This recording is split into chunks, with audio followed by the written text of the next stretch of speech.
All right, we're live. All right, man. All right, welcome back, Schwartz Force, and new and old everybody. Thanks for joining us this morning. We got, it's going to be a long 12-hour day, but it's going to be full of fun.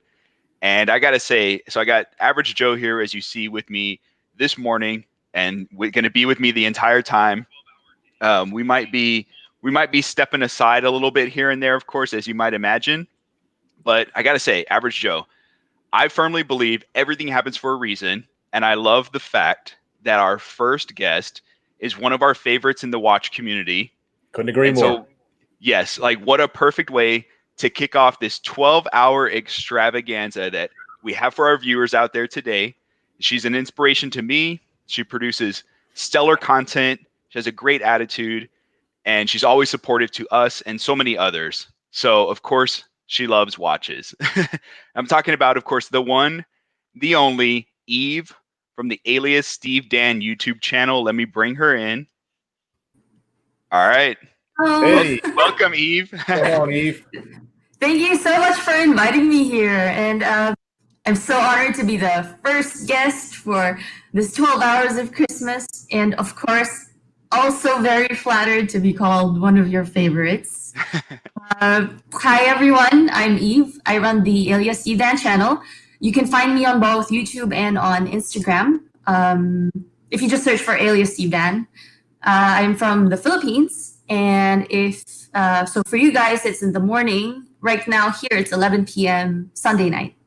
Wow. Well, yeah. So there's such a time difference. So I gotta say, like, first off, thank you for saying yes to coming on to our live stream Of here. course. Yeah, and I was curious, like, so is this a first live event for you? Like, are you nervous? You excited? Like, tell us more. Okay. It's my first time Sounds doing like a yes to me. and I'm both nervous and excited. Nervous because I might say something stupid and get back, but also excited because it's a new experience, and hanging out with you guys is also something I look forward to. And yeah, I'm not used to being in front of the camera, so but I think time at least I'll show half of my face. No, Well, it's awesome. Yeah, yeah, don't worry about saying something stupid because we got you covered. yeah. Don't worry, we'll handle all that. You're Yes. going to say plenty of things stupid in these 12 hours. And if you guys were to take a shot for every time we said something stupid, you will be probably passed out drunk, if not in a coffin. So don't you worry about that. Yeah, Okay, I feel like okay. I definitely feel like the chances of us saying stupid things is at like the beginning because we're waking up, and then towards the end where we're just like half brain function. So we'll be all right. We'll make it through. I actually just woke up like a half hour ago, seriously. So, Jeez. Well, I know, and I was talking to Average Joe here. Like, we have obviously some really interesting topics to discuss for our viewers today. Which hi everyone in the chat. Trust me, like we wanted to bring as many of people as we could on, and we have limited time and resources. So just wanted to give a big shout out to everyone in the chat. Thanks for joining us. thank you for joining us, everybody. Appreciate it. Yeah, it means a lot, and not to just us, but to Eve and all of our guests that are going to be coming on today. I know it means a ton to them as well. But I just wanted to do a quick mention that Eve and I have actually done a collaboration on YouTube before. So to those in the chat that maybe haven't seen it yet, definitely go check it out. It's on my channel. Just search there. And of course, one of the goals that Average Joe and I are setting today is to try and get Eve here to the next bump up in her subscriber count, of course. yeah. So Absolutely. to anyone out there that's not already following Eve, especially on YouTube and Instagram, go check her out and show some love. I'd like to add, Thank you.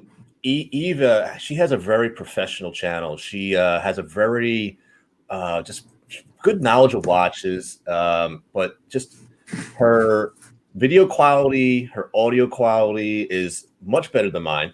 And you're getting a woman's perspective of watches, which is very rare in this community. But I think most importantly, though, she's very supportive of us, and she's very kind. And I just want to give her a shout out and thanking her for when I had Bell's palsy.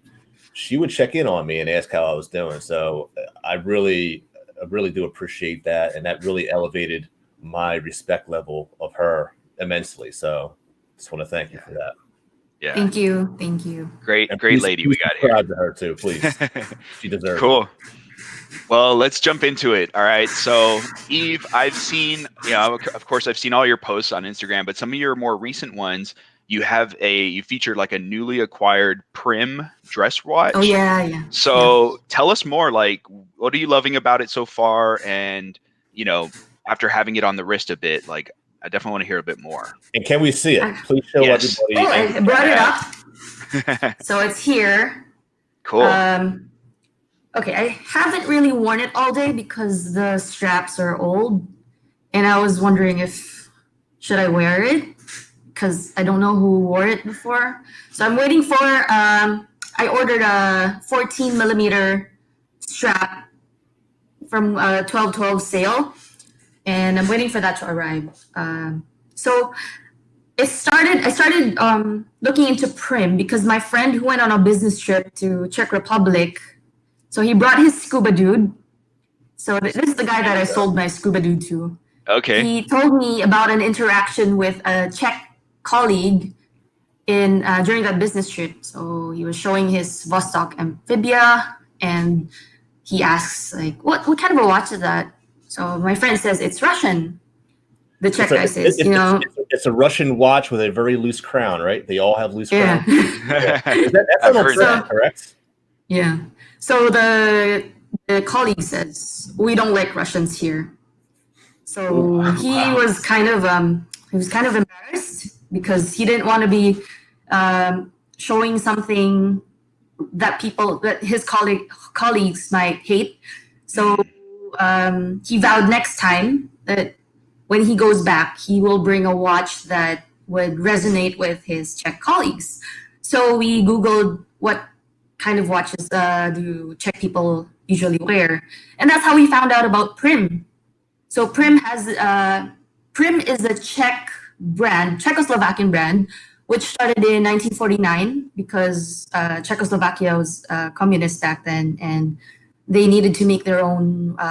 They needed to produce their own watches.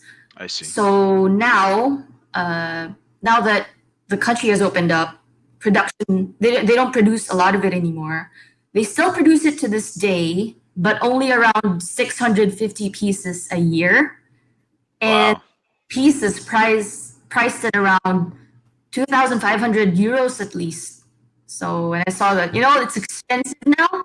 Yeah. If I can find a cheap vintage one on eBay, I would get it, and so that's why I got this one. So my friend, when the next time he goes back to Czech Republic, I would lend it to him, and he can show it off to his colleagues. Not have to worry. And not have to worry about offending anyone. Right. Wow. Well, how old is that watch? I don't know, but so the logo, I checked on Wikipedia. The logo is used between 1956 to 1969, so it could be around 60 years old. Wow, that's in really good shape. I actually thought that was a newer watch. Yeah. So I did a tool watch test. It runs at 45 seconds per day, and the power reserve, it lasted 35 hours. It's not bad. Not bad. I mean, for the age of it, and it's a manual wind. It's a manual wind. Yeah, that's great. You buy some new watches that have those kind of specs on it still, right? I mean, that's not bad. Some of the newer watches still have that kind of spec. Like Seiko NH35s, you know who you are. Micro brands, but the ones from actual Seiko, right? There you go. The micro brands, though, at least they'll tweak them. They'll calibrate. Try and regulate a little, yeah. So I ordered a beads of rice gold-plated bracelet. Since it's gonna be new, I'm sure it won't match the gold tone of this one. Right. So it's a little bit dull and a little bit brassy. So I'm looking into aging gold-plated bracelets on purpose. So I don't know how I'll do that, but I think I'll start with vinegar and perfume and see how it goes. That'll be a great video for sure. Just kind of testing it out. Oh, nice. So will that actually take the gold plating off? I think or you talk about to clean it? To dull it. Okay. Yeah. I'm looking forward to seeing that. Yeah. Hopefully, it doesn't remove the plating. It just dulls it. I don't know. You just got a new subscriber, Eve. Ken Spear from Hey. Pittsburgh, dear friend of the channels here, just gave you a subscribe. And anyone else that's in this chat, please. Hi. Right here, Eve. Thanks, Ken. There you go. And, Dave will put that channel right back up there so you can follow her. And I always butcher your name, so it's Alias, Steve Dan. I always call you a lot. Like my Sorry, guys. Oh, your Amazon is here. Your Amazon is here, Dave. I got your back. Thank you, Ken, for subscribing, by the way. Thanks, Ken. Sorry, Amazon. It's just live, right? Like Amazon had to drop some stuff off, so the dogs they're doing their thing. Cool. And I don't know if I missed it. So how much did you pay for that one you got on eBay? $80. $80. Oh my god. $80. That's a classic looking piece. What's the size on that? What's the case diameter? Case diameter is 30 millimeters. Oh, that's great. That's great for you. Got another subscriber. All right. Hey, thanks, Steve. Thanks, Steve. They're rolling in. So everyone counts. And what size wrist do you have, Eve? 6 1/4 inch. Okay. Okay. So that's a great size too. And I know because some guys, have smaller wrists or maybe not even so much wrist circumference, but like just the diameter, across. So that can wear pretty well on some smaller wrists too. So. I feel like I'm in a marathon here, or a because you just got another subscriber. That's number 3. Like a telethon. There you go, telethon. Thanks, there you go. Can we get 4? Can we get 5 subscribers by the time? Please, all right. Please. So before the hour's up, we need to go ahead and get Eve at her 1,000 limit. If you guys don't. That would be awesome, wouldn't it? Hey, there you go. That'd be awesome. Got Junior. Junior said he's going to go. Thank you, Junior. So it's awesome. That's cool. 4. Can we get 5?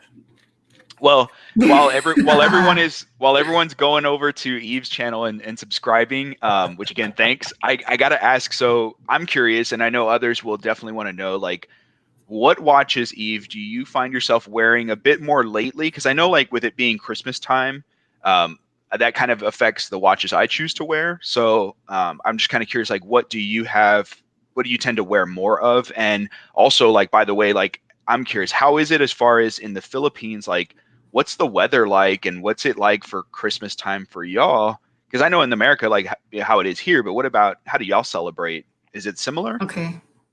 So I've only seen American Christmas in movies and TV shows, and I think it's the same. So my family celebrates Christmas.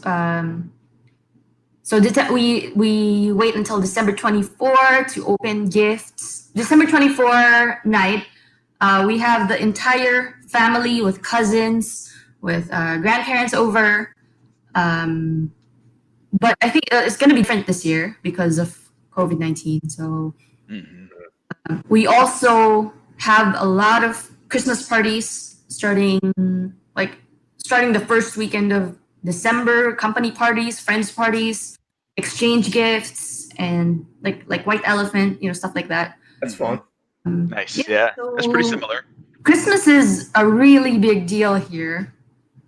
When it comes to weather, well, it's gonna be hot all year round. Okay.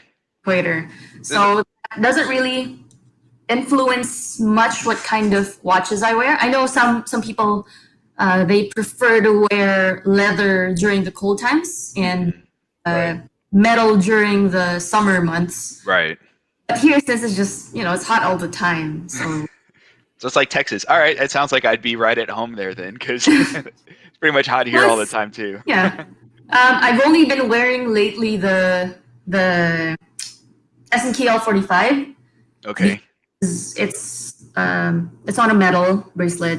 And if you go out and if you need to disinfect your watches, I think it's easier to disinfect a metal bracelet than a leather strap, at least for me. Like, I can spray it with alcohol and I'm confident that it would be clean. But if it's a leather, I don't know. I might have to wait a few like a month to use it again. I see. Okay. I was just curious because like I know I've definitely been leaning more. It is getting cooler here, so I'm leaning more towards like suedes and Harris tweed and other kind of strap options. But so thanks for kind of sharing because I was curious, I didn't know, so I figured let me just ask, while you're here. But I don't know. there's a question. Yeah, you can come Yeah. here and come to the Philippines and there you go and make a bring all your trip. weather. A watch. Bring all your straps. Yeah. I tried to share. I try to share your channel, but it won't allow me to share your link in the comments. So I was able to get it in there. I did. I got it. Oh, did you? Yeah. Well, how do you do that? I just typed it in as the URL because it's youtube.com/Steve Dan. I just threw it in there and it linked it. I'm looking at it on a different computer to make sure. I just learned something live, so thanks. And now you have 3 I want to learn about Captain Z says I want to learn about the story of the Alias. Yes, let's have it. Yeah. All right. So when I started the YouTube channel, I thought it would be, it's a hobby dominated by guys, and I kind of wanted to go like under the radar. So I picked a name that sounded like a guy's name, and and so I chose Steve Dan. And then as time went by, the more I connected with people, the more I felt like it would be better to set myself apart and to make it more personal by like coming out as a girl. And so that's why I added the alias, because I'm not going to call myself Steve Dan. Yeah. Well, it definitely, I will say it threw me off because when I first was watching your videos, you weren't on camera at all or anything. It was just your voice and your hands. And I was like, man, this guy's got really small wrists, like, for these, and then and nice nails. And I'm like, huh. And my wife is like, it's a woman's hands. I'm like, oh. So yeah, it fooled me at first. So I actually remember this, Eve. I used to say, "Hey, bro," and you're like, "Hey, bro." You private messaged me. You're like, "I'm not a bro. I'm like, oh my gosh, I've been calling you. I thought you were a dude this whole time." And not because you sound like one. I just thought that maybe you were like a guy that hasn't had his voice changed yet. So that was so funny. But I was a fan of yours even prior to even knowing you. And then all of a sudden you're like, I'm not a dude. Yeah. I'm not a guy. So I just started calling you sis. So thanks, sis. Thanks, sis. I was trying to I wasn't sure either. And then because I was also like, man, his voice is really effeminate. Right. So and then I was like, I started putting 2 and 2 together, and I'm like, I was trying to I would never say, hey man, or just like, hi. Just leave it. It's okay. But now we know, so it's like this is perfect. So everyone, but the story behind it is definitely a very understandable story for sure. It's also okay because it keeps the other kinds of harassment, it filters out the jerks, I think. Totally. Yeah. Oh yeah, I'm sure. So. And it fits your personality too, because you're such a kind person. You're always thinking about others, that you even pay homage to your parents. So it's really cool. Oh, I think I didn't mention it here that Steve Dan is a combination of my parents' names. I think, answer Captain Z. It's okay. It's okay. I kind of wanted to lead you into it, so. Oh yeah. There you go. So I just thought of my parents' names and like just a combination of their names for this channel. It's cool. It's really cool. I love it. Thanks. That was a great question. So thanks for asking, because not everyone knows. So that people want to know.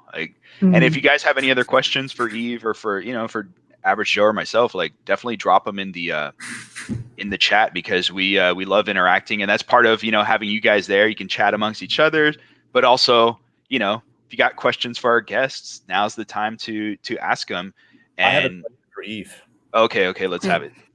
So I can't really see the chats unless Joe brings it up. That's okay.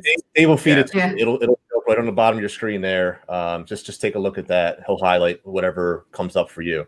But my question to you is, because I'm actually looking for a diver for my fiance, and I know we discussed this in another live stream, but I still haven't found the right one. Do you have any suggestions for an actual diver that we can actually play with the bezel?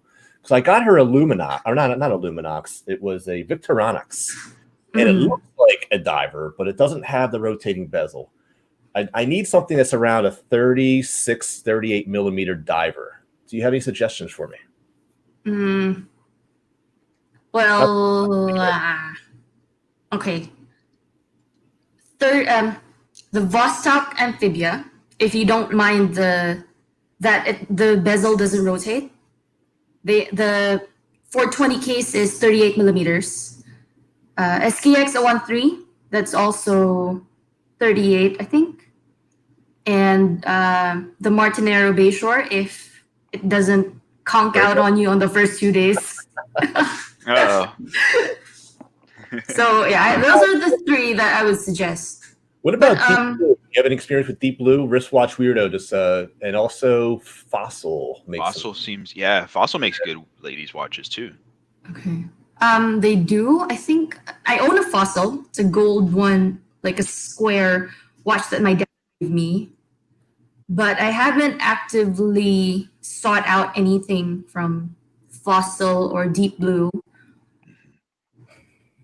So for dive watch, it's always been it's hard for me because it's hard, right? I mean, they don't make it's hard. The 38. Well, yeah. I mean, just women's size in general. You know, they just they're usually bigger watches. 40, 42. Yeah. So do you find that to be a challenge for yourself? Yeah, that's why it took me a long time to get the Martinero, because I wanted something 38. I wanted something not too sporty or not too you know how STX looks, and it's such a guy watch, and I wanted something that I could wear to the office, and yeah, so that's how I ended up with the Martinero. I initially had the Vostok Scuba Dude, which is the one I sold to my friend who went to Czech Republic. Right. I had it for a week, and the whole look just looks like a toy for me. It didn't go well with my office clothes. Week, I'm like, no, this isn't for me. Was it the colors, or like what made it look like a toy to you? I think it was the Scuba Dude, and the bezel that was chrome plated kind of reminded me of a toy. Like a Fisher Price watch? Yeah. Something like that. I would give like Baby Madison. Yeah, there you go. Maybe a little bit older, like maybe a 10-year-old. Okay. Oh, okay. So someone like my age. Yeah. Someone that acts like your age. Yeah, there you go. That's right.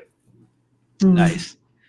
Thanks. And good suggestions too. Thank in the you, comments. everybody. Really appreciate that. Yeah. I wish I could just throw all of them on, just have well, you guys can see it. So that's one of the things I would say with our streaming is Eve can't see all of them. So I'm trying to pop them up, but I know like on YouTube, you guys are seeing everything live, which is great.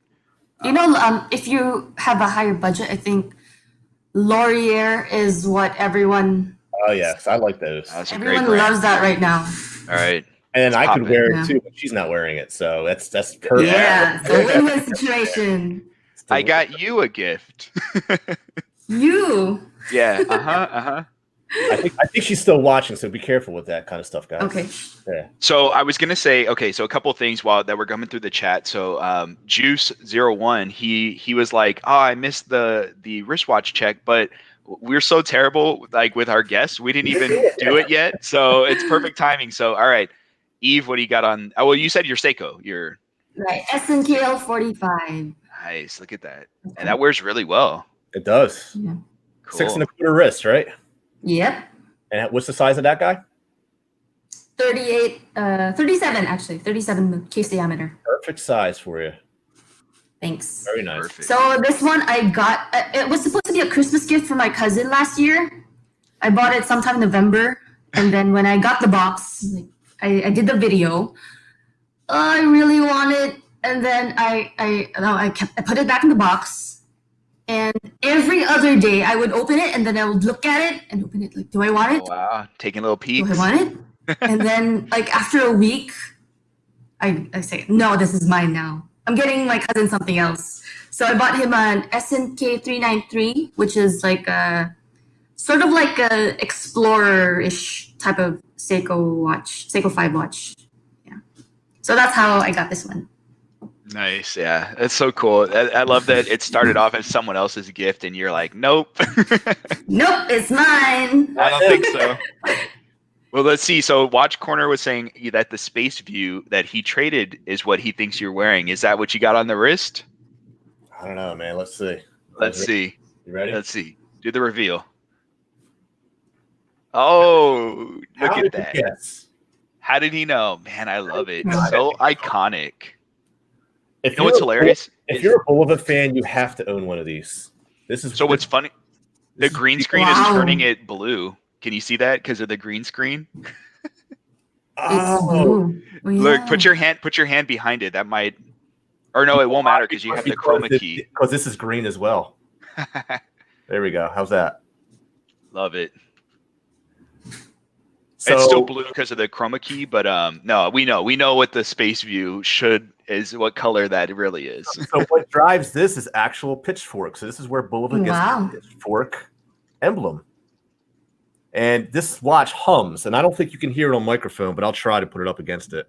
I don't think you can hear it though. And while you're doing that, just so Dave, yes, we are absolutely doing wristwatch checks every hour. You I know have it. all my watches right here next to me, so I can just grab them. I'm not getting up today. Yeah, I'm not getting up. I'm not getting up either. We're good. I got plenty to choose from. Wow. Yep. So, all right. Well, it's my You got turn, on right? today, buddy. Okay. Well, you guys might know, but first, before I do the wristwatch reveal, Oh, can I get gotta it right go away back. before you do it? okay, what do you think? I think you got the brew because it's early in the morning and you're probably drinking your coffee. So I think that's a very fitting watch for you to be wearing. But go ahead. We should have done a bet because I would have made some money in our first Oh, hour. really? Yeah. So check it out. I'm doing a shout out to Eve. Thank you so much. Look at what she sent me, guys. Boom. A 50 Fathoms Blonde Pond shirt. So awesome. So I'm rocking the Reef Tiger 50 Fathoms homage. You guys know. Nice. Thank you so much, Eve. It's the coolest. You're gift, like, welcome. That's a cool surprise gift. ever. Very, I'm glad very you like it. I knew his grail was a 50 fathom, so that's why. That's all he talks about. Yeah, he talks about it all the time. He does. Yeah, it's I don't know. I know everyone goes Rolex and I'm like, I want to do something different, but just as iconic and with provenance and history and all that good stuff. So This is as close to a 50 Fathoms as I'm going to get. it's pretty no, you know what? You'll get closer because when I buy the real one, I might lend this to you for a bit. So no, I'm just kidding. Okay. We'll see. All right. Oh, we have a question. in the We got a chat. question for Eve, yeah. Okay, right now I don't own any Filipino watch. Well, I do own a 1989 Schwartz watch, and that's a Filipino brand, but I don't think you can say that it's purely Filipino. But I don't own any of the local micro brands just yet. Okay. Yeah. Can you name some Filipino watches? I'm actually curious myself. I'll So be there's honest, this- yeah. Yeah. A brand called Ibarra watches, and there's this brand called Makina watches. Makina is Tagalog for machine. Macarena Ibarra, watches? Which is no, that? Makina. Makina. Makina. Can you spell that? And then Makina. Okay. So I don't own any of those, but I really like the Makina one. The Ibarra one just doesn't. I haven't bought one yet, and right now I don't plan on getting an Ibarra watch. I'm more going towards the Makina watch. What does that look like? Like if you could compare it to a a popular watch that I'd be familiar with? It has a cushion case.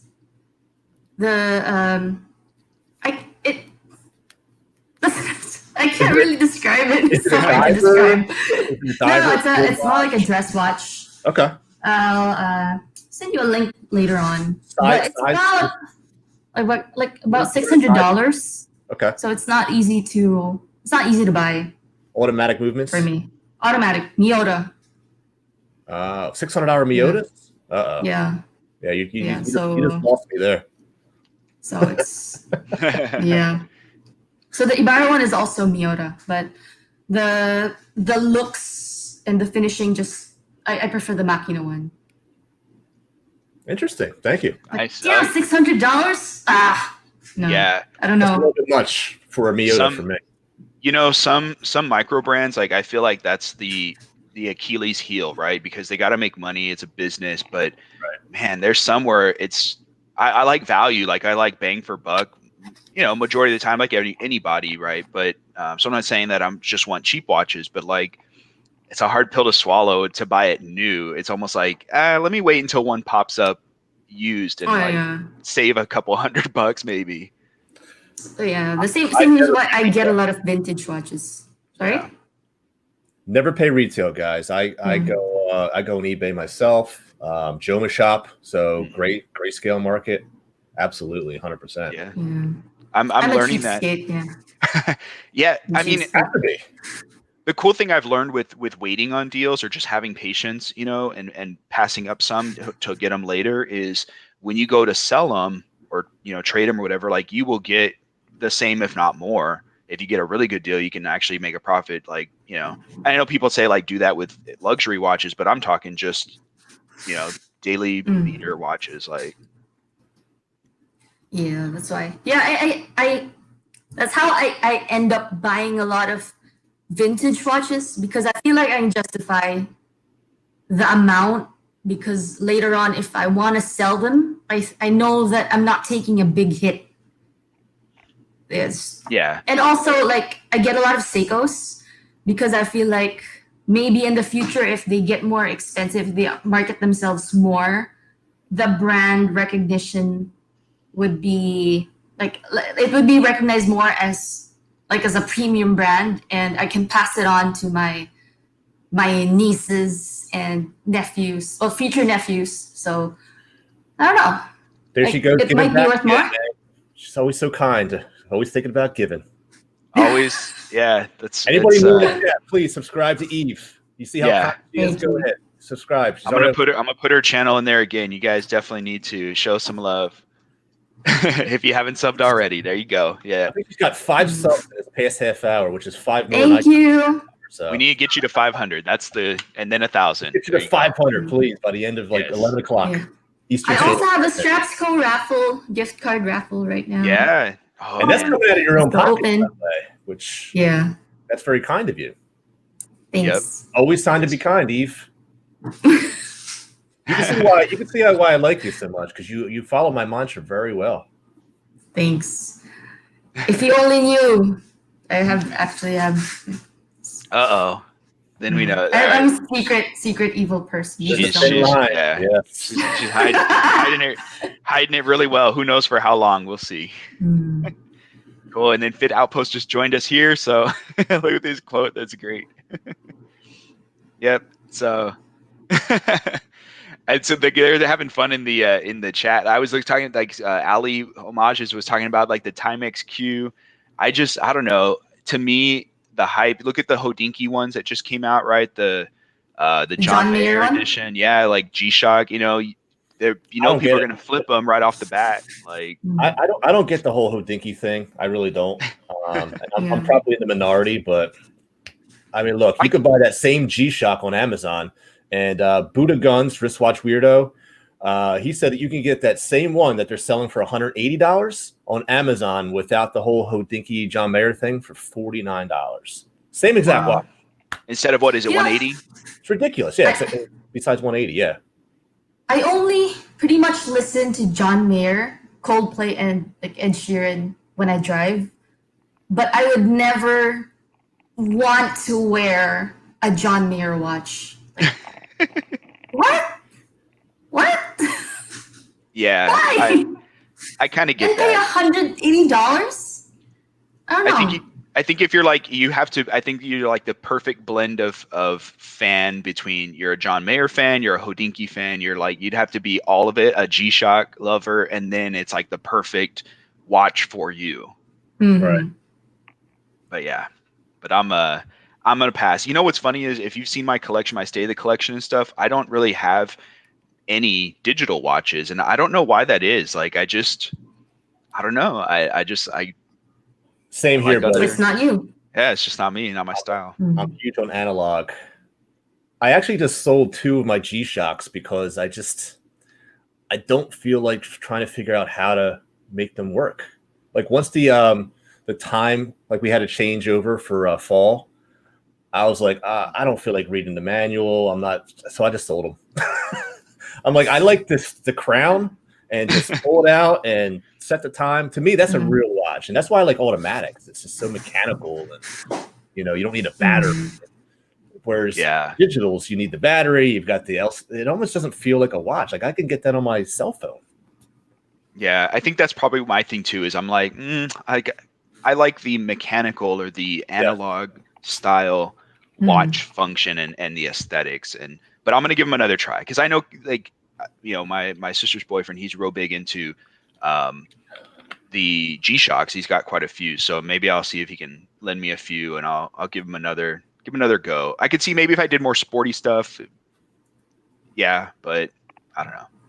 I got my brother-in-law Casio for Christmas. They were just talking about that in the comments. Yeah, the Casio looks really cool. So did you get him the whole thing? Yeah. Because I know they have the black one. Okay. I didn't get the mod. My sister says that, maybe next time, or she thinks it might look like it's trying too hard to be an AP. So let's just stick with the original look. All right. Well, I love the well, you guys know, like you've seen what I have. So I would probably do both. I'll give the Casio a try, and then I'll get the mod and like see what's up. So I can totally see you rocking that, Dave. I think so. Well, I think with the metal over there, so I could see you. Yeah, I've seen mod pictures, and it really does look nice. It looks pretty cool. All right. Well, when it happens, you guys will be the first to know. Oh, you know it.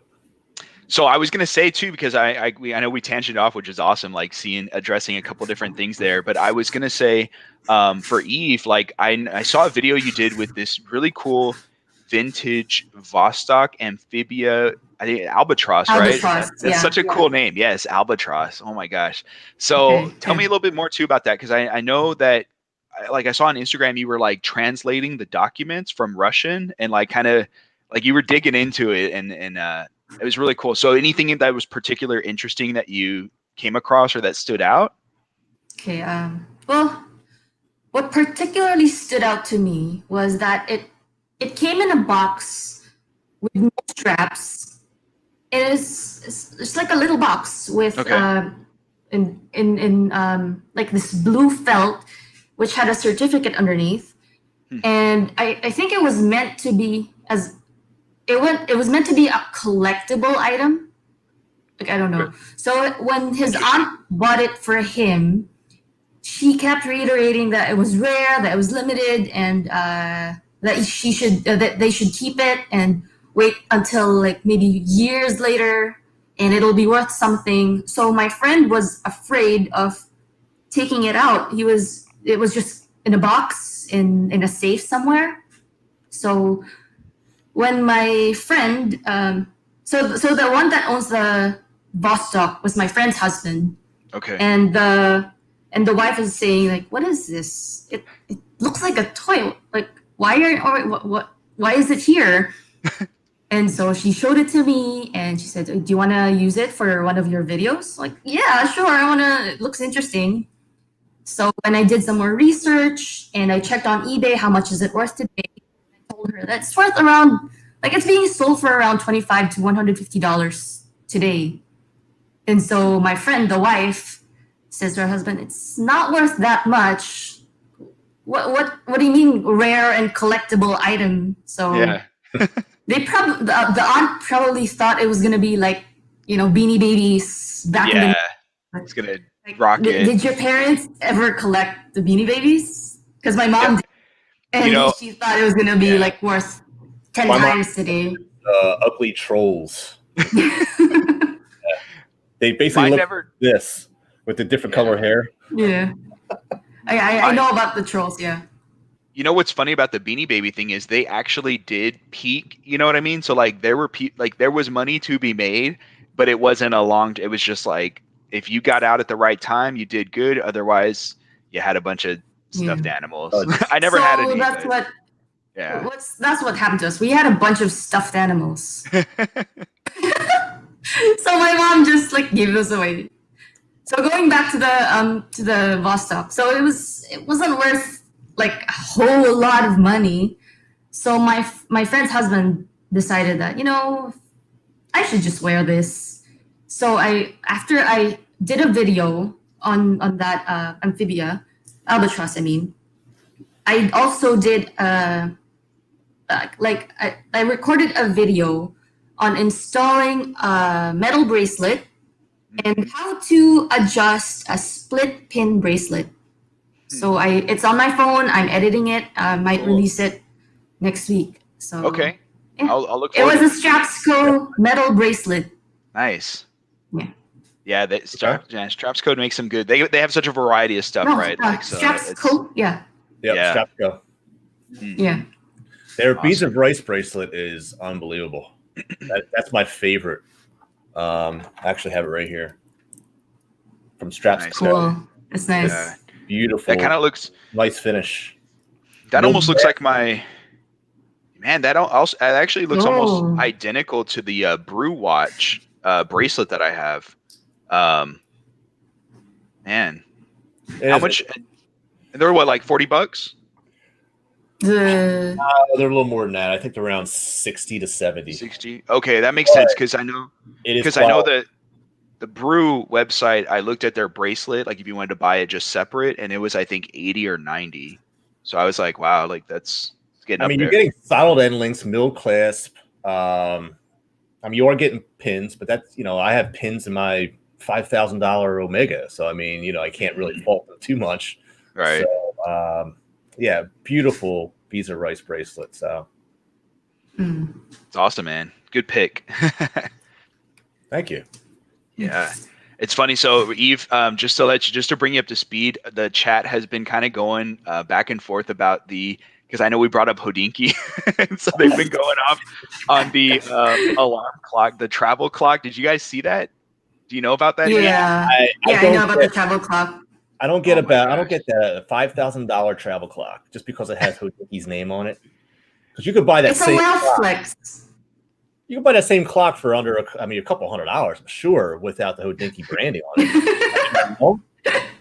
Yeah, it's definitely like a flex piece. Like when someone comes into your watch, room, your vault, and you see it there, and it's kind of like, oh, you got one of those, like, because it's definitely not something I see anyone taking with them on a trip and setting up in their hotel room. Like you just call the front desk, hey, set me an alarm for 8 a.m. or whatever. You know what I mean? Like it's complete flex piece in my opinion.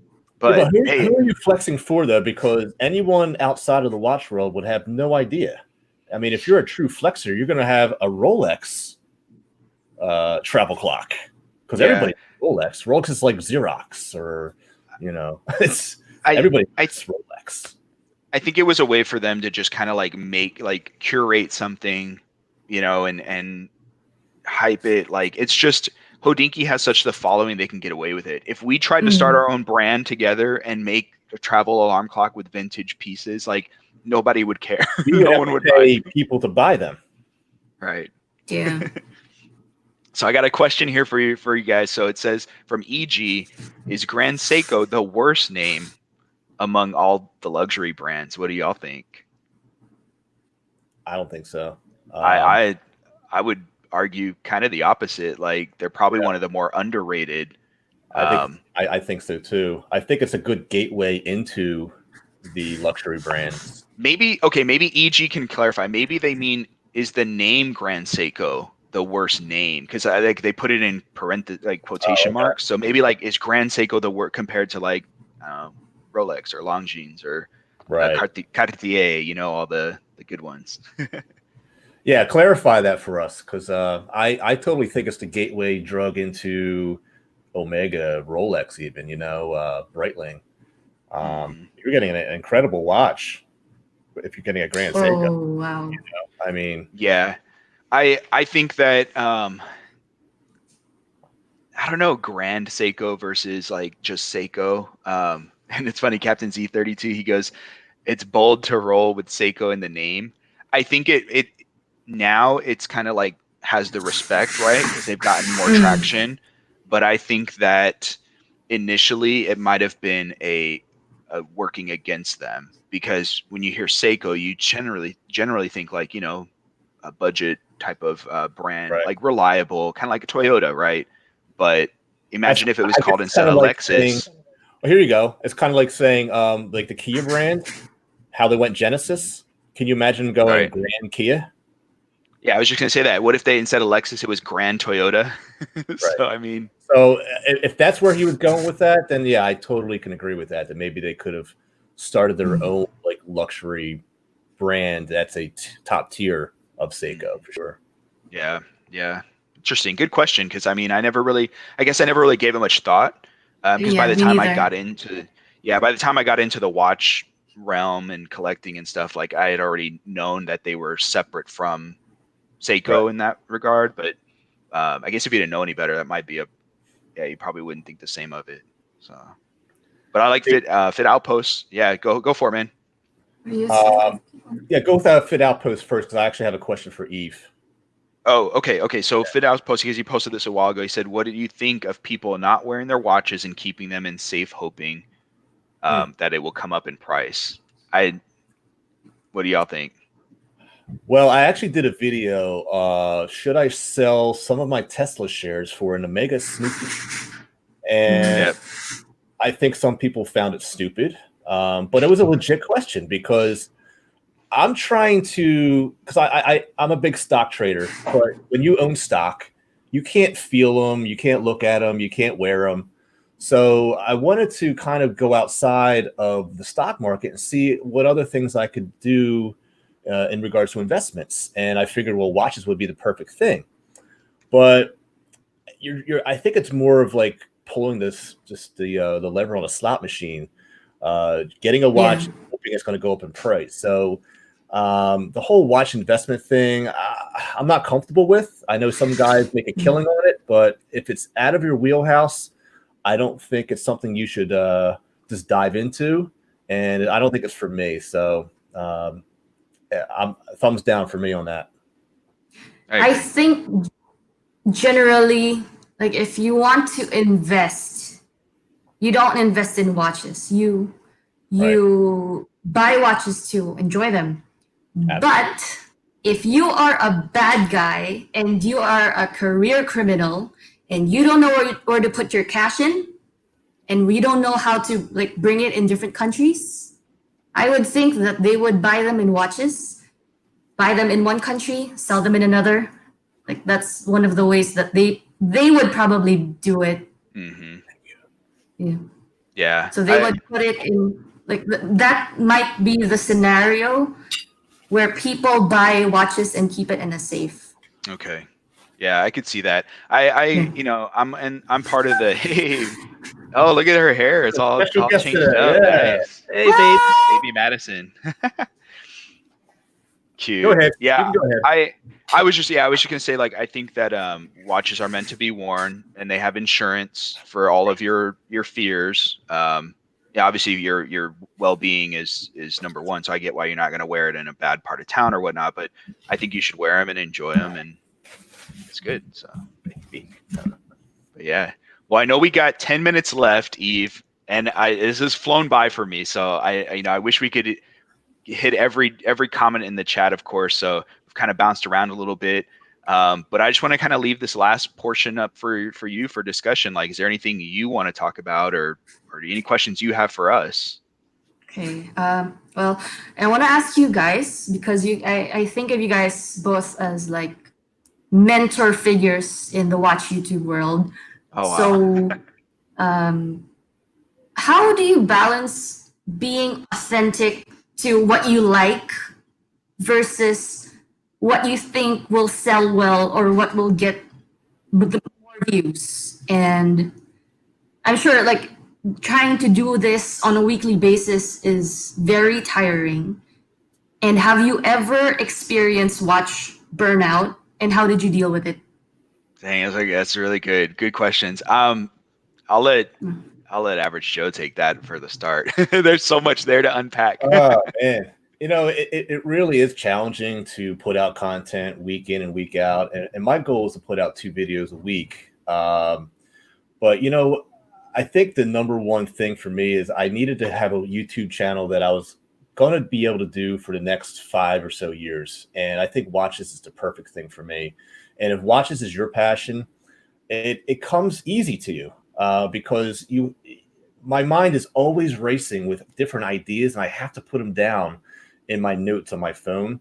This way, I drive myself crazy. So when it comes to content, that is absolutely not a problem. But it does get fatiguing because you're really under the gun, and you feel like you have to put this out, and if you don't, you might disappoint people, which honestly, I think it's just kind of grandiose of me because I don't think anyone really truly cares. But it's my own goal though. So I think you have to really set your own goals and say, I'm going to put out at least 1 video a week, and I'm going to stick to that. And you have to have like goals of like, oh, I want to reach 1,000 subscribers by this point.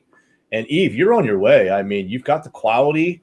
And I think the only thing you need to do is just do the consistency. And if you just consistently upload 1 video a week, I've seen YouTuber after YouTuber, and I think Dave can agree that within the 1-year point, you will definitely have 1,000 subscribers. Because the algorithm is all about uploading consistently. And if you do it at least 1 time a week, and just to watch Dave, he's on here. He actually taught me this as well when I interviewed him on my channel. This guy is at almost 30,000 subscribers at this point. He totally blew up. So he's the perfect guy to ask. I don't feel like I'm the guy to ask because I'm like the tortoise in the race. While everybody else is like racing by me. But yeah, I think it's the number one rule that I have, and my fiance says this all the time, is love what you do and do what you love. And so my number one rule is it has to be fun. And if it's not fun, then I quit, because you have to make this fun. Yeah, I agree. I mean? So I'll kind of give my 2 cents, with the couple minutes we got left. Like, I think that you can't force, like you could upload a video every day. You could upload multiple videos every day if you want, right? But I think that you have to kind of space it out, because your viewers also, they don't want to be bombarded with alerts from you every single day. Like, at least I don't think, they're just going to stop kind of tuning in, so you can't kind of force growth. You have to just, like what Average Joe was saying, like maybe do 1 or 2 a week and just kind of balance it out. I tried, and I will say this for myself. I actually tried during this last week or 2 to put out a lot of videos, like just consistently be uploading. And what ended up happening is I was spending too much time recording, editing, coming up with researching stuff. And what ended up happening was my wife was kind of like, hey, you're spending too much time. Like, and I'm not going to put my marriage on the back burner, to put out more videos. And so there's gotta be a balance. And for me, like, it's not work. Like, I'm not making a living off of YouTube. So I have kind of the ability to just put it away. And I'll come back, guys. I'll be back next week or whatever. Like, it's not, in my opinion, like I'm not gonna sit there. And that's part of the risk why I won't do stuff like Patreon and other things, because it can easily turn into work. Because I promised you buyers content, and if I don't show up or deliver, then that's a problem for me. You know what I mean? So that's just kind of been my experience. But. Okay. And we got those are great advice. I feel honored that you asked, though, Eve. Look, you got Ben. We're the small Ben's, stuff in the ponds. Thanks, Hi, guys. Ben. What's up, Ben? Good shout Hey, out, Ben. man. Yeah, we got lots. I got lots of coffee on standby. So Ben's a legend. I'm honored, and so is Just to Watch Dave. By the way, we got two Dave. legends in the chat already. So Yeah. so I'm many honored cool. to have these guys in, and I'm honored to have Eve. I mean, this is a great start to the morning. Thank you, guys. I wish we could do one big collab where just everyone comes on and we're just yelling amongst each other. That'd be Like a watch party. yeah. So really cool. But I just so I hope we address, all your questions, and thanks for coming on the channel, Eve, and giving us some insight and kind of behind the scenes with your collection and your content. It was a lot of fun. So Thank you for inviting me. It's my first live stream. you did Eve, great. let me tell you something. You did awesome. Thank you. It was actually an honor to finally talk to you. Oh, yeah. You were The definitely. honor is mine. All Thank mine. you. I'm humbled, and again, just keep killing it. You're doing awesome, and my fiance just subscribed to you as well. So I think that makes at least Thank you. 5 subscribers in the past hour. And I bet you if I check my phone, I'm still standing still. So I think you might actually catch up to me. So keep up the good work. Thank you. Awesome. Well, thanks Who's again. next after me? Yeah, so we got Brandon with Case and Dial, and I call him a Seiko modder extraordinaire because he is just and I actually found out about him through Average Joe. So it's going to be another good hour discussion coming up, guys. So yeah, before you go, Eve, let me show you the watch that he built for me, just in case you missed it. And I think you already saw it, but this is it right here. Wow. Yeah, I saw that. The Seiko Black Bay. And that's Looks what I was good. showing you with the beads of rice. So bracelets. cool. So yeah, we'll be talking about that in the next hour. awesome. All right, Eve. Well, you have a great night. I know it's late over there, and thanks for taking the time. And we'll be in touch and catch up soon. Catch up soon. Bye. Thank you, All Eve. Cool. So what I'm gonna do, if you don't mind, Average Joe, before we bring on myself. Yeah, I'm gonna run to the I'm gonna run to the bathroom real quick for this next hour. That coffee's doing its thing, and we'll bring Brandon in. Okay. Actually, you know what? I'll bring him in if you want to. Is that cool? You want to introduce him? I can start with Brandon. I have a lot of things to talk about him. So and then you can come on in. All right, guys. So to all the viewers out there watching, so we got Brandon with Case and Dial. I'm gonna bring him in now. Awesome, I think hopefully he's ready. Thanks, Steve. All right. Hey, what's up, Brandon? What's up, guys? How you doing? Hey, What's up, good. Good morning. Morning. It's good So to I finally was telling get the name. Yes. I didn't hear you. Go ahead. Oh, I said it's good to put a face with the name now, man. Oh yeah, buddy. Yeah, I'm just an old watch guy. Awesome, man. Awesome. I appreciate you joining us today. Yeah, buddy. We are looking forward to getting some wisdom from another, from an older watch gentleman. So Yeah. Hey, careful with that older stuff, man. whoa. Yeah. Well, I'm gonna step aside for just a minute, and I'll be right back. But I'm gonna let Average Joe kind of keep it rolling. Awesome. All right, brother. Awesome. Thank you. Thanks, Dave. So everybody, we got Case and Dial. Follow this guy on Instagram. He is one of the best watch modders I've seen, and I am honored to actually have him. We're actually honored to have him on the live stream today, and I wanted to pick your brain today. So let's do a wristwatch check first. I actually am wearing your Seiko Black Bay, and I did change it to the Beats of Rice bracelet, which I think you do approve of. I love this watch, man, and let me just tell you, like Brandon, he asked me everything I wanted, so I wanted the Lume crown. So this actually has the Lume S crown. It's got the blue lume at the pip and green Seiko lume, so the Lume Bright, and it's got the red tinted crystal with the Seiko NH35 movement, so that if I want to change the case, the dial out in the future, he said he'll do that for me. And let me tell you, this is one of the nicest guys that I've met on Instagram. He said that he would just be more than glad to build a watch for me, and he didn't even charge me labor for it, man, because you're a fan of the channel, and I really do appreciate that, brother. but Mhm. I wanted to actually get you some business today because you're so talented. But at the very least, if you guys can please follow Case and Dial on Instagram. He just does everything Seiko, right? I mean, it's I see nothing but Seikos from you. Have you done any other brands? Oh yeah, Casios, Vostocks, some Citizens. I really do a little bit of everything. Mainly Seiko, though. Okay. Mainly Seiko. Yeah, the Vostocks, that scene is extremely large. A lot of fan guys out there on those, and really, I've got only one left, and well, let me get it in here. That's what I call Scuba Steve. It's a Oh, Vostok you amphibia. Pepsi. Turtle Hey, style case. cool. Yeah, and I've got a little SKS bezel insert on it. But I do a lot of those. I cut my teeth on a lot of before Seikos. Right. That was in the Vostok, and huge market out there. Huge.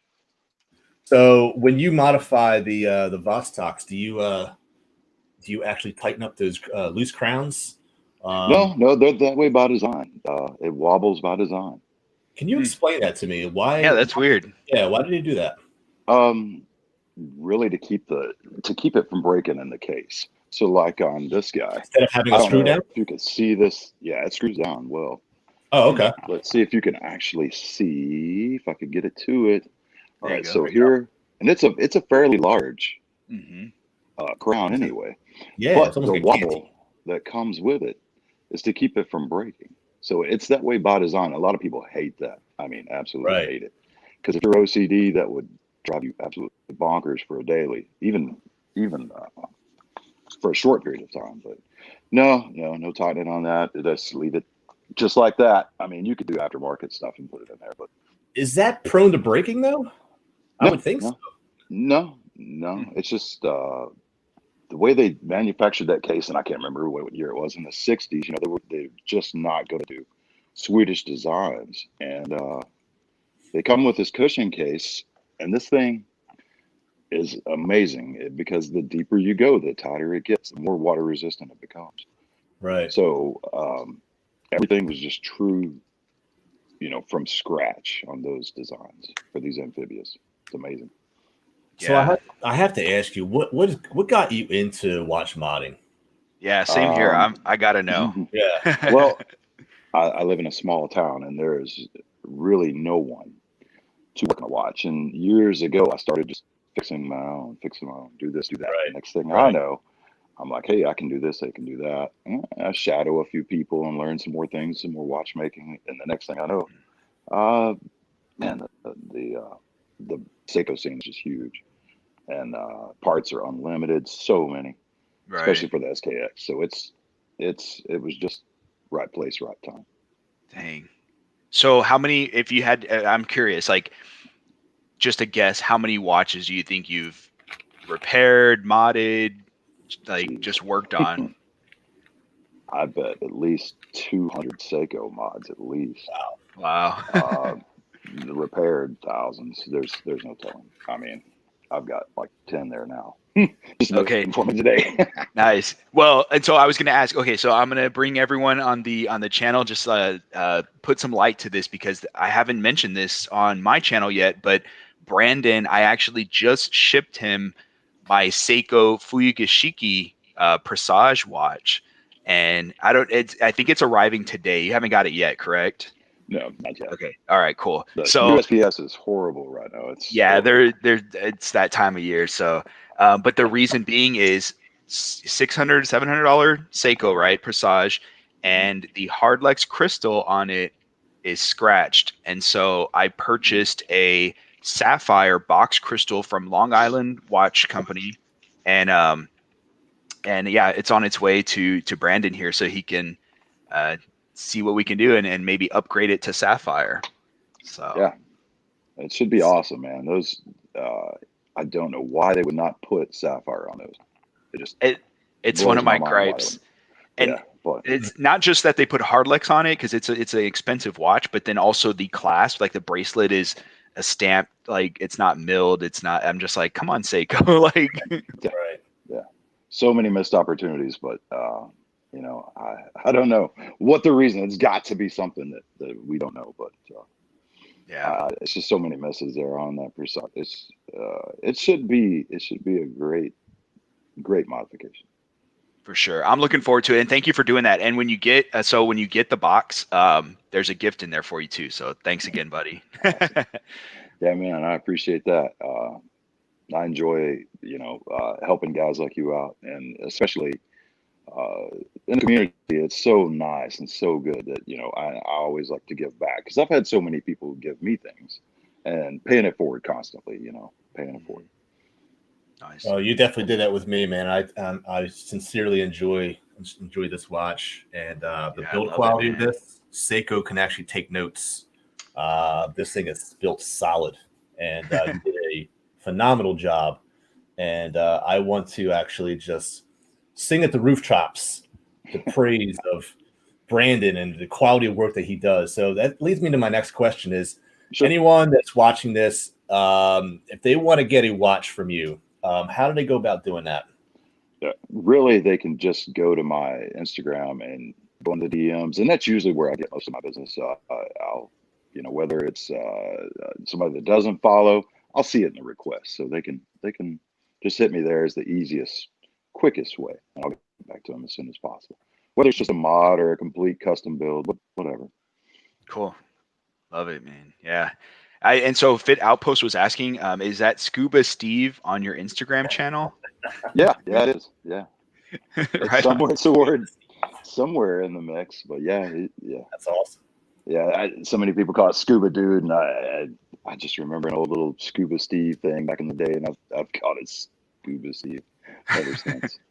It's awesome. Yeah. Is there any watches that you won't touch? So if like someone reached out to you and said, I don't know, like for instance, my fiance here, she's like, can he make me a diver?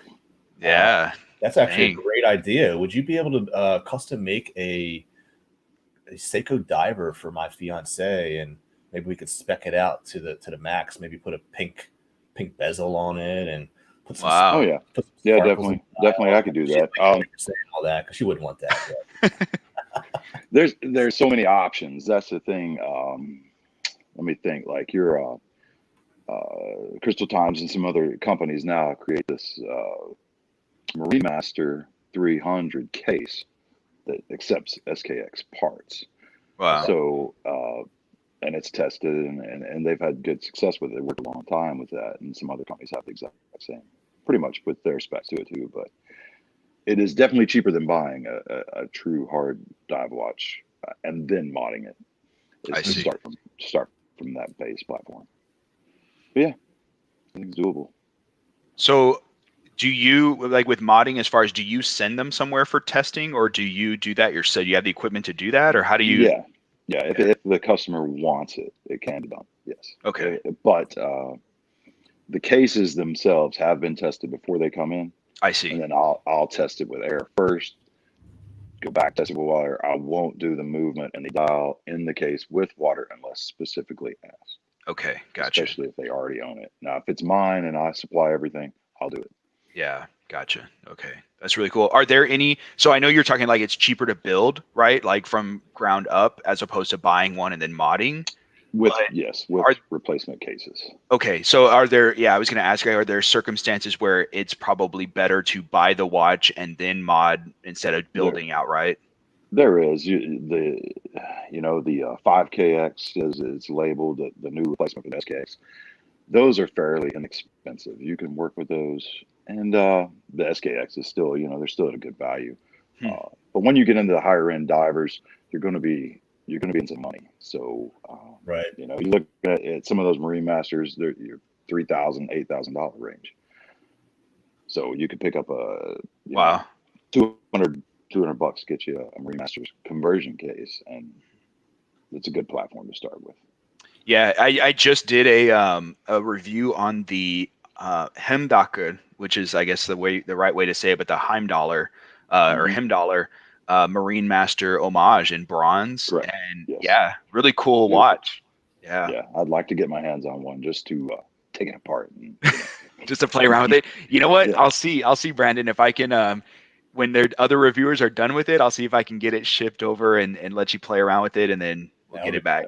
I would baby it, but yeah. Oh yeah, I'm always the guy that wants to take things apart and see how they work. And I mean, worst case scenario, we'll just buy one and do it. You know what I mean? Yeah, Like we'll make it happen one way or another. it'd be a good Hey, Brandon. time about. Yeah. I just unboxed the DIY Watch Club kit. So it's basically a watch kit that you can assemble your own watch. Would you recommend that to people who want to get into watch modding, or is like how did you go about starting watch modding? Like what would you recommend to people? Right. Really, like mine was a completely different story, but yes, I would recommend that. They supply the tools you need, except for it's the case is already together, the crystals in, so there's a lot of other aspects to it, and then all the research development's already done, so you don't have to measure anything. Everything's gonna go in fine. So it's kind of a good gateway drug to get you into it, I guess you'd say. It's going to make you want more, because when you do it, So don't buy it and get into it. No, I'm just kidding. If you enjoy it, it's a never-ending rabbit hole. It's the worst rabbit hole. Yes. But yes, that is a good, and I actually own one. I got one for my son. He's 11 and he loves it, and it was something that he could start with instead of me giving him all this stuff. But he's helped me and watched me over time and look, and he enjoys it. He loves it. Cool. But if 11-year-old can, he has trouble setting the hands, he has trouble with some things, but and he did fine. And I mean, for average Joe, there you'll nail it, and it'll make you want more. So for me, I don't know, man. I feel like I would have to take some diazepam to really get myself to be really precise. Because I mean, if you have like a shaky hand, I mean, is this a hobby? Shaky hands. Yeah. I mean, like if you got a shaky hand, it's almost game over. You really got to practice. Interesting. Dang.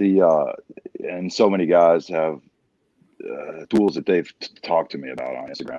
So my DMs will hit every day with somebody saying, "Hey, can you help me with this? Hey, can you help me with that?" And there's so many tools to apply hands with. That DIY kit, it's not bad. You give it a small piece of Rodico, and I think, I don't know that I've never not used Rodico to put hands on. And I'll use that with my left hand, and then put it on, and then hit the pin on with my right and push it down. But I know by feel. After you've done thousands of hands, you'll know by feel exactly how much pressure that needs. Those little cheap tools that you get on Amazon. Yeah. Is there a certain sound that you're looking for when you're pressing in the hands? Like you hear like a sort of satisfying feel because that's the part I'm afraid of when I'm going to do this kit. I'm going to probably mess this up, which is why they give you 2 sets of hands. They give you like a little inexpensive loop. Definitely like get down on eye level with that loop. With that watch, and check your spacing. That's the main thing. You'll feel it. You can feel it not want to go anymore. Don't push it anymore, because then you can like press too hard. You'll stop your movement. I mean, it is game over on movement once you do too much. I have a feeling like my test would be I would know I didn't put enough pressure when I go to check my time and the hands are flying around in the case, and I'm like, mess that up. Yeah, and I've had them like and average joke in a test. I've had them come off before, and they can be set right. They can be set. Yeah, it's part of it. It's part of it, and you never know what FedEx guys playing football with a package or what. Absolutely, that's what happened to this. No telling what's going on. Yeah, when I received it, the hands were a little bit offset. Like I think it was the hour and the minute hands, they weren't letting each other go past a certain point. And I think kind of like crossed. Yeah, I think FedEx was probably kicking field goals with this particular package. So I sent it back, and Brandon was so cool. He's like, "Dude, I'm so sorry about that." I'm like, "Look, it's not your fault, man. I believe that you said it correctly. We don't know what happens during transit, so now it's perfectly, and it has been ever since." So. Yeah, and I even wrap those things super well before they leave. Yeah, you did a great job with that. And so I don't know how, but I mean, in manufacturer defects, a lot of times when you go and buy things, it's like anything else. You could that hole could not have been just right, and who knows? Yeah. Things happen, and that's another thing too. When I tell people when they're getting things from me is like, man, these manufacturers in some of these parts of the country, the quality control is not that great. So if I use good companies with good customer service, I can at least offset that and try to get replacements. Yeah, that's actually probably more of an argument for being able to mod yourself, so you're not always having to ship it out, right? Like you kind of know enough to where you could fix those small things at the very minimum. And I wanted to get to EG's question here too, Brandon, because he was, a great question, and I didn't want to sidetrack too much, but of all the mods that you've made, which one is your personal favorite, would you say? If anybody knows me, they're gonna know it's the shredder. That's the one I want. Dang, yeah, that is so cool. It's unbelievable. That is it's a SKX to Samurai conversion case with a dial maker's dial, 3D printed Seiko red logo. I mean, just unbelievable. And you can look at it on my Instagram. Check that out on my Instagram, guys. It's sick. Yeah, that thing is awesome, man. Yeah, and hang on, look here. So, but wait, there's more. months later. Mm-hmm. I just want to show this to Average Joe. What? Oh wow! Is that Loom? The Loom? No. This is that? Joe's next dial. Oh, it's a dial. Seriously, finally. Dang. Yeah. Oh man. So are we gonna convert this? Whenever you're ready. Whenever. Yeah. I see it now. Okay. So Brandon, when you're ready, just go ahead and send it to my address, and then I'll make sure I'll make sure he gets it. So. No way, man. Yeah. It's coming straight here, buddy. That's awesome. It took months and trying to get it. I don't know if it lost in delivery, but anyway, I had a hard time with that one. Whew. Trying to resource that dial. It'll be worth the wait. Sending this out to you immediately, man. Yeah, whenever you're ready. But then you may want something different. You just let me know. Different case, different whatever. Yeah. Yeah. Dang. So I know the bald watch collector here who was asking, like, is it worth investing in the good tools? I already have a box out, man. He's ready. Look at this guy. He's got my address. He's ready. It's in the mail. Good tools. Absolutely not for a starter. No. I never recommend good tools. Okay. If you're first starting, you can get the basics on Amazon or any watch place online has got your good starter tools. The main thing that I tell everybody is get a decent hand removal tool, or if you're not able to use levers, definitely decent Bergeon dial protectors. Those, but just something to open up a case back. You don't have to have a $400 Bergeon. Just I still don't have a $400 Bergeon, and I've opened up more case backs, and I don't know. How do you know you have decent tools? It's good to know. Like someone like me, I wouldn't know a handset removal or a hand setter that's a good quality versus bad quality. Like, how do you know you're getting a good one, and not necessarily being more expensive, but what do you look for? The hand removal tools that they sell on Amazon are not that great. There are some better versions out there, but the Bergeons are probably a couple $100 just for those alone. But I could buy a nice watch for that price. Yeah, oh yeah. That's why I tell people, I'm like, especially if you're just going to mod here and there. Right. Your good tools, you just look for the quality of, if they're $10, it's not worth it. Not when it comes to if you've got an expensive dial, meaning if it costs more than that hand removal tool, or to replace that, it's not worth putting that thing down on it and trying it. Okay. But you could probably find a decent set, on any of the watchmaker Esslinger sites, something that's better than that, and it'll pay you dividends. What site do you recommend? Well, like Esslinger watches. I don't know the exact. I've got that thing. How do you spell all my stuff like ESSLINGER maybe. Okay. All right, I'll definitely look that up. Yeah, there's lots of of decent quality, you know, tools out there other than, but just the cheap, you know, if you're gonna pop off a bezel, definitely get, you can definitely get those little yellow handle ones from Amazon. Mm-hmm. That, I mean, you don't need Super expensive, like. yeah, I mean, there's $1,000 ones out there that, you know, it's got the nice little teeth and you can twist the knob and it pops it. But if for an occasional mod and you're going to change out your bezel or insert, you know, and you Something like want to get this? that thing off, Yeah. yeah, man, yeah, Yeah, something like fine. that. You can buy it in a kit. Yeah. Yeah. You know where I always put just a little electrical tape on the end of that, just a little bit, and that way you don't get the scratches. And What about these guys? yeah, Oh, that's yeah, a good man. way to cut your finger. But yeah, I I've was got just 'em. gonna say that. Yeah, way to slice open your index. Yeah, they just don't slip with those guys. But yeah, for the little pop-on case backs, like a lot of times, you know, my buddies or just people out there in general that just need a new battery, I use those all the time just to pop those little things off. And, you know, they're Yeah. probably $5-6. So I was gonna ask too, because I know, like, and I'll come back to the question here about how long it takes to build a watch. But I was just thinking this too, because we're talking about case backs, but like putting the snapback case back on, like Fit Outpost says, like, because my fear is always like cracking or marring the crystal, because you obviously have to put pressure on both sides. So I don't know if there's like a correct way to do that. Well, I've Besides got getting a tools watch I press. use. Right. Yeah. If you can get something soft and cushiony, you know, just anybody that's got a piece of foam, anything that's soft and cushiony, and put that down first. Okay. You know, I've used anything, you know, if you've got a crystal press and you're going to press that case back on, just something on that nylon die. Okay. Get that extra little cushion in between that crystal. I see. Give it some buffer. I shattered a case doing that, by the way. So thanks for the tip. That's my fear. Yeah, man. So yeah, if you just got something, I've got a nice little piece of leather here somewhere too that I use a lot. It's pretty cool. Nice. But the foam is the best. If you could just find a piece of foam, you know, Okay. I slide that in there and then just pop those case backs on. Sounds good. Okay. So how long does it actually take you to build a watch? And is there like, or I guess, does it vary, or I don't know.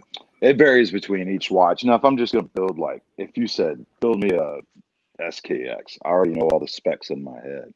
I know everything that's going to fit, what's not going to fit, you know. But like with Average Joe's watch, you know, I hadn't seen one like that before. As soon as he said red bezel, you know, this and snowflake hands, the first thing I thought was that. And I didn't really want to build him a homage, but I wanted to build him a definite custom piece that nobody else had. That's and so not awesome. Something. And I didn't even see the ones out there on eBay or anybody yet that had produced those homages to the Black Bay before we started building, because I had no idea. We just was kind of winging it. So on his, it took a little bit of time on the research development, make sure everything that he wanted was going to fit. And then I started just putting those variables in. And can you go into that a little bit? Like what's involved with research and development? I wouldn't even know where to start. Right. Yeah. Well, there's so many, man. Sometimes like you go onto these websites and these guys have bezel inserts and different cases. eBay is just another huge rabbit hole where you find these cases of like Pagani design type substyle, Submariner style homage cases that a lot of guys use for Seiko mods and builds from scratch. And a lot of those parts don't fit, you know, on a Seiko replacement body or something different. It just won't fit. So you have to do a lot of sanding. You have to see, you know, how you're putting the calipers to a lot of stuff, you know. Wow. Yeah. Well, you know, if it's their bezel, does it have a regular Seiko click spring? Does it have a different type spring? Wow. It's really involved. So you can't, some of that won't just, you know, you can't just take one off of the other and move around. So your world is then like you're working in increments of millimeters or even smaller than that, like micrometers. Yeah. I mean, I've even had to like sand on hands to get those things filed down enough to make sure it, you know, and then repolish. It's no kidding. Yeah, it's tedious, but I mean, that's my zen, man. Other than that, and you know, being on water kayaking, I enjoy that, but it just takes years, I guess, of time to do those things. And the Seiko scene has been really good to me the past 2 years, I guess. And so I really know a lot of those off the top of my head, but sometimes guys will hit me up and say, "Hey, this second hand's not working. I bought it's just the little things that, come with experience that you don't just learn off the internet. You have to feel it, or you may have to ream that second hand hole out because there's a little pain in there. It's crazy. I will say, just hearing you talk about that aspect of it's definitely giving me like more appreciation, I think, for watchmakers and like the true Swiss like in-house movement kind of thing, because Oh yeah. I mean, you're talking about hundreds of components, and hearing you just talk about hands and like the casing and fitting stuff, it's like, wow, it really does seem like a tedious It's very time tedious sink. to do it right. I mean, I know you'll see a lot of stuff, and I see things too. And I mean, I'm still friends with them. I love on them and talk to them online, but they'll get really sloppy and they're trying to sell things, and it's just like, oh my goodness, man, somebody's gonna, Yeah. you get a $35 case with a sapphire crystal, off from eBay, that maybe even AliExpress, and there's some horror stories that can go with those. If people are trying to like crank those out and just slap everything together and say, hey, I built a custom, and to do it right. And some people say, well, why are you so much? It's like, well, why do you, if you want quality, you're not going to get, You can't cut corners, like, yeah. No, you can't. And, especially if you're going to back your work and you're in the public eye. Right. And you want to continue anyway, you can't do that. Yeah. Brandon, how comfortable are you in regards to servicing a movement? Like, for instance, I have a Tissot Milan Powermatic 80, and when I turn the crown to wind the movement, the rotor actually does what's like a propeller. And I know it's not supposed to do that, and I'm assuming it needs some type of lubrication. Is that something that you could do for people? Yeah, I do those things too. And some of those things are just as simple as, like on that, just so I'm not sure exactly what movement's in your particular one, but if it is a rotor that is on with a screw, it's simple screw adjustment sometimes. It could be a little too tight. It could be, you just have to kind of get it in and set it down and take a look at it. But yeah, those things. Well, I have a couple projects for you then, man. I'm happy to do them, buddy. I'm happy. All right, I'm gonna send a gift to you as well, so it'll definitely make it worth your while. So yeah, and I saw Adrian's question there, and I posted it up there. So I don't like, for Brandon, like, what are your thoughts on these people buying Steel Dive Turtle homages and putting a Seiko dial in them? Because I mean, and I guess it's kind of like your point that the tolerances may be off, but like, how do you feel about that? I guess. That's a great question, man. I know. Yeah, I didn't even think about that. Oh man, I've done, like, for myself. Now when I'm going to speak for myself, and I tell everybody, each their own. If you want to put whatever, it's your watch. As long as you're happy, I'm not judging at all, because I've done that with my stuff and made some crazy things just out of spare parts. I'm going to get bored and I'm like, hey, I got a pile full of parts, build a watch. And so, like I said, people that do that and sell it's where I get a little, if they're trying to push it as an OEM type watch and somebody that might not know. And I mean, I see a lot of that on eBay where you can tell the stuff's not just right. So, I mean, that's not cool. Yeah. Yeah. It's, as long as they're up front about it, and if you want to build yourself the most Frankenstein watch you can and call it your daily beater, that's, hey, I'm in. I got a couple. Right. But now doing it to sell somebody, or even I don't know the words I'm trying to, just being dishonest. How about that? We're just going to say, just trying to pass all the, if you're passing it and trying to sell, or even trying to do it for the clout and say, oh, look at my new one, I paid this for it. That, yeah. See, I always feel that too. Like, when you're doing work, like, you have to have that passion, because you can create a million business names, but you only have one reputation. Like, so I think it's really important, like you were saying, taking that extra time, because you're putting your name, your face to it, like you're backing it. And I think that's really important, because the last thing you want is everyone saying like, hey, stay away from that guy or that gal. Like, going Right. to work It out. takes you multiple years to develop a good reputation, and it only takes you 1 second to lose it. Yes, absolutely. And like I say, and I've seen guys have some just great pieces and not know, hey, that's what they call it. It's a word. It's like a Frankenwatch? super fake. Like, they'll go buy it. And I've known a couple personally, and they've bought a super fake. Wow. And so and whoever they get that from, that's just destroyed. Their reputation is done. Right. And so whether it was honest or dishonest mistake, it's not good. So I try not to ever. If I'm selling you a Seiko, it's either legit or you're gonna know it's custom. Everything I do is transparent, it's up front. If you want receipts, I send them to you. I have customers every day, ask me, and I'll screenshot, hey, there's the picture of what I'm going to buy you. This is how much it is. Yeah. You need the receipt where I bought it. I try to do business like I want to be treated. I don't want to be anything but transparent. So is it a side gig for you, Brandon, or are you actually like your income is from doing this? Well, no, I mean, I've got other income, but this is my biggest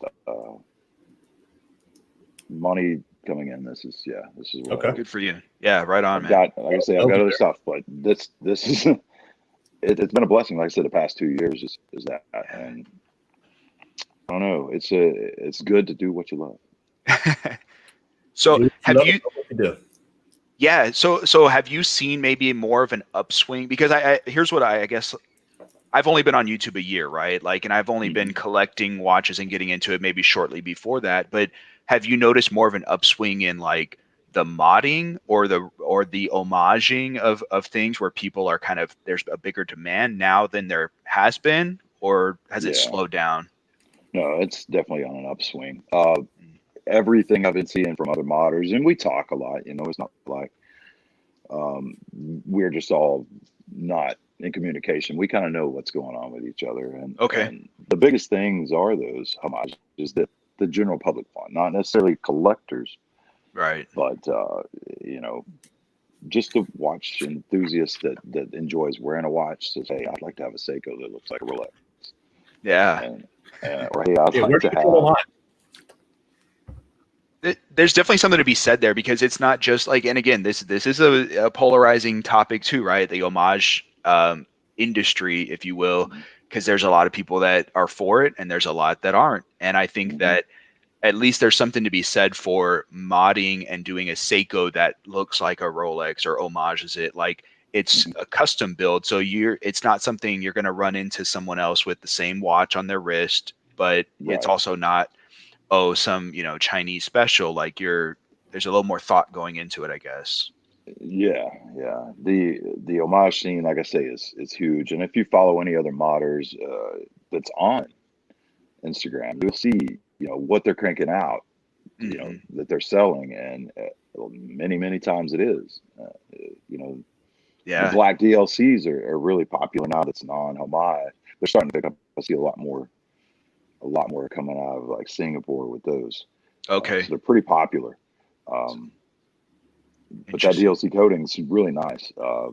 It's not for me, but it is for a lot of people. And I see a lot of blank dials with those DLC cases, whether it be Turtle or SKX style type.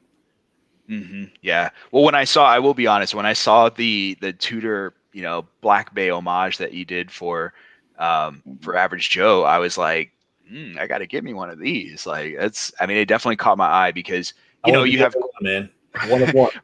One of one. Well, you have like the Courgette, for example, but me personally, I'd rather put a better movement in it, but like having the Seiko dial and the Seiko aspect of it, it's a little more unique. So it's cool. Oh yeah. The scene is huge with it, and if you do have people, and they come to me, one different style case, and if you do those, it even opens up more. That rabbit hole gets bigger. Like this one I'd built, and I'd sold several of these too. These things are really popular. Let me see if I can get my camera. I can't get my orientation right here. That was blingy. Oh yeah. So this is a Seiko Yachtmaster style. Right. Oh wow.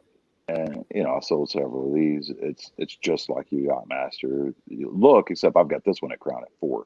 There's different cases out there that you can put these in. But these are really popular right now because I know several guys and modders crank them out. Mark at Long Island Watch has one that he had done for himself, and he actually has that same Yachtmaster.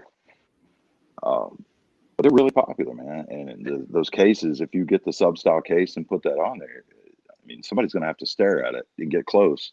Because from 5 feet away, it looks like Rolex. It does. And when you pulled it up, I mean, I instantly recognized the colors and the style. Like and I've noticed those are getting more popular too. More reviews, more I guess homaging of the Yachtmaster. It's kind of funny how there's like these little, I don't know, waves of certain styles. Yeah, that makes me to ask you. I'm sorry, Brandon. When it comes down to modding, is there anything that you won't do? Like, where do you draw the line? Because we have these debates all the time about homage versus replica versus fakes. Is there an ethical thing that goes on inside your head that says, no, I absolutely cannot do that? Like, where do you draw the line? Definitely fakes. I don't touch. If especially if I know their intention. I can a lot of times get the inboxes and they'll say, "Hey, I've got this replica Rolex, but I want," I'm like, "Oh, just stop." Yeah, I don't do that. So you won't put a Rolex movement in a Pagani design? For you.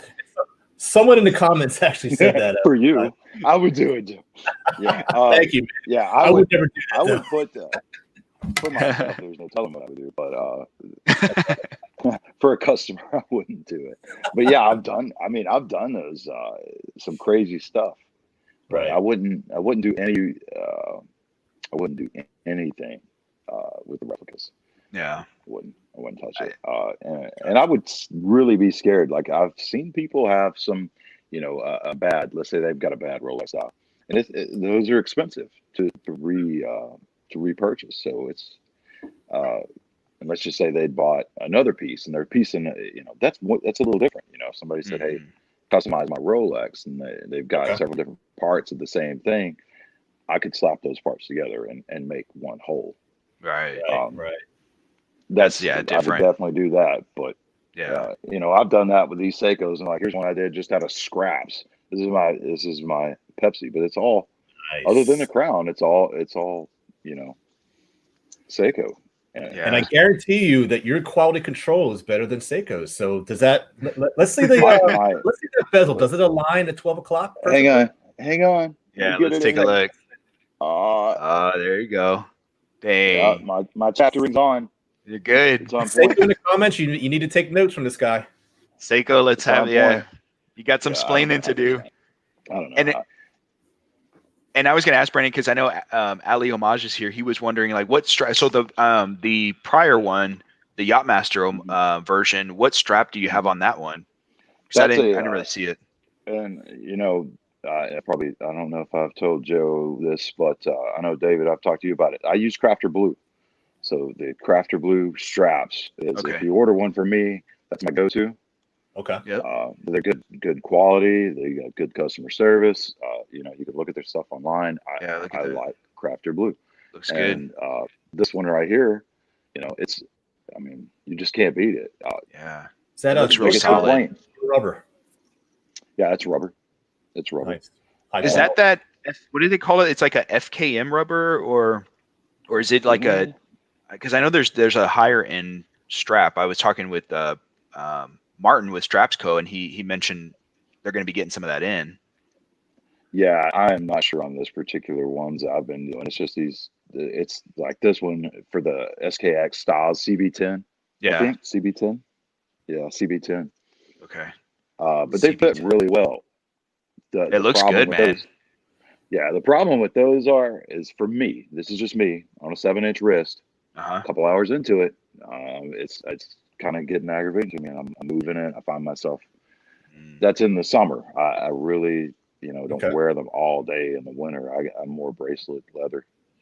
So Yeah. So it starts to. Would you say it's like digging into your wrist, or it starts to itch, or what's the issue? Yeah, it's kind of digging. I mean, like you Mhm. look at these lines. Yeah. They kind of. Are kind of they're thick and they're not sharp, but they're not the coziest. Like here's a look at this cheapo Right. Casio, Yeah. $4 clearance Walmart special. You can wear it all day. I could wear it all day. I could sleep in that thing. It's so funny, But right? How I that never, is. yeah. And I'm like, I get a $60 strap, and I'm like, man, I start twisting it, and moving it around. But Yeah, I don't have it here, but I was experiencing that with a Rocos Planet Ocean homage, and the strap. An average Joe will get to experience this in a bit, but the strap, I was wearing it while I was working, and yeah, a couple hours in, and I noticed it was digging in, and it was starting to kind of itch a little, and I'm like, huh, like this is something I wasn't expecting. So yeah, and I have no allergies to any kind of material. I don't. So it's just weird that 2 or 3 hours into it, I start getting uncomfortable with it. But yeah. these at most that I can sell to people Mhm. on their mods if they want rubber strap or bracelet. This is my go-to Yeah, it because looks high like I quality. said, and they are, yeah, and they Yeah. hold up well. I've had some Citizen straps, $80 a pop, that went on like this tachymeter here. Yeah. This guy, $80 for that. Dang, look at that thing. This thing's huge. This is Yeah. my beater. Cool. What watch is that? Sweet, man. It's a Citizen, just a tachymeter. I don't know. Is that I don't orange? know the model number. It looks kind of like a burnt orange. That's a Yeah, nice it's burnt metallic. contrast. Yeah. Yeah. I like hot rods. I used to have a '66 Mustang this color. Dang. Okay. I was gonna say. So Yeah. Very nice. I'd spent about 10 years rebuilding this car, and it was Ember Glow as the color, and that I found that watch, and I was like, perfect. You know what? I might have to do, Brandon, is get you to mod for my dad. He's got a Challenger SRT8 in Hemi orange, so maybe we could do a Hemi orange Very paint nice. job. Yeah. Yeah, Hemi I would have actually. I'm sorry. Go ahead. No, go ahead, man. I want to piggyback off of this question from Junior Johnson. Okay. Talking about, can you change the lume on a watch? Because I actually have a Breitling Blackbird, and the hands are actually pitting, and there's absolutely no lume on this watch whatsoever. Are you able to change the lume, relume a watch that doesn't have lume anymore, or can you change out the color or the all kinds? Yeah, it can be done. I'm not the greatest at it. I'm not gonna tell you by any means that I have done it, and I'm not the greatest at it. That stuff sets up like cement, and you just have to redo it. Wow. So I do have a source for that, and I use them. So Okay. Unless it's just something I can do. If you've got to get it all out and not damage the hand, I actually have to send it and get it done because I can't get it with what I currently have. Now, if you just needed like a recoat, that's not a problem. But taking all of that out, man, it's a job. It's work. Wow. It is a job. So fit out changing it up too is pretty cool. Yeah. So fit out post is not on Instagram. So how can people reach you if they're not on Instagram? Yeah. Oh wow. Well, they can hit me on my email, and that's brandonmcdonald65@gmail.com. So that's my name.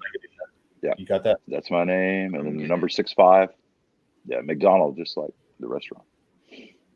There you go. I just throw it in I threw the email there in the chat as well for you guys. So yeah, because I have no doubt you're going to be getting some interest because it's.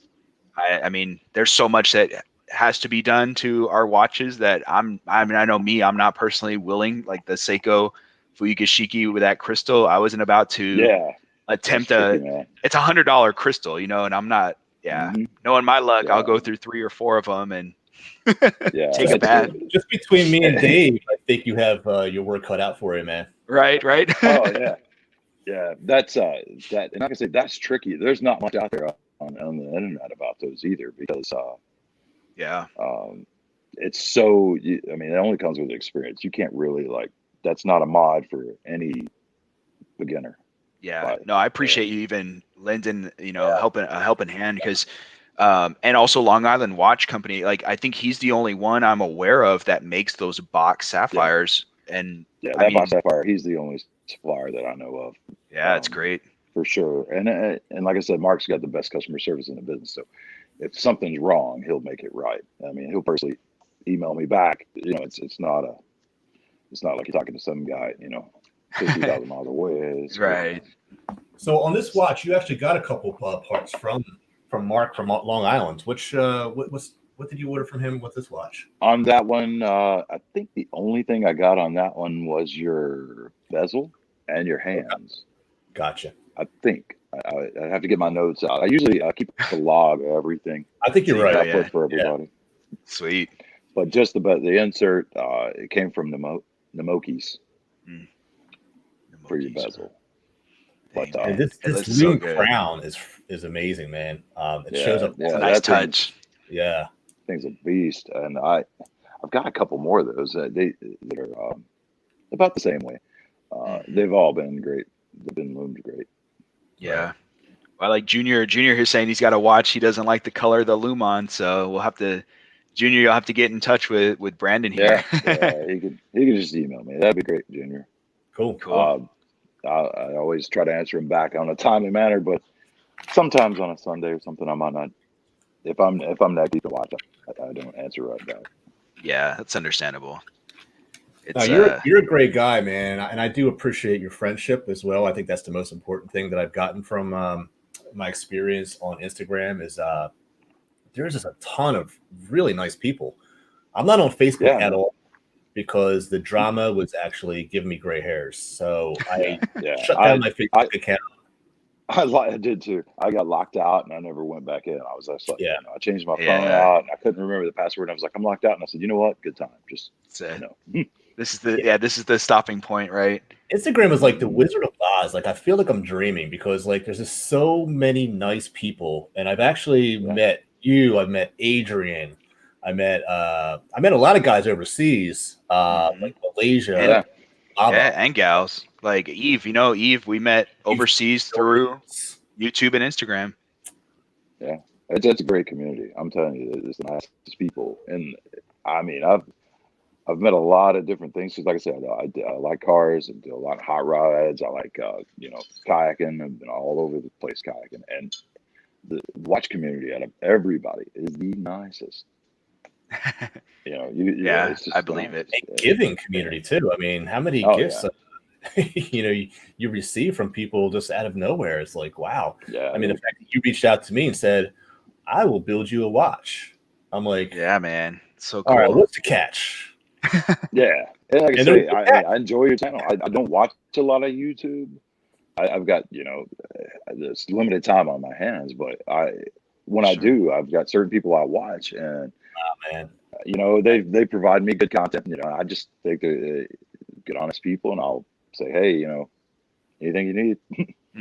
That's very humbling. It's man. not to make money. It's just it's friendship, and around where I live, there is no watch guys. There is nobody to talk shop with or really anything in person. So I do my stuff on YouTube or Instagram.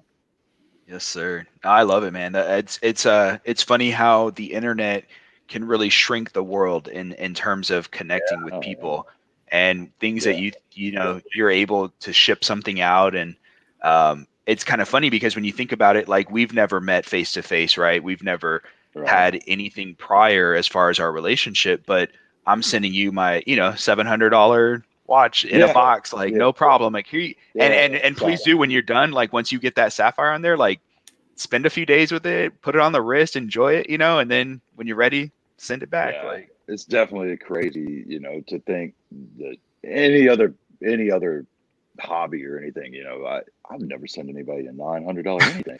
Right, in the mail through USPS. To the mail at that. But and that's like I say, if it's something that I couldn't do, I'd tell you right off the bat. Okay, I don't feel comfortable, or so I'm always going to be upfront with you. And it seems like everybody I've dealt with has been. You know, if I ask a guy to make a dial and he can't do it, he'll say no. You know, any other place, you know, you get these slick talking salesmen. It's like just try to make the sale, make the sale, make the sale. Yeah, and that's what's fascinating.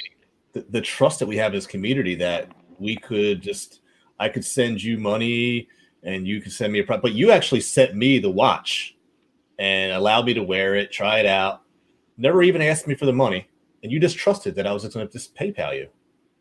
Yeah, it's like amazing. I say, man, the trust we have in the watch family. Yeah. You never met me. You know, Yes. we live multiple miles away. Never met face to face, and you just said, "Hey, here you go. Just pay me whenever you can." Here's a watch. Yeah, and that's the way, you know. I would want, you know, it's just certain things like you don't get to try on things. You don't get to see them, especially with this pandemic and everything going on. You can't really go and put something on your wrist and say, "Man, I absolutely hate that." So if you hated it, you know, no big deal. I'll change it. So I didn't want you to pay for it and absolutely hate it, and or say this crowns this or this that. You know, I can change it. That's a good part about being able to do what I can do is I just change it. You make it right. You know. Yeah, I definitely want that goes dial. Far. That's my dream dial right there. So now it's always going to think like about. I said, forever. And I told him, I said, "Man, I'll take it out of mine if you want it." But it's like I'm trying to get it. So I was trying my best to get it, and it got lost. So you actually boom, all of a sudden you set me up for that dial because you put an NH35 movement in here, even though there's no date function, so that I could receive that dial one day. Yeah. So smart move, man. Thinking ahead. Yeah, you got to. Like I say, that's less work for me later. But there you go. There's several options with those too, man. There's several options, but I wanted to go that route with that because I knew that white date disc on this dial here. Let me just take this thing off. Let's take it off. Let it loose. Let it breathe. The white. Let me get over here. The white date window. Sorry, man. This thing's got AR and everything else in the world going on. This bad boy. But if you could see where the date is, to me, it just pops with the white. If you put the black date window on that, it doesn't aesthetically, to me, feel like I agree it should be there because you've got all these, the way the loom is on these things. It's done. It just flows better. If you put a black one there, it's just like missing. It's just missing. Throws it off. Yeah. So real quick. I mean, teach their own. Yeah. So Brandon, because I know we are, and I can't believe this hour flew by already. So we got a few minutes left, but I got to ask because it like throughout our talk, you've been reaching down and picking up watches. Do you have just a few there to show the subscribers, like then the viewers out there? Wow. Yeah. I brought a couple up here just in case somebody, man, I don't know what, there's a, what I call my board. I can't get on here. This is the Batman. Oh yeah, look at that Batman as a GMT. I've seen that a lot. Some of these, that one on dual time zone. I really like that. That's a sapphire loomed bezel that I got from Mark at Long Island. By no means I'm not getting paid to plug that. I just, I'm just saying that it's good quality. It's good quality. Yeah. Sapphire. Absolutely. It's loomed. It's beautiful. I had some scrap pieces, what I call my scrap. This is my personal stuff. This stuff's not for sale. But anyway, like it's almost like Average Joe's there, but I see that, yeah. But black. I like that strap too, man. Yeah, I think so. That blacked out. That's cool. It's cheapest NATO straps. Cheapest NATO straps. There you go. And then of course, I've got so much. Like here's a Casio. Now with that Casio Duro, one of the best, value divers out there for if you can get past the quartz, which for the money, it's a $50 Casio. So yeah, and I slap a $50 sapphire in it. So yeah. So now you got a $100 Casio. yeah, I got the $100. But I mean, they make CT actually makes those. Crystal Times has a source for those. I liked it so much I did in blue. This is when I work out. This one sees water all the time. That's your meter, man. Yeah, and it's a great little $50. I mean, if I lose that thing or bang it on the side of a rock, who cares? You know, it doesn't have sapphire in that one. That one doesn't have sapphire. But you can hydro mod those. There's so many things that's cool with those. I really don't have anything. I just got a lot of mods sitting around. But Nice, man. the Batmans and I just build myself some a lot of times just for reference, just to show people, you know, hey, what can be done. And they can look on my Instagram. Years ago, I didn't put stuff out there because the modding community was kind of different. And the people weren't as kind when it came to mods because they didn't really understand. They thought you was trying to, you know, make it be something it wasn't. Right. Just being your own. And, you know, if you want a Batman on your, you know, your $300 Seiko, do it, you know? Yeah, exactly. I mean, it's still a Seiko. It's a Seiko dial, Seiko case, Yeah. Seiko movement. You're just changing the bezel, really. I mean, shape bezel. But they would be pretty mean, you know. They'd be like, "That's not a real," you know. Yeah. What are you but doing? Now the times have shifted, and it's really not like that anymore. I haven't felt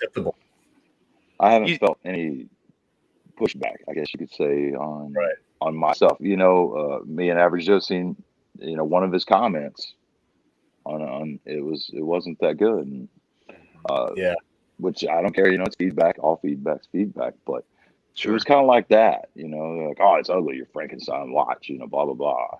And just wasn't for that guy.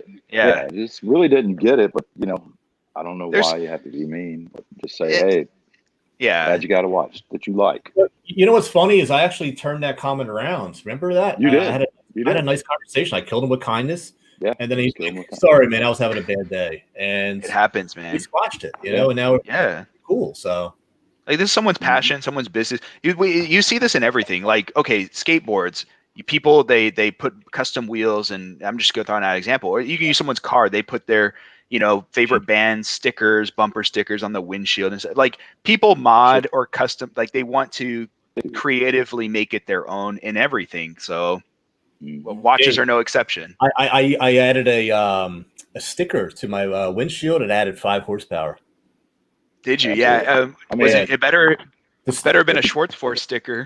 Yeah, the Schwartz Force on the bumper gives you 7 horsepower. So just give you a heads up. But you put them both together on the bumper, and I mean it's instant 20 horsepower. Because I mean, the aerodynamics, man, alone. Yeah, you put it on the bumper. It's cutting right through the wind, man. You know, and before we go, and Brandon can probably attest to this. So it's funny when my dad got his Challenger, they were limited edition, right? So they only had so many. So you didn't see them on the roads. And at all the car shows, like people would be like, "Oh man, that thing, I bet it turns, you know, gets the ladies' attention." And I'm like, "Nah, it works really good with teenage boys and like other muscle car guys. Like, you know how it is." Yeah. Oh yeah. Yeah. They ladies don't care about those. Not so much. Yeah. It's like, more, you're gonna get more guys talking to you at the gas station. Than yeah. Same with watches and the ladies don't care what's on your wrist either. Let's just be honest. I mean, work on your personality, not your watch collection. You know? Definitely have to be real guys. Because I have to be nice. My looks doesn't get me very well, so they better have some cool watches or a cool car. Well, Brandon, I mean, this was an absolute pleasure and an eye opener for me, and I'm sure for the viewers out there. Thanks for taking the time. Yeah, absolutely. Yeah, anybody, you know, feel free to reach me anytime. I'll get back with you. And I just appreciate you guys having me on. All right. Awesome. And later today, keep an eye. I don't know if it's today or tomorrow. You should get my watch there delivered. So shoot me a message. Let me know what you think, and we'll go from there, buddy. Buddy. We'll be chatting, brother. Thank you. I appreciate it, guys. Thanks. All right. Thank you so much. Have a good one. Bye. All right, man.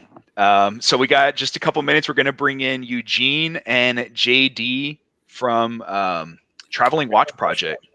Yeah, man, I'm excited. I haven't met these guys yet, so I'm super stoked. Do you need a quick break or anything? Are you good? I actually wanted to do a little introduction for these two guys. These two gentlemen actually run the Traveling Watch Project. So they actually have a customized Seiko that they send to different watch fans And I was actually honored to have held the watch for a while. And what you do is you take pictures along your journeys with the watch, and the proceeds from the auction. So when this watch is made it around the world, and they're going to actually gather all the pictures, and they're going to include that in the auction.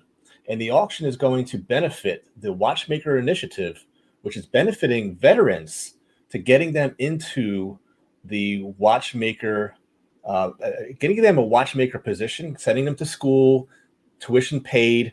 This is an awesome program that gives back to our veterans who fight for our freedoms every day. So I am extremely honored to have these two very awesome gentlemen on the show today, because it's given back to these veterans. So Dave. Yeah, let me bring him in. Okay, so I got Eugene here. Hey, what's going on, Eugene? How's it going? Hey, man. Going? And Thanks then I for think having me on. Yeah, I saw JD. He was in the waiting area, and then he popped back out. So hopefully he'll be coming back on We'll soon. get him back in.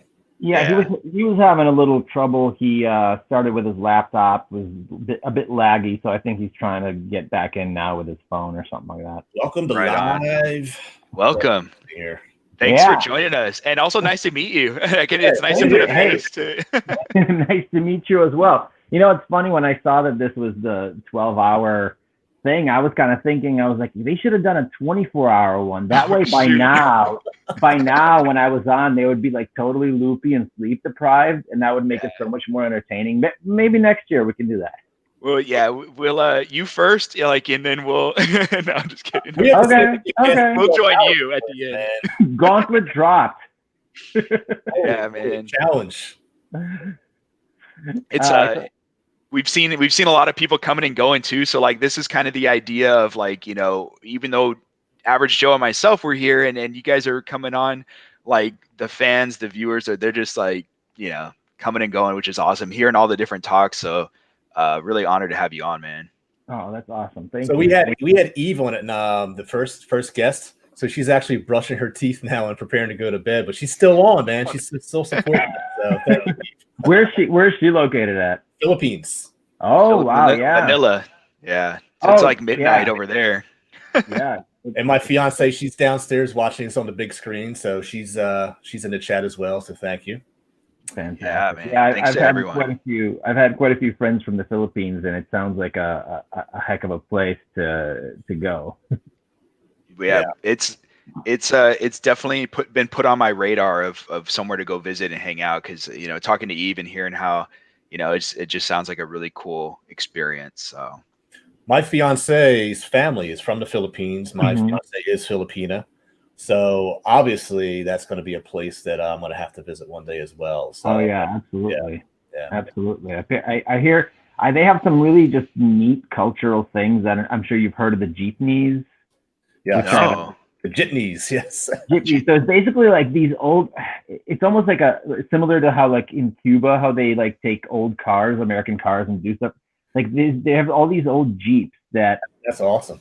Have been like converted to basically people movers, kind of like mini buses, but like you own your own, and they're like customized like crazy. Like for sure. You just never know what you see. It like one, I don't remember. Like I remember seeing some of the pictures, and they're just ridiculous, like in the coolest way. And it's like the old. It's like watch modding in many ways. Like they just take them to these crazy extents with like mods and customized stuff. Like you'll see them with like crazy spoilers on them. Like Dang. Just also just if you can dream it up, someone's done it. Oh yeah, exactly. It's like there's probably one covered in rhinestones. Like. So Eugene, I wanted to bring you onto the live stream today because you and JD are running this incredible charity for the Veterans Watchmaker Initiative. Do you want to tell everyone in the chat what that's all about and what led you? Yeah, for sure. So me and JD. So there's actually 5 of us total that are kind of behind this project, and we. It's been over a year ago now that we got together just kind of on Instagram talking about like doing projects. We thought like, hey, maybe we can, manufacture some products, that kind of stuff. It just turned into really like a group, of a club, and one of the things that came up was this idea that I had seen on Watch You Seek, that someone was like, hey, I've got this old Vostok, and if anyone wants it, I'll send it as long as you send it on to someone else. Right. So I thought, hey, what if we like actually did this? I was like, that's kind of a cool project, Yeah. And it was just something I mentioned, like literally like in the group chat, like I was like, hey, someone was doing this. What if we did this? And it was not like, it was like that. Like I just do that. I come up with random ideas. None of them come to any kind of fruition. Well, literally the next day, JD goes, hey, here's the page. And like, he's got a full page made for it. Wow. He's already implemented like literally like what, you hear about the guys who are like, I came up with Netflix before Netflix existed, but it's like the guys who actually implement that actually make things happen. Right. Well, it seems like JD's that guy. Because he had it rolling like full blast, and I was like, we're doing this, let's go. So from that point on, what came around was what was going to be the meaning behind it, and it benefiting the veterans was actually kind of right there in the forefront. We thought, if we're going to send this watch around the world, and that was kind of the idea, is that the watch would go around the whole world to kind of underscore the connective nature of the hobby, the way that the hobby can really connect people, like the two of you who would have never met each other or chatted, like, if it wasn't for this, right? That's both with the nature of the social media connections, like the positive nature of social media connections, and also with the hobby, how it can connect people. We thought, why don't we send this watch and have hands all over the world touch it? Although I guess everyone touching the same thing right now in the time of Corona is probably right. I actually had it before the whole COVID thing, so but I was honored to have actually had experience with this watch. And welcome, JD. How you doing today? JD, nice to meet you. Yeah, good to meet you guys too. So JD, there's actually a backstory with you in regards to the Veterans Watchmaker Initiative, because your son actually fought for our country. So you want to get into that? Yeah, sometimes it's a little more difficult for me to talk about, but I'll do what I can here. All right. Yeah, I mean, it's up to you if you want to. Yeah, so 12 and a half years ago, he was killed in Iraq. That tour, he volunteered for the security company. I mean, he was in logistics, and he didn't feel like on his first tour in logistics, he was really doing what he signed up for. So he volunteered for the security company. So to me, take your time.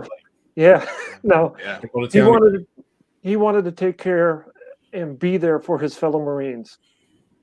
So that's what my wife and I thought was, we should carry on with that. Well, we want to thank you. So since then, I mean, we've been working on different organizations to help veterans. And with the Traveling Watch Project, I found out about the Veterans Watchmaker Initiative just on a lark, and it just kind of, everything just kind of fell into place, and it was like, yes, this is what we're doing. This is it. Yeah. And thank you for your son's service. Thank you to you as parents of the military. I mean, the sacrifice isn't just of our military; it's the families involved too. So, thank you. You must feel extremely proud of the sacrifice your son made, and I don't want to harp on that, but huge thank you though. And I tell people I am. I certainly appreciate it, and I tell people all the time I'm happy to talk about him. Just realize sometimes it takes me a while to get the words out. But no, I appreciate it very much. My fiance is a big supporter of the project as well. So when I actually was able to receive this watch, man, I wanted to do everything possible to get it out there. So hopefully I did it some justice. And what a great cause, man. I hope everyone will follow you guys and really see what an amazing story this is, man. It is, and you have so many. I mean, I just feel like every time I see, it gets brought up, like you just have immediate following support. Like so, yeah. God bless you guys. So it's amazing. Yeah. So I work with veterans every day in mental health. That's my specialty, and I think one of the biggest things that I've been thinking more and more about is how much, in how many ways. Vets, especially combat vets, are a unique social group, a unique, almost a minority group, because we really don't understand. We have a hard time understanding what their lives are like, what their lives, how their lives are impacted. Most that we hear in media and things like that is, oh, thank you for your service. Right. And that doesn't even begin to touch and repay for the sacrifices these guys have made, that they make, regardless of political ideology or anything. And it's interesting because these guys, they the concept of gratitude. They don't. Most of them don't see themselves as heroes and don't see that they deserve thanks. They see themselves as someone who did their job. They did what they were told because that's what they signed up for. And I think we don't do enough to really show their things from their eyes. I would love to see more of that personally. I've seen there's been some increased things with people with PTSD and kind of the experiences they go through. Sorry, I'm gonna. Yeah. But sorry, but sorry. I need to change venues here for a second. Yeah, you're good. You're good. Take your time. Yeah, the experiences they go through. As I was saying. Live streaming is all about, man. You never know. Well, and while you do that, let me ask, because Fit Outpost, one of our viewers, he was asking, because he doesn't have Instagram. So is there another avenue or channel that we can get for you guys to post out here? That's really the main one, because as Eugene and I and the other guys in our group kind of talked through, the idea was take pictures of the watch at each place that you're at and doing something cool with it. I mean, it could be something boring, just like game night with the family or making dinner. Maybe it's, hiking up the mountain, but we wanted to get pictures with the watch. And the idea was when the watch makes it all the way around, we auction that off along with a book of pictures of all the places it's been, all the people that have handled it. Right. So those two things go together. So Instagram really kind of is like the main place that we can do that with. So okay. I looked at trying to do a couple other avenues as well, such as Facebook and Twitter and stuff. But right, I'm telling you, I work full time and trying to manage this. We understand. It gets to be quite a bit. So to try to manage multiple platforms, multiple people, it was just kind of, at this point, just kind of a little bit much. Okay. But, well, I think. Go ahead. But I would say if it's someone who wants to receive the watch and be a part of the experience, they can definitely shoot an email to us. We'll be glad to send put them on the list. And once they have, lovely. Yeah, look at that. This so what email? This one's only a few months old. This is actually a little baby picture, but it also has. Oh, here we go. It also has the watch here. This was actually a custom dial, and some of that chroma is actually seen through, as you can see, but I think you guys get the idea. I'll actually repost this on my Instagram for anyone that wants to see it. I'll put this up to the top. Yeah. So what email would be best to send them to, Eugene or JD? Yeah, JD, do you want to share? I think you're doing the logistics. Yeah. You can just contact my personal email, which is jdkimple@yahoo.com, and that's KIM as in Matthew, P as in Paul, LE. So JD Kimple at Yahoo.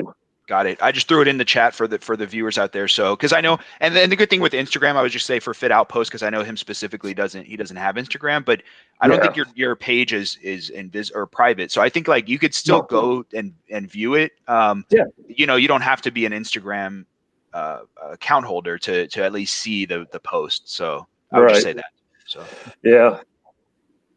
And I did notice in the chat here, Fit Outpost is asking what happened to the watch. So right now we're in the beginning steps of the journey. The idea was we'll send it to Fernando, who's another one of our group. He made a custom strap for it. He's up in Seattle. From there, it went down to Oregon to the guys at 40 and 20. It went down to California, Arizona, Nevada, Texas. And then the guy in Texas was sending it to Eugene. Okay. And though the post office lost it. So I saw that post. It got to Des Moines, Iowa. Tell us more.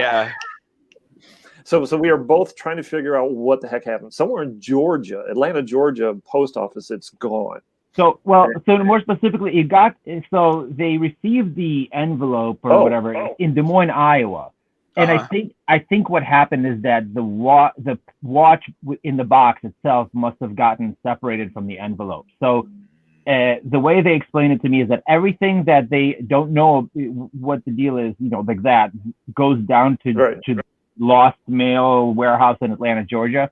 I picture it a little bit like the place in Indiana Jones and the Raiders of the Lost Ark, where it's just this giant warehouse, and it's somewhere next to the Holy Grail or whatever. Yeah, we should catch a flight through the Bermuda Triangle. I'm sure we'll find it. It'll just teleport itself into.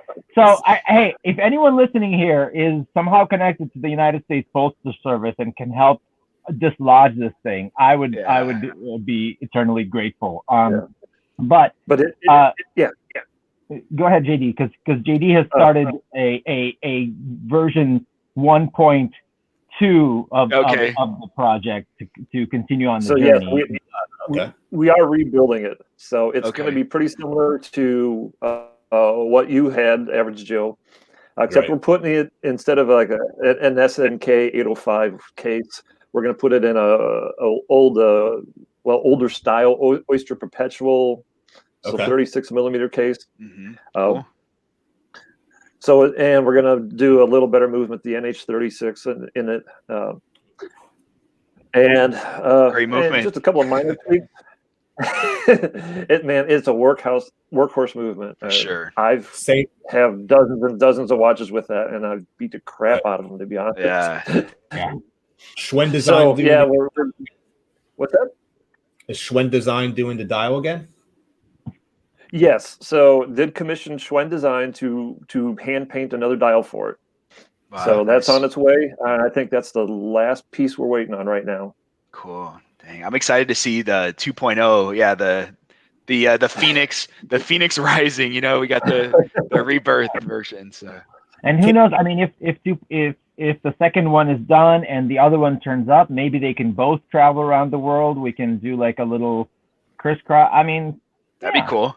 Yeah, for sure. I have a feeling it'll turn up. It's a matter of when, So, yeah. Fit Outpost actually has a question that I was going to actually ask you guys in regards to what is the end goal. Like, you guys are going to auction this watch off, and you're also going to include the photos of all of our posts. Is that correct? So, yeah, the idea is we'll actually try to have make a photo book, like a not like a nice quality photo book with the pictures and the locations associated with them. Something that really kind of will just commemorate the travels of the watch. So the winner of the auction, or we're looking at either auction or raffle as the best way to do it, because what we want to do is we want to generate the most money we can for the Watchmaker Initiative. Yes. So the winner of that will receive the watch and the book, as this nice commemorative piece. That's so awesome. I love it. Will guys like me and other people in the chat have an opportunity to bid on this watch? I mean, I think so. I don't think having had the watch in your hands kind of gives you an inside track in any way. There's not a conflict of interest in this case. One winner take all, yeah. Would it be like on like social media, like something like maybe like an eBay, for instance? Is that kind of the route? That's what I had originally thought, but I mean, as we're working through this process, trying to, you know, I don't know if that's the best avenue or not, but we're still investigating that. Okay. Yeah, cool. You know, it's about Yeah, I like this. I love this case idea too. Average Joe wants this watch. There you And go. Yeah. We it's, you know, what we need in that case is like a tracking device, like a GPS logger too, like find exact where it's at. Like the old Breitling pilot watches that had the. There you go. Oh, yeah. If you actually pull that out though, and it's not a true emergency, you get a stiff fine. That's actually more than a watch. So. Really? Yeah. You know what? I would be okay though with doing like a crowdfanding, which is just to pay the fine, and let's see what happens. You know, have all these helicopters landing on your house.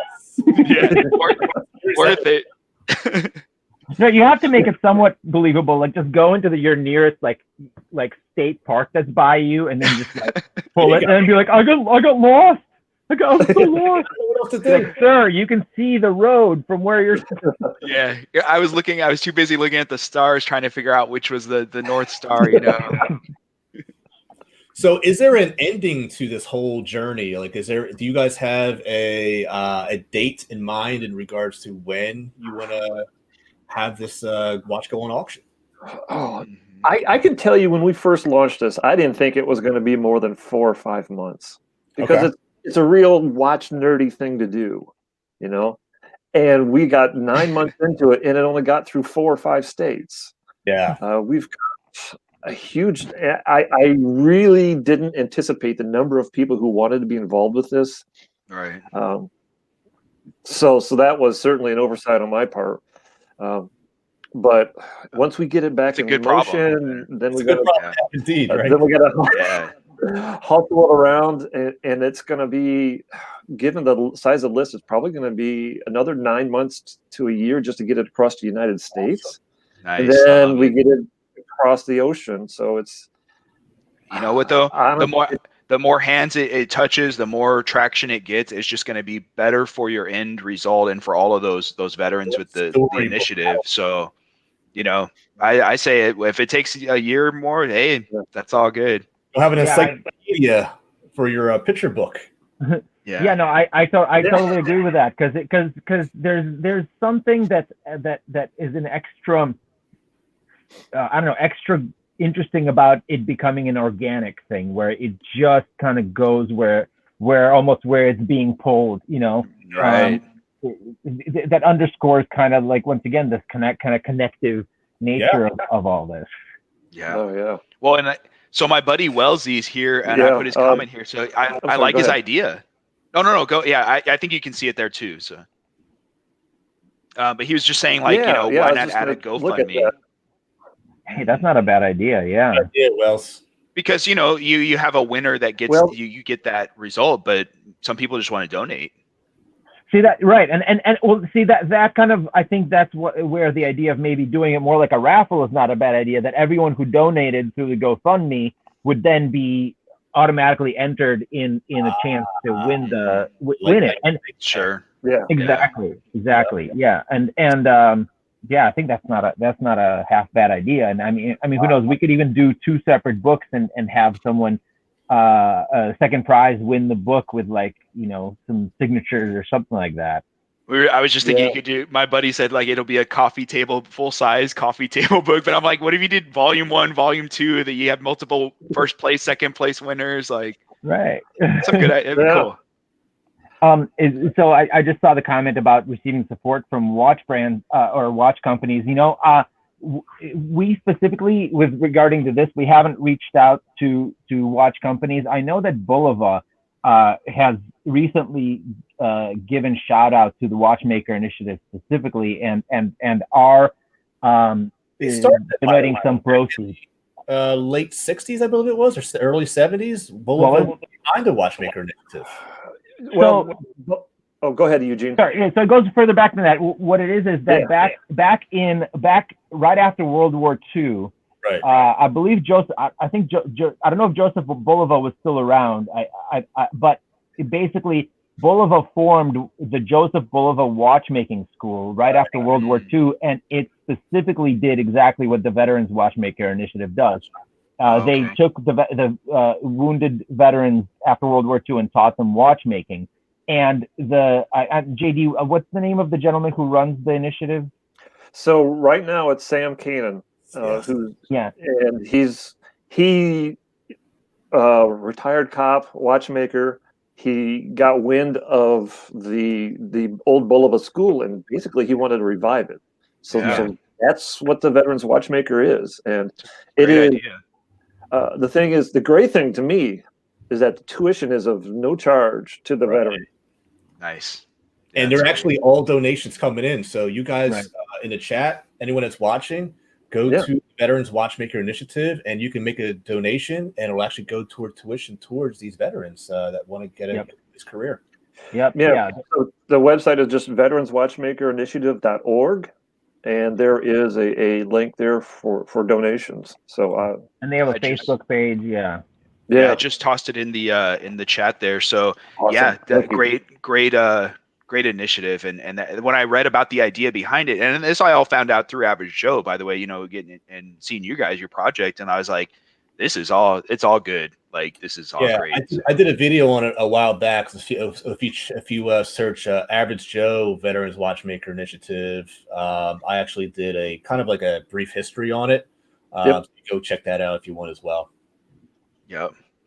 So I'm going to ask, because I'm curious, and I'm sure others in the chat are too. So, like, how big into watches are each of you guys? And can we do a wristwatch check? Because we missed our last guest, but let's see where we're at. Yeah, you almost can't get away without doing one, right? All right, what do we got here?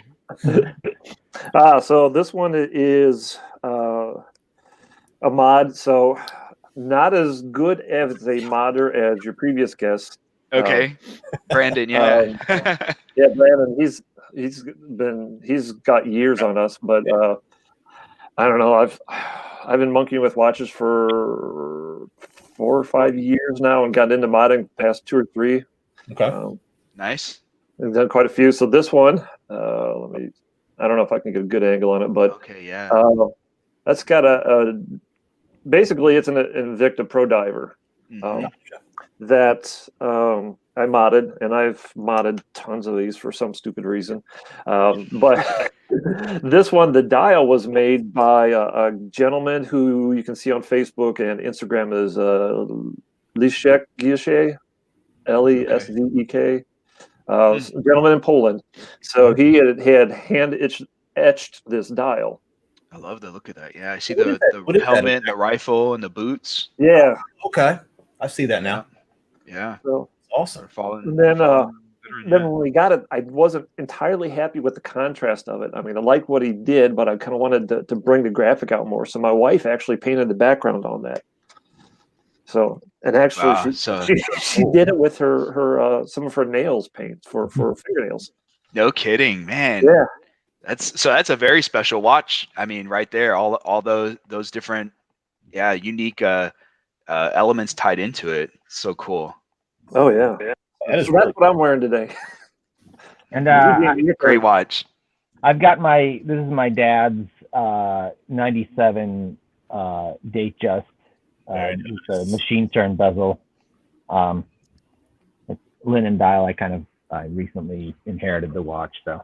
Can I take a look at that? Sorry, I was looking over here. Let me see that. Oh yeah. Man, look at that thing. So the dial was like a light salmon color when my mom gave it to him for his 50th. Very nice, man. And so it's kind of changed. Yeah. Oh yeah. I think it's specifically these linen tapestry. Sorry, not linen, tapestry dials. Mm-hmm. They really actively change over kind of a quicker amount of time, shorter period of time than kind of like your typical dials do. So very cool. It's really cool. It's harder to see some of the markers on it now, but the colors like this caramel kind of like it almost looks like that's a beautiful side of a caramello. Yeah, I can even see like the light, like where those markers are kind of playing with it too. And so I'm sure in person it looks so much better, but even just on camera, makes it look all blingy and shiny. It's really funny. And when I first saw it, I was like, when my mom got it for my dad, it was like, oh, this is nice, but but now it's a completely different story. When I actually hold it in my hands and operate the super crisp date change, all the fit and finish on these it is a bit transformative for your opinions of especially after like working with different watches for a while. So we got to hold them and experience them to really get that appreciation, like. Yeah, so for me going back, like my whole connection to watches, my dad was always a bit of a watch guy. He never had like a massive collection. We're from Ukraine originally. I came to the States when I was like 10 years old. Okay. And he, back in 1978 or 79, like right before I was born, basically, it was like, I need to get me a legit watch. Because he had been, they had been like doing Russian watches, which nowadays would probably be kind of valuable. But back then he was just swapping Russian watches. And then he asked a friend who was working in one of these like commission shops, hey, if you come across like a Seiko or an Orient, which were really popular in the Soviet Union back in those days, let me know. And she contacted him like a month later, and it turned out that she had this athlete who was allowed to leave the country. You had to like have a special visa or whatever. This athlete who was allowed to leave the country went to the UAE and picked up this Seiko Lordmatic. It was a 1973 brand new Seiko Lordmatic, and my dad paid, I think, something like a couple times a month's salary for the watch. Man, that's a lot, yeah. Yeah, for back, and he had a good, like he was a professional dancer. He worked for the official Ukrainian subsidized dance organization, whatever. There was an acronym. Nice, yeah. So he had, and which at that time he had the same salary as like a official state engineer would. So he paid a good amount of money for this watch, and it's actually, I have, it's in my collection. I'd access it now, but I'm kind of sequestered in this little area. No, you're good, man. But yeah, that's kind of how it started. So it's funny because both me and JD, I think, came to the mod world in a different way than most people. Because most people like just start with this whole like they get an SKX and they put some new stuff on it, and right. Seiko, whereas I like my whole thing started with. Like I started kind of, I was like, I'm going to collect, I like watches. It's time for me to take it more seriously. And then from there I jumped to, I'm going to build a custom watch from the ground up for my dad for his 70th birthday. That's how, I wasn't like, well, let me just try changing this bezel. I was like, no, I'm going full blast. I'm building up. All in, yeah. So so like I had this kind of trial by fire in learning watch assembly. I'm not going to call it watchmaking because, but and from there it was much easier to get into modding and doing all that. But kind of a different thing. And JD too, you didn't start with your typical Seiko stuff. You worked with Invicta and you did a lot of Miyota stuff before. Yeah. It's awesome, man. Wow. So you guys have definitely like you have that experience like with that's kind of what got you into it. And I feel like y'all's watches for your wristwatch check are so much cooler than like hang on, let me dig through my watch box here and get something with a little more. I got one for you. This is in honor of your son, JD. The Lumina. Oh yeah. The combat camo. And this is the only Easy Day was yesterday watch. So this is the Navy SEAL watch. Oh, cool. So very cool watch. Yeah. That is very sharp. Of the military and your son, buddy. So thank you. Awesome, man. Well, I don't have anything as cool as what you guys brought to the table. I was like, this is actually from, I was going to do my wristwatch check last hour and we just never got around to it, but I have my Brew retrograph because I'm about to be on coffee number 2. So, I got the Brew watch. Yeah. Everybody's got their little coffee. I got my caffeinated Mountain Dew Code Red. We got it. Whatever works, So. That was the Bob Ross Positive Energy. Oh, nice! I had this one yesterday. I didn't. Nice. So cool. Is that like filled with hugs and kisses and things like that? Right. Fluffy clouds, pretty little rainbows, and happy little clouds. No. I'm afraid the Bob Ross thing would make me make happy little accidents all day long. Oh, you had quite a few of them already, right, Dave? No. I'm saving that for later. Oh man. Well, it's here, man. I really do appreciate you guys taking the time to chat with us, man. And I hope that everybody in the chat follows this project, and if they can, even donate if they can to that Veterans Watchmaker Initiative. And help veterans get jobs in the watchmaking industry, man. It's such a awesome way of giving back to those that sacrifice, making the ultimate sacrifice for our freedoms. And like what you guys said earlier, I know we say thank you for your service, but man, we can't thank you enough. We can't express that gratitude enough. And I wish I could, but man, just trust me when I say that I really am truly grateful and honored of the sacrifice that the soldiers have made, and especially with you, JD, your son. Nice. Really honored to have you guys here today. So it means a lot for sure. Yeah, to all of us, and I ditto, because I can't say any better than that. So. Yeah, and I usually can't talk that well, but man, when it comes to you guys, that one came from the heart. So that's probably the last time anything coherent is going to come out of my mouth today. So. You don't talk so good. Yeah, exactly. We got make words come from. We got average caveman, watch reviews. So. Why do you think my channel called Average Joe? It gets me off the hook. There you go. What was that caveman lawyer bit that Phil Hartman did on that? Oh, yeah. Good time, huh? Where he would all of a sudden start. He was like super eloquent. He'd just go off. Yeah, it was great. Yeah. Now I'm just a simple caveman. Man. And I don't know about your world of digital watches and such. Well, are y'all like really? I mean, you told us about we got your little wristwatch check, but are y'all pretty big as far as your personal collections, or do you just keep a few and that's it?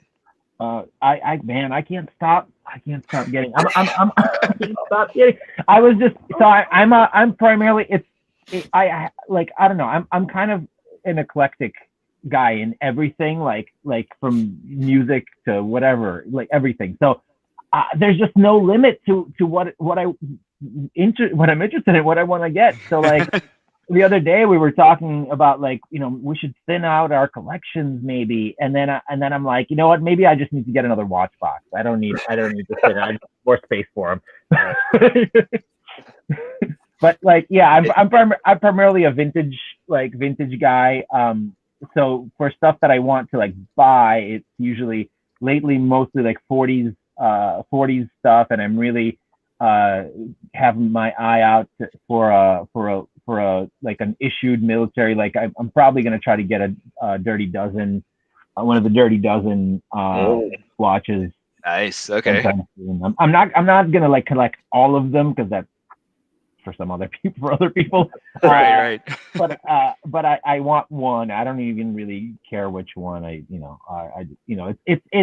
the connection to the bits of history and the people throughout history that really kind of drives it for me. It's kind of like when you go to a historic site, you go to an Aztec ruins, and then when you're there's some portion of the dimensions of the separation between you and the people that were there back in the day, that's like shortened, right? Like the only thing that separates you now is time. The distance is gone. You're there with the actual things that they were with, Right. And that connection, just there's a feeling behind it, and that's kind of why some of these special kind of watches, why I like them, and the fact that out of all these other technologies, it's this daily use technology that literally will work as well today as it did, in 1942 when it was issued. Yeah, that's a good point. I love that. I just got my hands on this Accutron Space View. Oh yeah. It's got that tuning fork movement, so you can hear the hum. This thing was built in 1962, and it still has that smooth sweep. It still keeps accurate time, and I just can't believe that something that's built all those years ago still works. It's amazing.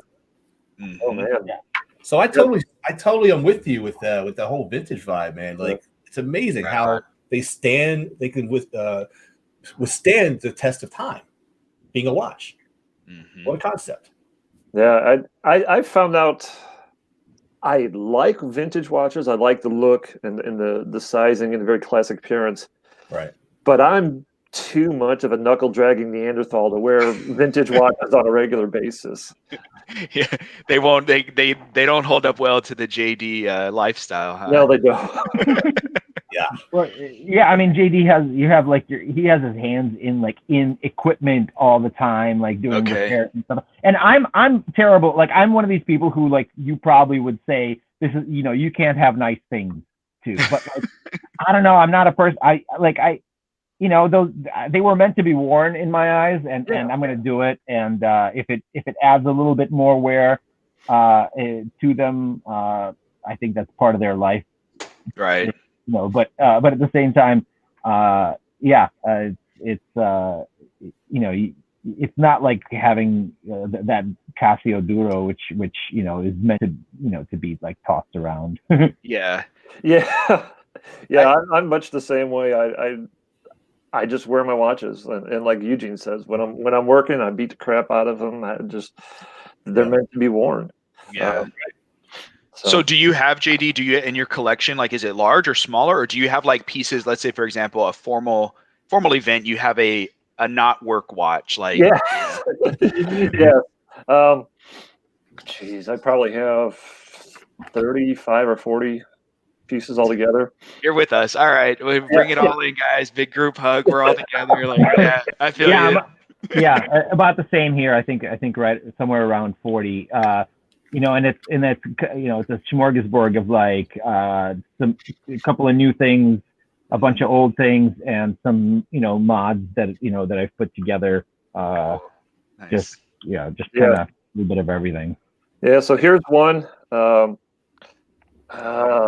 we go. So look at that. White dial. Sterile dial, right? Yeah. Sterile dial fluted case. So this one I put together last year for our anniversary, because we were at 30 years. 30 years is supposed to be the congrats. Congrats. Pearl, okay. So I had the white dial and I bought it, and I don't remember what I bought it for. So it's been sitting in my parts bin forever. And I looked at that and I saw that the little markers, the camera works a little different out there. Are kind of pearl-esque. So I thought, well, that's going to be kind of cool. Yeah. I had the case and very clean dial. So put that together. So yeah, this is one of my more dress type pieces. Looks great. I love the white on white. Yeah, what movement did it? That one's got a Miyota 8215. So it's the I know it's the bottom of the shelf mechanical Miyota movement, but I like the Seiko. It works. It works. It works great. Exactly. Now, is that the Miyota movement? If you tap it, it'll stutter the second hands. Is that? I know there's Miyotas. Yeah. I've never seen that before. I don't know. I don't know if I can demonstrate it on this one. No, we're gonna. It's like you always cringe, right, when you see. Oh, okay, it caught back up. We're good. Okay. And it does it fairly often. Yeah. But some of them do it more than others, and it just has to do with the seconds hand is an indirect drive. Yeah, that and mechanism. the way that The gears gears mesh. mesh up. Yeah, I thought. Oh, so is that like a little gear slack, basically? Yes. So you're technically losing time if you do that. To every time you do No, that. No, You're not. Yeah, you're not. It'll catch back up. Oh wow. Yeah, that's why it's stutter, because it'll stop and then it'll kind of catch back up. Yeah, because essentially the second hand is not. So when you look at when you look at a watch movement, the minute hand is what is most connected to the actual timekeeping. That's connected to the primary gear train. It's the second wheel, I believe, second or first wheel. So basically, the minute hand is driven right off of the barrel, right off of the mainspring. The mainspring. Okay. All the other stuff is indirectly driven from that. So like your hour hand is basically driven. It's all on the front side, is driven off of a wheel that is driven off of the cannon pinion, which is what the minute hand drives. Right. And then the second hand often is driven, once again, like indirectly, kind of almost like as a second thought. I mean, that's a silly way to explain it, but so basically, as long as if you can mess with the second hand, and it's not really shouldn't affect. Gotcha. Depending on the movement. That's good to know. That's a good explanation. I do appreciate it. Yeah. I'm following you. It freaks people out, but other than that, it doesn't do any damage. That's what I was gonna say. It looks bad, like you're like, oh no, but it's fine. I actually have a Courget watch that's a Black Bay homage, and it has a Miyota that stutters, but it actually has there's two sections in between certain numbers where the second hand will stutter, and but it's accurate as far as keeping time. It just doesn't look pretty. Right. Yeah. And I even time lapsed it, where I recorded it, and when you play back the time lapse, it's completely smooth. But when you're watching it, it has that little. It's really strange. Yeah. That's the way. Yeah, I had an old Vostok like diver that like the gears that drove the second hand, there was a tooth missing, and basically like at the same time around at the same place around the dial, it would like stop and then start again, but the watch was still running, but it basically skipped a gear or skipped a tooth. Yeah. It's, I don't know. My buddy Wells, he was on earlier, and he had a funny story, and we were chatting, and we were like, hey, if we were going to take one of your watches, like which would it be, from each other's collection? And the one that I was going to get, he actually drop kicked it by like reaction. He fell off his counter, his dresser, and he likes to hacky sack stuff back up to hand level. But instead of it coming back up, he just ended up kicking it into a wall. And so the minute and hour hands are completely like entangled. So it's not, I'm like, you know what? Let's turn this into a mod. It's like, I changed my mind. I want a different watch now. I was like, I don't want that. And I'm like, and you can never borrow my watches again, by the way. Like, no thanks. Wow. Like, it's not a G-Shock. So yeah, it's pretty funny. But that's one that it was good to know about the second hand not really being as important. So I'll make sure when I untangle the minute and hour, I be careful with those. So. It reminds me of the Weiler. Are you guys familiar with the brand Weiler? I'm not. So Weiler was a Swiss brand that started in the early 1900s, and it was pretty popular throughout most of the 20th century, and then quartz crisis, yada yada. Right.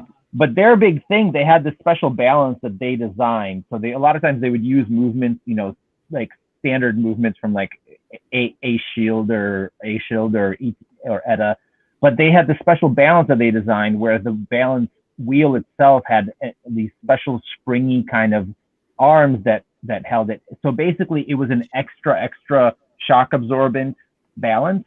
And to prove how durable their watches were, they dropped one off the Eiffel Tower in the 1950s, and it still ran properly afterwards. And they also in the States, they also did it, I believe, either of the Seattle Needle or somewhere big. So it's actually a really, really cool brand that really did stuff kind of differently. They also had really cool water protection, water resistance, where they did these mono cases, where there weren't any rubber gaskets because rubber gaskets degrade over time. Right. So what it was is the bezel pressure, like the actual water resistance was the crystal, a thin lip of the crystal being pressed super tightly against the bezel. And so you could get like a 1940s Weiler right now, and assuming that that whatever the waterproofing in the crown is good, they'll still be totally waterproof. Well, water resistant. I'll have to look into that Weiler, man. Yeah.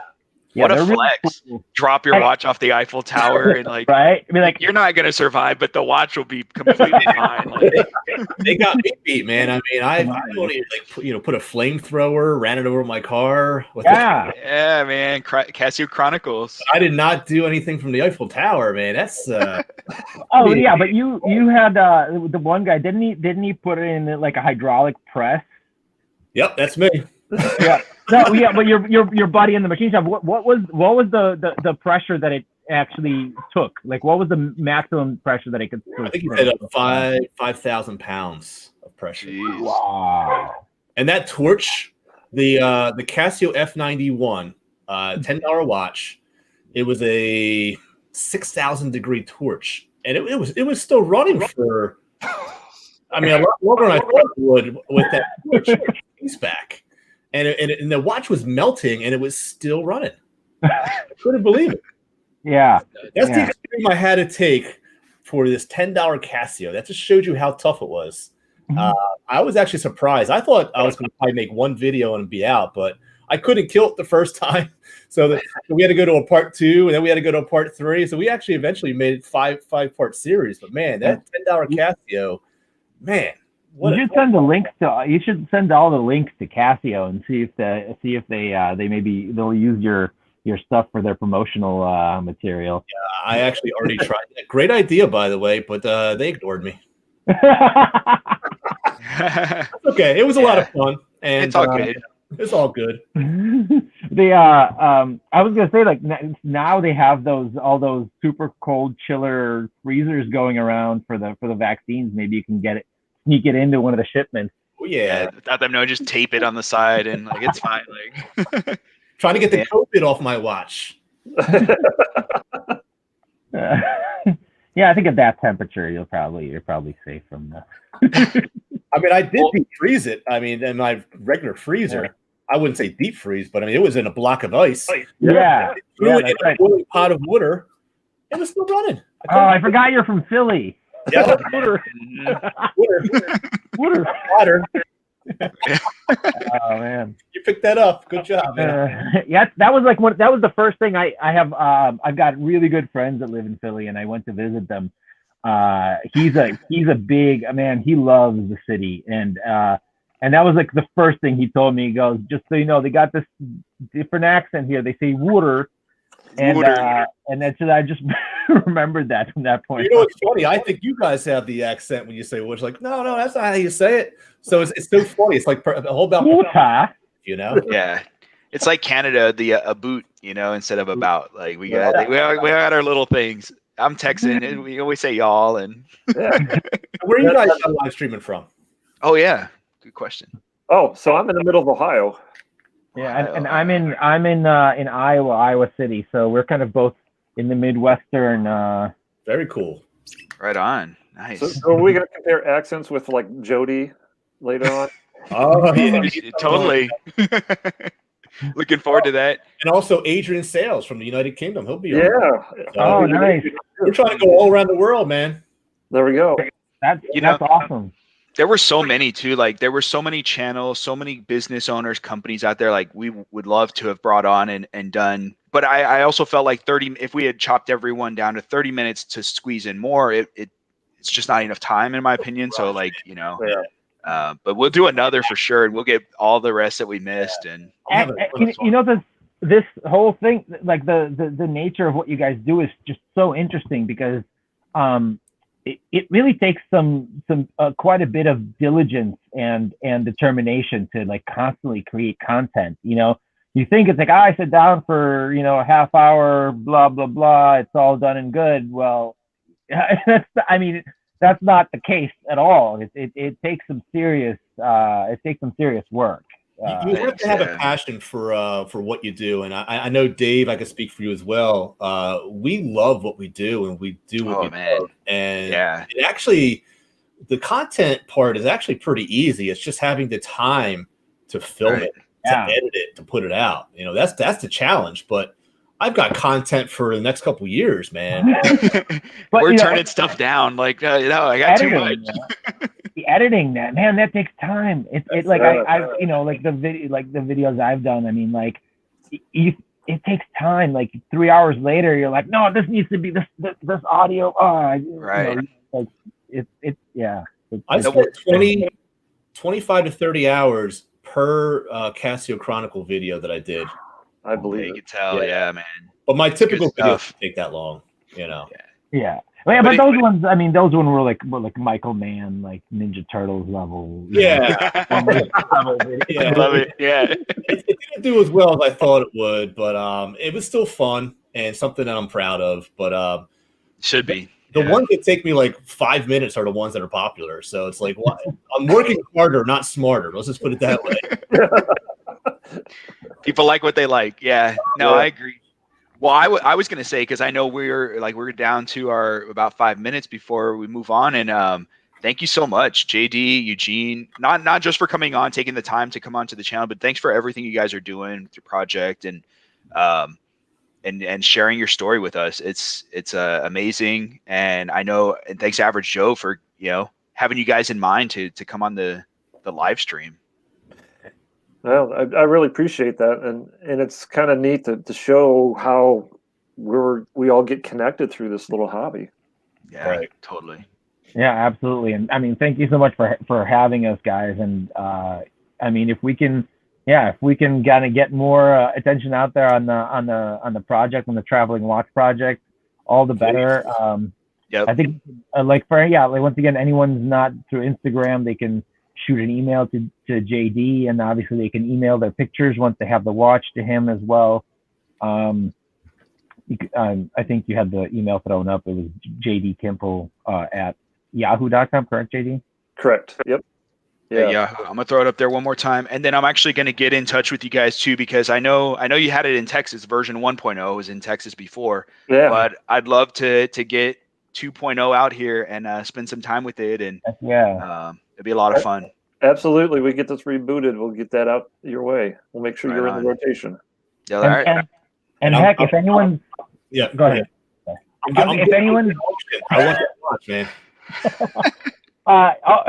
Well, hey, get in line, man. Get in the. So, but if anyone's interested I'm thinking in the future for the next iteration of the Traveling Watch project, if people want to contribute components of the watch itself, that would be something fascinating to try as well, where the crowd, not just a crowd funded, but like a crowd built. Dang, I love that thought, that idea. I'll donate something. Yeah. I can put a few scratches in it, Right, exactly. Yeah, exactly. Like everyone can put their own signature. Yeah, I think we had DM Tiffany chime in earlier, and if you haven't seen the work he does on Instagram, you really should. Because I'm gonna check it out. He mentioned at one point that he would be interested in contributing to the 2.0, and that guy does some amazing work. He's making cases, hands, indices.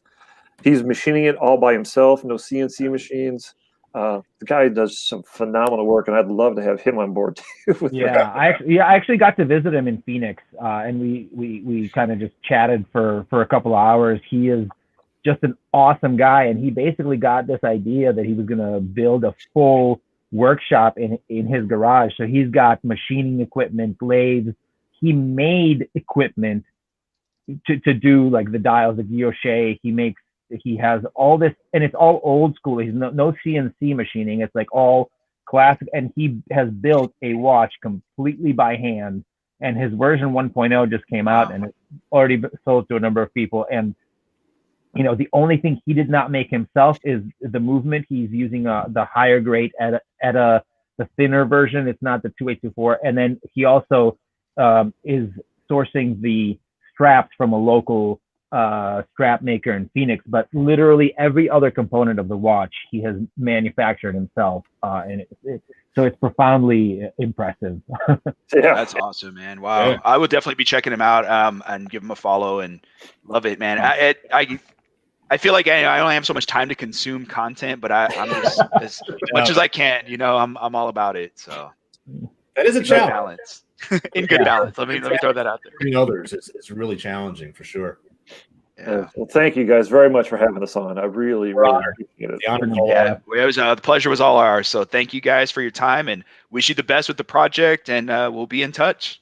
Absolutely. Yeah. Thank you so much, fellas. All right. Have a good one. God bless you guys. God bless you. All right. So so we got Josh, Romer, man, we're just like tearing through, like, I'm like, oh, looking at the time. Yeah. What an awesome hour. I do though. I like that one. Yeah. I like all the hours, but man, that one was definitely touching, man. Very important. The backstory behind that initiative. It's a great initiative. Anyone that's still in the chat, please go to that Watchmaker initiative. Go to go follow the Traveling Watch Project. It's such an incredible charity. Helping. It really is. So. Yeah, I think that it's one of those things that anyone, you can do side projects and stuff, but there's really has such an important benefit behind it. It's just bringing some real value to veterans that have given up so much, and I love it, man. So I really appreciate you, Average Joe, for getting them on, because I've really enjoyed it and learned a lot too. So super cool, man. Hey, well, thank you for actually doing this live stream, man. I mean, this was a collaborative idea, but you had a blast on your channel, man. I didn't pull the plug, man. So you said, I'll do it. I'm like, all right, man, let's do it. So hey, I'm down. Like, thank you for doing this, man. I think it helps being a fan of all of our guests too. So even if no one was on, I'd be like, hey, I'm all about it. But we've had plenty of people joining us. We're 3 hours in, man, and I'll tell you, it only feels like an hour. So we could totally do a 24-hour 1-1 these days. Whoa! I'm a little bit premature here because it's only 3 hours. If it's other people, we're rotating. Well, here's what I'm going to say. Okay, so to all the guests out there, first off, thanks for joining us. I know some of y'all have been coming and going. I got to take just a couple-minute break. Again, the coffee. I'm drinking lots of coffee here. So I'm going to step away for just a few. I'll be back. We'll get Josh in, and there we go. Pick it up from there. Yeah, Swiss Watch Company. For Swiss Watch Company, because I still have your watch. So okay, and I'm gonna be right back, bro. All right, man. Just bring him in. Yep. Well, he's not in yet, but I will. Oh, he's not in yet? Oh, great. I'm all by myself. Thanks. So we got Average Joe gonna sing you guys some Christmas carols. Oh boy. No, I'm just kidding. I'll be super quick. All right, brother. So I want to thank everybody for joining us today. It's we're 3 hours in, and we've got a lot coming up in the upcoming hours. We're going from 10 o'clock in the morning Eastern Standard Time to 10 o'clock at night. So we have a lot of special guests. We had Eve at 9 o'clock from the Alias Steve Dan YouTube channel. So go ahead and follow her. She actually provides a female perspective on watches. And then at 10 o'clock, we had another special guest that it seems like everybody is really intertwining together. So we just had just so many different special guests today so far, and I just want to thank you all so much for joining us. And next up, we're actually going to have the Swiss Watch Company. They're actually a micro brand, and I'm actually wearing their watch today. And this is the diver that they have. This one is in green. If anybody has any kind of questions, please comment in the chat section. We'll definitely put that up on the screen and answer them. The green screen behind me, I actually have is of Rockefeller Center in New York, and just wanted to do something a little bit festive for you guys. And of course, the Santa hat. I'm extremely hot right now, and I may be taking that off soon. So, and then I say she's making me some lunch, so she'll be bringing it up shortly. So thank you for doing that. We got Dave back. I'm back. All right. What's going on, buddy? You need to take a break? Are you good? I'm actually good, but man, so let me. All these guests are running together. So I know we had Eve at 9:00, and then we have at 10:00. 10. We had Brandon. Oh yeah, Brandon from Case and Dow. How can I forget? And then we had just our special guest from the Traveling Watch Project. So what we missed? Okay, so we missed a wristwatch check for Brandon. So what watch were you going to show me? Oh, I didn't miss it because I actually had the Seiko Black Bay on in honor of his build. So here it is. Okay, so you did. So you did your wrist. I was probably in the bathroom. That's my guess. No, you just weren't paying attention. All right, I guess we'll go with that. Well, let me backtrack then. So which one do I want to do? Let's do the. You know what? Let's go with this one right here. So I would have reached for my Parnis Daytona. Oh boy. I have it on the Dasari Straps Co. Look at that rally. But you know the thing with this, I will say, is the reason, because I know they have like the Pagani design Explorer, or I'm sorry, not Explorer, Daytona. There's some other homages, right? But the reason I like the Parnis one is because the subdials aren't offset like on the Rolex. They're actually spaced out evenly. So that's why I went with that one. But anyway, yeah, just throwing that out there. Gotcha. Man, and I'm looking at these. Look, I missed all these chats. Look at these people. What were they saying? Let me look through this. Mad Rock. Hey, buddy. Welcome, man. Dang. A lot of familiar faces out here. What did looks like we have a troll in the chat as well. Who's that? I don't know, man, but I'm not even going to I'm not even going to acknowledge. But what's going on there, Mad Rock? What's going on, man? Welcome to the chat, buddy. Yeah, Mad Rock, man. So I was going through the chat, like looking at this because I went to the bathroom, right? So everyone's harping on me for it. I knew it was gonna happen. Next time, I'm just gonna have to dip out without saying anything, you know. Okay, so Juice 01. See, the problem with going live and seeing chats is like I don't know like the context. So he's like, "Give me a robot test," and I'm like, "What does he mean by that?" So he's joking, and I guess I'm missing the joke, but all is good, brother. All is good. So because you haven't had to use the restroom in the first 3 hours. Oh, so you're all right. Well, you're a droid. Forgive me for calling you a troll, and I forgive you for calling me a robot. No. That's hilarious. I actually went to the bathroom prior to, and I'm actually good so far. For being a 42-year-old man, I'm still good, man. So it's been a lot of fun. If I have to duck out, I mean that's probably gonna be why, but that's just too TMI. So, hey, Juice, are you subscribed to the channel? I don't see you in the comments. I would love to see you in the comments, brother. You sound like a funny guy. So, Juice, Juice 01, he's been on my channel before. He's a cool dude.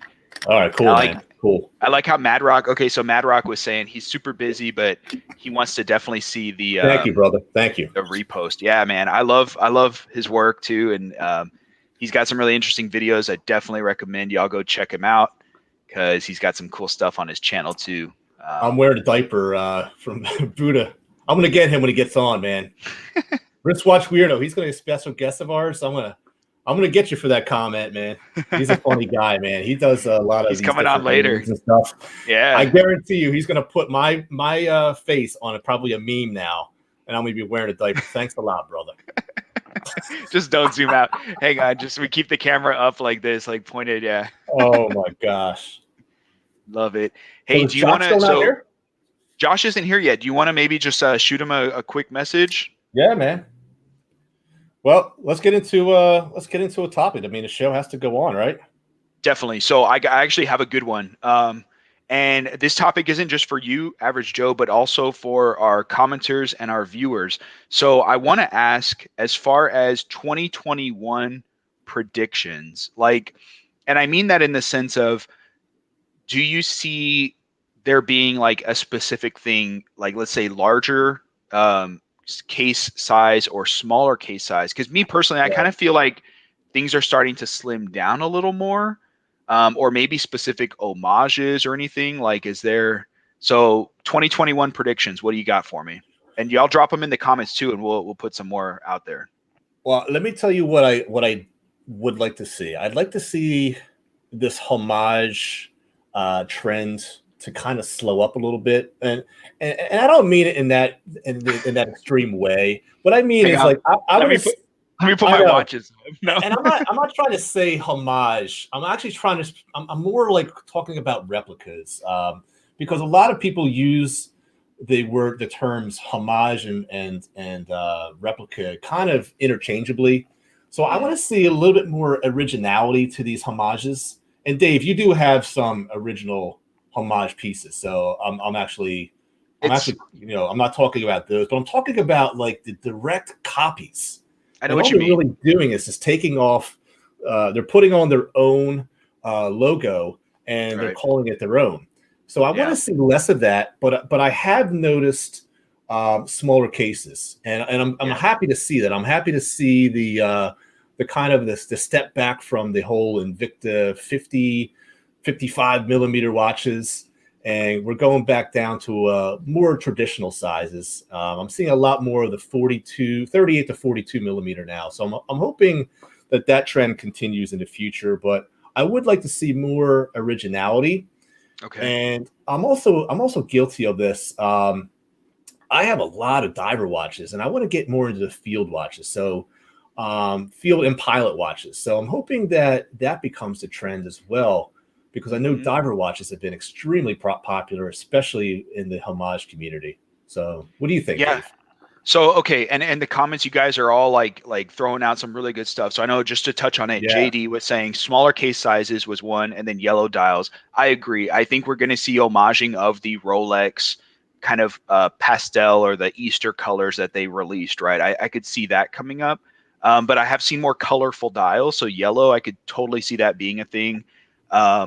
It seems like other people are agreeing smaller sizes, smaller case dimensions. And I think that's what they're wanting. So I think brands are starting to see, because here's I have a 7-inch wrist, right? So I can get away with the 36 millimeter, the date just homage, for example, and I can wear 44, 45, 40, even 46 mil on some watches.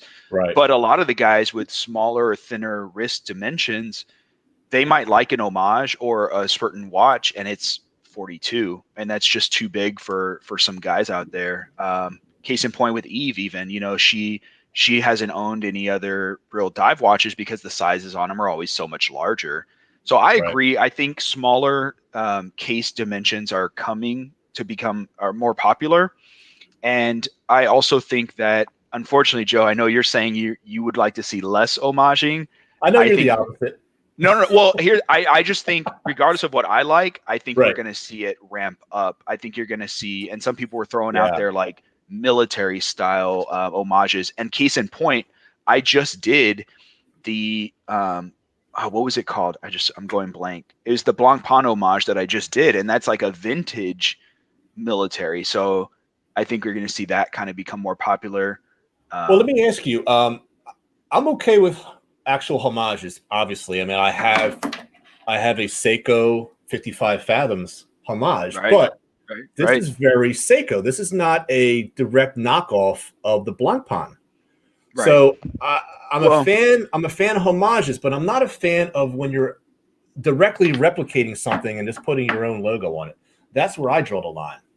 Even that's what I like about the Reef Tiger, because even like this one, it's not an exact. It doesn't have the 369 12. It's not an exact homage, but you can definitely see that it's paying a lot of tribute to. I mean, and I call it an homage because that's pretty much what it is. So when you're paying homage to something, right? You're paying tribute to it. You're paying respect to it. You're not copying it. So when like, let's just take movies for instance. I'm homaging It's a Wonderful Life. You're not directly copying, because otherwise you would be sued for copyright, right? But in the watch community, it doesn't seem to kind of go the same way. Like they they get away with a lot of these direct copies, and there doesn't seem to be the same type of rules that are outside of the watch world. Well, let me ask you something then. So how do you feel about homage with sterile dial? Would you rather see a sterile dial or random brand? Or does it not matter?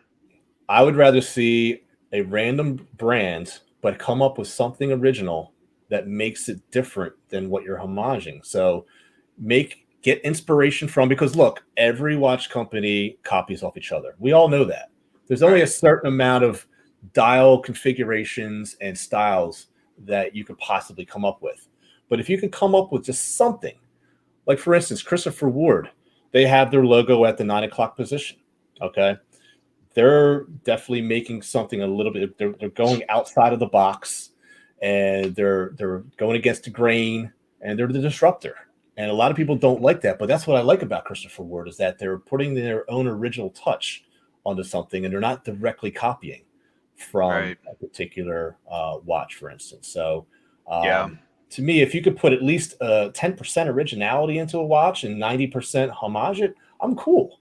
But when you got 100%, I might as well just get a watch from AliExpress that's a direct knockoff, rip off the logo, put Average Joe on there, and start selling them as my own line, because that's what I feel like a lot of these watch companies are doing. There's no originality, and they're profiting from other success of these watches that they're directly knocking off. Yeah, I get it. You know, the funny thing is when I started my watch collection journey, I was very heavy into homages, and I still like homage watches because I feel like they bring a lot of bang for buck, and aesthetically they resemble what you like, what you desire to have, right? Right. But I see myself leaning more towards kind of what you're saying, like not direct copies, like maybe that have the look. Case in point, the Brew watch. Everyone that sees it knows it's got that Tag Monaco look to it. But that's an original looking watch. And when I do my review on it, I'm going to point out some really cool design features that you wouldn't see unless you really spent some time with it. Honestly, I didn't even see the Monaco with that. So that to me, that's what like caught my eye for sure. It's not exact square, you know, but it's like I'm scratching that itch without, like, because you can go for an EMG Horizon, which is a direct Monaco homage, and they're about $350, you know, similar price range. So I see myself reaching more for maybe like not direct homaging as often. Right. And Mad Rock, so he's been doing a lot of content, so I wanted to touch on this too, where he sold his Janot and his Steinhardt. And so it's like he's like kind of pulled away from his Rolex homages quite a bit. It's interesting to see his point of view on that stuff too. Wristwatch Weirdo said he wouldn't mind seeing an Average Joe Seamaster. So there you go. All I gotta do is I'll take off the Omega and I'll just put Average Joe on there, and boom, I got myself a watch line. But these are expensive, man. There's no way I do it on this. and my fiance, she's like, if she had $1 for every time I say homage in the house, or every time she watched one of my videos, she'd be a billionaire. So I think I need to stop the whole homage thing for 2021. That's my New Year's resolution. I'm going to cut that word out of my vocabulary altogether.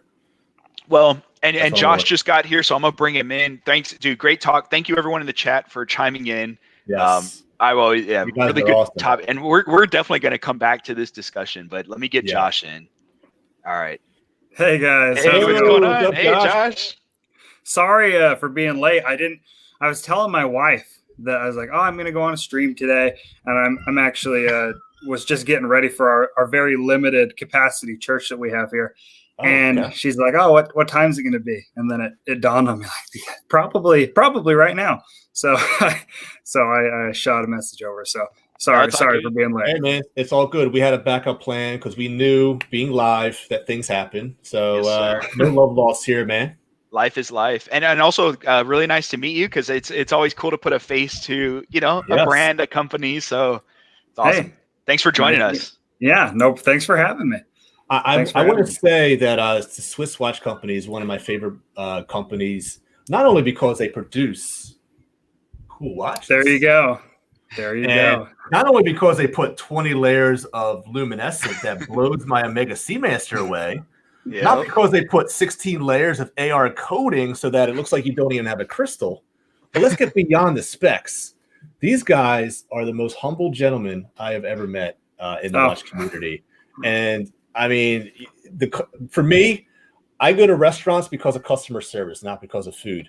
But in these guys' case, they make great watches and they have excellent customer service. So kudos to your brand, the Swiss Watch Company. And I'm honored to have you on the channel today.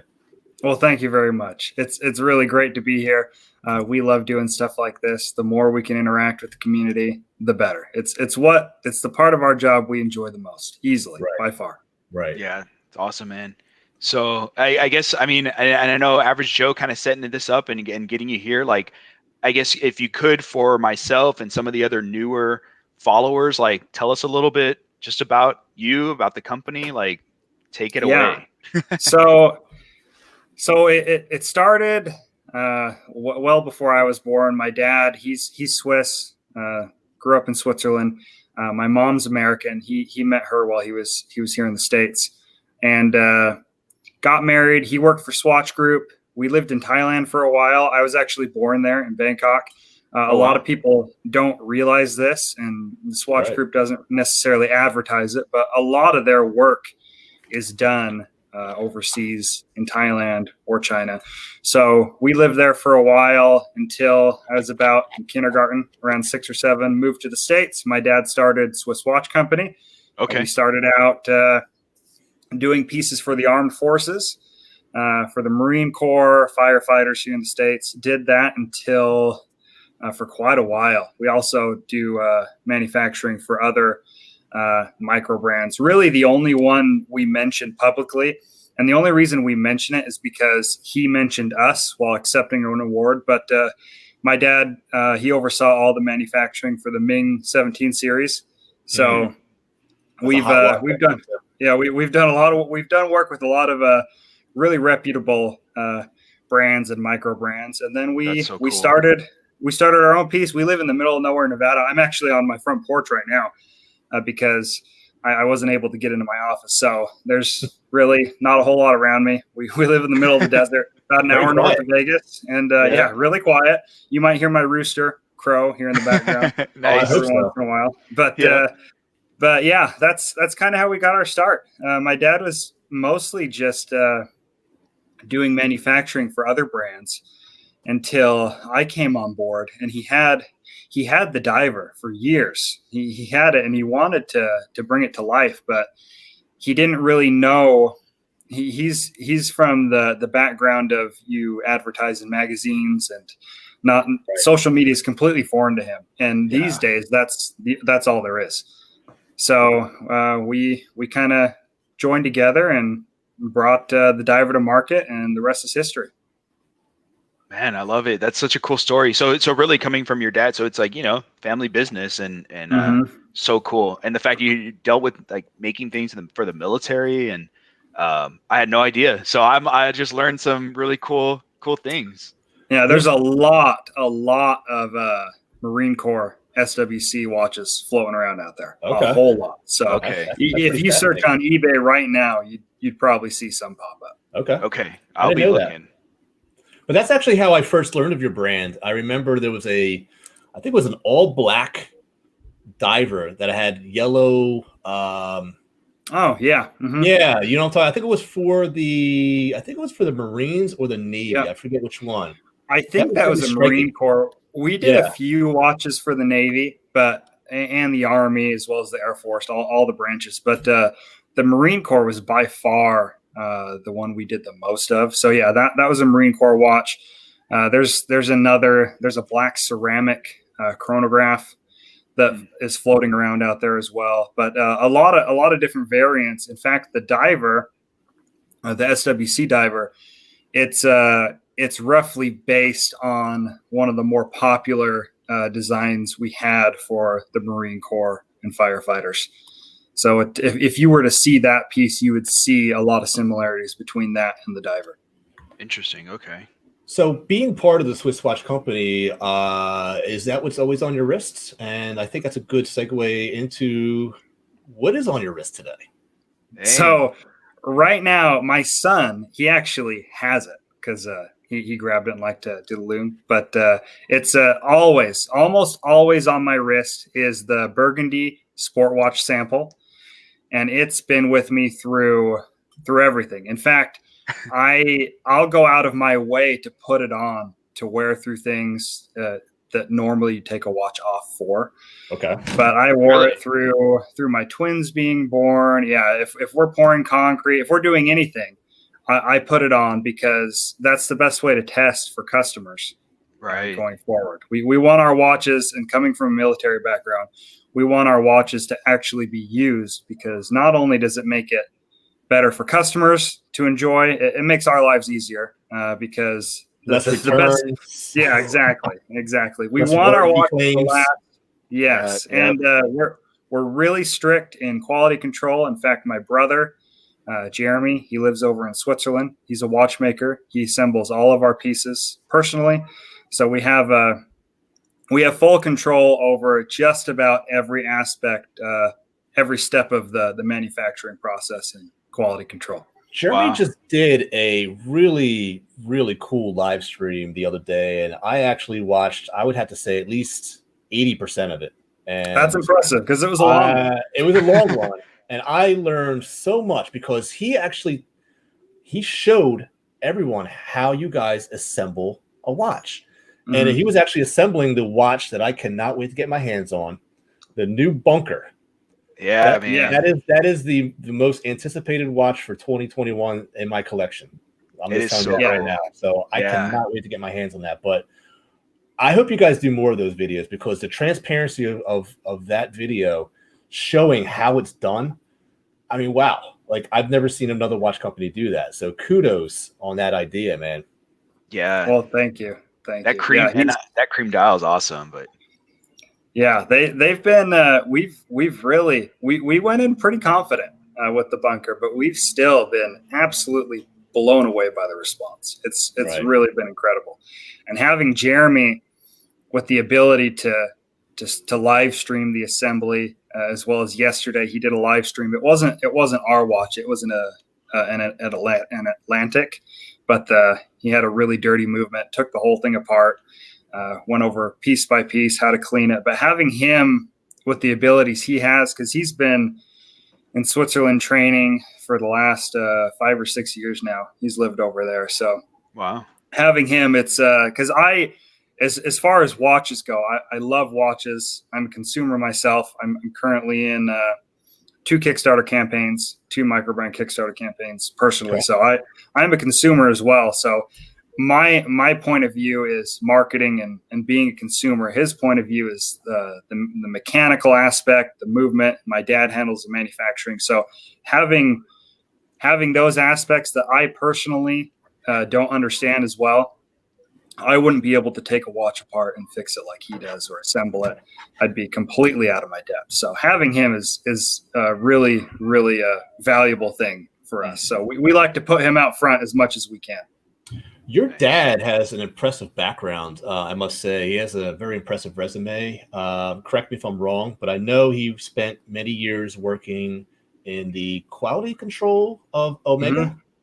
Yes, and he also had a little stint with Rolex too. Is that, if I'm not mistaken, or was that your brother?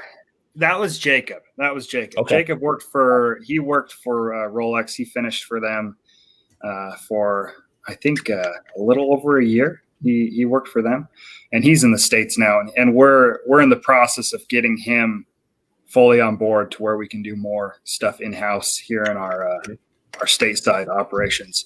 But yeah, my dad, he worked for the Swatch Group for quite a while. In Switzerland, the way their education works is when you turn 16, you enter an apprenticeship. So in the States, your traditional high school would end and you kind of go into almost the equivalent of a trade school.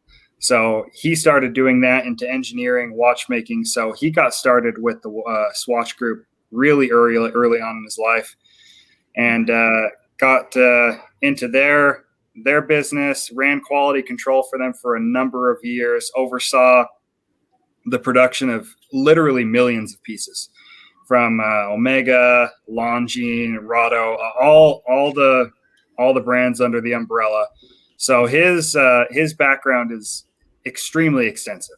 It's pretty unique having him with the background he does, and that's how we're able to do some of the things we do that you don't normally see, because it's standard to, if you were to approach a manufacturer and like, for example, the bunker, it's 10 millimeters thick. If you were to approach a manufacturer and say, I want to make a field watch with the SW200 at this thickness, they will tell you, we can't do that. And then that's the end of the conversation. But whereas he actually has the engineering background, he can actually show them how it needs to be done so it can be done. And then we're able to make it happen. So it's having him is it's invaluable for our brand. And he's really the heart of the company. I like to tell people he's the heart of the company. I just spread the word. I have to say that when I unboxed this, dang, look at that, man, diver that you guys sent over to me, it's got a lot of elements of the Omega. So that before I even knew that your dad worked for Omega, I knew he did, because it's got the scalloped bezel. But the finishing on this watch, I noticed right away as well, is done perfectly. And the loom, I mean, I knew that you guys were competing with the Seamaster. So all these little elements gave me the impression that your dad may have worked for Omega, and you definitely confirmed that later on. So my instincts were correct. So this is an excellent watch. I love it. Yeah, and that model specifically is still my personal favorite of the bunch. It's the one I wear the most out of the divers, the green one. Yes, the green version, yes, it's just very clean.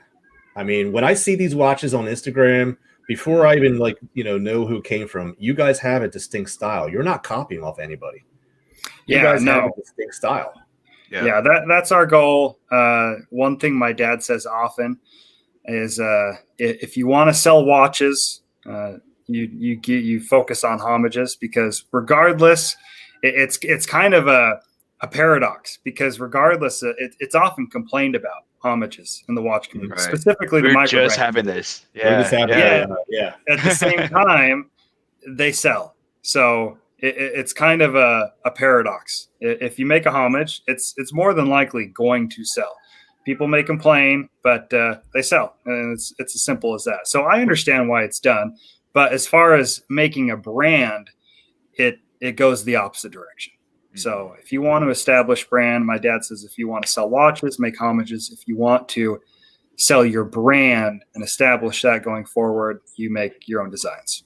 I see. Now your watch may be a homage, but you definitely have some unique elements to this watch that right away, when I see it up on the screen, I know right away it's a Swiss watch company watch. That's great. And we try to, we try to be as unique as possible with certain. So we're kind of getting into a schedule where we want to do where the diver, it's more of a standard design. The sport watch, completely out there, completely our own.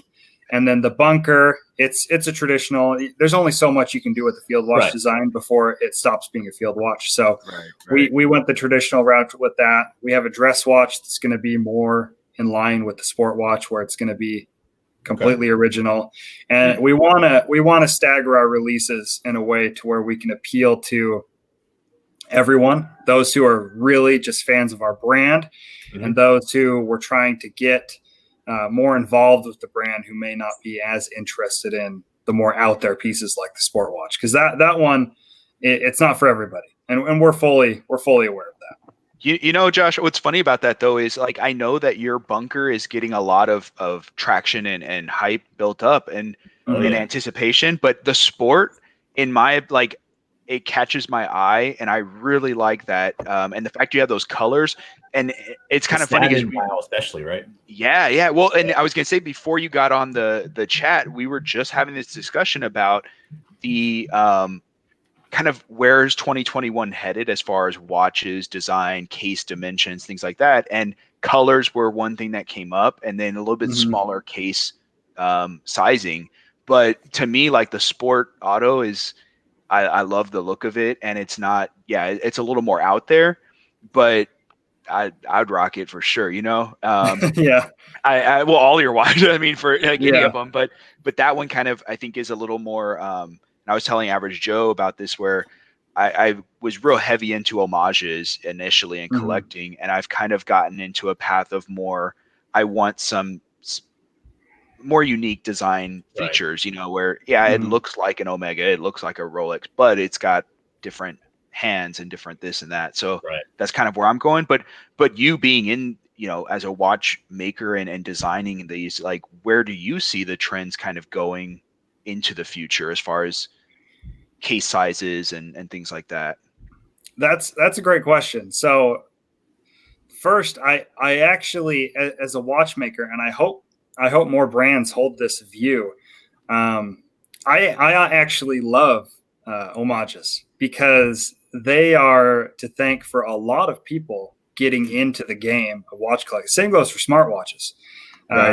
And so I don't necessarily take movement for being a notorious example of a watch that gets hated on constantly and a lot of that hate is well-deserved. However, it's also to thank for a lot of people that weren't into watches getting into watches. They buy a cheap watch, put it on their wrist, realize, hey, I kind of like watches, and then they'll move up the ladder. So absolutely, in that sense, exactly. I think Invicta a lot is to thank for these watches that have a bad reputation. And again, most of that reputation is well earned and deserved. But as far as trends, I think size is likely the biggest one. I think that's the number one request we get. It seems like we can't make a watch small enough. So that wow, okay, which is interesting, because if you look back into the history of watches and sizes, my dad, he has an Omega DeVille that's absolutely minuscule. It's so small, and it was a men's watch when they released it. I think it's 34, maybe 34 millimeters, maybe smaller. It's so small, and it seems that it's going back, not that small, but 38 millimeter divers are becoming far more common and requested. So I think that's one trend. I don't know if the diver trend will ever stop being a thing. It seems that no matter how much people say we don't need another diver, they still outsell anything else. So I'm not sure how to gauge that as it is. But I love my divers, man. There you go. They're so robust. They are, and they look good. They look good. The bezel, dress them down. Mm-hmm. There's something to be said about having the added design element of a bezel on the face of a watch. And that sound. Can you hear your bezel? Exactly. Yeah. Let's be honest. They're fidget spinners for adults. Yeah. Exactly. Yeah. I play with my bezel constantly. I'm always subconsciously just turning it. But as far as design goes, colors are so all over the place. I mean, gray was a really big thing. I mean, the Seiko Gray Dawn came out, and then it seemed like everyone was making a similar dial. Meteorite is really popular right now. Yeah. Yep. I've seen that. I think two-tone watches are starting to get a little more respect again. Not seen quite as like a grandpa watch as they were. In fact, I have my eye on some. I'm a big fan now. Okay. So it's hard to, I don't know. It's hard to say because it's so up and down. And I think a lot of it will depend on the big guys who tend to be the trendsetters, where you have if Rolex does a release, I don't know that they'll do anything outside of what they already have, because they like to play it extremely safe, a little bit too safe, I think. But those of their colorway now, though, they're actually coming out with these really fluorescent yellow greens now. So that's really huge gamble for them. For them, that's huge. Yeah, that's huge. That's honestly more than I thought they would do. Right. As far as the engineering change, that was on par with what we expected to happen, but the change in colorways was a bigger surprise. So I think a lot will depend on what they do, because it seems like whatever the big brands do, that seems to trickle down into the overall market. Makes sense. It'll be interesting to see how things go. The size, I think, without a doubt, is something that's happening. Size is going down. Okay. I'm personally in the market for a Panda or reverse Panda. Are there any plans for you guys to produce that kind of color scheme? And the other question is, I'm really having a hard time finding an affordable Panda, unless I'm looking at a Dan Henry. But like, why is it that watch companies kind of sway away from the whole Panda reverse Panda design? So I can tell you, just based on what we've looked at, the Panda, it's basically synonymous with the Daytona. Right. So depending on how the watch is designed, at least when I see a Panda and the Daytona, it's easy, if not my number one, easy top 5 favorite designs of all time. I absolutely love it. So I'm with you on the Panda dial. So I think maybe brands are wary. I know it's for a watch creator and a designer, the absolute worst thing that you can have happen is for someone to accuse you of copying a design. Mm-hmm. So if we were to release a Panda dial, and obviously you can do things to make it not a Daytona copy, but to have a designer know that's what's running through people's head when they see the Panda dial, that's my best guess. That's kind of where we're coming from. It's something we definitely want to do. Yeah. What do you think about this rendition? This is basically a $60 Accurist. Do you see a Rolex Daytona with this? I see some originality with this. I do, yeah, especially with the case. Yeah, right. That's well done, and it's something we're looking at, because we like to do we like chronographs, especially mechanical. Not mechanical's tough because they're expensive, but we're looking at some mecha quartz options as well. It's harder to get Swiss made on a quartz movement, because there's so much less value in the movement. You have to pull that value from somewhere else to get the Swiss made stamp. But it's something we're looking at, because I'm a big fan of Pandas as well. The Daytona maybe number one. If the Daytona is number one, the Zenith El Primero is number 2. I know that's not strictly a Panda dial, but it's in the same vein. So it's something we're looking at. That's my best guess as to why you don't see more of them. It's actually a great question. That makes sense. You think you would see more. I mean, you see I would think just so. about everything else. Considering it's one of the most iconic watches out there, the Rolex Daytona, you would think that people would want to copy that. So this is something that it's kind of growing on me, which is kind of strange, because I've been watching, all different brands and shows, Hodinkee and Talking Watches and all these, Watchbox and all this stuff. And I kind of like the look of some of the vintage chronographs where they have like the red, white, and blue subdial like split. I guess like the yacht timers, stuff like that. Like it's kind of growing on me, and I'm like, what if you have like kind of bringing back the vintage style into more modern cases and features. I think would be a lot of fun too. But again, I don't know if the market is there for a brand to say, yes, let's do, specifically that. I think it could be getting there. I mean, vintage watches, I think in their own right, are seeing a pretty big resurgence. There's a lot of really hardcore vintage watch collectors out there. Right. In fact, there's kind of a joke that if you really want to get into the hole financially, it's the vintage collecting that'll get you. So I think I like you said, I don't know if the market's there right now, but I think it's headed in that direction. Okay. So can I ask you something, Josh? Because, and this is like, I know with the Swiss made on the bot, like to get it stamped on your dial and to have that, there's certain requirements that have to be met, right? Yes. And I was wondering if you could speak a little to that. And the reason to explain why I'm asking is because I know your brand and your company, obviously you are making Swiss made watches. But I came across a brand that I can't find information on. Everything I'm looking at screams made in China, or Asia, but it says Swiss made on the dial. And I don't know like if that's how true could that actually be? So yeah. what's the guidelines there?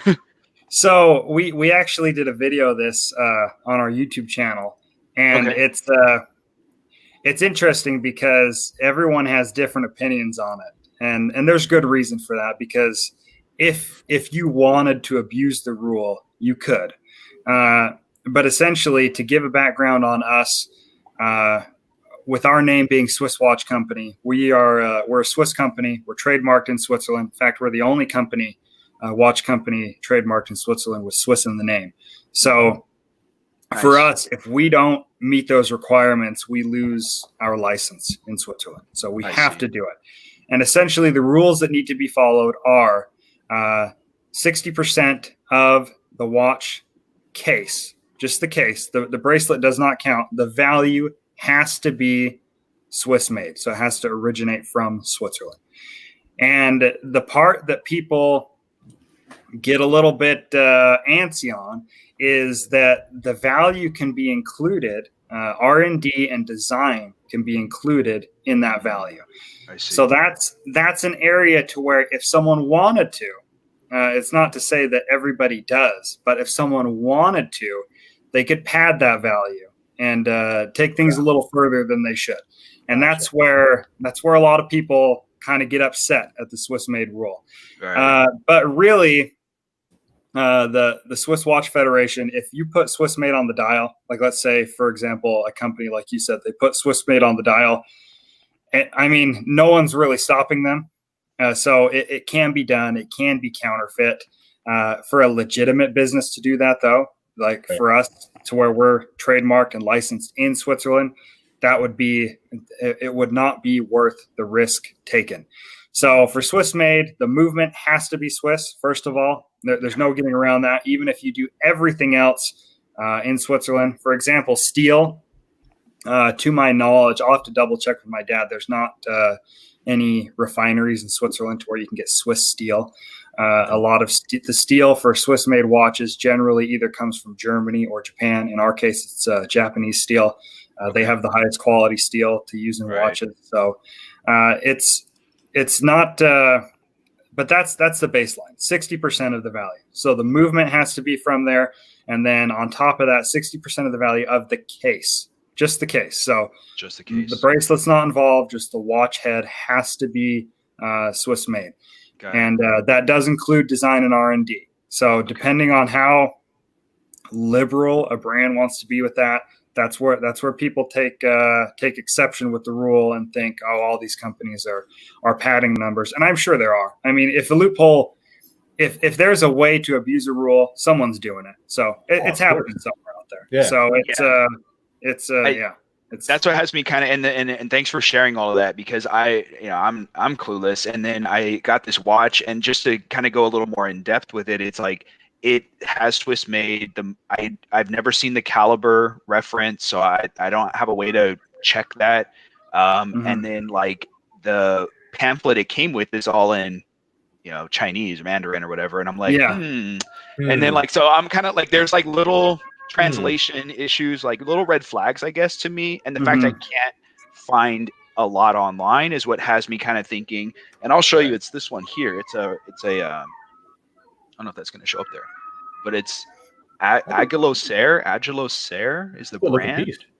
It's it's very unique. Anyway, so I don't know, and like when I look at it, the movement and everything it looks good. It looks well made, but I don't know if it's 60% Swiss paid. The case like. Right. Yeah, I mean, you'll see a lot of watches with Swiss movement on the dial, and for that, just the movement needs to be Swiss. But even movements are tricky, and we go over this in the video as well. I can't remember. I think it's I hope you can't hear my kids screaming too much. That's all good. You're good.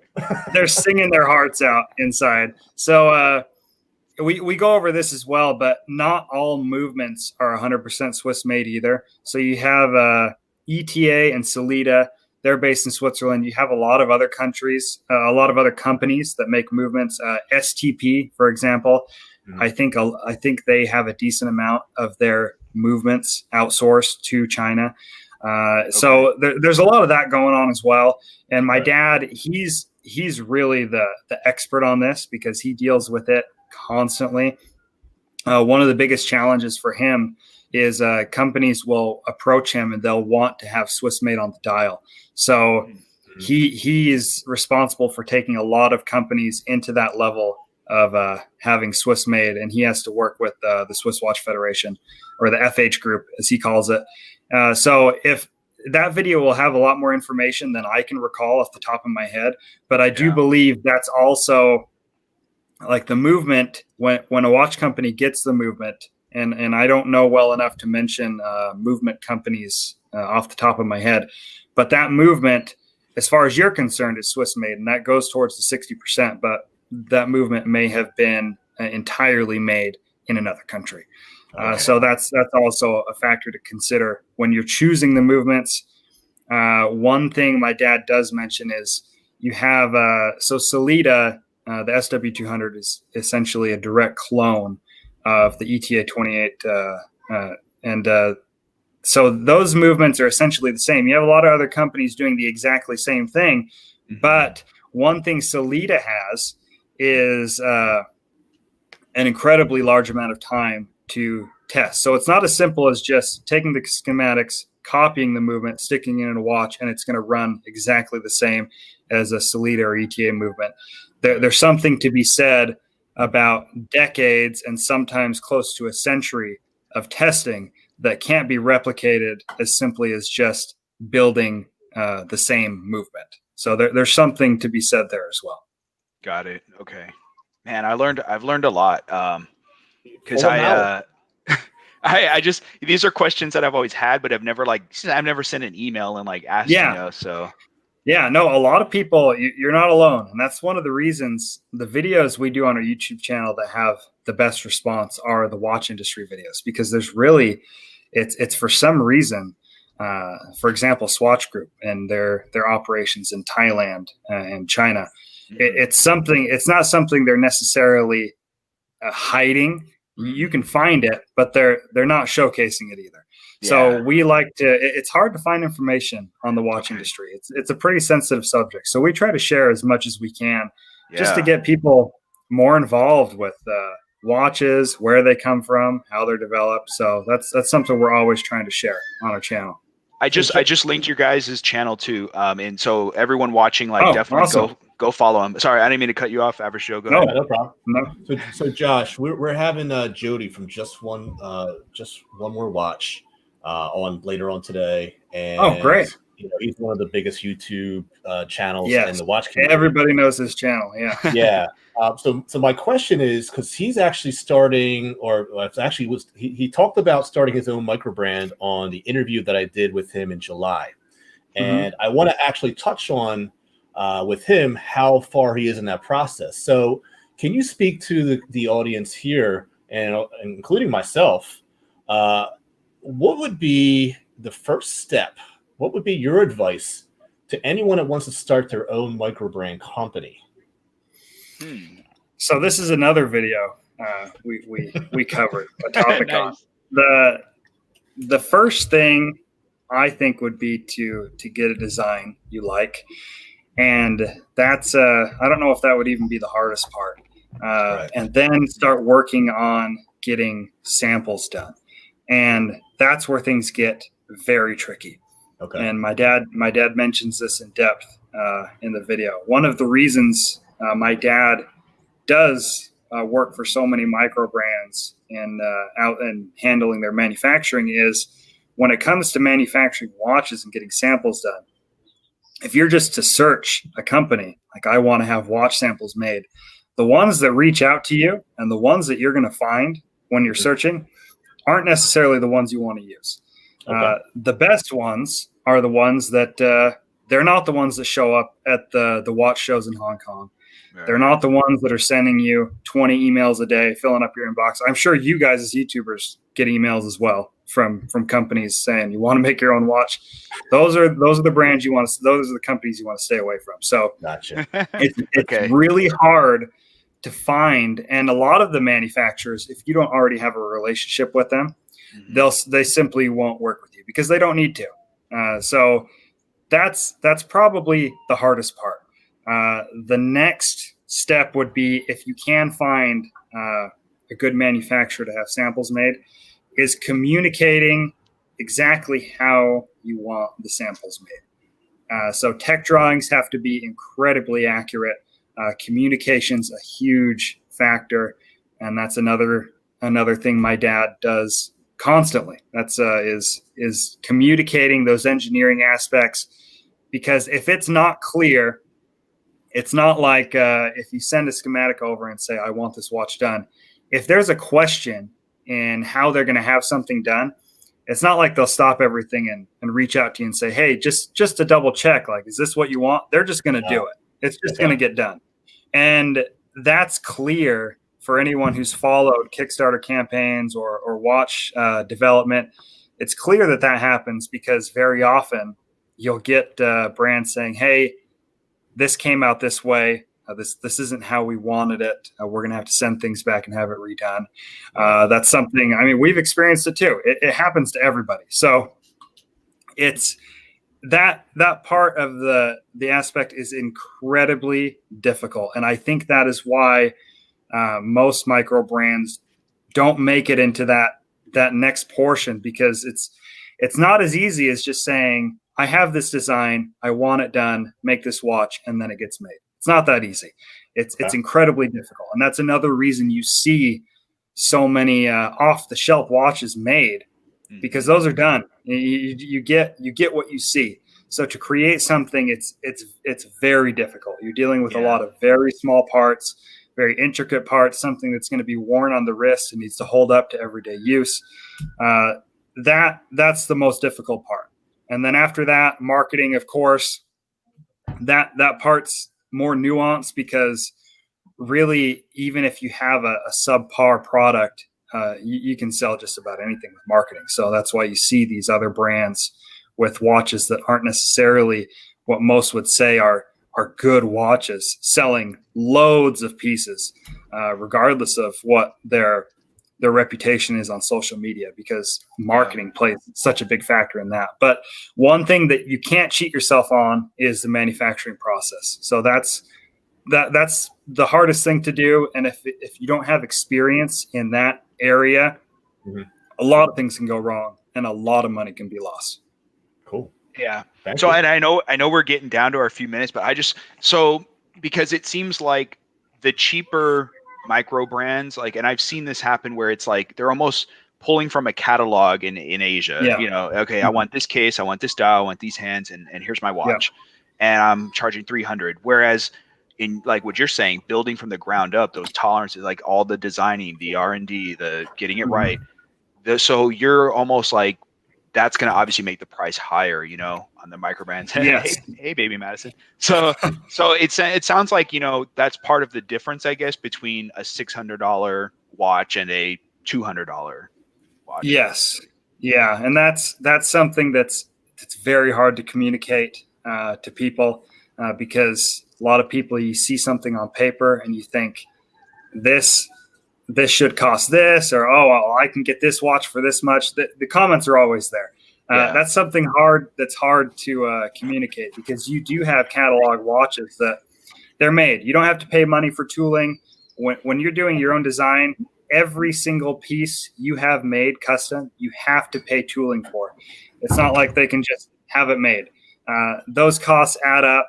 The time, for example, our sport watch, we've been sampling that piece for over a year before we finally brought it and launched our campaign, because the ceramic markers were so difficult to do.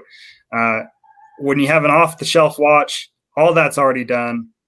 It's you can just you can slap your logo on it and it's ready to go. Not a whole lot of legwork to do there, and it's far cheaper because all that legwork has already been done, and they're probably selling thousands of pieces with to other brands as well that are essentially the same watch. So they're making money. The brand can make money, but it's not necessarily something that took a whole lot of work to do. Love it. Yeah. And thanks for sharing. Cause that's kind of like what I figured, like how are some of these brands able to, and why are some others so much more expensive? But that you definitely hit the nail on the head and explained really in depth on the why. Yeah. There's that. And there's also some brands, unfortunately, if you're not careful, you're going to pay way more than you should. Okay. And that unfortunately happens a lot as well. These manufacturers, a lot of them, they're out to make money, and they're just looking, especially now with so many people wanting to start micro brands, they're just looking for opportunities to take advantage of people, charge them more than they should. Frequently in groups I'm in, I'll see people quoting prices they're being charged, and it's just astronomically higher than it should have been. Yeah. But so there's that as well. But yeah, if you have an off the shelf watch, you can offer it for cheaper. And there's also something to be said for the race to the bottom, which is another thing that's happening. You'll hear that said a lot between micro brand owners, to where brands are cutting their margins too thin just to be competitive. And that's a real problem, but I also think it's a problem that's going to sort itself out because it's not sustainable. Right. Because I mean, a brand, if your margins are too thin, you're just not going to make it as a brand. So that will unfortunately sort itself out for better or worse. That's essentially the reason why you see some that are so cheap, and you wonder, how is that possible? Some are too good to be true, and it's usually. You have a catalog watch, they take incredible images of it, and then you get the watch and it looks nothing like the image. Yeah. Well, we know I saw the review from Average Joe on your watch, and so I definitely would love to get my hands on some of your models and check them out too. And I know that like the Sport Auto, I mean it's on my list for 21. So maybe we picking one up very soon. Get that salmon dial, man. So cool. Yeah. But the salmon dials are not used enough anymore. And I'm so glad you guys stepped out of the comfort zone and brought that back. So kudos on that. That's the one I'm looking forward to the most. The Auto Burgundy easily is my most worn watch out of all my watches. But the salmon, the Burgundy, it has the memories. So I don't know if any watch will really knock it out of its place. But as far as looks go, I'm really looking forward to having the Salmon Auto in hand. Right on. Well, we're looking forward to seeing more too, and I know like the Bunker is another big, highly anticipated one. So we'll keep a check on the pulse on you guys as far as what you're coming out with. I can't wait. Yeah. I can't wait to do. Thanks for taking the time to join us, Josh. Yeah, thanks for having me. Yeah, we're excited. The Bunker will be our first release with no pre-order. We don't. If I cannot do another sorry about this delay email for the rest of my life, I'll be a happy person. COVID, the pandemic has really done a number on pre-orders, so we're looking to avoid that going forward, and we will be with the Bunker. Absolutely, for sure, man. Can't wait, man. Well, thanks for all you guys do, and enjoy the rest of your day. And thanks again. Hey, thank you. Thanks for having me. All right, take care. Yeah, have a good day. See ya. See you later. All right, man. Cool. So, hope you guys learned a lot there, brother. I know, man. I'm learning so much. That guy's a wealth of knowledge. Take a lot of notes, and I think we'll also have some extra stuff to share with Jody and have him. Hey, come if he wasn't awake to watch this, like check that out because that's probably going to help him too. Yeah, funny story is Jody actually was waiting for us yesterday because they're a day ahead of us. So. I hope he's not too mad at us when he gets on today. Yeah. Well, but no, that was actually an oversight on his thing. Like he forgot that Australia is pretty much a day ahead of us. That's on him, man. Yeah, man. We can't. Yeah. So Speaking of waiting on us, we got Adrian, dude. All right, one of the coolest fellow YouTubers.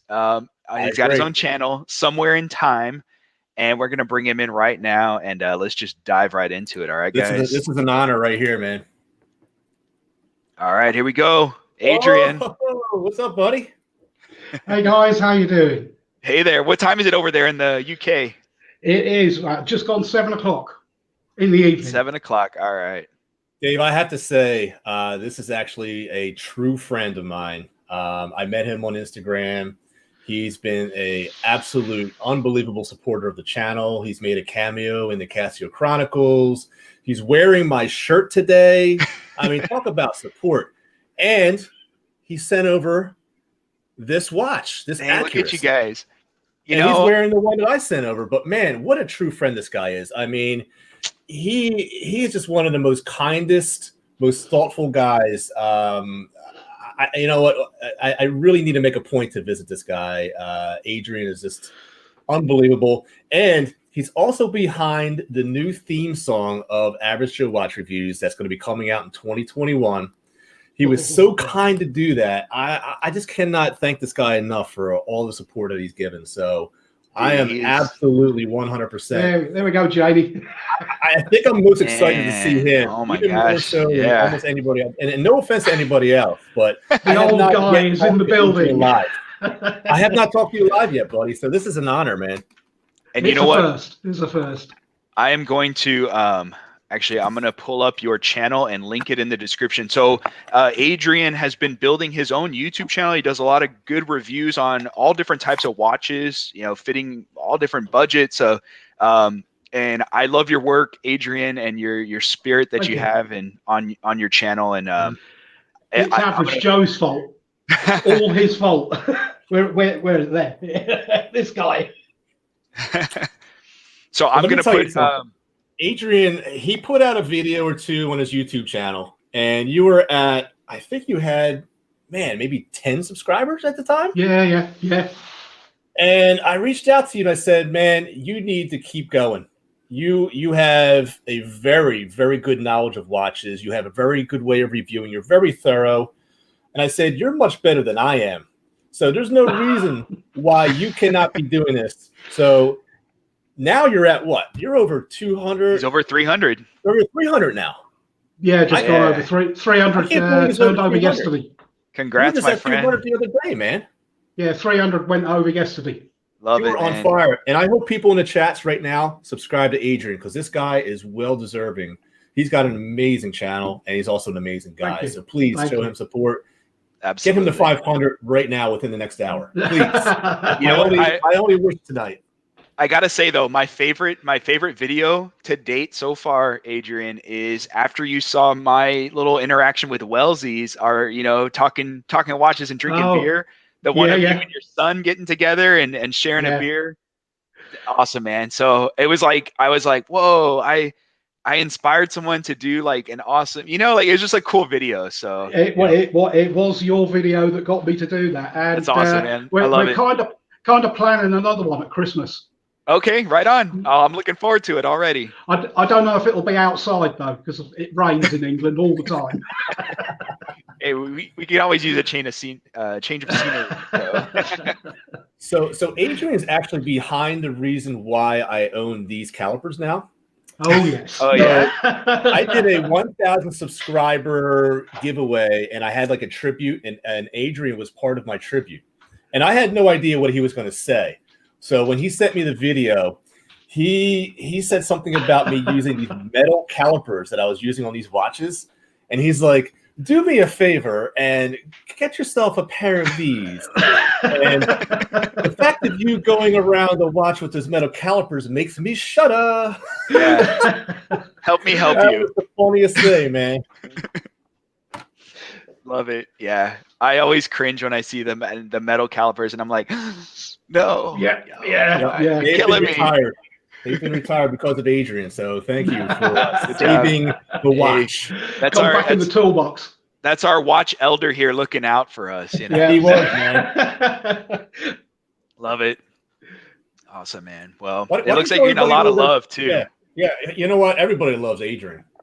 I love it. You're getting all these subs. Look at this in the comments. You're just getting everyone subbing to you. 5 subs already, man. Oh, that's brilliant. Thanks, guys. Thanks, everybody. Thank you, everybody who's subbing to this guy. He is amazing. New video gone up today as well. Okay, awesome, cool. Man. Right on. Sangamon today. Oh, there's the Sangamon watch. Yeah. Oh, let's do a wristwatch check. Yeah. That's gone up today. So we got your Sangamon. Okay, so now we know what you're wearing, Adrian. But tell us a little bit. What do you like about it so far? Pretty much everything. It is just so comfortable. I mean, I shouldn't really tell you. I should tell you to go and watch the video, shouldn't I? There you go. that's my man right there. There's that. Think too much, that man. wisdom right there, man. Gotta keep him wanting more. Yeah, go watch the video. Okay. I love that. All right, so Average Joe, we'll do your wristwatch check then. What you got? Well, I'm wearing actually one of my favorite watches of my collection. I'm going to be very honest with you. You don't have to spend thousands of dollars for a watch. This is the most affordable Panda watch that Mr. Adrian sent over to me from the UK. And man, this has actually become one of my most favorite watches. And I wear this a lot. I brought this on vacation. It looks good. Beautiful, accurate watch. And it's got a lot of originality to it. It's got a lot of depth to the dial. And when Adrian had this on his channel, he reviewed it. I commented to him saying, where do I get one? And let me tell you something. He sent it over without me even asking. Like Royal Mail, Royal Air Mail. He just sent it over. He's like, I got a surprise coming to you. I opened up the package, man. I felt like crying, man. I mean, this guy is just unbelievable, man. And this is not only a great watch and one of my favorites, but it's very sentimental as well. So this is staying super special. Well, I'm going to tell you, I've got one of those on its way. It's a great watch. Okay, cool. It looks so good. Seriously. We were just talking about pandas. Yeah. You know, and I know that's not cheap. Sending stuff overseas ain't cheap. So man, kudos, Adrian. That's awesome of you. He's the man. You're a winner. True winner. well, I don't have anything as cool. Look at y'all sharing watches, and like now it's my wristwatch. I should have gone first. Now that I think about it. Come on, then. What we got? Yesterday when we did the test run, you had nothing on. I mean, watch-wise. I was like, oh shoot, let me go grab a rare moment. Yeah. All right. So I'm rocking my Feist FM019, nice. the Royal Oak homage. And you know what this one, it reminds me of the Caddison Royal Caddis Oak that you have, Adrian. So I kind of wanted to get something similar. There you go. All right. Cheers. Cheers, mate. Yeah. So that's what we got on. But yeah, great watches. I love it. So Adrian, can you get into a little bit about your channel? Like what kind of watches do you like to showcase on your channel, and just kind of go into a little bit about what made you start a YouTube channel? Yes, sir. Right. Okay. So the reason I started is 100% your doing. Yeah, go look around. Yeah, Average Joe, you. This guy right here. Sorry about troublemaker. There you go. Yeah, I think I commented on one of his reviews. It was for a dress watch, an American micro brand, I think it was. I'd been a subscriber to Average Joe's channel for a while, but I'd never commented because I was always kind of a bit nervous about commenting. You know, I don't know anything. So anyway, I didn't know that actually. I left a comment, and he's like, "Man, where's your channel? You're pointing stuff out that I've missed." Yeah. And gradually over the next kind of probably a couple of months, really, he kept kind of picking away at me. You know, come on, man, come on. Just do it. Just do it. So and here we are. So yeah, I mean, basically, I just started with what I had in my own watch box. I mean, obviously, since then I've got new stuff in, and I tend to kind of roll stuff over. So I'll get some stuff in, and then I'll move, sell them on again, and then buy something else with the proceeds.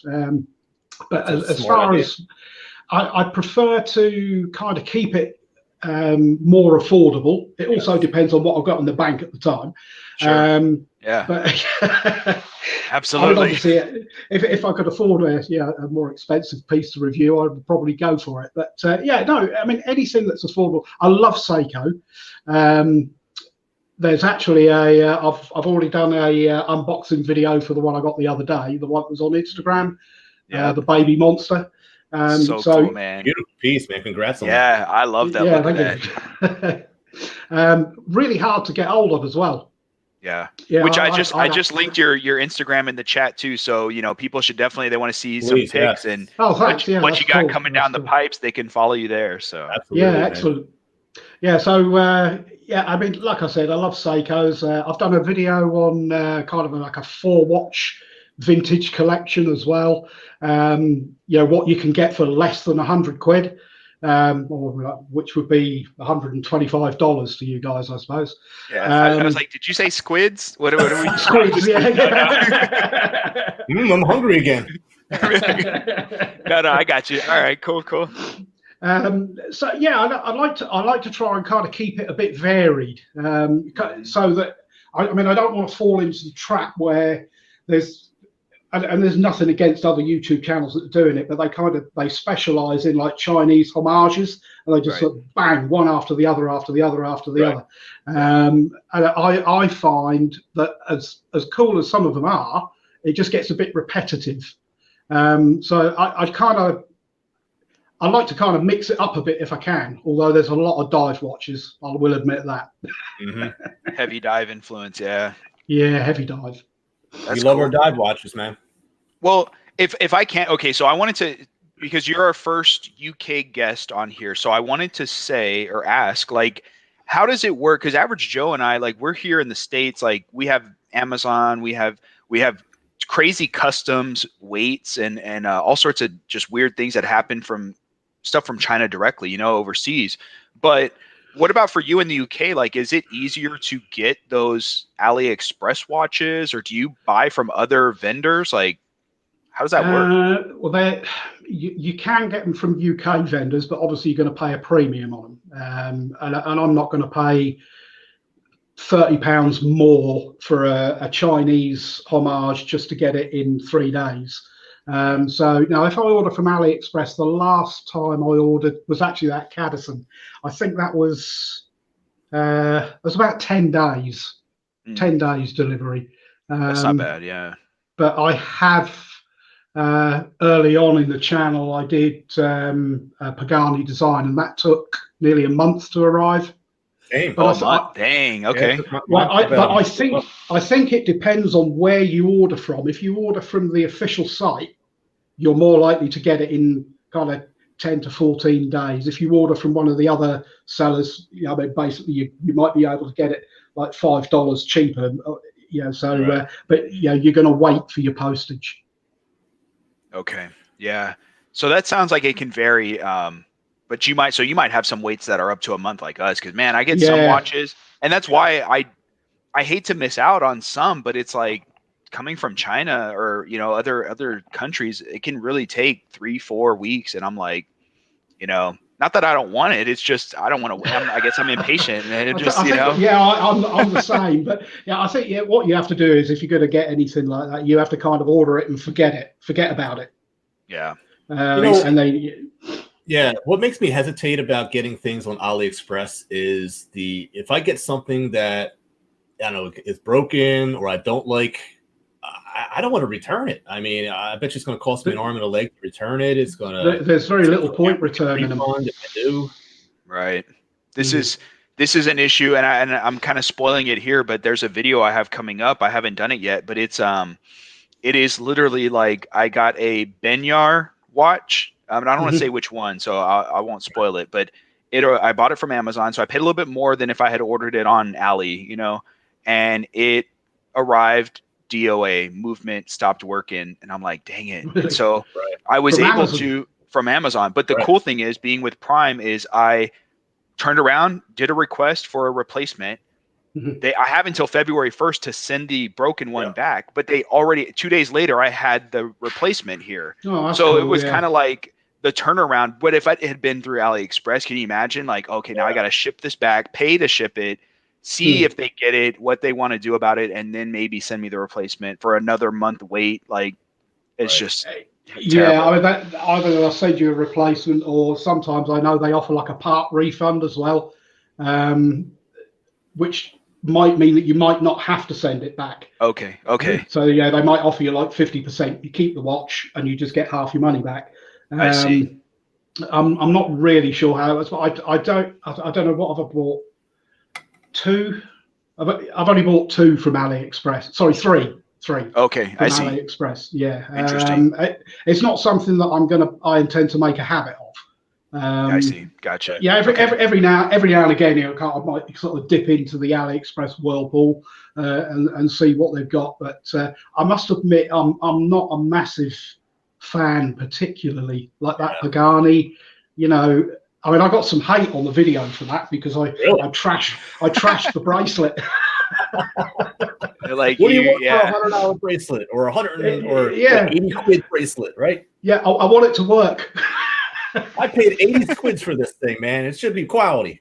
Give me my squids back, right there. Yeah, absolutely. Oh my gosh! Did you see this comment from Ken? He said, "Random Rob joked about ordering a Vostok, wait a couple weeks, order another, wait a order another, and just be like, you know, they're cheap enough. That's not a bad plan. Yeah. Wow, I love it. So, Adrian, you're a musician as well. So tell us a little bit about your background with that, and okay. Are you going to be? You've actually, I mean, your theme music is of your band, and soon Average Joe's is going to be of yours as well. So do you want to tell everybody a little bit about this? I've been playing in bands since the early 1980s. I wouldn't say I had my 15 minutes of fame, but we did okay. So we kind of sort of shared stages with a very early Iron Maiden and Motorhead and stuff like that. So yeah, when I've put in various comments that you might have seen during the 80s, I don't really remember much because I was having way too much fun. Well, yeah, that was that. We want to hear more about that. No, just this is a family show. Everything you can think of. Yeah, we'll leave it at that.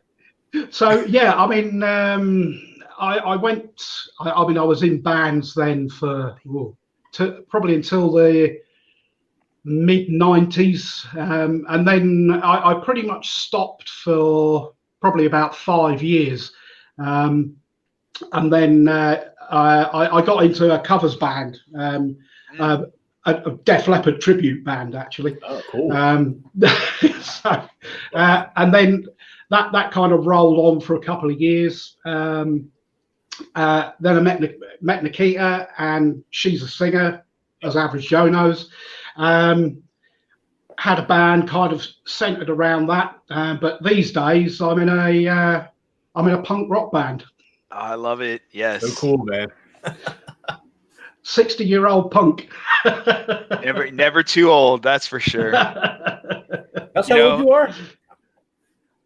Nearly. April. I'll be 60 in April. Wow, I actually never knew that. No, I love it. Dang. And still rocking out. That's absolutely. Yeah, I'll never stop. It gets in the blood. God bless you. For sure. Man. I thought you were younger than that, actually, because I think you act much younger than that. You have a lot of energy, a lot of spunk. Well, my wife says the same. Yeah, she says that she's the old one of the couple. She's like, still waiting for you. When are you gonna settle down? You know? Like, yeah. When are you gonna grow up? I can just see it. You're you're rocking out your punk rock music. And you're like, hang on, let me turn up my hearing aid. And she actually tells me never to grow up. She loves it. Good on her. That's awesome.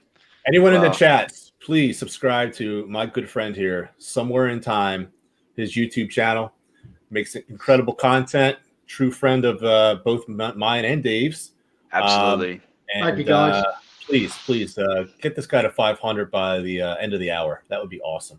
Oh, that'd be perfect. Yeah, that'd be some going. Hey, you might want to check your count now, Adrian. Hey, what was that? You might want to check your count. You never know. I'll turn my hearing aid at.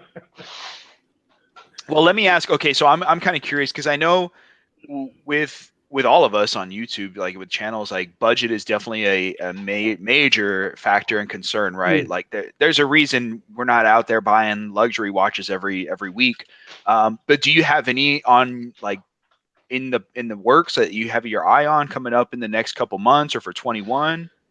The last one that I bought is the last one I'll buy this year, which was that Seiko Baby Monster. Okay. That was in your money around about $300.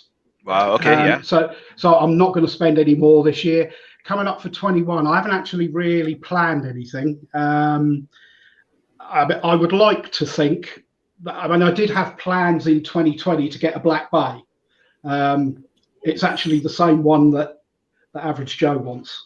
Wow. Okay. Sure is, man. So there's going to be a race on, but because of the pandemic hit. Look at you guys, man. This Y'all is are close to a Black Bay I'm getting in a while, man. Until this pandemic is over. I feel like y'all are always having these conversations, and I'm not a part of it. It's like the ABC thing, you know, man. Yeah, we got to get you to join in, man. You're missing out. The Tudor Black Bay didn't happen because of the pandemic. I don't know when in 2021 or if in 2021 that that'll happen. I mean, there's got to be some recouping as well.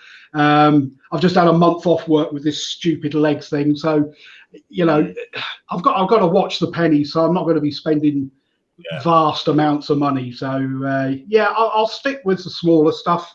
Okay. I think there's definitely a couple more Seikos I've got my eye on. That's what Watch Corner was just saying, that another monster, possibly. Very nice. It's his fault that I've got that one. I'd like a Flight Master, to be fair. Quite fancy one of those. Those are really nice. Yeah, Mecha Quartz movement, obviously. So I'd like to get one of those in. Great dial, yeah. Yeah. Other than that, I've the Accurist that the average Joe's got. Yeah, that's the one. So cool. They've got a couple coming out next year, which are more of a square or cushion shape case. Okay. So I'm going to grab one of those. Very nice. So do you and let me ask, do you buy a watch, keep it, and add it to your collection, or do you try to sell some before you buy another and kind of like move the money around? I have basically, I suppose, two collections. There's the collection that gets moved around and swapped out, and then there's the other box, which is like, if you like, the ones I'm keeping. Okay. Although that can change from time to time. It can move from one box to the other. It can do. It can do. Yeah.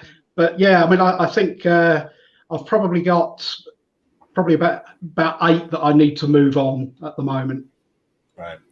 I'm currently there. I've actually sold a handful of watches already on eBay, and I'm reinvesting those profits, or should I say lack of, because when you buy a watch, it depreciates like crazy, and investing that into some new pieces for 2021. So stay tuned for that. I wanted to ask you though, Adrian, I know that your wife is supportive of your music, but how is she with the watch thing? That's a good question. Is she more of an enabler like my fiance, or is she on you about that? I have to say she is an enabler. Good. That's a good girl. She loves the fact that I do the YouTube thing. She loves seeing the pictures I put up on Instagram. And to be fair, she's done okay out of it as well, because she does like her watches. And she's got some quite nice pieces. She's got a higher end collection than I have. Really? Well, two soaps in her collection, right? Or at least one of them. Yeah. What she got in there? Have you got your Omega handy? Ooh. Oh, there's a name drop. She is an enabler. I always run past her what I've got intentions of buying. Like when I bought the Monster, I said, look, this is what I want to get. Are you okay with it? And she's never ever said no. She's always said absolutely. Wow, that's awesome. Yeah, Here it comes, little vintage Amiga Seamaster. Where's the camera? Look at that. Yeah. Is that a two-tone? Let me get my eyepiece out. Yeah. Ah, look at that. What's the size of that guy or that gal? I can't get it in front of the camera. There you go. There you go. Gold dial. It's very date just. Yeah. That champagne kind of dial. Champagne, color. yeah. Wow. Love it. I keep moving it the wrong way. Was that a special occasion watch or just I want it, I'm gonna get it? That was a Valentine's Day. Beautiful. Great gift, man. Yeah, so she likes that. And she's got Aroma, the one that I did the video on. Okay. I remember seeing that, Yeah, I mean that was a big watch, 40 mil. But yeah, that's her favourite at the moment. The Amiga she doesn't put on that often. That's kind of special occasion thing. Yeah, sure. That's what happens when you buy this. Rightfully so. I mean, love it. Want to wear it? They're afraid of breaking them, scratching them, getting robbed. Yeah. So she does enable, definitely. So and she also loves the friends that I've got as well. She said, it's fantastic. The friends that you've made through this. Who would have thought? It's chatting to you guys. 3,000 miles away, and we're just sat here having a conversation. How awesome is that, man? We're actually honored to have you on the channel today, man. No, thanks for asking me. Yeah, it's interesting too how you can become a commenter on a video or on a channel and then become a friend of that person, like with you and Average Joe and each other, you and I. It's like you want to be there, support them, and next thing you know, you're kind of like, it just develops this friendship. It's really cool. Yeah. So I mean, it's the same with Instagram. Inked Watchman. We're forever chatting. Yeah, I saw that. I saw somebody else live chat. It was really cool. I enjoyed it. Yeah, that was really good. Yeah. Shout out to Ink Watchman in the comments. There you go. I think he just followed me, so I'm pretty sure I'm following back. I haven't been keeping up with my social media, guys, so I apologize because people are tagging me and showing love, and I'm like, I'm just trying to stay awake. I had noticed that you hadn't watched my last two videos. That's okay. Yeah. Hang on. Let me go ahead and have those playing in the background. I did. Wait, no. I did watch your last two. What are you talking about? Isn't that funny though? Like, when you put out a video, you've got your usual suspects that are in the chat, and when you put out a couple of videos and you don't see that person, I'm going to be fully transparent. It kind of hurts your feelings a little bit because you take it personally, but then you realize that I think it's a bit surprise, and he'll get to it. Yeah. Did I say something that pissed him off? Or exactly. You start going through a whole laundry list of ridiculous thoughts, and it's just the fact that Dave just probably got too busy, And I know that's the same thing. I always expect Adrian in my comments. I expect Dave in my comments.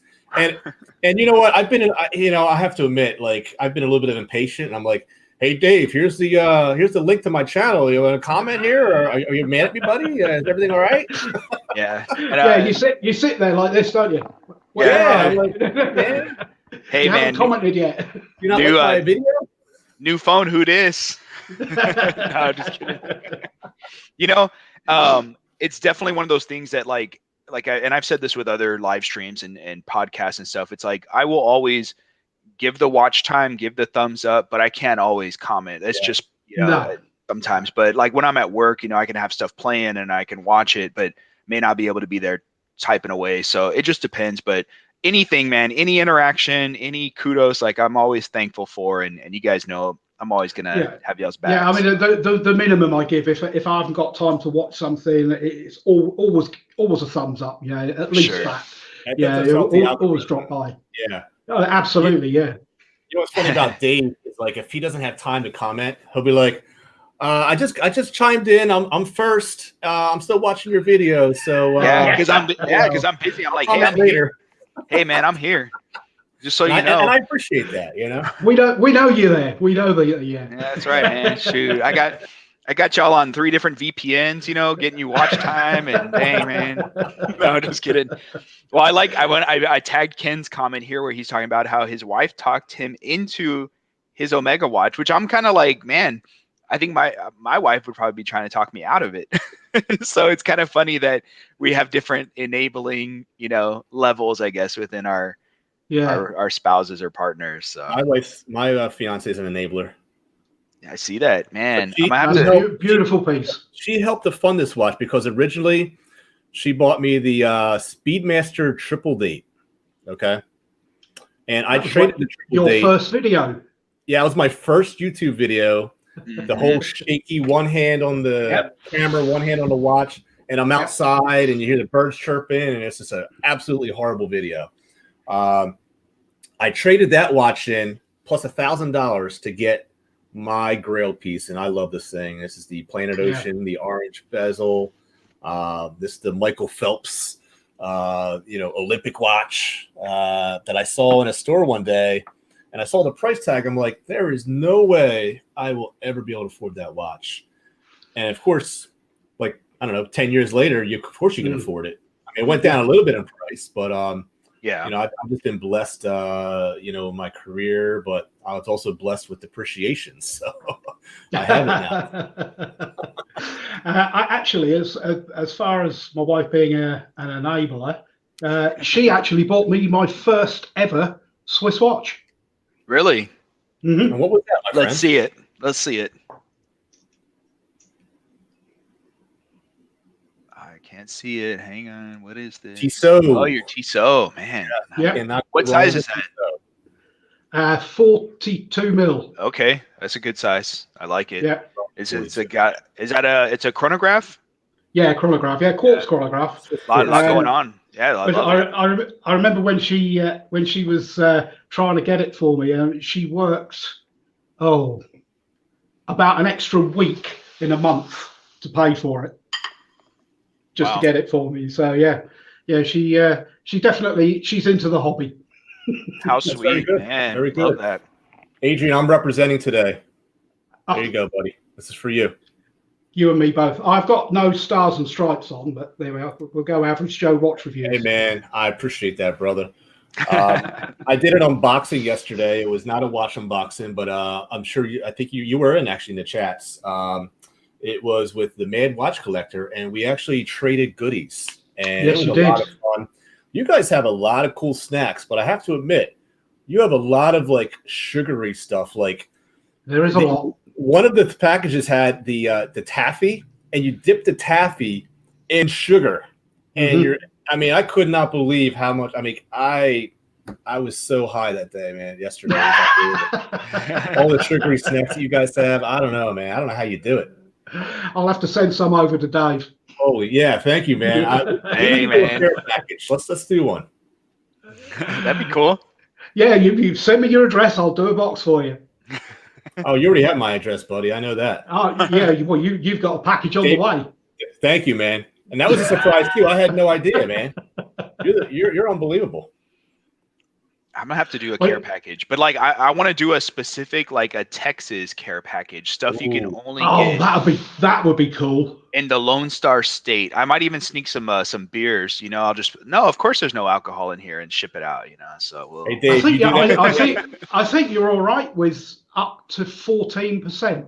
Okay. Really? I think so. Yeah. So that one that I was having with my son in the garden, I'll send you a couple of those. The Desperados tequila beer. Okay, I remember seeing that. I was like, "Whoa, that looks pretty awesome." JD Kimple, shout out to her wives. I could not agree more, man. No kidding. Yeah, absolutely. Let's hear it for the ladies. Absolutely. All right. Even the fact that she's allowing me to spend the entire day, she's handing me plates of food behind the scenes. You don't even see it. I know, man. Look at this. I got some pizza. The great, wives man? are. So shout out to Janny Eileen in the comments. She's also watching on the big screen downstairs, and also a huge fan of Adrian. She's subscribed to his channel and following you on Instagram. So you're a hit around our household, man. So I know my wife's listening in because she wants to make sure I just stay on the up and up, and it's all good. It's all good news, all good stuff. They surely keep us in line, don't they?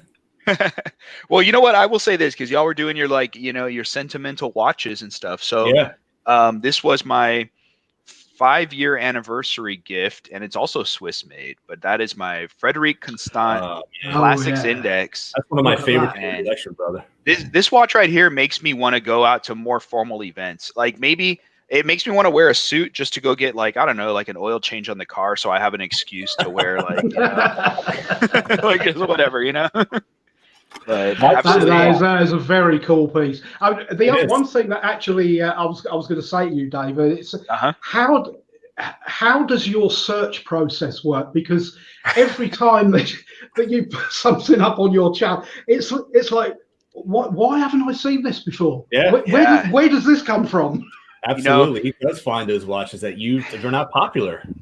So here's the thing. Okay, it's a combination of luck, just sheer dumb luck, but the other is, man, I just like look and look and look. Like I'm searching, like scouring the internet. So I'll find the hardest ones, in my opinion, are where I come across a cool watch, but it's out of production. So I'm like, man, this thing is awesome. And it'll be like on eBay for like $20 or something, and it's a bummer because I'll do the review and people can't get it, or get it as easily. But it's just sheer, I just search and search and search, and then I'll randomly come across, it'll be recommended. Like I'll be on eBay and I'll be looking at one watch, and then the others, like people also looked at this or recommended, options. And I'm like, wait, what is that? And then what brand is that? And I start I don't know. But as soon as I see them and I buy them, I gotta shout them out so others can join in. Well, you've got quite a knack for finding some really cool stuff. Thanks, man. Yeah. That's part of kind of what started my YouTube channel. I know we've had this discussion. Some of the followers have probably heard it and are sick and tired of hearing it, but it's like the Rocos R0139, the Nautilus homage right there. That's that video has a ton of views, brother. When it came out, I saw it on Amazon, and I go, man, that's a nice, Patek homage, and no one had done reviews on it. And I said, it's $200. I don't know. I mean, that's a good chunk of change for a watch. I don't have any idea if it's good or bad. So I took a chance, and it ended up, I really liked it. And I said, you know what, I'm going to do the review. And then I did the next one. And so part of, I guess, my thinking is my channel is based around watches I love, watches I like, catch my eye, and do the review on it. We were saying, what you mentioned earlier, Adrian, there are some channels and they're doing it for a good reason, because they're getting the likes, they're getting the views, they're getting that YouTube There's money. Nothing wrong with that. Not at all. But it's just for me, like I can't just buy a watch, chunk it to the side. Okay, next one. Same. I wear them, I check them in some, and I don't love them all, so I'll sell them. So it's just, that's part of, I want some watches that I come across that, okay, has anyone reviewed this yet? No, I like it. Let me be the first. Yeah. So, do you know what I actually like? I like to find something that nobody has reviewed yet. Yeah. The Marchand. I don't know if you've seen that video yet. That little cushion case one. I mean, they're in my hometown, and I've never heard of them. Right. But I love finding stuff like that, and the quality of it is fantastic. The bracelet, which I think is in your money, $29 for the steel bracelet. Wow. It's fantastic quality. Absolutely brilliant. Really, I'm gonna have to get in touch with them. Yeah, because I followed them on, I think his Instagram, and it's funny because as soon as I saw your video, I was like, man, that's a brand that I've had in my wish list on Amazon, and I've just never bought it. But I've seen them before, and after seeing your review, I'm like, man, like there's some value there. There's some bang for buck there. Yeah. So. I did ask them if they had any review pieces, which they didn't. So I bought one. But I mean, if you want to review that, I'll send it to you.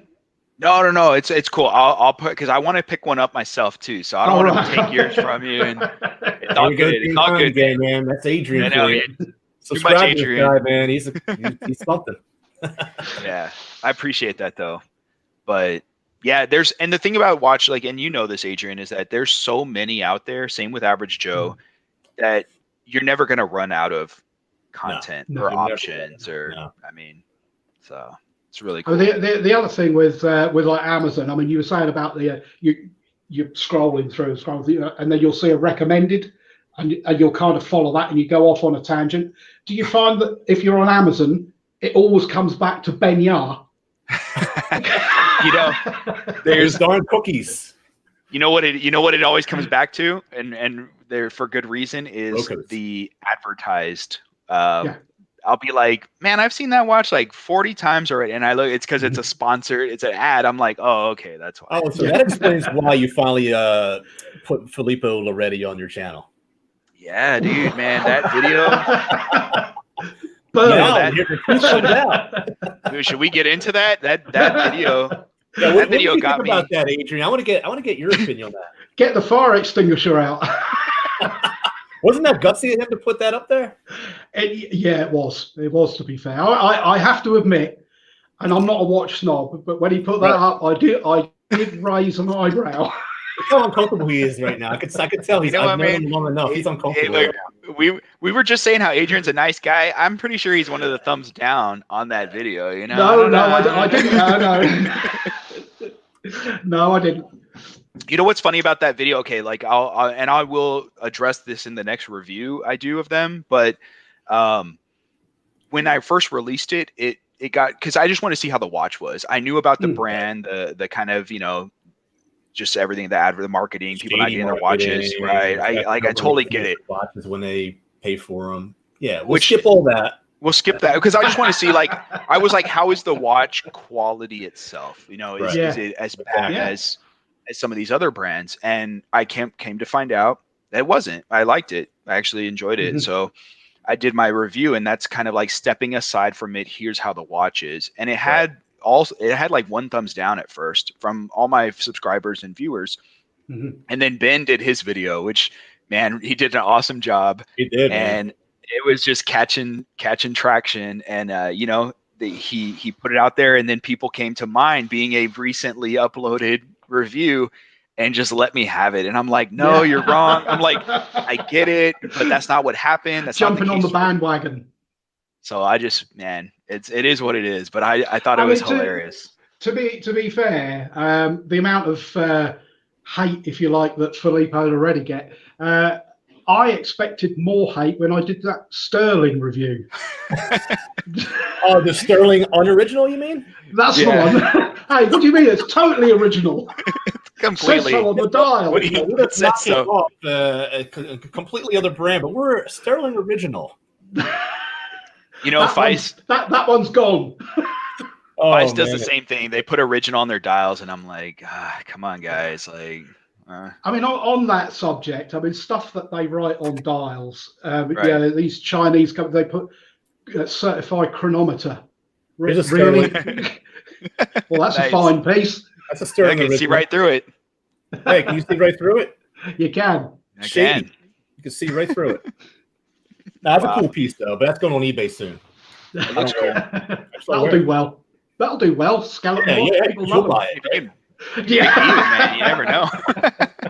I'll skip eBay and all those fees, man. You want it? I'll send it to you. Oh, thank you. No, do you really like it? Seriously, I'll give it. No, it's good. He doesn't want it. It's good. You don't want it? No, I'm good, thank you. I'll seriously just give it to you right now. I'm not even kidding. You can have it. You know what's crazy though is, like, I will say, there's a watch design for everyone. Someone likes that watch. Absolutely, like, sure, yeah. Like, they're not making them to not sell them. Someone's buying them. So yeah, I mean, it's the old thing, isn't it? Wear what you like and like what you wear. You don't wear a watch for somebody else. Right. You wear it for yourself. If you do, you'll be sadly disappointed. Rock the watch. I don't know if he's in the comments. He wasn't earlier, but he just bought a Rolex Milgauss. Yeah, and beautiful. The blue. He was sporting that at work.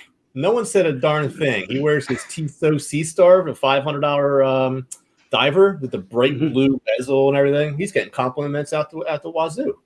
Yeah. So, I mean, it just goes to show you, I mean, really, it's not how much you pay for a watch. You have to enjoy it yourself first. And it's not the most expensive watches that get the attention a lot. I mean, seriously, like I can't tell you how many times I've worn my Breitlings or Omegas, and I get the compliments on the Sterling. Yeah. I mean, let's be honest, you know. So you got to do it for yourself, otherwise you're going to be greatly disappointed. Definitely, yeah. Never buy a watch to impress somebody. No, don't buy anything to impress anybody, man. Well, no, that's true. Yeah, I only said watch because that's where we're at. Yeah, no, you're right. Seriously, like you'll be hugely disappointed. And there's so many to enjoy too. That I mean, it's just I've learned, I've grown in my collecting that it's, man, I've had some $20 watches that I just love. And and then I have like my glycine that's, a little more expensive, but I enjoy it just as much. So it's, buy what you love. Have you got any, is there anything that you want in your collections that you haven't got, any particular style? Because I know that Average Joe's kind of heavy on the diver, and I can't quite make out Dave's collection. It's fairly eclectic. It is very eclectic. Yes. I mean, I don't have a dress watch, so that's another thing that I want to get. I want to put that right. I don't have one, and I don't know what I want. I don't know what I like. Let me recommend this to you, buddy. The lock, yeah.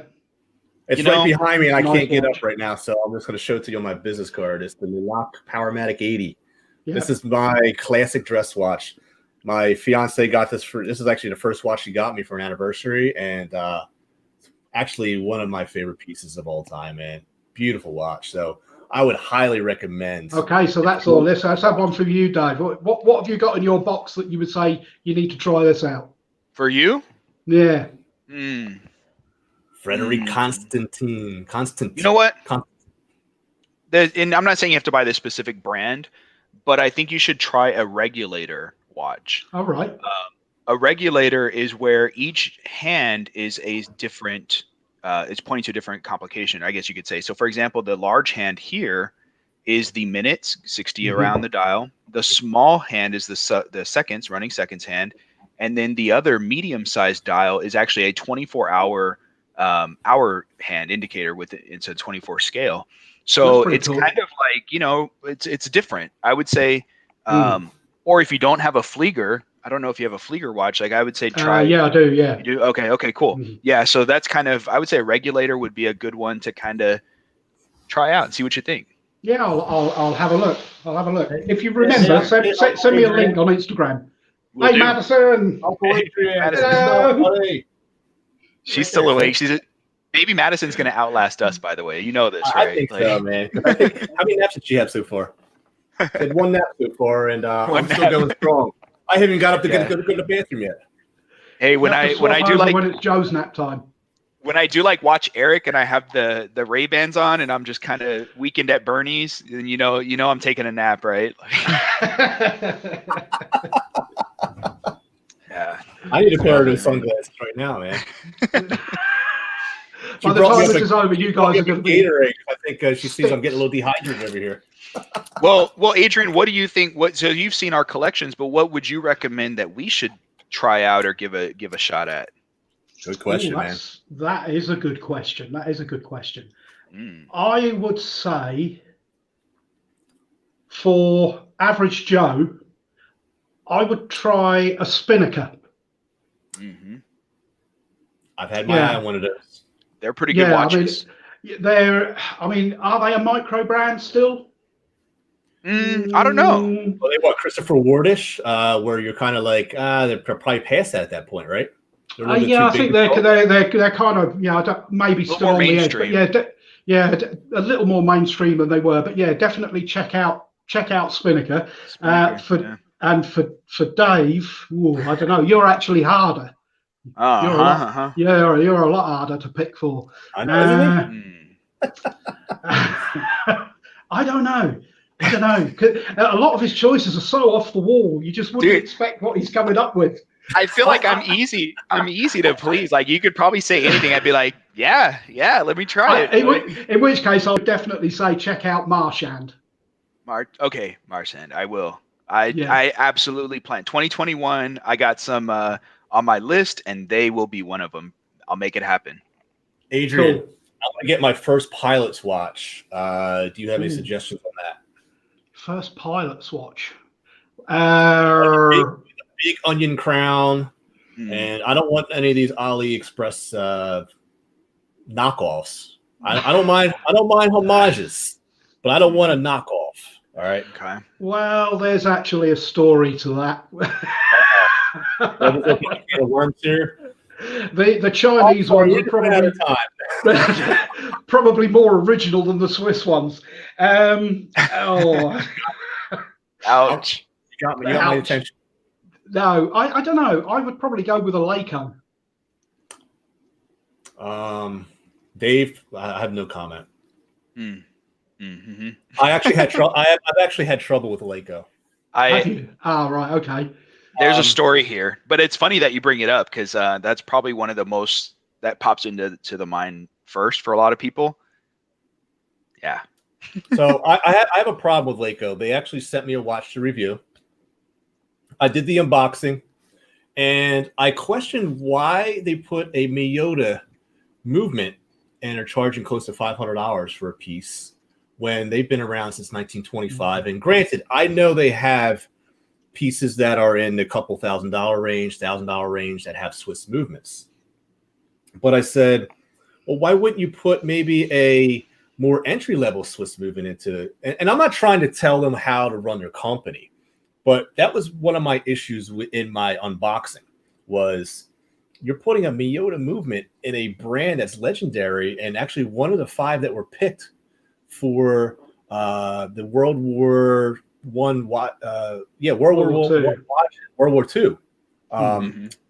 watches for the pilots. I mean, they were rubbing elbows with IWC. So I figured after all this time, didn't you come up with like an in-house movement or whatever? So, so they didn't like my unboxing too much. So they wrote me an email saying, before you release your review, we would like to review your review. Oh, really?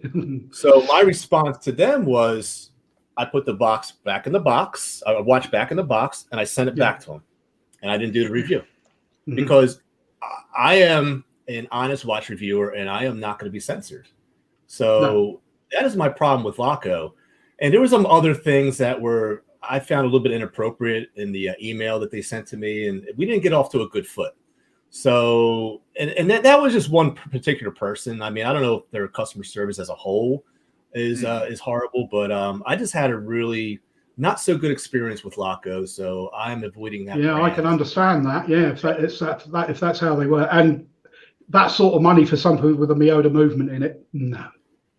It's hard, like it's regulated. But let me tell you something. Like I had to really press them to actually get an actual answer because I said to them, what's going on with the Miyota movement? Blah blah blah. They wouldn't even answer me until I said, well, my subscribers need to know, and I'm going to let them know. And then all of a sudden, they became professional and started giving me the answers that I needed. So I was like trying to pull teeth to actually like put their watches in a good light, and I shouldn't have to do that. I mean, I'm not marketing your watch; I'm reviewing your watch.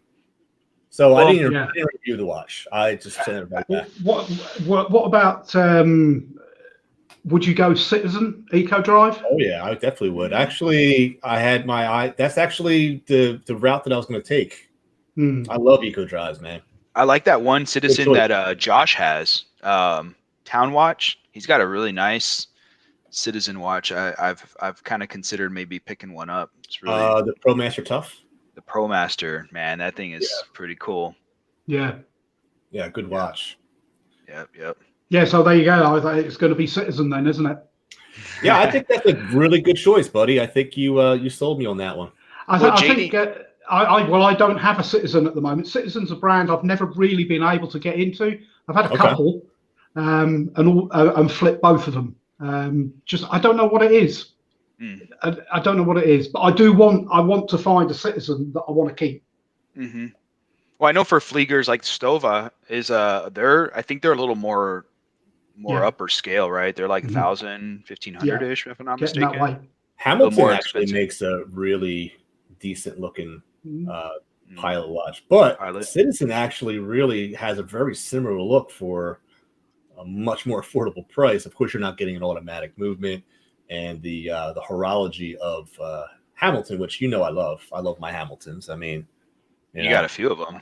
I have a few of them myself, including this puppy right here, the rose gold.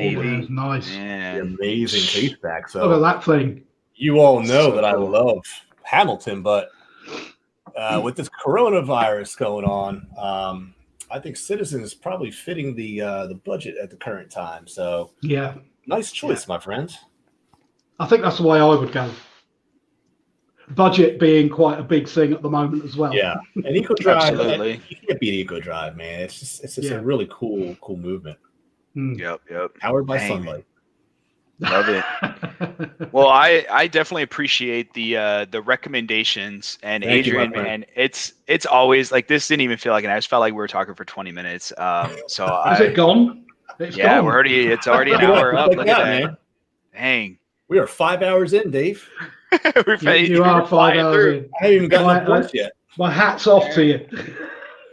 I don't even need a shower yet. No, I'm just kidding. So, probably reapply some deodorant or something, but no, I'm good. I really appreciate you coming on, and I know we kind of shuffled some stuff around with our schedule, and so thank you for taking the time, Adrian, for joining us. Hey, and, welcome. Been a pleasure. Been a pleasure. Thanks for asking me. Absolutely. Thank you so much, Adrian. It was a pleasure to talk to you for the first time live in person, besides our DMs and absolutely. Whatnot, so, yeah. And I linked your Instagram. Again, we got your YouTube channel. So everyone who hasn't subscribed, please go show some love. Adrian, somewhere in time. Awesome. Keep up the good work. And if there's anything we can do to help you out, buddy, you just let us know. Okay, thanks. That's very kind. See you guys later. See you on Instagram, bud. All right, cheers. Bye. Bye-bye. Cheers. Awesome. Man, that went by so quick. Geez. Okay, let me see. So we're 5 hours in. We got Matt. Just Rock the Watch is back. Matt Stingray in the house. We got Josh. Josh in the house. Yeah. Wristwatch Weirdo's been watching us for a while, man. I definitely appreciate your. Dude, you guys are troopers. I feel like some of y'all have been with us the whole time, huh? I know, man. I think Eve is finally asleep, though. I think it's like the middle of the night for her, so we can't expect her to be up. There's a couple coming and going, but it's so cool. Spears back from Pittsburgh. Awesome. Well, it's been a lot of fun, and let me change this banner because our next guest is here. Finally, we get into your guest, man. I felt like I've been hyping up the entire 5 hours here, man. You have, bro. What's up? No. So I got Chase. All Things Random is his YouTube channel. Give me 1 second before I bring him in. Yeah. I'm gonna pull up his. Oops. Thank you, Josh. Thanks for your support. So R. Schwartz, I have to assume, and I might not be the brightest guy in the room, but a relative of yours? Yeah, that's my mom. I'm surprised. She's my #1 fan, you guys. So y'all be kind. Hey, how you doing, Mom Schwartz? Good to meet you. I'm gonna bring in Chase. All right. Hey, what's up, buddy? Chase. Hey, what's going on? What's going on? Thanks for joining us. So I just linked your Instagram, and I'm trying to do like 10 things at once here. So I'm gonna pull up your YouTube channel as well. How you doing today? Oh, good. Is there an echo? I'm just asking because I can hear you on my computer, but not in my headset. But my mic is working here. So. I mean, it sounds a little. It's a little off, like a little echoey, but like a little tingy. I think it is. Yeah. Oh. Is it better if I can take them off? It does sound a little better. Try it out. Let me see. Say something. Say something. Okay. I mean, it sounds the same to me. So, but it's cool. If it's easier for you to hear us, then I think as long as Average Joe and I have our headsets on, you're golden, man. You're golden. Yeah, I'm using now. To be fair, I'm using my kids' schooling computer because I only use my phone for everything. Same here, bro. Fair enough. Hey, look at that. Hey, well, thanks for letting us know what's going on with your taking over your kids' stuff. So I am. And I just linked your YouTube channel. Okay, so everyone in the chat. So this is Chase. He's got his own channel, All Things Random, which, as you can probably guess, is a lot of different random stuff, but mostly watch stuff, right? That's true. Mostly watch stuff. And then I have some builds and, some random, all things random, mostly watches, some things random. Maybe I should change my channel to some things random. Mostly watches, some stuff random. There you go. If you're like, what's the URL? It's super long. Well, tell us. All right, buddy. So tell us a little bit about just yourself, your watch journey, your YouTube stuff. Like, just give us a little introduction if you don't mind. Yeah. So originally I started a YouTube channel, I want to say like 3 years ago. And I'm by trade, I'm a police officer, and I work here in Anchorage, Alaska, which I must say was 2017 the most dangerous city per capita according to Forbes. Really? So, man. But I started doing jokes and stuff like that, and just sort of getting my feet wet. And I went through and I told our public relations, hey, are these okay to post in uniform and in my patrol car? And they're like, yeah, sure, great. Okay. Well, anybody who knows me here in Anchorage knows that the police department doesn't really like me too much because I'm very outspoken, and you know exactly how I feel. I'm like, I don't like you. Like, that's how I am when it comes to like people I work with. And then they're like, you need to take it. My supervisor above my sergeant was like, you need to take this down. And I was like, yeah, but I got it approved. So just to sort of spit in their face, I was like, you know what? I'm going to do better than any of this crap. I deleted it and I was like, all things random. You can't change anything. Now so what? If you look at the beginning, I have a few joke videos in the very beginning, because that was like a F you guys. I'm going to post these. I'm going to redo them, post them anyway.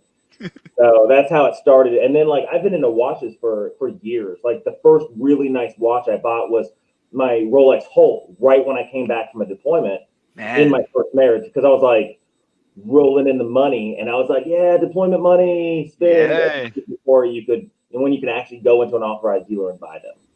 So I think it was 2000, maybe the beginning of 2011. So you're definitely, you've increased the value on that has gone up quite a bit on your Hulk. Yeah, like my buddy who has a Submariner and a couple Tag Heuers, he keeps telling me, he's like, sell it. And I was like, I could never afford another one, so why would I sell it? No. Yep. So, Yep. It'll stay with me forever. Totally understand. Well, first off though, so thank you for your service. And then, both, so it sounds, because you mentioned deployment, so you're military prior and then in the police force. Yeah, man. You got a lot of support in the channel, of course, for sure. Just in the comments, lots of love. And that's hilarious. So about Anchorage, I guess dangerous. I'll never be visiting there. Oh no! No, I'm just kidding. Has all the small town feel with all the big city crime. So you're like, oh, it's not dangerous here, and you're like, wait, there was 3 homicides last weekend. Oh man, I didn't hear about that. You were playing out on the street just fine. It's like, hilarious because you don't realize it. I mean, it's correct. I think there's 25 of us, like, is our numbers per shift per day. So in a city of 400,000 people, there's 25 officers in a square mileage of Rhode Island. Yeah. So I mean, it is what it is. It's fun. Wow, man. Well, keep doing what you do, and thanks again so I didn't realize that about you as far as beforehand being police officer, and then the history of your channel. So really cool story how it came to be. I mean, that's what a few videos I did last year was like building bulletproof backpacks for my kids. Right. Nice. I used like Kevlar I could find on like eBay and stuff like that. I was like, well, do I really need to spend $300 on a bulletproof backpack when it's just a backpack with a Kevlar sleeve in it? I was like, let's do it. And I took them out at the range, and just don't shoot them more than once. Yeah. The bullet started going right through, and I was like, yeah, don't use any 357 SIG. Yeah. Yeah. So, all right. Aim for the back. Well, so let me, because we got a question here. So it's, what is the watch of a police officer? So I know you mentioned your Hulk, but is that your duty watch, or what do you wear? So depends on the day. So the watch. So I actually have some of my watches here. Okay, perfect, beautiful. I actually have a few in my patrol car that I rotate through. I'm like, oh, I forgot to grab a watch. Oh, like there's a watch guy right here. Yeah. Yeah. The Tacel Explorer I wear often because it's a great like everyday watch. But like this right here, I don't know if you guys can hold on. I got some reflection there, but okay. My there you go. Hamilton Khaki King Big Pilot. I actually had on patrol for 4 years straight. My wife bought it on our first anniversary. I wore it very nice every single day, and I did a video maybe 10 months ago that says, is the value of a more expensive watch worth more, or is the value of a more expensive watch cheaper than just purchasing a cheap watch that gets destroyed and having to replace it? Right. And I use an example of my Hamilton because of the sapphire crystal. I mean, the case is all beat up, but the face of the watch is like perfect. It looks great. And I mean, I've had it repaired once. I dropped it from, I think, 3 or 4 feet straight on the concrete, and it only dislodged something slightly. And it was like $100 for a watchmaker here in Anchorage to fix it, because it's just a basic head movement. And other than that, like, I wore that thing for 4 years straight, and it's still a go-to watch. So it just depends. I'm not a G-Shock guy. Yeah. I'm not going to spend $100 on a plastic watch. Yeah, okay. But they're great watches. But I'm just not the fan of a giant chunk on my wrist. And you know what? You can still remain classy. Be a police officer. That's a good point. Yeah, because dude, that Hamilton wasn't, it's not just, you're not desk diving, you're getting into some jolts and some, banging it around and man. In fact, the watch I used as a comparison, I wore for a week, and I think it was what was it?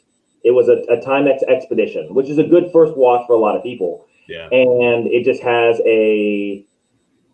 like a plexiglass.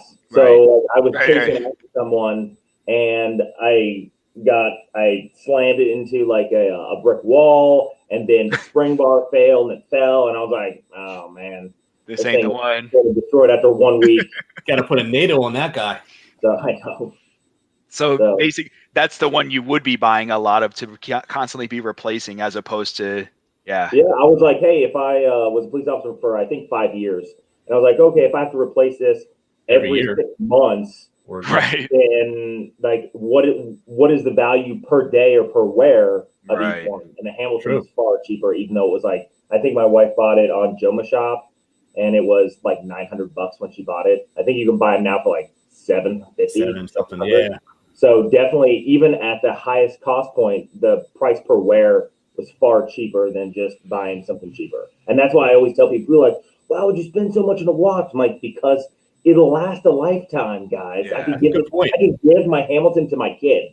There's a ratio, like there's a point where you will get the value will exceed your ability to outwear the watch. You know what I mean? Like, yeah. It's definitely says a lot. It's just a lot of people. I feel like you got to be into watches to reach that justification, right? Yeah, I mean, it's funny because when people ask me, I had an officer at work ask me, oh, I want to buy a really nice watch, something I can wear like every day. My price point is $300 to $400, and I started to snapshot and send him watch after watch after watch. I was like, there's so much. You can get a Seiko 5. You can get this. You can get that. Get that movement. Right. No, I'm just playing now. Yeah. So like, so I really started, like, people just don't understand unless you're into watches. Like, I don't mind spending $800 or $1,200 if I know it's going to last a long time. My biggest regret is my Tudor, because really? I did a review. I did a video a few weeks ago on why I was regretful on buying my Tudor, because it's just too big for my wrist. We don't have any ADs up here. I didn't get to try it on. I purchased it online, and I was like, oh, this thing is great. And then I couldn't send it back, and I was like, I don't like it anymore because the honeymoon period wore off.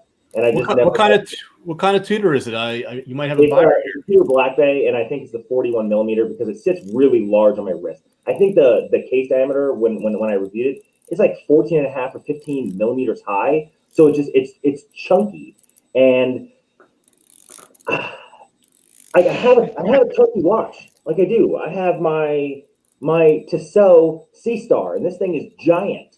And I used to wear this thing all the time, but I kept looking down at the Tudor, and I'm like, I just think it's just not my thing. Yeah. Like I wasn't feeling it. The love kind of just fell out, and I was like, I got caught in the trap of, oh, a Tudor is Rolex's little brother. Yeah, sort of. I mean, that's a gray area now. So let me ask Chase, because I feel like this is the perfect segue that we bring this up. Like, because I've watched some of your videos, the channel, like the argument being made of homage watches to try it out, see if you like it, see if you enjoy it, and then get the real thing. So, I mean, what's your stance there? So I am a huge advocate of homage watches. Huge, not fake watches, homage. Like, Okay. Like here's one. This Panerai that I built myself on parts, and Wow. I was like, oh, I love this thing. I actually did a build on my channel where I took it from a pilot's watch and I put the movement in this, and I was like, oh man, this is great. And it was the same thing. I was like, man, I love this watch. And I was like, I really don't like it anymore. I'm glad I didn't spend thousands of dollars on a Panerai and then never want to wear it. Wow. And Okay. I mean, I love homage watches because of that. Like the Tissell Explorer, it makes me want to buy a Rolex Explorer because I just love it so much. And Nice. Interesting. I mean, and the fact that everything is basically exactly what you'd want in a watch. It's super simplistic.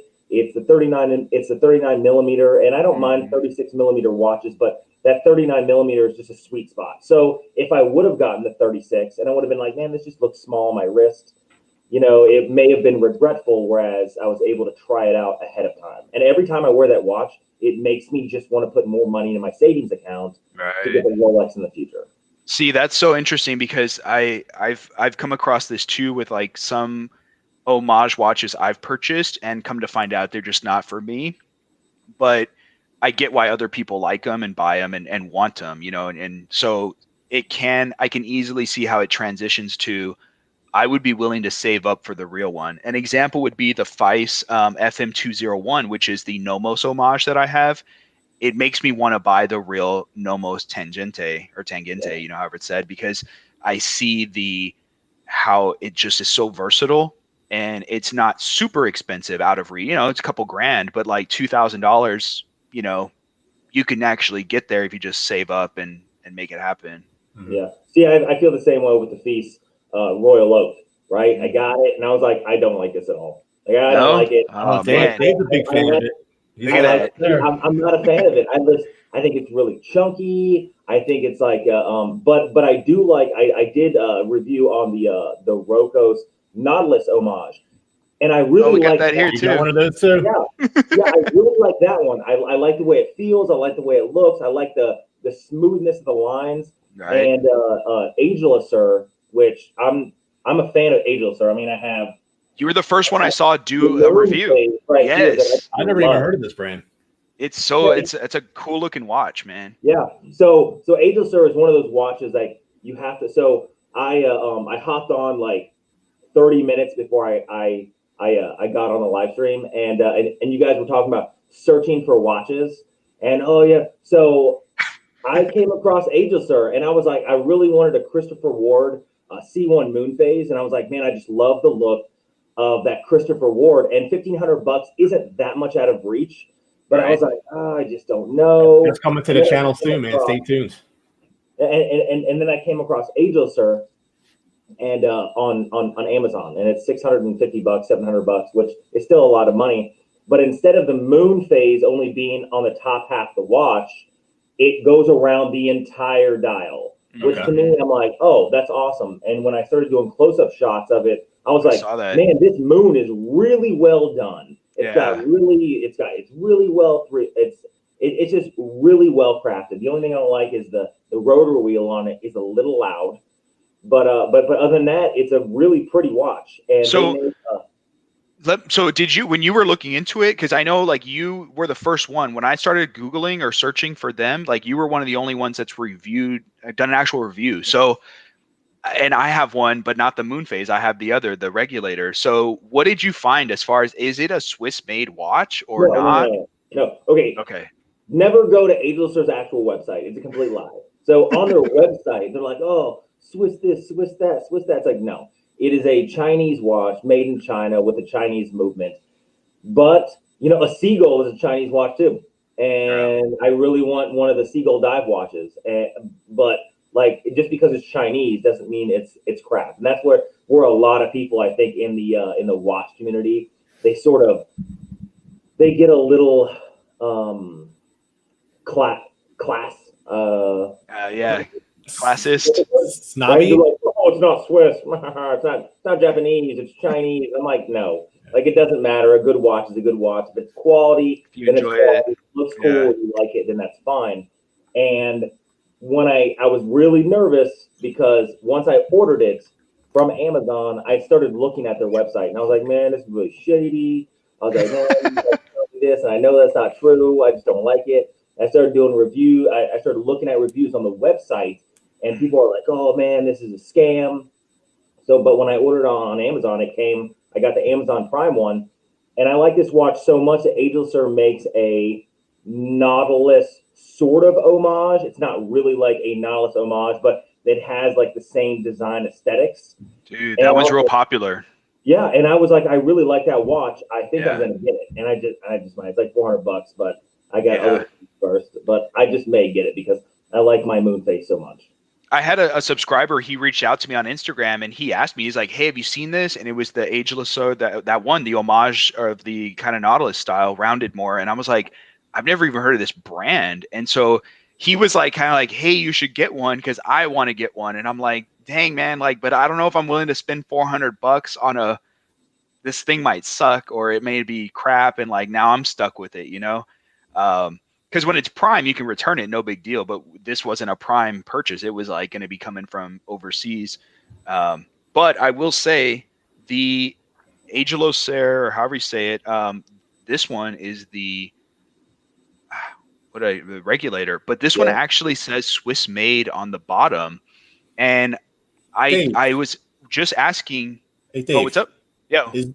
Is that a that's just a minute hand, right? I mean, how does that watch work? Because it looks like so I was telling so with Adrian, the regulator watch, the way it works, and you'll notice this kind of gives an homage or a resemblance to the Alange one, but the date obviously isn't as large. But anyway, it's a regulator, meaning each hand is pointing to a different thing. So the main hand is the minute, 60 minutes on the outside. The small sub-seconds is your running second hand, which is automatic. And then the other sub-dial here is a 24-hour indicator. So it goes 1 through 24. So kind of that, if you like military time, for sure, you're going to love this. But what does a watch like that retail for, and where can you get one? So this thing normally runs for, I want to say it's like 500 or so. Wow. But the movement. Case back. Yeah. Beautiful movement. It's done so well. And so that's what has me thinking, like, is this really Swiss made? It doesn't have a plastic retaining ring. This has an actual, like, real nice shock absorption, in it. And I'm like, is it not? I don't know. Nice, man. So I got to do some more research before I review it, but that's why I wanted to ask you what you found with yours, Yeah, other than the rotor noise, it's louder than it should be. I feel that is the only reason. That's the only thing I can find that I don't like about it. But my buddy's Tag Heuer Carrera limited edition that he bought on a cruise that we were on for $5,400 he's like, and you can hear it from across the room. So it's like, well, I mean, is it really that bad if his $5,500 watch makes a louder rotor noise than my $700 watch? Not really. That's what I have today. I have the Breitling Blackbird on today, and this rotor, you can actually feel it like moving on your wrist. But I like that though. It's very it's the same way for him. He's like, I love it. I can feel it. It's working. You can see past it. Yeah, it's really cool. I like that. So we never did our wristwatch check, by the way. So what do you got, Chase? So I have the undone Snoopy Aces that is the orange Snoopy, and it says Apollo X. Dang, that's pretty cool. You got my attention there, man. I love my Snoopy watch. The Snoopy watch, man. I love that it's the undone. So undone is more like you can do custom stuff with theirs, right? Yeah, they have they had their limited edition Snoopy watches for space, and they were just too much money, and you could hardly find them, and you could basically create the same thing for their undone Snoopy Aces, and then you could customize it and put like your name or initials on it. And instead I did Apollo X because if anybody knows NASA, then they know that was the actual capsule. The Snoopy capsule was the Apollo 10. Right. The reason why, I don't know if you guys know this space history, So they were the first ones to descend to the moon, and they only filled the Snoopy capsule up halfway with fuel because they were so afraid that the astronauts were going to be the first on the moon in Apollo 10 that they were like, if you land, you'll never come home. So they only did half. They only filled up the tanks half as much, so they could only descend partially and then blast off back to the main capsule. I didn't know that. Dang. Okay, dropping some knowledge. Look at that. Nerding out. I love it. That's cool, man. Well, I'm wearing because I knew you have like your Tissel and you have an actual Submariner Hulk. So I'm wearing my Loriot Submariner homage, which I think I might eventually get rid of this one and get the Tissel Explorer, or not Explorer. Well, I want to get the Explorer, but the Sub homage too. I forget the name they call it. Loriot? Because I was looking at getting one because they're really affordable and creating like a homage collection for under like $400. Right. And that was going to be like the Submariner homage to everything else. So I actually put this on the Strapsco Rolex style deployment class too. So I was able to, kick it up a notch. There you go. Super comfortable. Yeah. So I really like Strapsco stuff, not just because, obviously I've been working with them, but they just make good quality products. And, I know some stuff can be hit, some stuff can be miss. Right. But the only thing I would say with this, and this isn't the case for just Strapsco, this is what I do with any new watch I get, any new strap, clasp. I always hit it with the little polishing claws, like from James Avery or whatnot, because it will have like a little bit of a rough edge maybe. But after I hit it with the polishing cloths and smooth it out, I'll just sit there one day watching a movie or something, and I'm just like going to town on it, and then it's super slick now. So now, have you considered getting some? Have you looked at any of the inlinks you can get for the Submariner style watches? So I haven't looked specifically at the inlinks, but I know that, for example, I tried putting the Parnis bracelet on the Loriot case, and it didn't go. So. Yeah. It just depends. It's not always universal, man. Right. Which, after hearing our talk with Swiss Watch Company with Josh, it definitely sounds like all those little, and even with Brandon Case and Dial, with him modding, like there's all these small little tolerances that can make a 1 millimeter difference. Yeah, it's unbelievable. Pretty cool. But one thing I've been watching a lot of your stuff too, Chase. Because And with Average Joe, basically there's this thing that kind of got created earlier this year called the League of Watches. And it's this guy, Calvin Tan. He is like a liaison, I guess you would say, between us reviewers and watch enthusiasts and some of these brands out there overseas, or even micro brands. And so he kind of like reaches out to them. He has like a tour within the US of people who are interested in reviewing watches. And we pay to ship them, but we get the watch sent to us and we bounce it around. Right. So Chase and I are part of that, and a lot of other guys, really cool dudes. I don't know if there's any ladies in that group yet either, but I know it's a lot of guys. And so I've been checking out a lot of Chase's videos on his channel. And one thing I know is that's really cool is your father-in-law, right, has some luxury watches. Like, so you've compared like the homages with the real ones. Yeah, like he is. I'm lucky enough to have a father-in-law who was prior military, retired. He actually retired twice from the military. Nice. As a civilian and first as an E9 and then as a civilian, and now he works for Lockheed Martin. So the guy's like rolling in whatever he's rolling in. So he's like, hey, I'm coming up to visit. Do you want me to bring some watches? And I was like, yeah, like I actually built him a watch because he's a huge watch guy. I sourced out all these Swiss parts. I called it the JFR. I sourced out the dial, the hands, everything for it. I even went down and I designed the logo and sent it to a Swiss watch company to make metallized logos. And I built him this watch, and he's like, okay, I'll bring that up so I can review it. His Yachtmaster, his Explorer 2 that he gave me, and awesome, I compared them because like the Parnish Yachtmaster, like I compared his Yachtmaster compared to the Tarnished Yachtmaster. And it's funny because they are very similar in the fact that where you're like, oh, instead of spending 12 grand, let me spend $100 first and then wear this around and get a feeling for it. And then I will. I mean, honestly, that's exactly where I was like, instead of just saying, oh, I love this watch, I lust after this watch. I mean, that's really the big issue in being a human being is you lust after this stuff and then you get it and you're like, the juice wasn't worth the squeeze. So I saved all this money and now I have this thing that I don't really want to wear. I don't really like. And it was good to compare them next to each other and be like, these are so similar that yes, you can get at least a feel of what it would be like compared to the real one. And some people in the watch forums and the watch meter are like, no, you can't.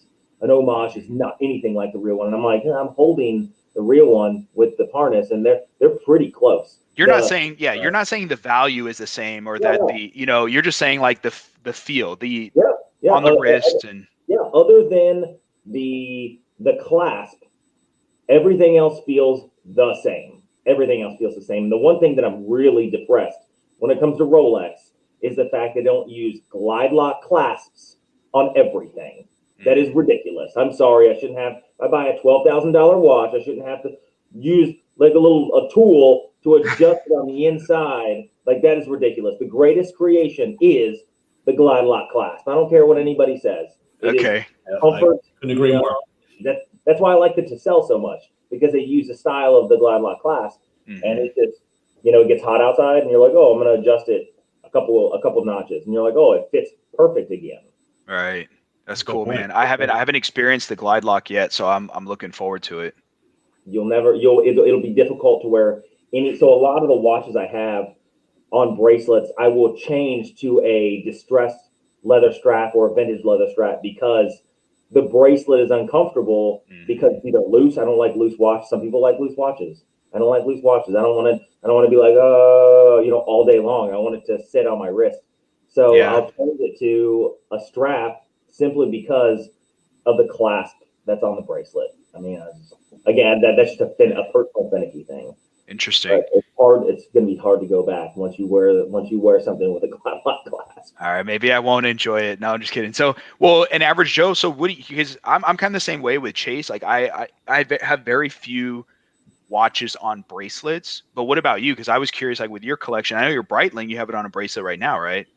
Yeah, but you know what? Like out of all the watches that like showing today, this is actually one of the few. Like all the other ones that I'm going to show you today, I have them on like the Artem sailcloth strap, for instance, very comfortable. I've got a NATO strap on this one here. I mean, so I think I'm leaning more towards leather and other materials now as opposed to bracelets, because bracelets used to be my favorite thing. But man, I'll tell you, now that I'm looking around, I kind of had a little bit of epiphany here that I think you're not really wearing. I'm not really wearing them anymore. Yeah, I was going to ask the chat too, because we got a lot of guys in there or people in the chat, and like I'm kind of curious. Is it just me? Like, does everyone else like bracelets or more straps? Because one part of my thinking too is the resale. Like, if I ever want to flip a watch or sell it, if the bracelet isn't all scuffed up and scratched up, I can probably get more money for it with having a pristine bracelet. So that's kind of my thinking too. But I know, like Josh said, he's a bracelet guy for the most part. So I don't know what, for me, it's a comfort thing. Like what Chase was saying, the vintage leathers and they're kind of broken in. They're just softer.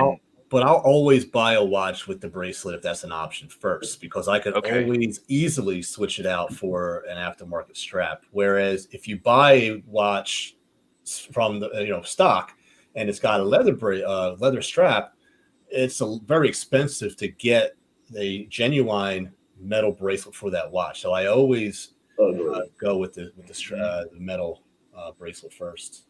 Yeah, interesting. Okay. You know what I hate is buying a used watch and the bracelet is too small or they don't have the extra links. Yeah, always gotta watch out for that, man. I was gonna ask you, what's your size wrist? So I have a 7-inch wrist. Okay, I just want to make sure. Because I'm gonna send you the cell, and I was like, I don't want to. That glide lock gonna have you up. I was like, I don't know what the links are. Yeah. Your risk is bigger than mine. I'd be like, what the heck, man? No, you're good. I was gonna, if it didn't fit, I was just gonna throw it on a strap. So, Right. yeah, I'm really, really thankful too. So Chase is sending me his Tissell Explorer. I almost bought one on eBay, but I got outbid, and I was kicking myself because I don't have an Explorer homage. I know Josh with the Town Watch, he had the Bliger. I saw his review on that one, but the Tissell seems like it checks all the boxes. The loom, the quality, the movement. It seems like it's a pretty good homage of the Explorer. Right. So what did he say was his experience with Bliger? Because I only had one watch from them, and I had an issue with their quality control. Really? Like there was a hair on the dial, and it like drove me nuts. So Josh actually had the real Explorer to compare it to, and he's saying in the comments that it was pretty cheap, around $70. I don't think it's his style though. He's not a homage kind of guy, but he didn't have any problems with it though. But I remember in his review when he did them side by side, the bezel was a little fatter, the loom wasn't as good, and not even as good as the Tissell, because the Tissell loom is pretty decent, isn't it? Like I think it's BGW. It's great. It shines pretty bright at night for a long period of time. Yeah, and he said there was definitely some QC issues, and I remember. So I think the Bliger, and this is where I feel I make the argument for watches like Feist and Rokos and Reef Tiger and these other homage brands, because yes, they're more expensive. Yes, you can get a cheaper watch for sure. You can spend $60 to $80, but when you hit that $150 to $200, $300 range, I feel like you just get so much better QC and end result, at least from what I've experienced. And there's always exceptions. You know, there's like $30 watches that can be amazing. You know what I mean? Yeah. Yeah. The only digital watch I own, the only one, and I treat it better than I do almost any of my other watches, is my Casio World Time. And it's so funny because I'm like, oh, I can buy this at Walmart again, but I'm like, don't scratch the bracelet. Be careful with it. It's ridiculous. Oh yeah, the Casio, that's great. But yeah. I think there's something to be said for, you know, the cheap watches. Like there's definitely a market there, but I personally like to spend a little bit more and get something that is a little bit better, in my opinion. But I think it depends on the brand, because Casio can't go wrong. But like Pagani Design, like they do, like I have the Pagani Design Daytona homage. And that thing is like spot on. Like everything about that watch is like great. I got it on Stress Leather strap. That's another one I wear at work all the time because it's a Mecha Quartz. Okay. And it looks really expensive, and I think it was like $80. Dang, and see? that thing is like, there's no issues on the dial. It did a lot of close-up shots, and I was like, man, how did they do this? Like, yeah. I mean, they're killing it, I man. know how they did it. Yeah. Yeah. China, but for $80, I was like, man, this is really good. This is really solid feeling. And a lot of companies like Timex, you know, I love Timex, but a lot of their watches, if I were to go to Kohl's, which is overpriced anyway, but if I go to Kohl's and I got and I get a Timex from there, you're like, okay, it's a brass case, it's $60, the thing feels like crap, and then you have this Pagani Design, you're like, well, this is a real watch. This is pretty good. Yeah. Like, and it looks great. Sapphire, stainless steel. I mean, checks off all the boxes. Well, so I think it just depends on the company, because some, like the Bliger, like I don't, it was a sour taste in my mouth because of that one watch that I got, but I love Pagani Design. I would get another one of those watches, and I'm trying to look here to see what else I have. But or Parnas, like I'm a huge fan of Parnas. Like I don't know why people are like really hating on Parnas, and I'm like, yeah, it's a complete homage company, but the quality of their watches to me are far better than you can get almost anywhere for the look. Mm-hmm.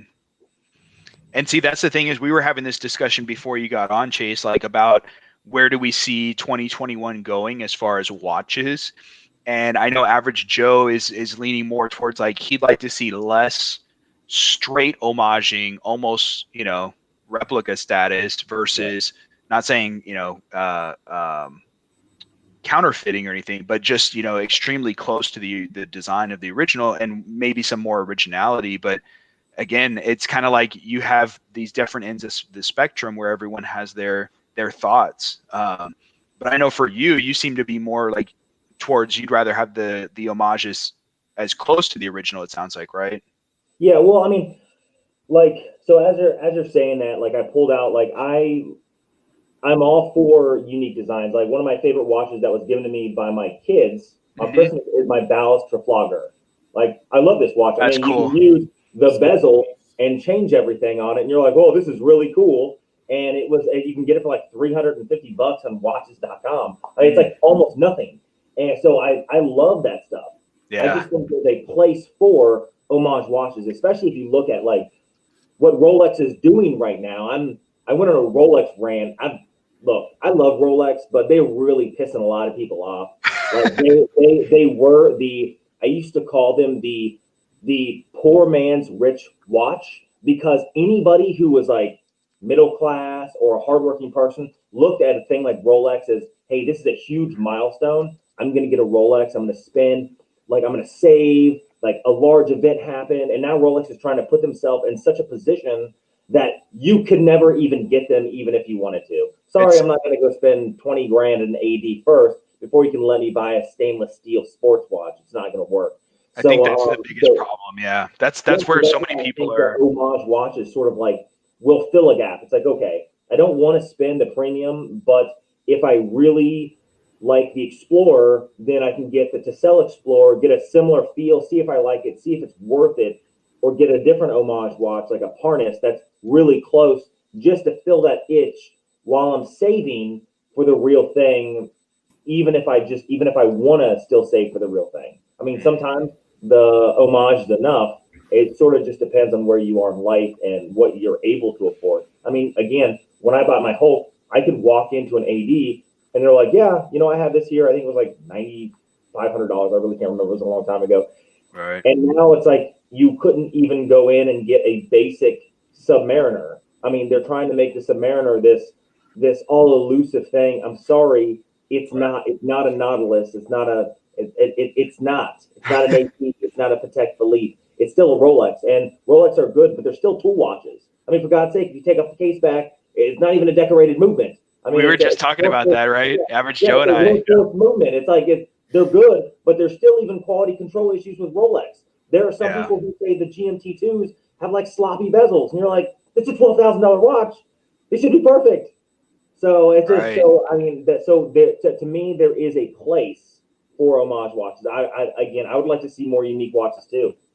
I love my Ballast, and I love unique watches, but like the Ageless or Moon phase, it's like the Christopher Ward, but it's not. In fact, I think that it's a little bit better because, again, the entire dial it's consumed by the moon, and it's not just half of it. Well, average Joe's about to get one of those in. Spoiler. I hope I'm not putting a spoiler alert out there, but like I'm kind of anxious to see it because I've seen your review, and I kind of want to see, like, because what's that? The Christopher Ward runs about what, 1,500? Yeah, it's 15 or 16. The only thing the only moon phase I'd get now from them is the Moon Glow, which the moons. But the only thing I don't like about that is the fact that they use a translucent. See, here's the nitpicky thing about watch people. That's my issue with it as well. I think the translucent thing. You can see the moon half glowing at the bottom. Like, for God's sake, people, put something that blocks it out. They should have tinted that a little bit darker. The whole aesthetic for me. Yeah. So I need to get it in and judge that for myself. But based off of what I've seen other reviewers say about it and seeing the pictures, I think that's going to be my issue as well. The transparency of it. That's the only thing. Really love the Moon Glow, except you guys ruined this design. Yeah, it's because of that movement, the way it's set up on the dial, which is common with a lot of the moon phases. But yeah, you never see the other one when that's kind of weird. Well, we'll see. But yeah, I'm looking forward to it. I also couldn't see the glowing moon at the 6 o'clock and a glowing moon at the 12 o'clock. Yeah, and that's also at night. I want to see it like bright and brilliant, not bright and brilliant and then semi-bright at the bottom. Yeah. I don't know. I kind of like the way it looks when it's tinted. Like something about it when it's glowing but not as bright. It's kind of cool. I don't know. Defense, man. Yeah, I think it's one of those watches you need to see in person, maybe. Well, you know, if you go to the Christopher Ward authorized dealer, oh wait, Yeah, they don't hurry up and put one in the U.S., right? Dang. Yeah, yeah. So that's the big thing. Is like, are you willing to spend that money to maybe see? Yeah. So do you have for your channel on your YouTube, like, do you have anything lined up as far as, you know, upcoming watches that you kind of have your eye on, or are you just? Of course I do. Yeah. Like Okay. else, I have a giant list that I actually keep on my phone. It's funny because it changes every day. Like I told you that I had a huge mess in my house yesterday. Yeah. So I was gonna release a video yesterday morning, and then I was like, yeah, but there you go. Oh, look at that. Look, you probably can't see mine. No, it's too bright. Mine, yeah, video schedule. So yeah. So I have my to sell that I'm reviewing. I have a one watch collection under $500. I really think the one watch collection is really important for people like my coworker at work who's like, I just want one nice watch, but I don't have that much money to spend. So what's something that you can wear every single day? Now, one of the things that he'll probably never do is change a watch strap. He just wants to be able to put it on his wrist. But a lot of people don't realize, I use the example of the Datejust is the perfect watch because you could put a Jubilee on it and it looks like really high class in a suit. Yeah. Or you can put a distressed leather strap and you can wear it in cargo shorts and a t-shirt. And so true. But I have that. I have a watch coming. I guess Strapco reached out to me too. Hey, so right on, man. Cool. Yeah, so congrats on that, man. In the mail. I have a few gun stuff coming up. I had a company asked me to review a big cleaning kit, and I don't know if you know what gun skins are. Yeah. Like, yeah. So what I was gonna do, I was gonna get some of those, and I was like, oh, the only tutorials I can really find are from them. And I was like, they're only like $35. And you know what? Another FU to the leadership is to put a flag on my gun. It's my own personal gun, so I can do whatever I want with it. But, so it's for pistol or for rifle? What? Are you saying for pistol or rifle or both? Pistol. Yeah, pistol. Okay, cool, man. So the rifle is department issued, and they issued me a Glock 22. But I don't like the Glock.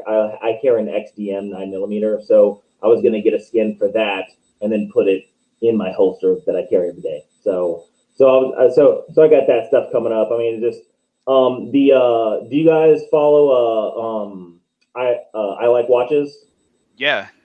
So the Seiko watch I bought. So that he created. It's a dive watch. I actually have that coming in, hopefully sooner than later. I think there was 100 that he released, and I was like, I'll give you $200 for a watch that nobody else has. That's fine. So I'll be reviewing that, and I have a lot more dive stuff coming up. Like I love scuba diving. So hopefully we'll be able. And you actually dive, yeah. Yeah, and hopefully we'll be able to go to Hawaii one day. And like I'm a big fan of the of the pony bottles. You can get the 1 liter pony bottle, which is actually like one of my most popular videos, almost 100,000 views in like 8 months. Is this like 1 liter Smatco bottle that everybody's like, it'll kill you if you use it, and I'm like, it could, yeah, but I know what I'm doing, and don't use it if you don't know what you're doing. But like I just love that stuff. I mean, being underwater, and that's why I love dive watches so much. Being underwater is a completely different world. And I remember the first time I put a regulator in my mouth and I started to descend, and I was like, it's so cool that I can breathe and look around. I mean, it was cool. Awesome, man. So, and that's one of the dive watches. So let me ask then. Okay, so what is your go-to dive watch as an actual diver? Good question. But people don't use dive watches to dive; they use computers. You use computers, yeah. Okay. But Garmin makes the Garmin Descent Mark II. They made the Garmin Descent Mark I that was also a dive computer as well as their topographical GPS watch for land. But the Mark I didn't have the ability to Bluetooth connect your air, so you couldn't actually see how much air you have. And the Mark II does. So honestly, that's really what I want to try to get the Descent Mark II as my dive watch / computer. next year in 2021. It's $1,000. It's the only smartwatch, if I get it, that I'll ever own, because I think Apple watches are a cop out. But so that's what I would use. Right now I don't use any watches to dive. But when I did use the example of the Citizen, this is my favorite dive watch, the Citizen Aqualand ProMaster, because it has the depth sensor on it. So you can actually like fall down, and as you're descending, you can actually see your depth. So if I go to Hawaii and I take my pony bottles with me to sort of do a shallow dive off the shore, I would take this with me, so at least I can see what my depth is. I don't want to go too far down. This actually has an ascent alarm, so I found that out in the pool. Like I was coming up too much, like from just messing around at 12 feet. It's like beeping, and you can hear it throughout the entire. You can hear that underwater? You can hear the alarm underwater? Yeah. Oh yeah. It's super loud. Super loud. Like my buddy who was filming me, we're doing a review. He's like, dude, I could hear that from like way over there. And I was like, oh, that's important. And if you're going up too fast, you don't want to get to bed. So that's pretty cool, man. So that's really cool. Dang, I didn't even know that thing existed, or that that was an option. So yeah, I've never gone diving. I'm a terrible swimmer. And when I was younger, I wanted to be a marine biologist, and I'm like anti-nature, so it would have just been the worst career move ever. How are we even friends, man? How are we friends?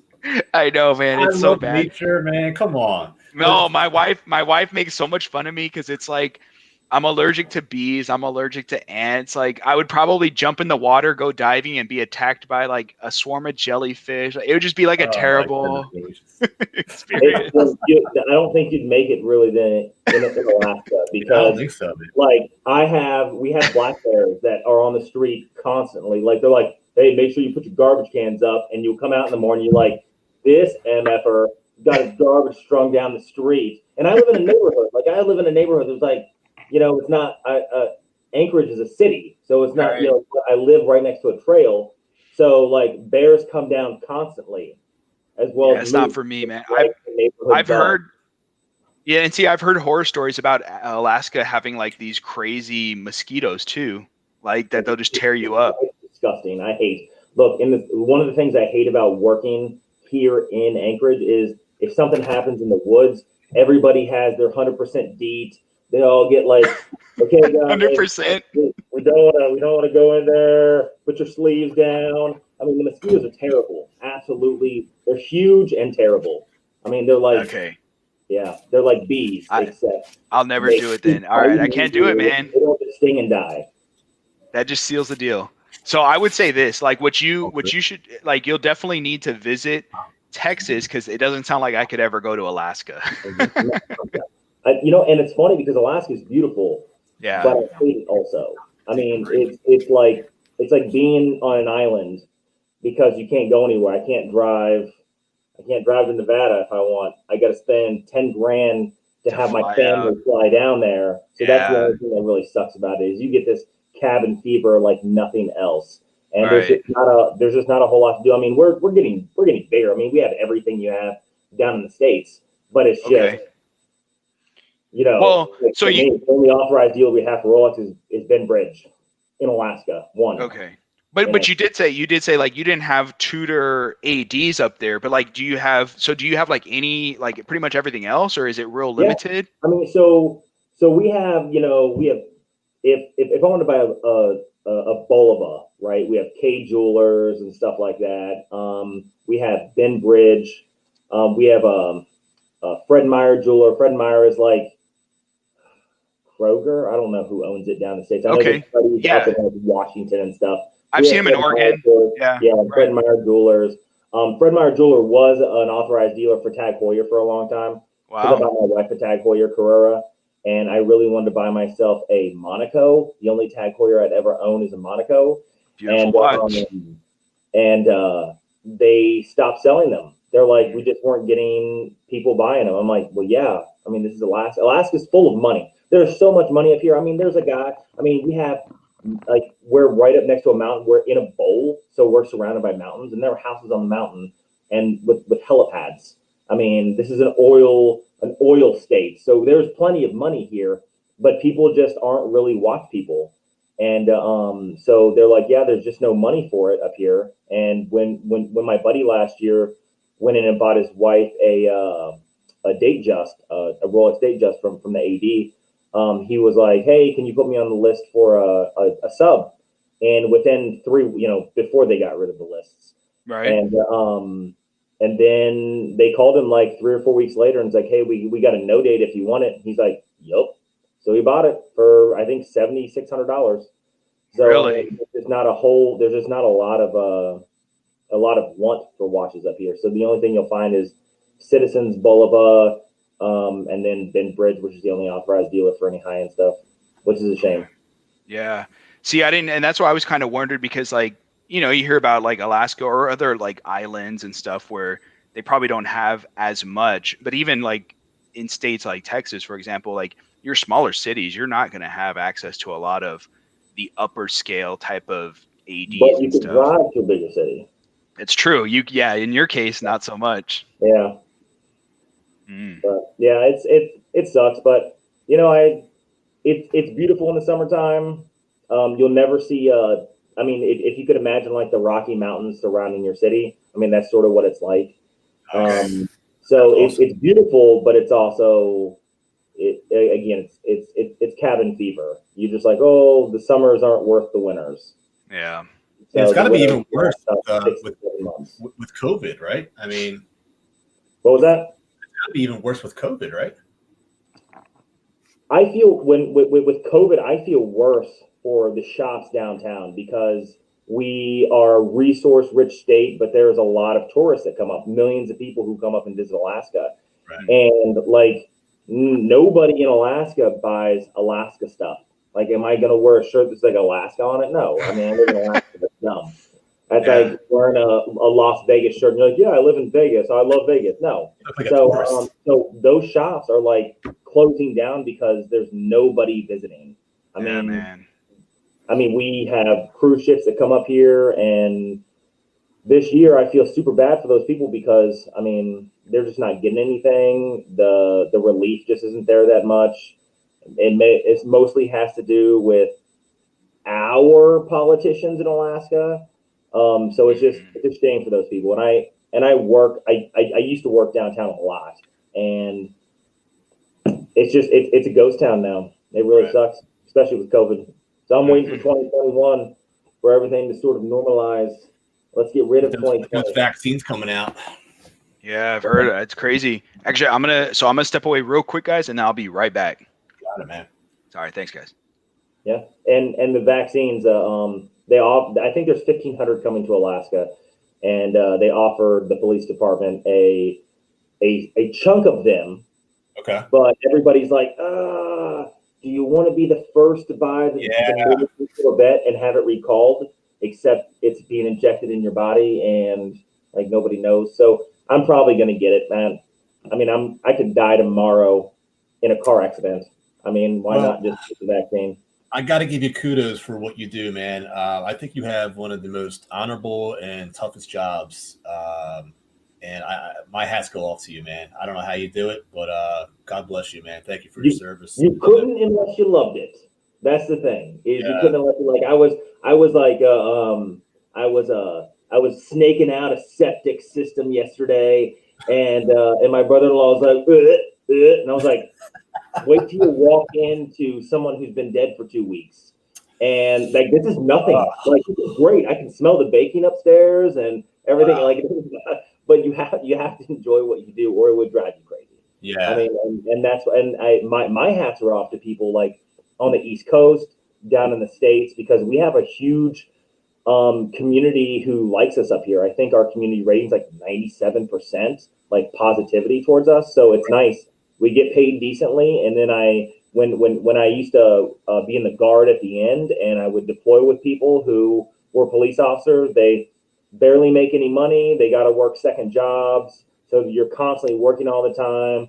Your community hates you, and then 99% of the time you're like professional through everything, and then 1% of the time somebody else does something, and then you're like, you're fired, vilified. You're like, oh my God, how could you work? in that area. I told a buddy of mine, I was like, right now it's like if something happens, we've had in Anchorage, I think we had 3 or 4 officer involved shootings last year. So I mean, and we're talking 250 patrol. So it's not like a giant city where you have thousands of people. So the likelihood of you getting into a shooting is actually kind of high, depending on the shift. And so it's like right now, the thing that sucks is that you either survive, and they say survive and go home another day to get arrested tomorrow, or you die. And you're like, oh, that's a really hard position to put someone in. So, but hopefully it doesn't come up here. I'm hoping that after, I mean, everybody's crazy in 2020. Everybody's like locked up in their house, and then things happen, and then people go out and get crazy. So I am really looking for some normalcy next year. Absolutely. I'm definitely with you, man. What branch were you in the military, by the way? So I was Air Force Security Forces, and I was lucky enough that I was able to do some Army combat schools. So I was able to do some really fun stuff deployed. So I wasn't just a tower of flowers, what we call it, but I was able to have some fun, and that really got me in the door of working for the Department of Homeland Security, and then finally becoming a cop. So, man, you've been serving our country basically your entire life, huh? What made you get into it? Honestly, it was I know exactly what it was. The 3 Doors Down song, Citizen Soldier. My sister was in the Marine Corps. She got in the Marine Corps when she was 18, did 15 years, and did an early retirement. And I was sitting in the movie theater, and I was running a manufacturing company. And Citizen Soldier came on. I was like, I feel completely guilty about never serving. Oh, wow.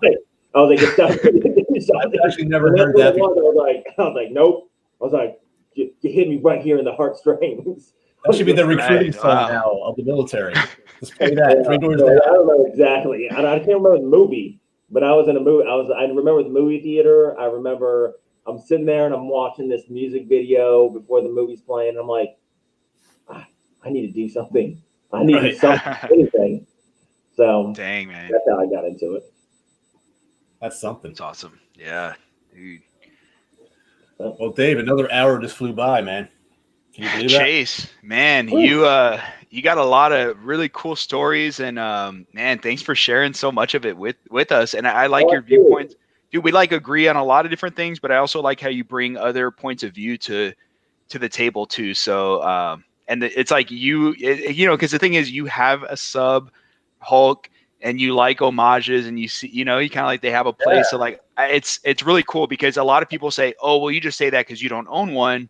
And here you are, like, you've held many, not just one, but others too. So, well, to be fair, I did make a new strap for a watch that I just ordered.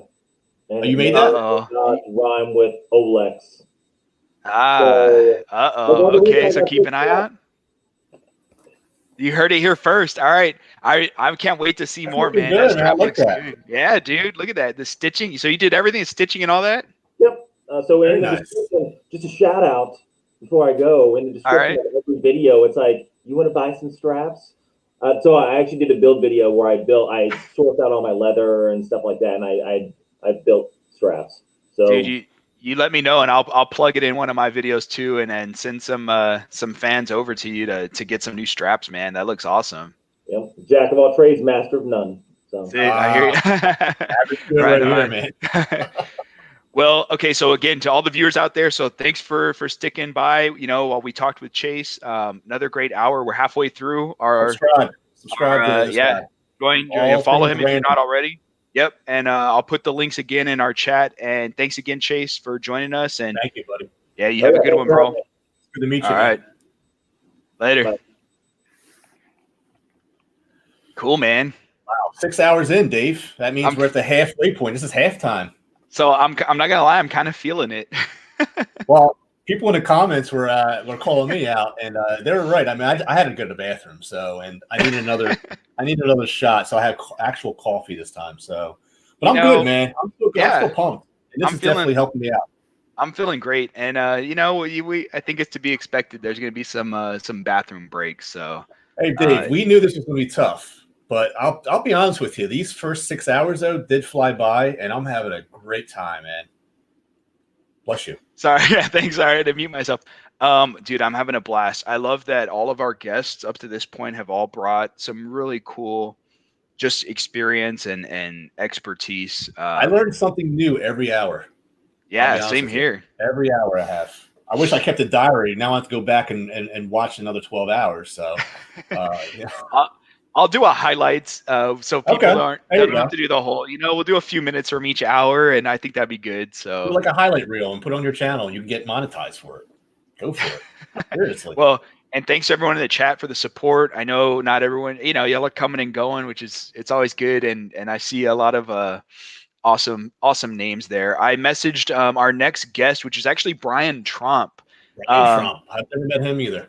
He's super cool dude. He's out in Aruba. And I'm trying to see if he can get in our thing. But while I wait, because I'm gonna text him here in a second.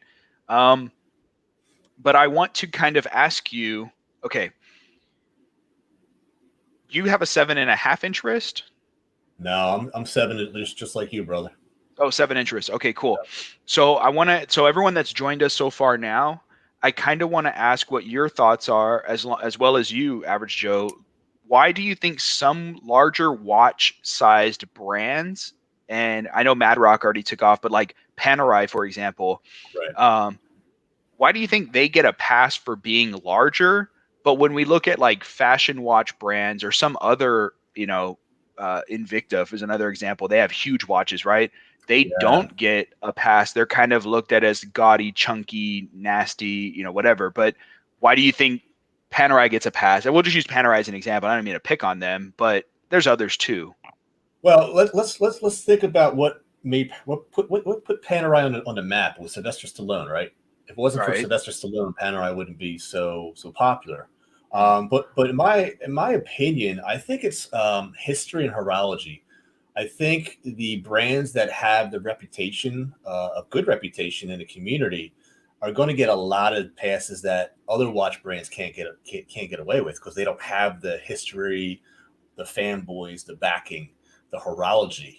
So I think even like Breitling has a couple of large 48 millimeter pieces. Right. That, look, they're Breitling. They can get away with it because they have such a huge history, horology backing that, who's going to hate on them, right? Yeah. I don't know. I find it funny because like, I've seen some people try and pull off the Panerai with like, they say, oh, you can even wear it with suits. But in my opinion, like it wouldn't fit under, like, if you have under a cuff. Yeah. Like it's going to be sticking out and on top of your, your wrist, your hand. Like, so I don't know. I mean, Invicta definitely doesn't get away with it, right, Josh? He just posted one up on Instagram. He said he got pictures. Let me go look at it. I'll take a look at it myself. Let's see. I can't believe he even has one. What do we got here? Look at that. That's iconic design. Wow. I love it, man. Hang on. Let me see if I'm going to put a link so others can check it out in the stream. All right, here we go. There it is. Love it. It's even in Invicta yellow. So it's even branded. Nice job, Josh. It came with a nice box, I'm sure. So can I show you? Give me a second. I'm gonna get something. I'm gonna bring it to the camera. Hang on. Absolutely, man. So we still have Adrian. Dedication, buddy. Good to have you on the channel. Wristwatch weirdo. Let me tell you, man, this guy has been on since like the beginning, man. Thank you so much. And he'll be a special guest coming up, so stay tuned for that. Looking forward to Buddha Gunz in the house. Yeah, yes, and he just commented. So he says, so for the Panerai thing, it's history, which that's true. Was it French Navy diver, French diving Navy? I think they're an Italian brand, though, aren't they? Or was it Italy? Dude, I'm bad with geography and history. But I know that they were big for a reason, right? And that was the case with a lot of different watches. Dive watches for sure. So I get that too. But yeah, I get the other ones are huge. Day, though, why are they relevant today is the fact, and Sylvester Stallone is what really brought them back, that celebrity influence. Yeah, because Because I could see the Panerai, like if they made smaller Panerais, like I guess they could, but. Well, here's the other thing. You got big guys out there, I mean, Wellesley. He would rock a Panerai and make that look like a 36 millimeter on our wrists, right? And I'm not making fun of Wellesley. I love Wellesley, man. He's a great guy, man. On the channel, man. I would love to talk to him, but I mean, you got to make watches for big guys. And Panerai, I mean, how many luxury brands? Like you can't have a big guy wearing a 36 millimeter. It's going to look like a vintage ladies watch on a man's wrist. So I think Panerai fits the bill for those larger guys. And again, no offense out there, but like wristwatch weirdo would definitely rock a Panerai for sure, right, buddy? He would rock a Panerai on one wrist and something else on the other. Who knows what it would be, but probably a Seiko, right? Two Panerais, yeah, one on each. That would be really balling because they're not cheap. Yeah, JD, don't be dissing his Invictas. And watch with 8-inch wrists, and he's just now realizing he can't rock the 37 millimeters. So I actually did buy an Invicta. Full disclosure, guys, I'm not a snob. I have an Invicta. Bro, look, you too. This is the 50 millimeter Invicta, and you know what? I'm gonna wear it for this hour. Are you? You know what? I'll rock an Invicta with you. All right, hang on. All right, here we go. Just to show you guys that I'm not a snob. I mean, I don't have to prove it, but I mean, I do own an Invicta. And here it is on my wrist. Is that showing up all right? Look how big this guy is. And it that's huge. That's like a Russian diver. This is a Russian diver. It's got the screw-off canteen, so you can put your vodka in there, and you can drink it, screw it back on, and no one will ever know. Okay. Mine's a little more reasonable. You know why I bought this watch, though, this Invicta? What kind is it? Is that the Bolt? No. This is a two-tone. So there's a very short series of Invictas. They're out of production. This is one of them. There's a certain model number, and I'm going to do a video. No. So this is, it's an homage of the Zenith El Primero. Ooh. They actually make this in stainless steel with the blue, the gray, and the dark gray subdials. Is that mother of pearl? So this one is not. This one is silver and two-tone with that kind of copperish rose gold. But you notice the side of the case does not have Invicta engraved into it. This is a 100. Yeah, see, there you go. They like to do this, but let's be honest. Is it Blancpain that does that? Blancpain does it too. Yeah. Exactly. Yeah. Yeah. That's actually an Invicta right there that you have. How big is that? This is a 42 mil. So it wears really nice. And you know how much I got this? I brought that. You know how much I got this for? $40. Almost 50. Oh. So, yeah. All right, I don't win anything. I'm gonna send this to Brian Tromp one more time and see. He might be having internet problems. I know out there he mentioned he was having some internet issues. Send your watch. So that's one large watch. Yeah, you got that right. And let me tell you something. This crown, you cannot, without hurting your tendons and your bones in your hand there. Not a good design. I'd rather have it on the other side. But honestly, this one's going on eBay. So I have it in my drawer here. It's on the waiting list to go on eBay. So go ahead. Do me a favor, Average Joe, and slide it back to about this far on your arm, and then you'll be there. You go. You're good. Wear it right there. I have these Popeye forearms, so I can't well, there you go. Does it look a little smaller now? Look at that. But you know what? I'll be honest with you. I enjoyed this watch while I had it. I took it to Jamaica. I did scuba with it. This was always my pool watch. It was very fun. It's got that yellow sunburst dial. And this was in a time where big watches were in. So I really, truly enjoyed this watch. And this watch owes me nothing. And I'm going to sell it to someone who's going to enjoy it now instead of it just sitting in my watch case. So yeah, dude. It's no loss there, man. Hang on, let me send this again. Okay. I'm trying to send this again to Brian Tromp. I think he's having some internet problems, but we'll just roll with it, bro. So did you play that game, brother? Are you prepared for that, or am I you know what, man? Let's do a game. And it's involving everyone in our chat too. Absolutely, man. Absolutely. Of course. We wouldn't leave y'all out. Absolutely. I'll let you lead. So how do you want to start with the So do you want to do the professions and watches, or one word and first thing that comes to your mind? What do you say? Let's do professions. Okay. Because I like the idea of seeing what the commenters are going to put. All right, and that's what I want to do. So anyone in the comments, please name a profession, and Dave and I will name the watch that profession should wear in our opinions. Any career, any profession. And wristwatch weirdo. If you put stripper again, I'm going to ignore it again.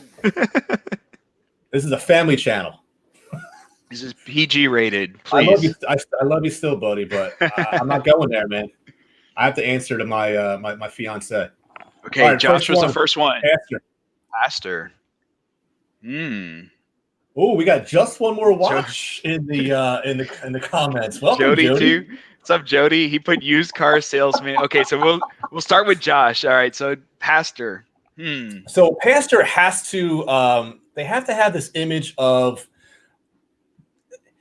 say, in the Bible, you know, wealth is basically something that, like, you shouldn't be flaunting it. So a pastor needs to be a little bit more subtle. So I could see a pastor rocking an F91 Casio. Really? I mean, come on, you know, $10 watch. You're not living in luxury here. You're showing that you are a simplistic type of guy. I would go Casio F91. I would say something like a vintage Timex, because it's, you know, it's not expensive like you were saying, but it's still kind of classy, a little dressy. Good choice. And I think that it's, you know, it's not going to give the wrong impression as if you were wearing, you know, a Rolex, being a pastor. But that's a good choice.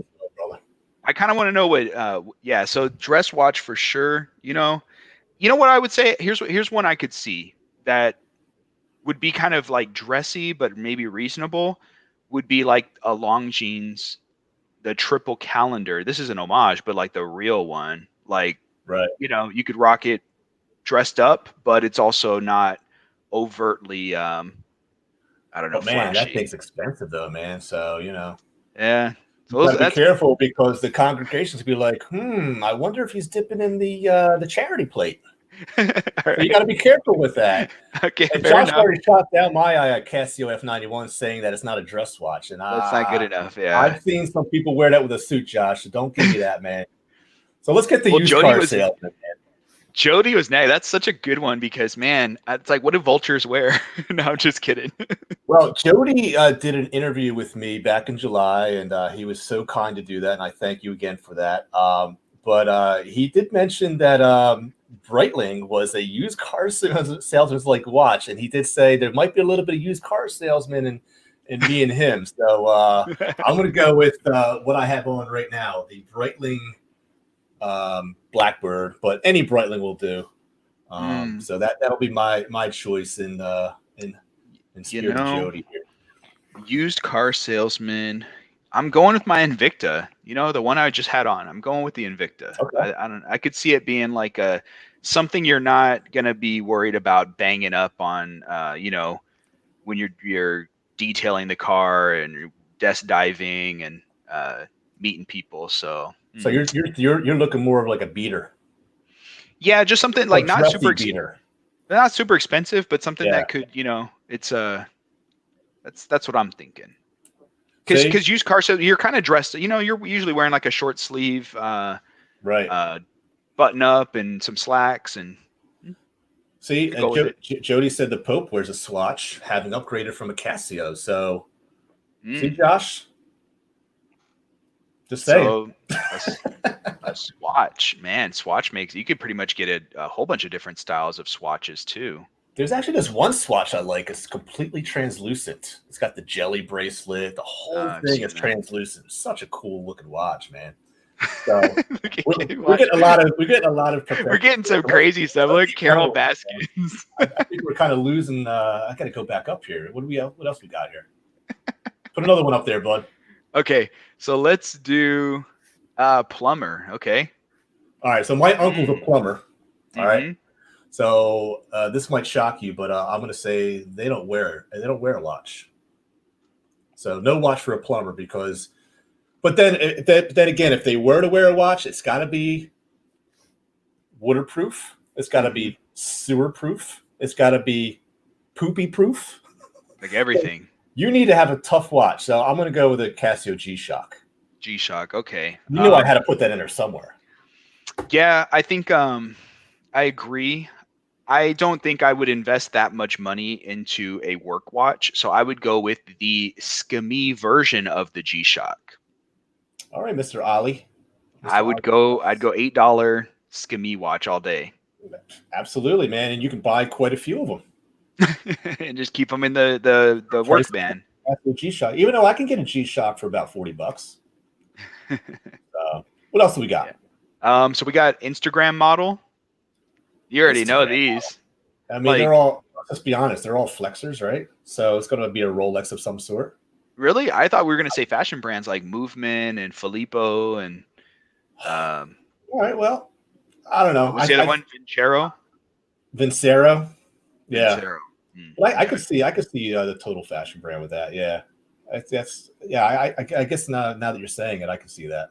I know I think that's where Watch Weirdo was going. Okay. What about, so pharmaceutical exec, man, so we're talking some good money here. So I used to be a sales rep. Basically, I wasn't a pharmaceutical rep, but I was a representative. I used to go at the doctor's offices. I used to throw lunches, do presentations. So, but it was for physical therapy. So I used to rock my Omega Seamaster Planet Ocean a lot, my Breitling Headwind. And honestly, I was actually wearing nicer watches than my doctors who were wearing their Invicta Pro Divers. Nothing wrong with that. They were wearing their Seikos or they were wearing their Timexes. And there's absolutely nothing wrong with that because they truly could afford what I was wearing. Right. Whereas I was trying to look like I could afford what they could wear. Why do you think that is? I just want to dive into that a little more. Why do you think that they chose to wear those watches instead of the higher end when they clearly could? Probably because they're working and, they don't want to bang around their Rolexes. And I'm sure that's the kind of watches that they would wear outside of the job. But while they're working, look, being a doctor, you're hands-on. So, do you want your Rolex kind of slipping onto someone's dirty body? Maybe. I don't know. You don't want to bang it into something. So I don't know. For me, I could totally see why they would wear something that's more of a beater. I could see that. Yeah. Or maybe just because you don't want to give off the wrong impression to your patient. Yeah. Because imagine if your patient is complaining about the price you're charging them and then you're wearing a Rolex. I got to pay for my Rolex, Dude, this is probably the comment of the day. Matt Stingray, Carol Baskin's watch would be a Reef Tiger. Play on words. I love it. Nice, man. That's the G-Shock Poop Master. Yeah. I think they should come out with that, man. Specifically the plumber edition. And Wristwatch Weirdo's cousin sells used cars, and he wears a Breitling. So there you go. There you go. Jody. Perfect. I think you were right on that one, man. Jody nailed it, man. I'm really looking forward to that too, man. Well, let me think of a good. What about like a banker, but not like a higher end, not a Wall Street banker. Like you work in teller? Yeah, like you're in a. What am I trying to say? Not a bank, but let's just go with bank. It's fine. So like your credit union. Credit union kind of person. Yeah, there you go. Is it management or just a entry level? That's a good question. I could see him wearing maybe like I don't know. How about the Seiko Recraft, maybe for instance? Okay, a nice entry level Seiko. And then when they start moving up in their ranks, they might go up to a Presage, and then if they become the VP or the president, they can wear their Grand Seiko. So it's kind of like a progression of the Seikos. I like that. I like that they kind of stay true to the brand, but move up in brand loyalty, the tiers. Okay. Yeah. Branch manager got that Grand Seiko, maybe. That's right. Dang. Okay. Well, I hate to say it. I don't know if Brian Tromp is going to be able to join us. So I'm sending out a. We're prepared for this, brother. We were prepared. Yeah. So well, I think his is more of a internet issue that he's probably having. Right. So, which it's unfortunate, but I just sent out a text message, and I'm going to see if another gentleman would like to join us. Absolutely, man. But while we do that, hey guys, stay tuned because we have Jody from Just One More Watch. Special treat for us because he's the reason why I know I started my YouTube channel, and I used to watch him when he was about 40,000 subscribers. No and kidding. Now he is 160 at this point. I mean, he's probably grown even more than that, and that's just the last time I saw. But the guy is definitely my mentor, someone that I look up to, and it's a real honor to have him on the channel. So I want to thank him so much for joining us today. So we're definitely looking forward to that, and of course, Mr. Heck yeah, man. Buddha Gunz is going to be joining us as well a little bit later on. So. Buddha Gunz. So just to let you guys know, so we got just One More Watch, so Jody, Buddha Gunz, and then Matthew from Mass Watches, and then Dave from Just the Watch. And then we're gonna round it all out with Mando, the watch guy. So, man, what a lineup today, man! I can't believe we just tore through like so many guests. That's so awesome. Much fun, man. We have a new person in the chat here. I haven't seen Jesse Y before. Hopefully you're subscribed or will subscribe, please. Thank you. Yeah. Good to see some new names. Actually, I didn't see them. Oh, they're there. Okay. They got their comment. All right. Ken Spears back. Best offices for young professionals. I think that was in regards to the bank tellers. I got you. Yeah. Okay. Yeah. I like that. It's funny because the Seiko Presage. And I know we were talking about this earlier with Brandon. I kind of have a problem with, and I haven't done my full review on it yet, but I wanted to just Fuyuka Sushi. How do you say that? Yeah, I think it's Fuyugashiki. Fuyugashiki. Maybe Dave from Just a Watch because he's over there. He might be able to teach me a little bit about how to say that. But remind me, and we'll see. We'll have him. Even I don't know, man. I have no idea, but it's one of those higher end. Is it part of the Presage line? It is, and the problem, the thing I have was that, there's Brian Tromp. He's logging in. Yes, cool, man. Was that it's a 4? You can, we're talking like now on eBay. I looked them up, and dude, some of these Fuyugashikis, because it's a limited, and I know y'all were having this during your live stream, was like there's like 7,000 limited, right? Limited. So there's a lot. It's not really limited, but it is. But like. They're going for someone $600 up to almost $800, $900 on, and not that they're going to sell for that much, but that they're priced at that. Right. And it's got Hardlex crystal and the folded like the bracelet. I'm like, dude, why? How can Seiko get away with it? Like, brand loyalty, brother. They think they can get away with stuff like that, and until us, the consumer, says no, we're not putting up with that anymore. They're going to continue to put that on us. So we need to demand better quality. I think once you pass $350, there should be sapphire. Absolutely, because you're getting sapphire for under $100 with Pagani designs, and I think even your Lorio has a sapphire crystal. It does, and that's sapphire crystal, $50-$60 watch, and it's got the 200 bezel too, right? This one's aluminum bezel, but it has 200 meters water resistance, screw down crown, exhibition case back, automatic. I mean, Seiko. Yeah. I mean, look, regardless of what we say, Seiko's still going to do what they do because let me tell you something. They have a lot of loyal customers.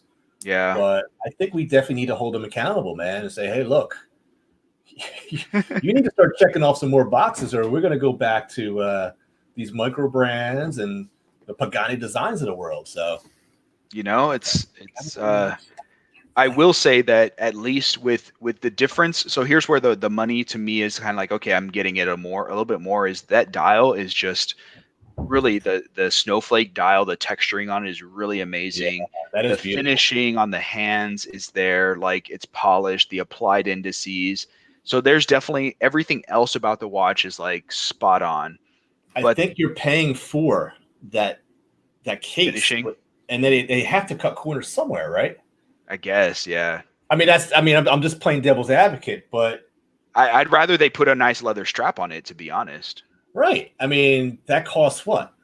Next to nothing. I mean, couple $20. Now here's a Seiko here. This recraft from baby Madison, my daughter. That's right. I know I say this all the time, but I'm so proud of this watch. This one is a Seiko recraft, and it has a calf leather on it. Very substantial, very comfortable, very soft. Why can't they put this type of strap on your Presage? Yeah, this watch is under. That'd have been fine. It's a strap monster as far as the Presage. Like I could pretty much throw any color, any texture on there. It's gonna work. So right. Yeah, but and we've beaten this dead horse, right? Like even Wristwatch Weirdo, when Seiko realizes everybody makes a better Seiko than Seiko, and it all comes down to like the alignment issues, and you know what? I mean, I own a handful of Seikos, and I've never had those kind of issues. So it's not like I don't believe the people that have had those issues, but maybe I'm just lucky. But I've had nothing but quality Seikos. But I also know their limitations. So if I get a Seiko with a steel bracelet, I already know there's going to be rolled over links. It's not going to be solid end links. So I automatically toss out the bracelet, put it in a drawer, and I put on another like a strap or whatever, and I'm fine. Yeah, you know? I mean that's what I did with this Patty turtle. Yeah, look at that. And this NATO fits it perfectly. So I mean I'm happy. And this is not a cheap watch, but I mean it is waterproof, or not waterproof. I can't say that, but it's water resistant. It's Patty certified. It's a great watch. Heck yeah, man. Oh, hey, so we got Brian. Brian's on. All right, hold up. Let me get him in here. Finally, Mr. Tromp. What's up, guys? What's going on? Man, I was having some issues, but I'm here. Welcome to the channel, man. Good to finally meet you. Man. So what's up, guys? I like your background, Average Joe. Oh, thank you, buddy. Appreciate that, man. I was working on it all last night, man. I wanted to show it off today, man. I was in New York about 2 years ago, and I love that piece. It was overcrowded, like whoa, but it was. Yeah, I've never been here. This is the closest I've been, so. And I'm actually linking. What's going on, brother? So I'm linking for our chat. Hang on, our chat section here. I'm putting your YouTube channel. So everyone, this is Brian Tromp, and the guy fashionably late, but it's all good, brother. And so we obviously we met through YouTube, and you're out in Aruba. So tell me a little bit. Give me an introduction for our viewers, bro. What's up? Well, yeah, like you guys already know, the name is Brian Tromp. If I stutter or anything, you guys keep in mind, English is not my native language, but I try. English is my native language, and I stutter. And, so don't worry about it, brother. No judgment here. Good company, man. Yeah. But I'm on YouTube for a while, but I was always on YouTube for other things, not for watching. For like RC cars or RC helicopters and stuff like that. So that's pretty much what I've done, in the past. Then I lost that channel and made this channel. And Dave knows I've been busy with building a house and doing all kinds of stuff, and I'm not really in the position to make any footage or anything to get that thing out of there. Oh, look, baby. Yeah, it's baby Madison here. Oh man, I remember when my daughter was that small, and that thing goes really fast, bro. Yeah, man. Before she knows, she's like talking every single day, like making you crazy. And also, Average Joe, you're muted, just so you know, bro. There we go. There you go. No, it's cool. Say hi to Brian Trump. Hi. Yeah. No, but I appreciate the opportunity, Dave. Like I said, I always talk to you sometimes, private on WhatsApp, and I always say, I'm very proud of you. Your channel like blew up like whoa, and thanks, it's like one day you're making this Roko's watch video, and then the next day all of a sudden you got your your gloves and yoga hands. Hey Yoga guys, hands. where they at? Man? videos and stuff. And yeah, it's like inspiring, bro. It's Yeah, like, hey man. it's pretty good. It's pretty good. I like it. I love it. I love all the things that you guys put out. It's very nice. Oh, thank you, brother. Yeah. You know, it's honestly, man, like it's funny because your quality of production definitely inspired me to like do better, because some of your videos you put out are just like the simplest of thing that just looks phenomenal. And I'm like, this guy, I need to. That's the thing with me, you know, Dave. Like get on that level. I like make videos for other people. That's what I do. That's my, you know, I make videos for other people. I make commercials. I make, you know, video clips and all that stuff. But when it comes to me, but I think that's pretty much, you know, with the job, you know, I don't have time to do it for me, but for other people, you know, I still do it. What does it say? I love it when Brian and Alias Steve speak English than us. Yeah, so our first guest was Alias Steve Dan Eve, and she, you know, it's English isn't her first language either. But man, y'all fool us, y'all. I would have never known, man. And Brian, if you didn't say anything, Brian, when I was a kid, you know, I used to watch a lot of Fox Channel, and I used to watch like Cartoon Network and all that stuff, all that good stuff, you know, when it was like small, because that's the only thing we had on TV. You know, so you kind of mimic it. And then when I was like probably 18, I started working at the airport, and we get a lot of tourists. Like I told you once, Dave, we get a lot of tourists, you know, here, and that's our whole economy is based on tourism. Right, so right. Speak English, and I'm talking English with them, and they're like, no way in hell you are from Aruba, bro. And I'm like, yeah, I'm from Aruba. I'm a native dude from Aruba. You know, what do you want me to do? But that's still, great, you know, man. It's funny. I have to say though, if you didn't say anything, man, I would have swear that English was your first language. So no, man, that's crazy. Seriously, man, you speak better English than I do, man. So what's my excuse? Oh, that's right. I'm just an average Joe. So you guys did a wrist check already? You know, we gone through a few, bro. Hey, you're the guest. Let's see it. What you got? Well, like I have my, you know, it's a very, you know, it's a what do you call it? It's a Citizen. But the only thing I got going on for this is I got married with this watch. So that's the only sentimental value it has to be. Sentimental, yes. Right, yeah. Right. But that's what I told Dave, you know, a few times, like a few months ago or a few weeks ago. It's like all my watches, like they mean something. You know, I don't buy them because they're cool or something. It's just a specific time frame that it meant something for me, and then I keep them, you know. This was just a Citizen, an Echo Drive. I think it's a WR100 or something like that. It's like an Echo Drive. Water resistant. Yeah. But, you know, it's like 5 years old, so the link and everything just went away, and I just have it on a native strap. That's good. That's a good looking native strap. Yeah, that bond. Yeah. I'm married with it, you know, so it means something to me. So it's nice, you know. So heck yeah, man. I got a few watches here with me as well. But I guess we'll talk about that later or something. Okay. Oh, absolutely, brother. Well, let's do so your wristwatch check. So I actually slapped on a different watch because we had done one earlier. So I'm rocking my Glycine Combat Sub in the bronze. Look at that. You know what? I like your watch, Dave. To rock. It's so cool. Yeah, you know the thing is, like when I look at the Tudor Black Bay bronze, you see the strap that looks like that, right? So you could never find them, and this one is from Vario straps, and it's actually got the khaki accent. It's and the black hardware. Like subtle, but like, you know, this like stripe going on in the middle. Are you gonna let that patina? I am. So, and look at Mad Watch Collector in the chat. Like, slap that. Yeah, get your watch out. It's about to bust that polished cloth, and you know.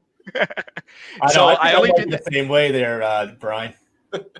I'm tempted, and I have to hold back because I want to like experiment and actually like throw salt on here with and put in a tub of ammonia and like, you know, but I won't. That'll be a great video though. I bet you get a lot of views. I know, but I'm just gonna let it naturally patinate. I had a copper watch once, and I think it was a guest watch or something, but it was copper, you know. So, but you know, just back then I had like this thing, just like Dave, you know, everything has to shine. You know what I'm saying? Right. So I couldn't, like, I was like buffing it out, but it turned like green and stuff like that. And then people like told me, man. yeah, that's patina or so. I was like, what is patina? I have no idea what that is. You know? But you know, I think it's pretty. Now I think that's pretty cool. You know, to have you get a green wrist. Yeah, that's what we were. That's what I think when it touches, right, it'll actually turn your skin. Yeah. It changes colors and stuff. Hey, man. Nice. Wow. Very nice. You're like part Incredible Hulk, but just your wrist. Right. Yeah. So people think you got fake gold on or something, you know? No. It's part. Right. It's part. It's supposed to happen. Yeah.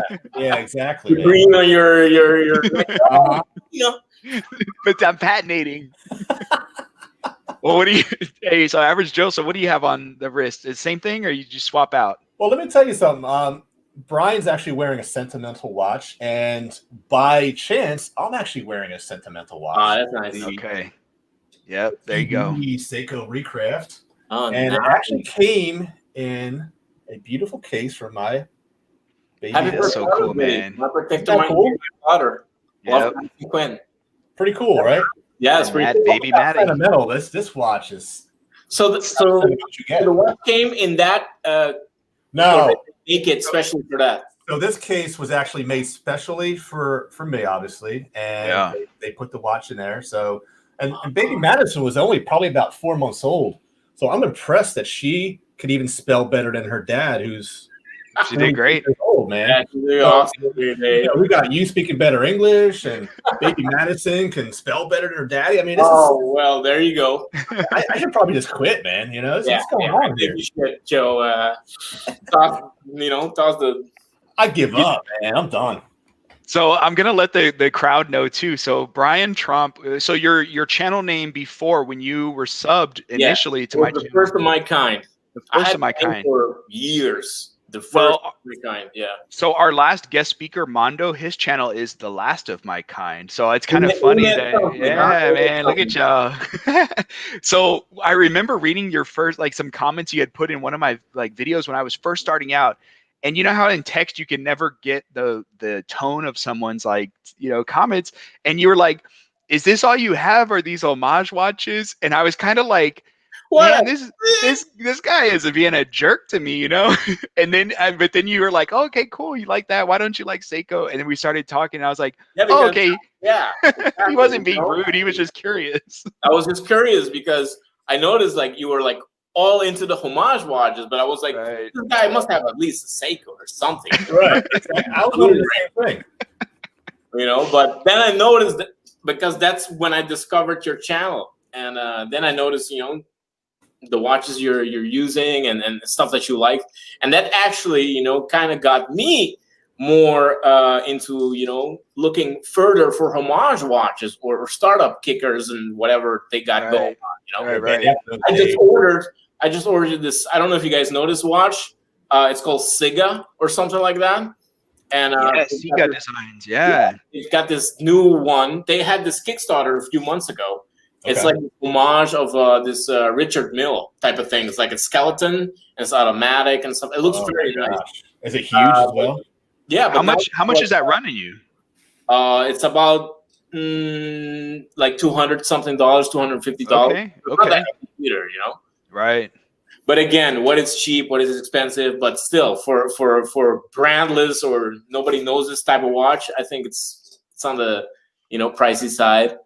But again, you got me into that, because of seeing you getting all these kinds of watches and stuff like that. And I'm like, whoa, it's not about the name, it's not about the name, it's about the quality, and then it's about the watch. Yeah, I like the way you think, brother. Yeah, you can enjoy it. Watches, they just look good, man. And when you get in your hands, they feel they're solid and everything. And of course, you got the watch snobs that say well, it's not a name, this and that.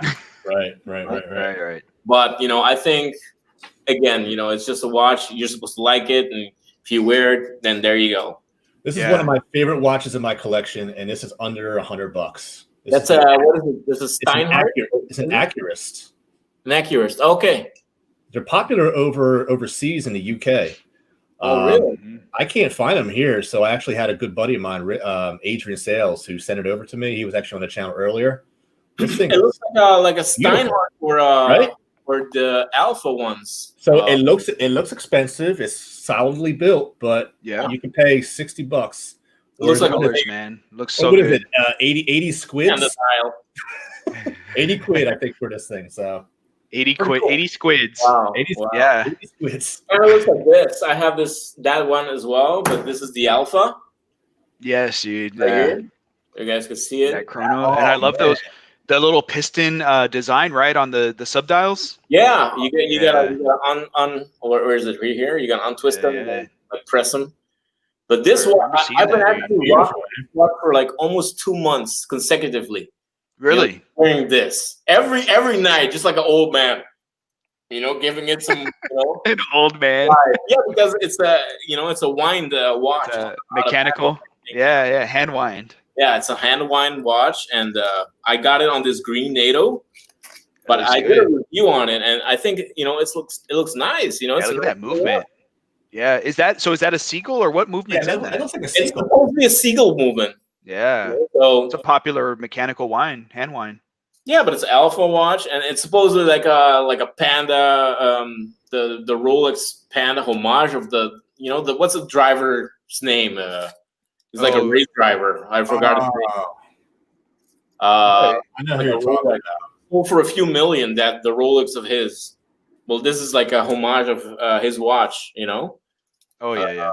Can't remember his name right now. Oh my god, what embarrassing! I know, it's like at the tip of my tongue too. Yeah, like he's a famous. It's Paul Newman. The Paul Newman Daytona. Yeah. Paul Newman Daytona. We're all here like, yeah, we're watch guys. Nah. So this is the homage of that dude right there.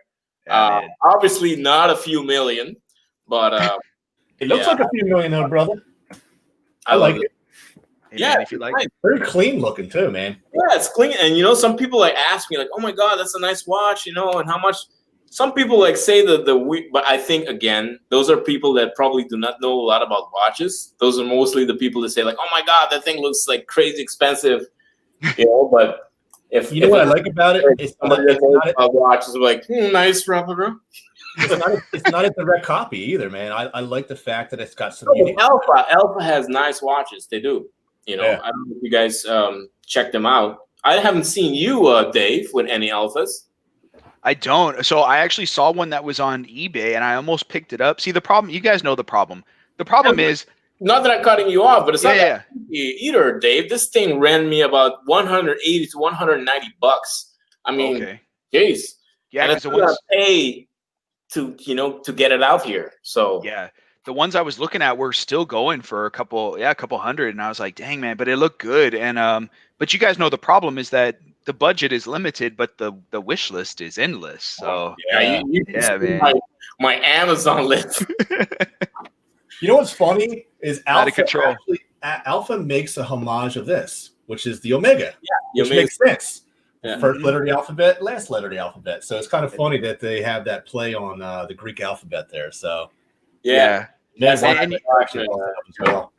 and the Alpha gets respect because of that Seagull, mechanical chronograph. But like one of the things that there was 2 watches I wanted to snag, and what chopped that away was the Brew, because this thing was like $400 with the straps I got. So that could have easily been 2 or 3 watches, but I had to jump on this one, man. So that looks like the other watch. What's it called? The Monaco. The Monaco. Yeah, see, that's what everyone says because it's got that, and this is the Technicolor. Yeah, but it has its own uniqueness, though. Exactly. I actually didn't see Monaco until you said something. So, and now you can't unsee it. No, I still don't. I know what you guys are talking about. I just wouldn't compare it directly to that, though. I don't know. Maybe it's just me. No, but it could like these that's what I like about homage watches. They're not. Knockoffs, but they're like inspired by, Bingo. This has been almost every topic, every hour we are bringing up the homage or the kind of inspired, it comes up because it's such a big, just part of the watch community, man. And Dave, when are you gonna get this one? Dave, the SKX. Bro, you know what? Here we go. Come on, you're getting all these watches. You're getting all these not inexpensive. I saw the last watch made, the star or whatever it was from Morocco's. That's $190. So I think this goes for about 300 now, maybe 400. I'm not sure on Amazon. Yeah. Are they actually increasing in value? Yeah, I got this about $300, and then I saw it on Amazon the other day. It was like 400. I'm like, whoa. The last time I saw one of those, they were definitely in like the 200 range. So I'm a little bit surprised. Yeah, 009 K2, whatever that means. But they go about for $350 or $400. Like, wow. Here's the problem is that I the reason I haven't picked one up, it's a couple of reasons. One is I know that I would be buying it I know I would just be buying it to put in my collection. I would never really review it because there's tons of reviews on it. There's nothing really more I can say, right? But that's not that, like, I buy watches for what I want. But the other thing is I know how cheap they used to be, and they're more. So I'm like holding out to see if I can snag one cheaper. I don't know how you guys do. I don't know how do you guys feel about Orions, or like if you guys we love them, man. Yeah. Like, I'm really, really, really trying to find right now a gold presidential Orient. I don't know if you guys know, but it's like they go for about 400 to almost $500 on it. Crazy. They're like they're 480. It's nuts. I they look good for so long on Amazon, and then when I was about to pull the trigger, I'm like, whoa, where'd it go? And they don't sell it anymore. So I went on eBay, and of course, there they go for $100 to $200 on top of it. Right. I don't know if you guys, because I think, like, I'm 36 now. So my dream, or my Grail watch, as you guys, name it and stuff like that, Grail watch, my Grail watch, before I hit 40, I think I want to have a Rolex. I'm sorry if I'm... No, you're good, man. Getting there. Nah, I just want to have a Rolex, like maybe a date or something like that, gold. But they go like for 40, 30 grand, that's ridiculous. That's crazy. Yeah. Man. Precious metal. But, that's just something that I'm working for in the future, Right. So why not have an homage in the meantime, They serve their purpose. We were having this discussion earlier, so they definitely hold a place, right? The homage watches. But I agree with you. I think that but if it looks good. Have cash, Dave. Oh, I rather just put it in the pool, in the back of my house, or something, or just pump up or buy a new truck or something. I don't know. It's like I can't justify buying, putting so much money in a timepiece, and I don't think nobody will ever buy it from me, even if I want to buy it, if I want to sell it, I don't know. You can get a nice car for that price, man. Let me ask you something, Brian. So, okay, because if you had, let's say down the road, you got your $40,000 Rolex, right? Yeah. Do you wear it all day, every day, or does it sit in a safe? What do you do? Oh man, to tell you the truth, Dave, if it would sit on a safe, I think I would just not even buy it. Right. Okay. What's the point of buying a watch if you're not gonna wear it or you're not gonna enjoy it? Right. Like I don't know. To me, that's crazy. Sometimes I see these videos and like, I'm gonna do this watch review. I just pulled these out of the safe. Why? Why are they in the safe? Of course, I understand some of these Pateks or some of these other pieces, they go for like 200, maybe like $1 million. Yeah, but I'm not talking about a Rolex. Rolex goes for about 30, maybe 25, 15 grand. Depending on the model. It's so funny because I've heard some people that won't even wear a $5,000 or $10,000 watch. Here we are, like, oh, it's 20 or 30, 40,000. But I like thinking like you can get insurance, and as long as you're kind of smart about where you wear your watch, being a situational awareness. Like, you're not gonna go on a vacation to Venezuela and just bust down your Rolex on the street like, que hay aquí mi Rolex. Hey, right here, man. No, just kidding. You're not gonna do that, But if you're just, in your hometown, you go to work, stuff like that, you can really enjoy it. I think that's an enjoyable piece because you work for it, and then you see it, and then it's in your hands. I feel the same way about the Seiko, for instance. I always bought these little watches, and then I have this, and I'm like, yeah, man, I wore it for like a year. Yeah. Like every day. You know what's funny is, okay, so this is, and I'll use my own personal example, and I kind of wanted to get y'all's feedback, and especially Average Joe, because you have some grail pieces, you have some expensive watches, and relative to my collection for sure. But like, I was always initially getting into watches, like $200 was a good amount of money for a watch, right?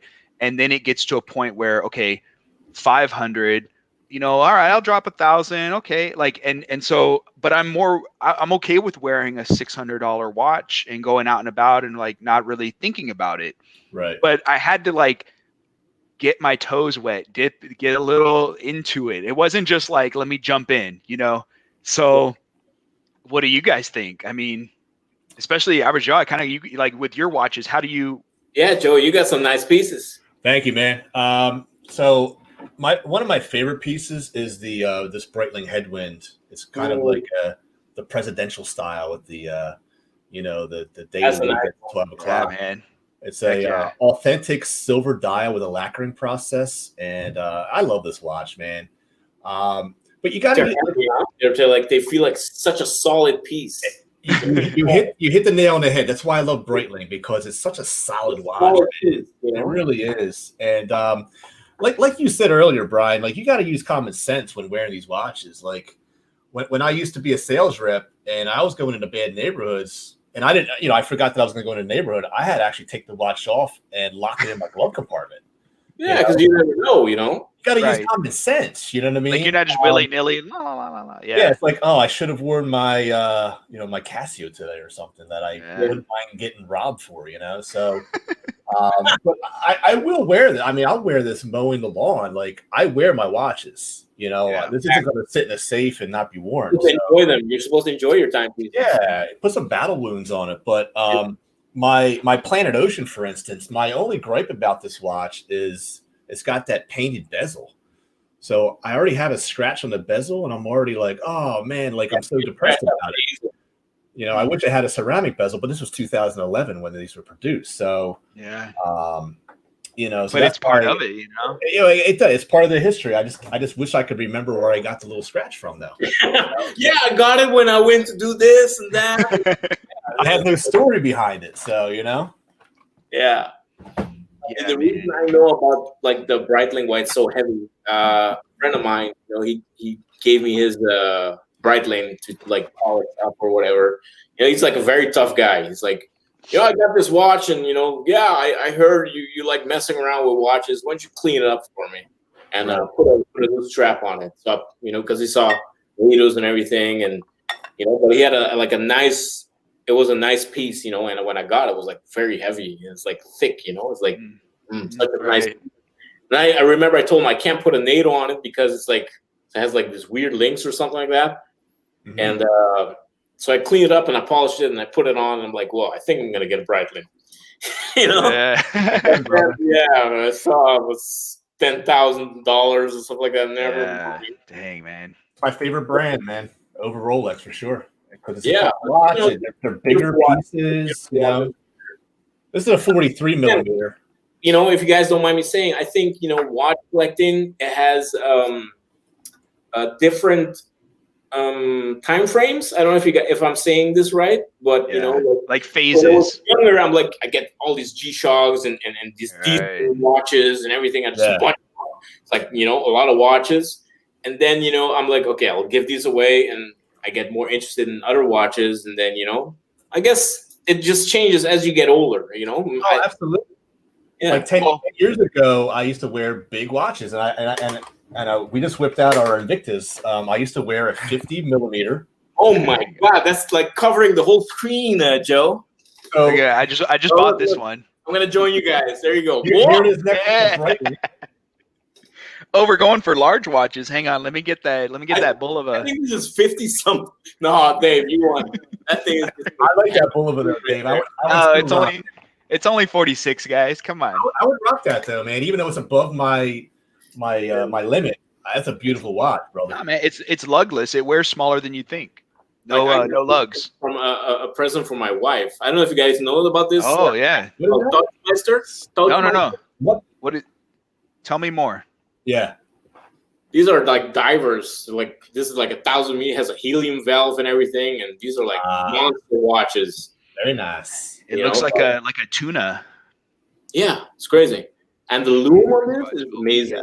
The thing that I like most about it is like that minute arm. It's like an inch. That is you can nice, really see it. It pops. I like that kind of face. You know, and this Vietnamese thing, and this was a present from my wife.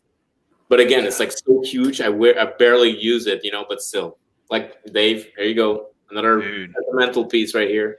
You know, man, you're always adding to my list, Brian, and I don't know. Someday, bro, I think what we need is a watch swap community where we're just like we just mail you. Here's a watch for a month. Send me that other one, and I think that's a very good idea. I have a few that I will send you, Dave. Hey, I'll send some too, man. I think you I don't know if you have this, Joe, in your collection, but the Vostok Amphibia. I mean, these I would like to try it. Shaky crown roll. I'm gonna try it. Yeah, like such a cult movement, or I don't know if that's the word, but they have like their own following. You know, they do. I heard so many things about them. For good reason, from what I see. And they're cheap. This is about $60. $60. And it's automatic, has an in-house movement, and it's amazing watch. I have to pick one up. Yeah, people are talking about the story behind them, like I told you once, Dave, the story behind these watches are cool, man. You know, supposedly there were like this military watch company thing going on, and because it was Russian, they didn't want to use the Submariner Rolex watches, so they made their own diving watches.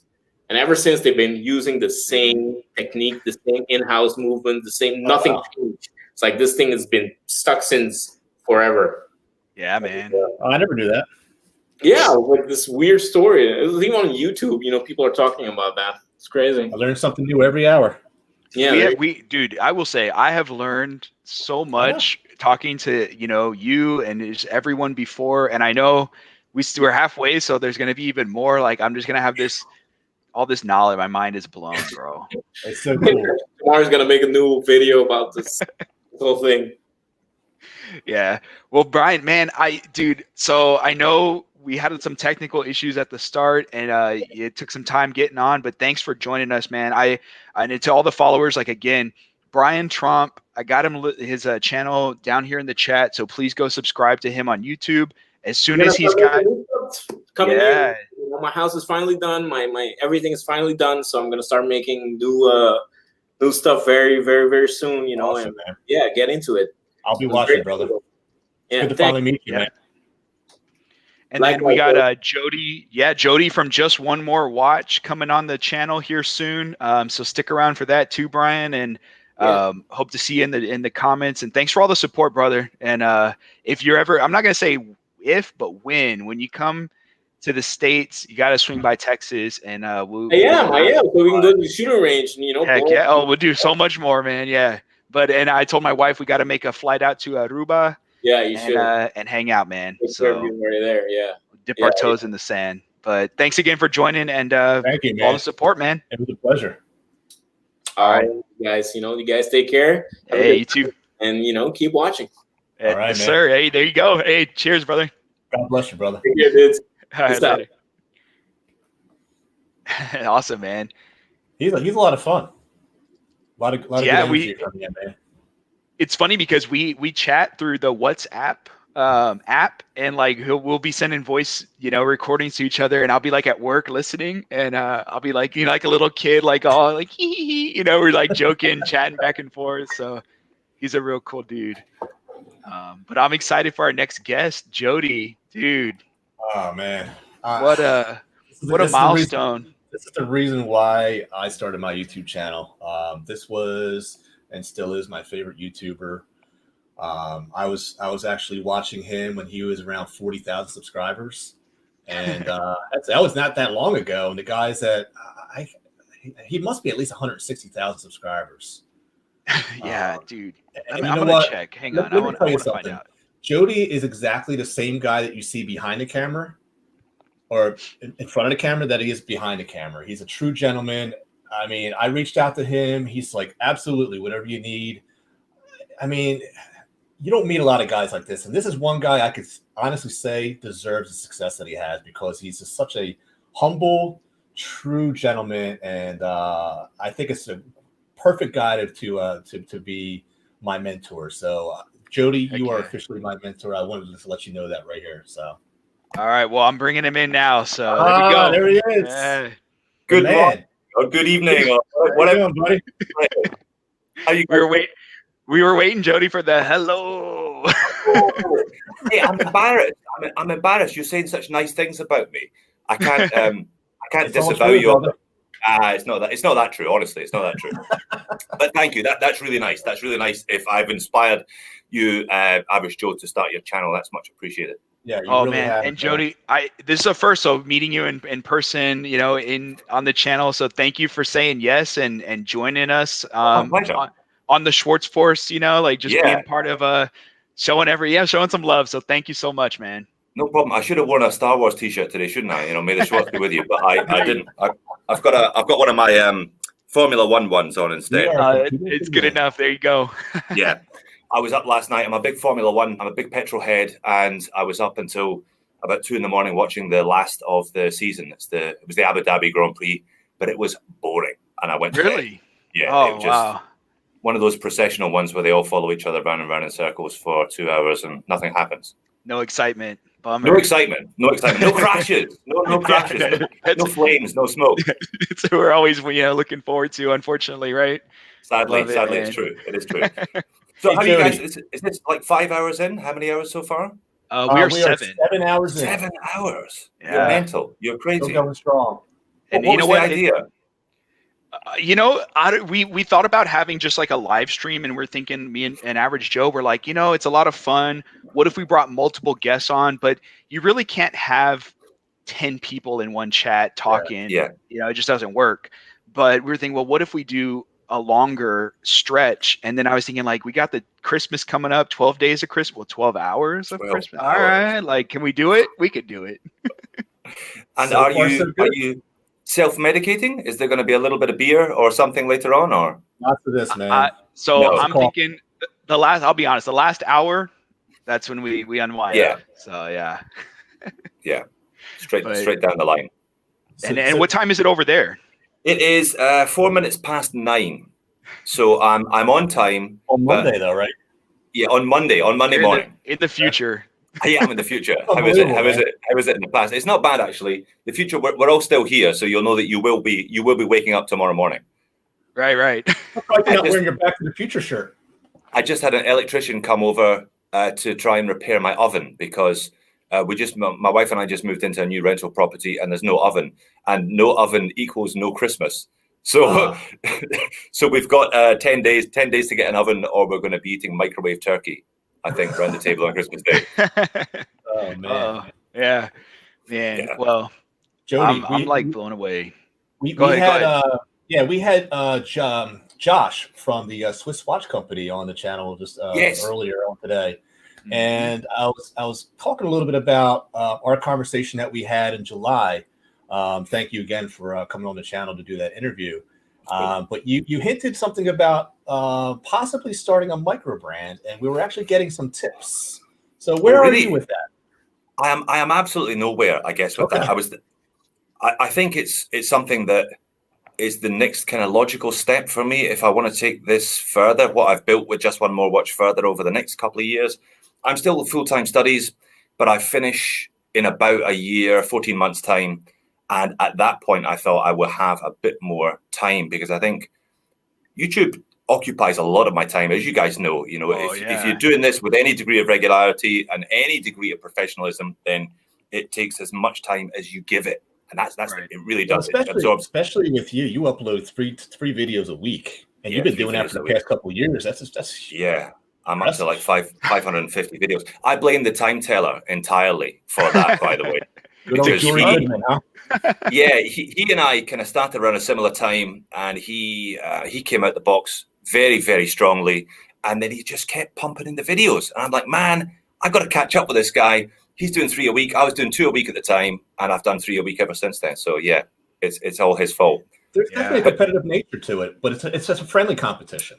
It is very, it is very, very friendly. I think I've had some contact with most of the other kind of larger YouTube channels over the last couple of years, and everybody's been really nice. I chat to Adrian from Bark and Jack, Jody occasionally. Jody and I have been threatening to do a live stream together for a while. It just hasn't quite happened yet because he's in California, and I think it just about couldn't be worse to get the two of us. Yeah.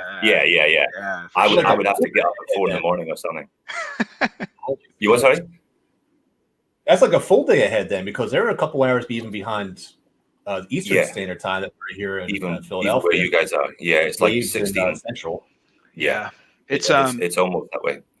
It's interesting because, and I've said this earlier when we were talking to some other guests, that like the internet can really shrink the world. Like, and you can be just working with people from all over. And this is a great example with you, Jody. And but the time, you can't get around the time zones, so you can only do so much. But you can only do so much, because I was here sitting in front of my laptop 24 hours ago. 24 hours ago. I got it wrong. I put it in my calendar on my phone, and I put it in my calendar as 9 o'clock on Sunday morning. So there are perils and pitfalls to trying to do stuff with people on the other side of the world. So I wasn't going to bring that up, Jody. You sent me a DM yesterday saying, "Where are you guys at?" What you did? Yeah, I was like, "Where is he? Where is he?" I checked the channel. There was nothing there. I'm like, "Man, I felt doing this StreamYard thing," and I was like, "Oh, okay, Jody. It's they haven't even started yet, so that's why dedication. That's why nobody's there." Yeah, well, that's dedication. You're right. That's dedication for you. Average Joe sent me a message, and I was like, "Damn!" And I thought I was excited. Jody's here a day before, waiting. a full day ahead. So no, happy to be here. So I think over the course of this year, I will try and kind of make steps towards establishing a brand from zero. Really, I guess I've got a rough idea of what sells, having reviewed pieces over the last 3-4 years on the channel. It's whether I go kind of safe and do that $300 NH35 power dive watch, which is the big volume kind of mover, or whether I'm like, okay, well, I want to do twice that. I want to do like a $600. I think it's got to be a dive watch. I love dive watches. Everybody loves dive watches. Not everybody. Almost everybody loves dive watches. But it takes, I don't think people realize how much time and money it takes to get a project to the Kickstarter stage. I was speaking to a guy over in Melbourne, a watch that I'm going to look at in January this year. He's got a slot in January for Kickstarter. And he says he's 25,000 Australian dollars down to get to the prototype stage where he is now. So what's that, about 18 USD just to get it? Jeez. Yeah. Wow. And that's pressure. He's a guy with like kids and a mortgage, and that's a big chunk of mortgage down the drain if it doesn't happen for him. So that's something. YouTube's very liquid. I don't have, it's me in a room. Mm-hmm. I've got a schedule that I'm beholden to, but I don't have any like stock or inventory. There's the comment section, but there's no customer complaints. There's none of that. There's no broken watches. So it's going to be a whole different level of time and commitment and effort, I think, but one that I think I'll have time for. Yeah, it'll be good. Yeah. Cool. Would you go the homage route, or you have a unique idea in mind? I'm hoping to find a unique idea at some point over the next 12 months. Yeah, no homages. I don't think I could do that. I did think about it a couple of years ago. I had a chat with a Chinese factory about getting, a limited run. They did a watch. They had one in their catalog. You can go that way, and I know people do, and quite often they start with a kind of catalog-y watch as their first. Even brands like Phoebus, who are now, well-established players in the micro market, they started with a couple of Rolex Submariner homages, and they've moved away from that now. They're doing their own original designs. But no, I think, I've also got to be careful how I associate it with the channel, because I can't really be seen to be critically reviewing my own watches because, hey, it's great, it's the best in class. That's not really going to work. Well, you're so honest. I could see you critiquing your own watch. You think? I really do. By the way, it's all right, but if I had to spend $300, no. He's got the paid promotion on the bottom. Well, let me ask Jody, because Matt Rock the Watch, he's asking, do you need investors for your microbrand, or would you just do crowdfunding? Or no, I think I would do it myself. Okay. I've got Mr. X. I've got my mysterious friend, Mr. X, who loves his Rolexes. He has suggested that he would like to go half in with me. He's a kind of engineer as well, so maybe he'd be useful for the sort of fabrication side of things.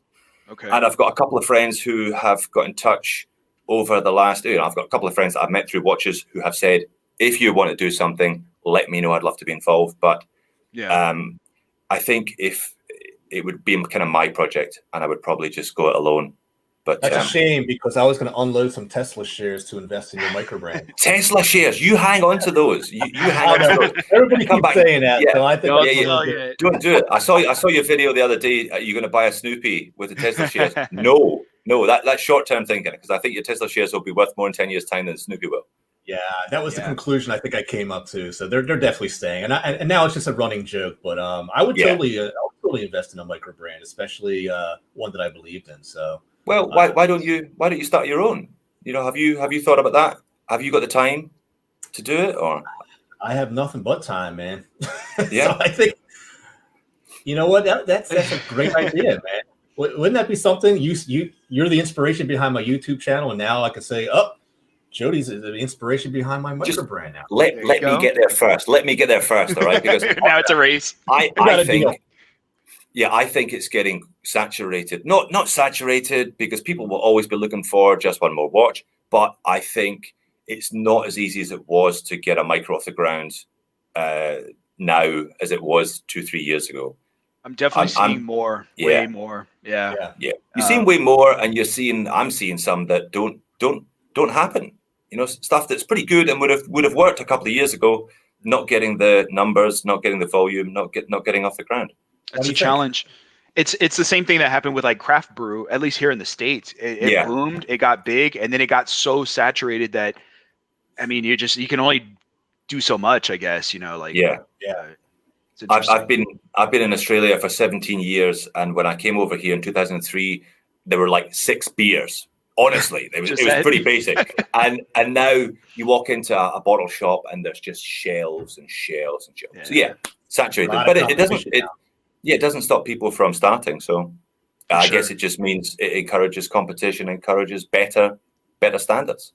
Yeah, so definitely I would say once we re-upload this, because I'm going to try and do like highlights and things, but when you get a chance, check out the talk with Josh from Swiss Watch Company, because he even mentioned, he said, he's like, look, like from their experience, the homages sell, but you want obviously to have your own kind of style. So you have to kind of figure out what you want to go for. Right. Yeah. And he's got an interesting aesthetic happening as well, because it's him and his dad, and they both got quite a lot of industry experience. I remember I looked at the Diver a couple of years ago, and it was a 5-year warranty. Oh, there it is. Yeah. Mm-hmm. I know you've still got one in your collection. Was he not servicing them himself? Was there not some kind of built-in maintenance package with it? I'm not sure.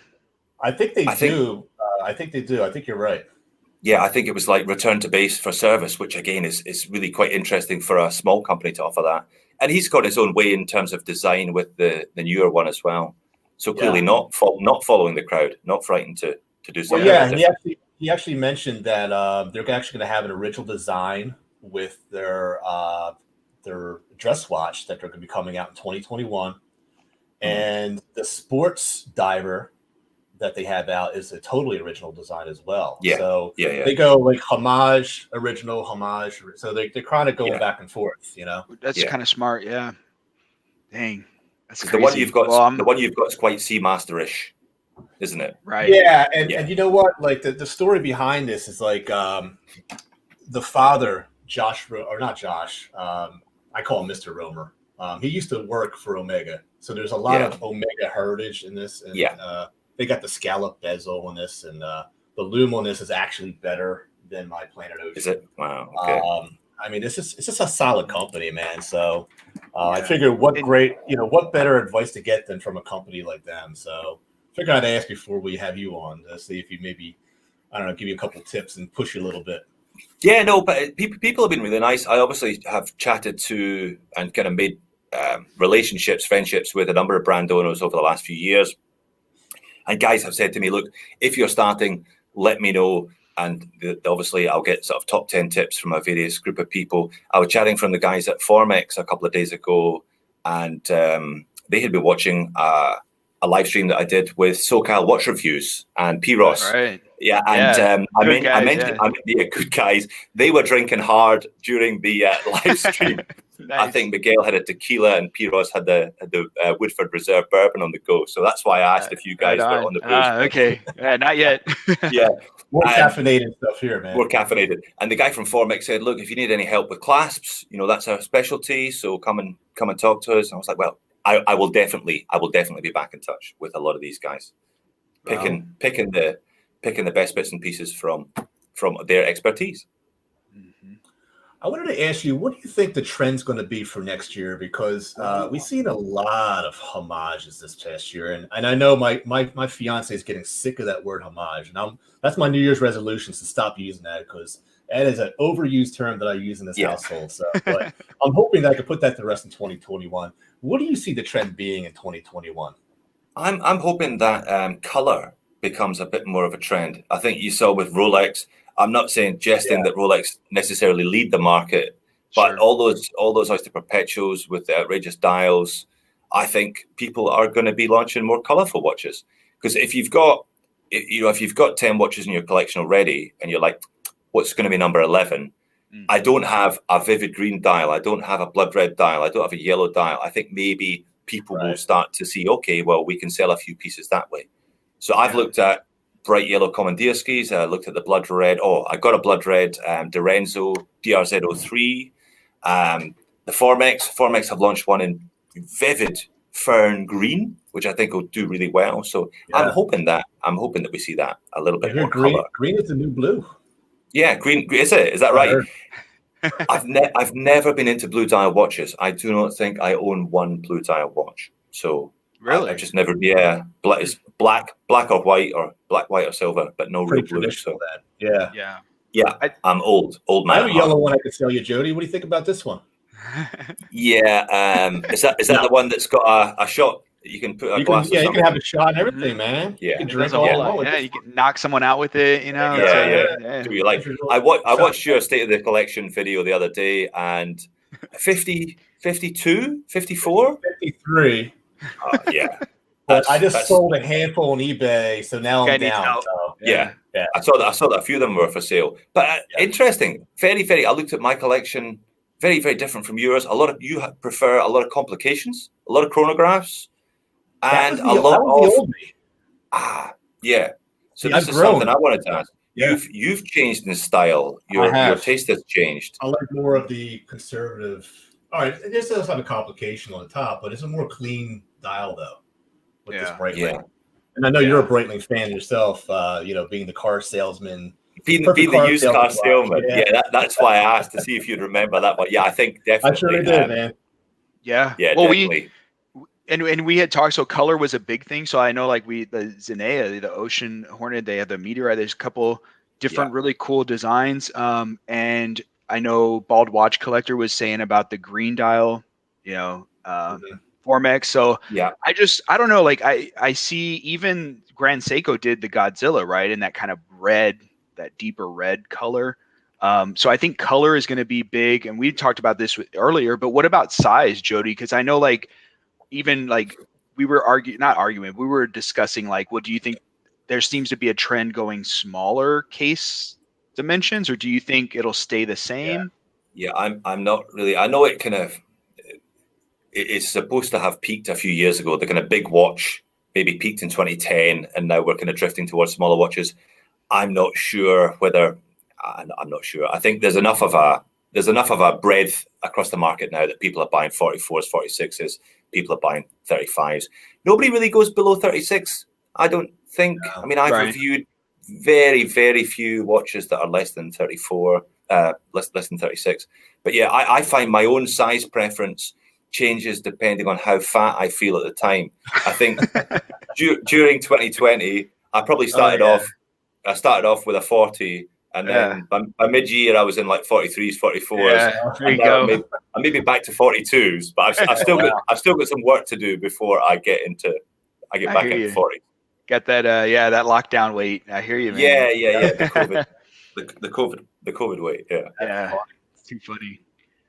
Well, I guess one thing we forgot to do when you got on was a wristwatch check. So, please. What you got? A little bit boring, a little bit straightforward today. Seiko Sarb 033 on an Uncle Seiko Jubilee. Actually, we're kind of getting into summer here now. The weather's getting warmer, so it's that arduous task of going back through all my bracelet watches and adding an extra link to them, or adjusting the bracelets, because it does. Your wrists really do swell up in the summer. So last night I added a link to my SKX 013. And I stretched this one out, so I thought I'll wear this for a couple of days. Great watch, though. Shame. Yeah. It's such a shame they discontinued these, because they're such good value. And Seiko, I know you were talking about it not long ago, that Seiko the value equation just isn't there anymore with some of these. Yeah, it's really interesting how it's changed. And I'm kind of coming in late to the game, because I just started my watch collecting journey a year and a half back, and really getting into it more recent with buying, I guess, investing more into higher expensive pieces, or higher price pieces. But yeah, it's a hard pill to swallow, and you're giving up value for a couple the brand. So when you can see what I've found myself doing is I'm going back to re-review some of the Seikos that I reviewed 3 or 4 years ago when the channel was smaller. The videos didn't get quite the views. Right. And I think that the stuff that they released 5, 6, 7, 8, 9 years ago, whatever, that's where the value for money lies within Seiko now. So I'm like, you don't buy a 5KX, you buy a Samurai or a Turtle, because in spite of their failings, in spite of the press clasps and the, Hardlex crystal, you still get a pretty decent watch for $300. Oh, yeah. Right on, yeah. I love my Turtle, my Patty Turtle. Yeah, there you go, that Patty. But as you see, I tossed the bracelet in the drawer and put a NATO on there. Yeah, put something. I know what to expect from Seiko, so I did the same thing. There's a few King Turtles for sale on a watch group that I buy and sell a lot on here in Australia. So maybe I'll pick up a used one, have a crack at one of those. But that's sapphire and ceramic, which is some of the stuff that we've all been asking for years. What you want, right? Yeah. But the prices they're charging, as you pointed out, when you can get sapphire crystal and an automatic movement for $60. Big deal, Seiko. Thanks very much. Yeah, you got to really want it to, and that's what I like. I waited until I could find I wanted the Fuyugashiki, the kind of snowflake style Presage. Yes. And I waited until I could find one used, and I jumped on it, because I wasn't about to spend the prices for a new one. Yeah. And then I have our second guest was Brandon Case and Dial, and it's on his way. He probably got it today, or he'll get it tomorrow, but he's going to throw that box sapphire crystal on there. And I did the same, like with Average Joe. I took the bracelet off and I put it in a little baggie, and it's on leather, so that's just how it is. So let's see what they do over the course of 2021. Let's see whether Seiko keep turning the screw. But right. As you pointed out, again, it's up to us as consumers. If we keep buying the things, then we've only got ourselves to blame. Right. Why would they change when the shareholders are getting rich off of us still buying it? Well, what do you got on the wrist, Joe? You're next. So, in light of Jody today and our little inside joke, I'm wearing a used car salesman bracelet. Nice. And Jody, I heard that you were in the market of looking for a used car, and I think you nixed that though, didn't you? I had an idea for a video. I love watching car content on YouTube as well. So if I'm not watching watch stuff, I'm watching cars. Okay. And I watch Mighty Car Mods, the 2 Australian guys who do these crazy things to terrible old cars. I watch the car throttle guys from the UK who are always buying these bangers and racing them. It's kind of like Top Gear, but on YouTube. Right. And I watch Hoovie's Garage, who is an American Tyler Hoover, who is living the dream but still loves his old bangers, and he always buys I just bought the cheapest ... in the country, takes it to the mechanic. The mechanic says, this is going to cost you a fortune. He spends a fortune, sells it, loses a fortune, and then buys the next one. And I had an idea. I thought, can I sell the stuff that I don't use? Can I sell the drawer of shame? You know, the watches that I buy in for the channel and end up just in a box. Can I sell the drawer of shame and buy the car of shame? You know, is there enough money lying around the house? So you're going to have to wait for the video. You're going to have to wait for the video. Yeah. Dang, I'm looking forward to it. I sold a lot of stuff. It's amazing how much stuff after 3 years you find and you're like, oh, I totally forgot about that. I reviewed it a year ago, stuck it in a corner and totally forgot about it. And I did buy a car as well. All right. How that story ends, I will leave up to the video because I got what I deserved. Put it that way. Yeah, you do. Well, now I'm super excited. You do very much get what you pay for in life. So yeah, go with your gut, right? Yeah. You should. You probably shouldn't. Wristwatch weirdo. Hey, I like this one. How often do you get stopped in the street with people saying hello? Hello. Never. Never. Oh, really? Never. Not that I keep track, but I think I've been kind of spotted about 7 times now in Sydney over the last 4 years, which is great, you know, and it makes my day. I moved to this new house and there was a carpenter along the road, you know, old school furniture maker. And I took in a chair. I got these 2 chairs that broke because maybe I put on a bit too much weight over COVID. And I took in this chair and he's like, you sound like a guy on YouTube doing watch reviews. I was like, yeah, okay. Yeah. Okay. So yeah, you got your number. I think he charged me twice, but I think it was, it's great. It's great. I was in my local branch of the bank a couple of years ago and I could see one of the tellers kind of looking at me. And, you know, he kept looking at me. I said, oh, nice watch. And he's like, oh, yeah, you like it on YouTube. So, yeah, nobody ever stops me, but it's always great to when people watch the channel. I mean, Sydney's most of my viewers are in the UK or the USA or whatever, and it's you know, but it's always a bit of a thrill when somebody says, I watch your videos. That's good. Nice. Yep.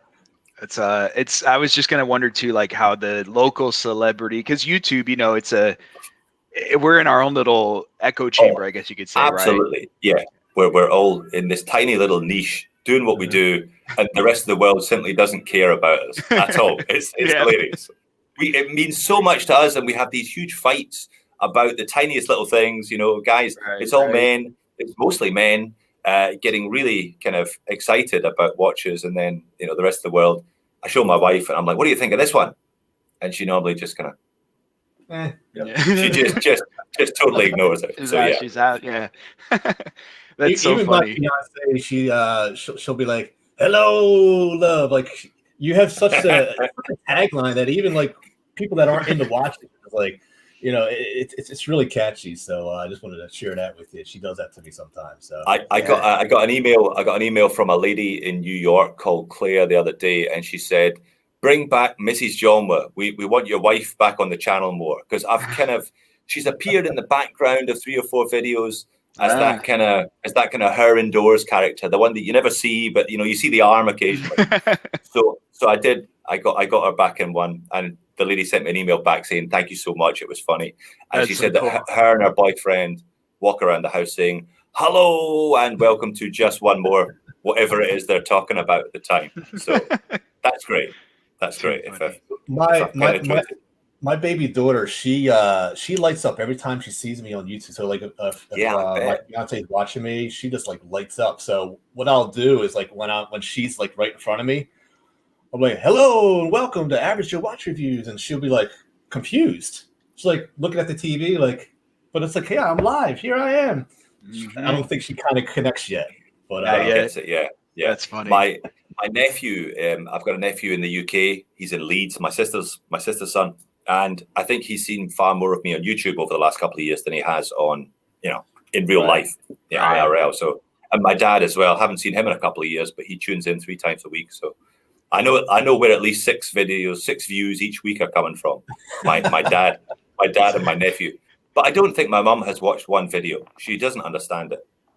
The kind of the Scottish side of the family, my aunts and uncles are like, "So what do you do, Jody? YouTube." What's YouTube then? Well, you talk about watches, and do people actually pay attention to that kind of stuff? I'm like, yeah, some of them do apparently.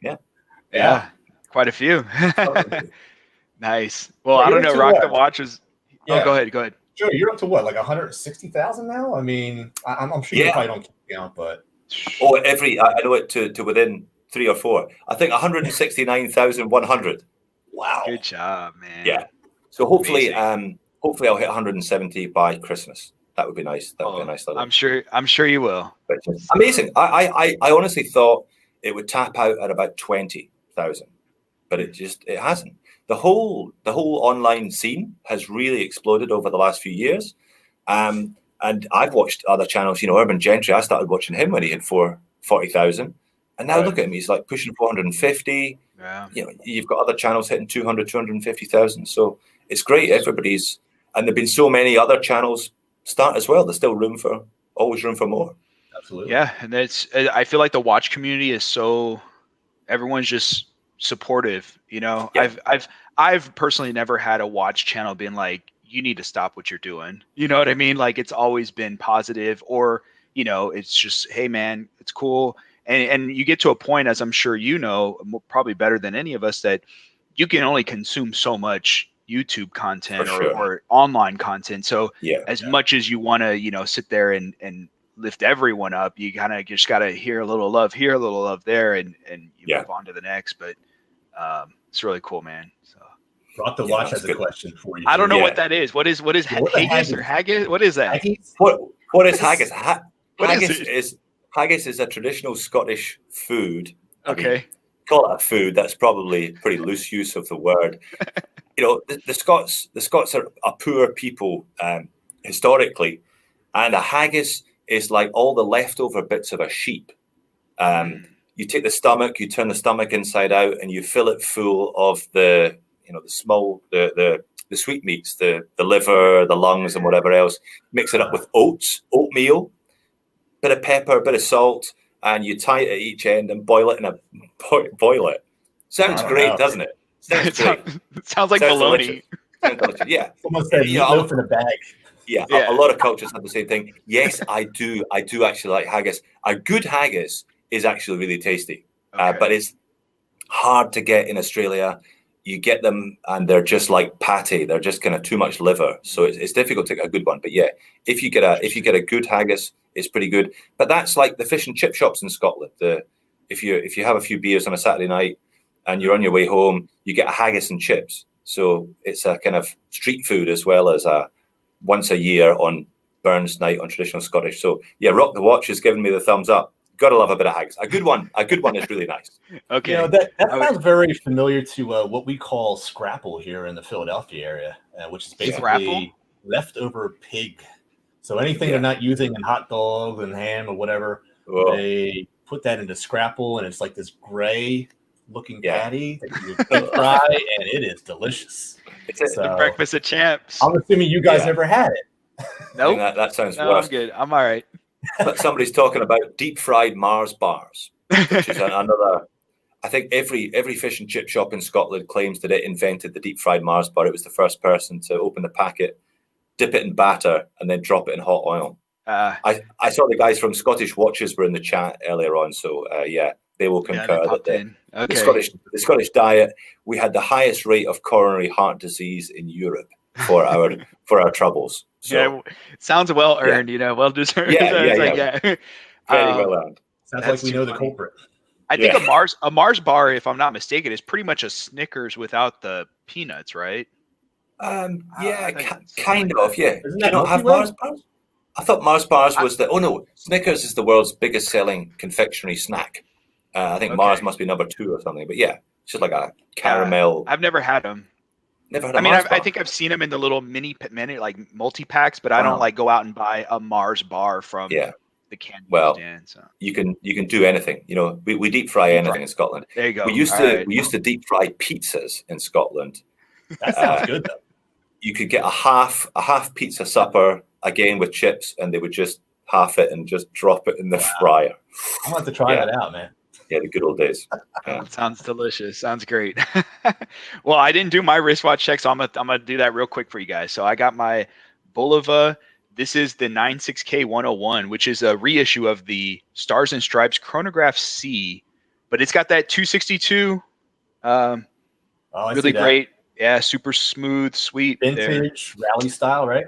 Yeah, and I threw it on a sailcloth, little blue sailcloth strap there. So good choice. Yeah, thanks. Nice, very nice. Very nice. Jody, I have a question for you. Small YouTuber like myself, I think I've gotten to plenty of slumps, probably more slumps than rises. Can you give a guy like me some advice on how you get through these slumps and like just any help you can give me, man? I mean, there's a lot of peaks and valleys, but I feel like valleys lately. What do you do to get past that? I think it is, I maybe have a slump every three months or so when you get in a bit of a rut, and maybe I look at the statistics. I look at the statistics too much on that YouTube studio, and I'm guilty. You're only as good as your last 10 videos. You're only as good as your last video, and you're like, oh, nobody's watched my video yet. I think the best thing to do is, I try and work to a vague schedule. People send me stuff, and sometimes it's on the basis that I'll review it on a certain date or within a certain period. Find the next watch that's in your schedule that inspires you, or just twist it up a little bit, do something a bit different, do a head-to-head or do a top 10, or just change the energy, and chances are you'll have more fun making the video. And then it doesn't really matter if you enjoy the creative process, then it doesn't really matter whether people are watching it. You'll still feel satisfied. So it definitely happens. As much as I love it, I spend a lot of time making videos each week, and some weeks it feels like more of a travail than others. So if you get stuck in a rut, change it up, look around, see what you could do something a little bit different. But you do a lot of fun stuff on your channel, so you've got that avenue where you can mix it up. You can do something a bit different, a bit silly.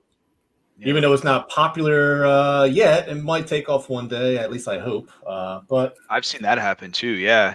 You have a video that bombs and you release it, and then 2 months later, it's got thousands of views. Yeah, totally. Or change up thumbnails. I remember when I first started, I didn't really get the importance of thumbnails, and I had a top 10 Casios under $30, which is kind of the essence of the channel. I love these cheap Casios. And I had a super generic thumbnail. It's just like the channel logo. And I changed it up, and it just took a couple of days, and then it was off. And it's now, 250,000 views or something. So it can be as easy as that. I try and, mild clickbait. I'm probably like 5 out of 10 on the clickbait scale. So you don't really want to do that all the time. But a little bit of that here and there, makes a difference. Yep. I will say, because this is kind of I don't know if this will help anyone out there, but when I have my video, it's processing right, and then I throw it into to upload onto YouTube. And while that's happening and it's going through to make sure it's in full HD, I'll be working on my thumbnail in Photoshop or whatever, and working on my description, and then that way, by the time it's ready to schedule or whatnot, I can throw that thumbnail on there. So there you go. Maybe stop at the editing, But the thumbnails, I used to do my own thumbnails. They were dreadful, and I decided maybe 18 months, maybe a little bit more than that, I'd get my thumbnails done for me by somebody else. So that's the only thing. I know a lot of guys have editors, or they've got a crew. Some teams, people come into teams.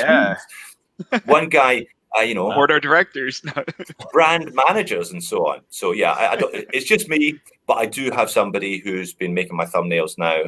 I get it on one of these Airtasker type sites where you can get a creative person, somebody who knows Photoshop, to do it for not a lot of money. So maybe that's something to think about. If you can afford to spend a little bit, I consider it an investment. I think it's amazing what my thumbnail person does with the ideas that I give them. Yeah. Right. My biggest struggle is titles. I'll actually change my title sometimes if because I'm like when I release a video, I'm actually watching to see if it's getting attention. And if I get the arrow down on the YouTube creator, I'm like, I'm going to change the title up. Let me rearrange it. What is your secret for a good, catchy title? Because obviously you're like one of the best, I don't know. When you do so many reviews, you try and think, well, what's my theme? What's my angle for this one? What am I comparing it to? Is it a kind of best in class, or am I making a play on words about the watch or the style of watch? Or I don't really know. I can't help you with the titles, but it's tough. Right? Yeah, and I'm seeing you want to be creative. Clickbait in moderation. I quite agree. In moderation, because some guys do it. It works for them, but you can't do it every time. It can't be you can't have the best watch 3 times a week, because people are like, oh yeah. Really? Again. No. Well, and Ted's another fellow, channel of ours here. So, I don't know, because like in this, you've grown so much. So obviously there's something to be said with the more followers, more subscribers, more companies are more willing to, I think, obviously work with you, send you stuff. Yeah, for sure. But starting out as smaller channels like us, like how do you just keep, is it persistence, reaching out to them over and over, or what do you kind of recommend? I mean, I guess it was different when I started. When I had less than 5,000 subscribers, there weren't as many channels, and I think companies were more inclined to send me stuff even then than they perhaps would be somebody who's in a similar position to where I was now, because just there are so many more channels. But I don't know. I guess over the last few years, I've got into the position where more people contact me now than I'm contacting them. So I can kind of pick and choose the stuff, and I'm saying no more than I say yes these days, which is a nice position to be in. Right. In some ways, it makes it harder, because watches that I would have said yes to a couple of years ago, I'm looking at them thinking, well, could be $100 cheaper, or looks a bit generic, or so the standard gets higher that I set for myself and for what appears on the channel. But I buy a lot of stuff. I still buy a lot of stuff on the channel to keep the content balanced. So don't be afraid of, making sure that you've got the right content mix on your channel. If you want that hot piece, if you think that watch is going to do you more favors than getting a freebie would, then do it. Go out and buy it. Consider it as an investment. Yeah. What is your stance on the whole paid promotion thing? That's a new topic that's been brought up and debated. Yeah, right. What's your feelings on that? Well, what's the debate? What actually is the debate? Why is there a debate around it? Yeah, I think the confusion comes from non-YouTubers, non-content creators see paid promotion and think this guy got $1,000, $500, sum of money. Yeah. And I know a lot of channels have tried to clarify this, but not everyone sees that video or understands the explanation. So it kind of like, everything's a paid promotion, but that's not always the case. You know what I mean? Like, our subscribers are thinking that we're actually getting paid cash, and therefore it is inhibiting our ability to create content that is non-biased. Yeah. And so that's kind of the angle that we're going with that. It's very difficult it's difficult, but it's part of what we do as watch reviewers, because you still have to. When I say critical, I don't necessarily mean negative, but you have to analyze. You have to analyze it. Pros and cons, good and bad, and a genuine reflection of your own feelings about the watch. And that's the onus is on us to do that. It is inevitable that the perspective that we have on a watch will change depending on whether that watch has been paid for by us, has been sent for free, or has been sent in on loan by a subscriber. Right. So I'm never quite sure whether I'm softer on stuff that I've got on loan because some poor guy's loaned you his watch and you don't want to beat it up, or whether I'm harder on stuff that I paid my own money for and slightly more gentle on stuff that I've been sent for free. But, it's inevitable. I've heard some YouTubers say, this watch was sent for free. It won't change the review in any way. And I'm like, well, it surely must. Right. So what we have to do is we have to use that paid promotion button. We're legally obliged to do it. Exactly. I've been playing. There were a number of videos came out, maybe again about 18, 19 months ago, beginning of last year, where it was guys were making these videos, big YouTubers were making these videos saying, everyone else is a shill. I'm not a shill. Right? And I thought, really? Oh. So I thought, right, how do I navigate these murky waters? Where am I comfortable with this? Right. And I started playing the Star Trek siren. And I thought, well, I'm going to lose viewers here for sure. People are going to be like, that guy's getting too many free watches. I'm going to go somewhere else. I don't trust what he's got to say. And that's fair enough. But that's why that paid promotion button is there. So you can say, this is a sponsored video to an extent. It doesn't really matter to what extent. I'm telling you, the viewer, that this video is sponsored.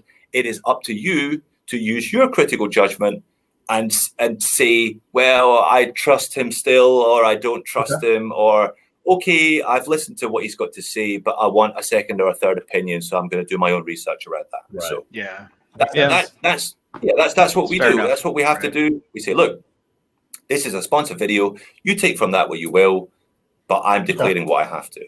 Yeah. But amazing the number of people that don't declare their sponsored content. It is unreal. Very much so. Yeah, we won't name any names, but yeah. We won't name any names, but no, and I wish that YouTube had a way, and I know it sounds like all petty and tattletale, right? But I wish there was a way to just be like, maybe we should question that. Like, that might not be true. Well, right? Because the viewers, I don't know. It's like when I get something like a promotion, for example, and they'll email me, and if they're like, hey, we want to see your video before you upload, I'm like, I'm out. Like, I can't. No, sorry. I'm not interested. Yeah, no. Gotta be real. Yeah. I've said I only ever had one brand who asked to see the script before the video. Yeah. They hadn't sent me a watch, but we were still chatting about it. And I was like, script? You think I write a script for a start? No, definitely not. Definitely not interested. And I had one. I got so many emails. You've probably had emails from the same company. The best luxury watch, the cheapest luxury watch, blah, blah, blah. And they kept pestering me. And I was like, right. You just did a review on them. I did, but here's why. Okay. Filippo already, right? No, not them. They were the ones that asked for the script. But okay. They didn't ask somebody else. And see, this is the thing, is that when they reached out to me, so okay, I'm just going to briefly touch on this, right? Because this is a big hot topic. They reached out to me and they said, and I didn't really know much about the brand. So they were just like, hey, we like your stuff. We want to send you a watch. And I'm like, okay, cool. And I looked up the reviews and I'm like, this could potentially get me into some hot water just by entertaining it. And so I said, look, your brand has some haters, some fault, like you have some issues, like understandably.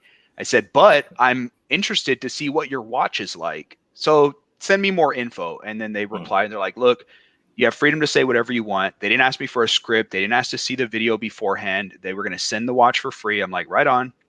But then they sent me the link of the watches, and they're all quartz watches that are, in my opinion, a little overpriced. So I said, look, my followers are watch guys. So they're not really going to be into these options, but I like the idea of your automatics and I kind of want to see what it's all about. And so I went back and forth, told them, here's my quality, check out my I'm proud of my work, send me an automatic. And the one that I wanted, they wouldn't send because it was limited, but they sent me an actual automatic watch. And so I was like, cool. And as far as I know, they hadn't sent any to anyone else. So long story short, I reviewed it. I did the paid promotion, threw it out there. And I said, look, take aside from all the bad publicity, the marketing, all that stuff, not a fashion watch, but how is the watch on its own merit? How does it feel? The quality, it has a Miyota 9000 series movement. So I ended up liking it. I was like, I'm not going to lie. Like, it's a pretty nice, they sell in big numbers. So somebody buys them. Somebody likes the look. You know, but that was different. Yeah. And like, I know Ben, great guy, Ben Arthur, and he did a video kind of exposing all of this stuff. Yes. And he was going off. He was going off of the information available, which made it seem like I was under that same, I guess, guidelines as an affiliate. I gave up affiliate status. I told him, I'm not interested. Send me the watch. Yeah. Right. So people were coming to my channel and like, hey, this guy's a shill, but you can't say anything negative. And I'm like, you're not going to believe me, but that's not what happened. So it's tricky. It's tricky. And I've deal with brands, and you know that if you say what you really mean about the watch, you're never going to hear from them again. So right. You will burn that bridge. I reviewed a Devosa earlier on this year, and I said, look, I can't recommend it at this price. I can't recommend it at the discount price. Maybe if you shop around and you get it for this price, then it's good. Yeah. That'll be my last Devosa. Right?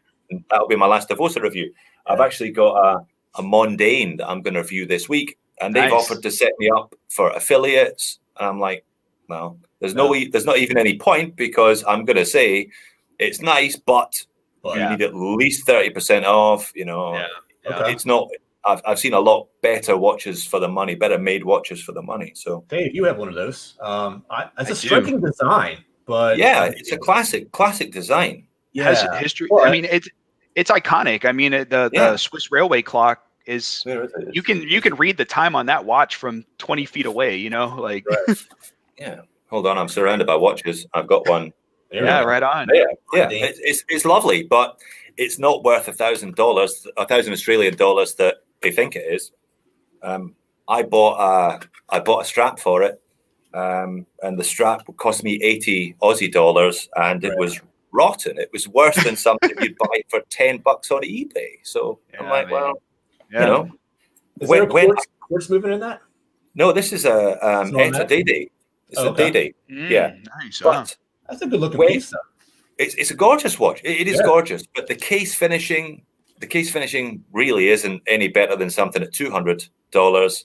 And when did you last see a watch that had 30 meters of water resistance? I cannot remember the last time I had a 30-meter water, which suggests that they aren't all that well built.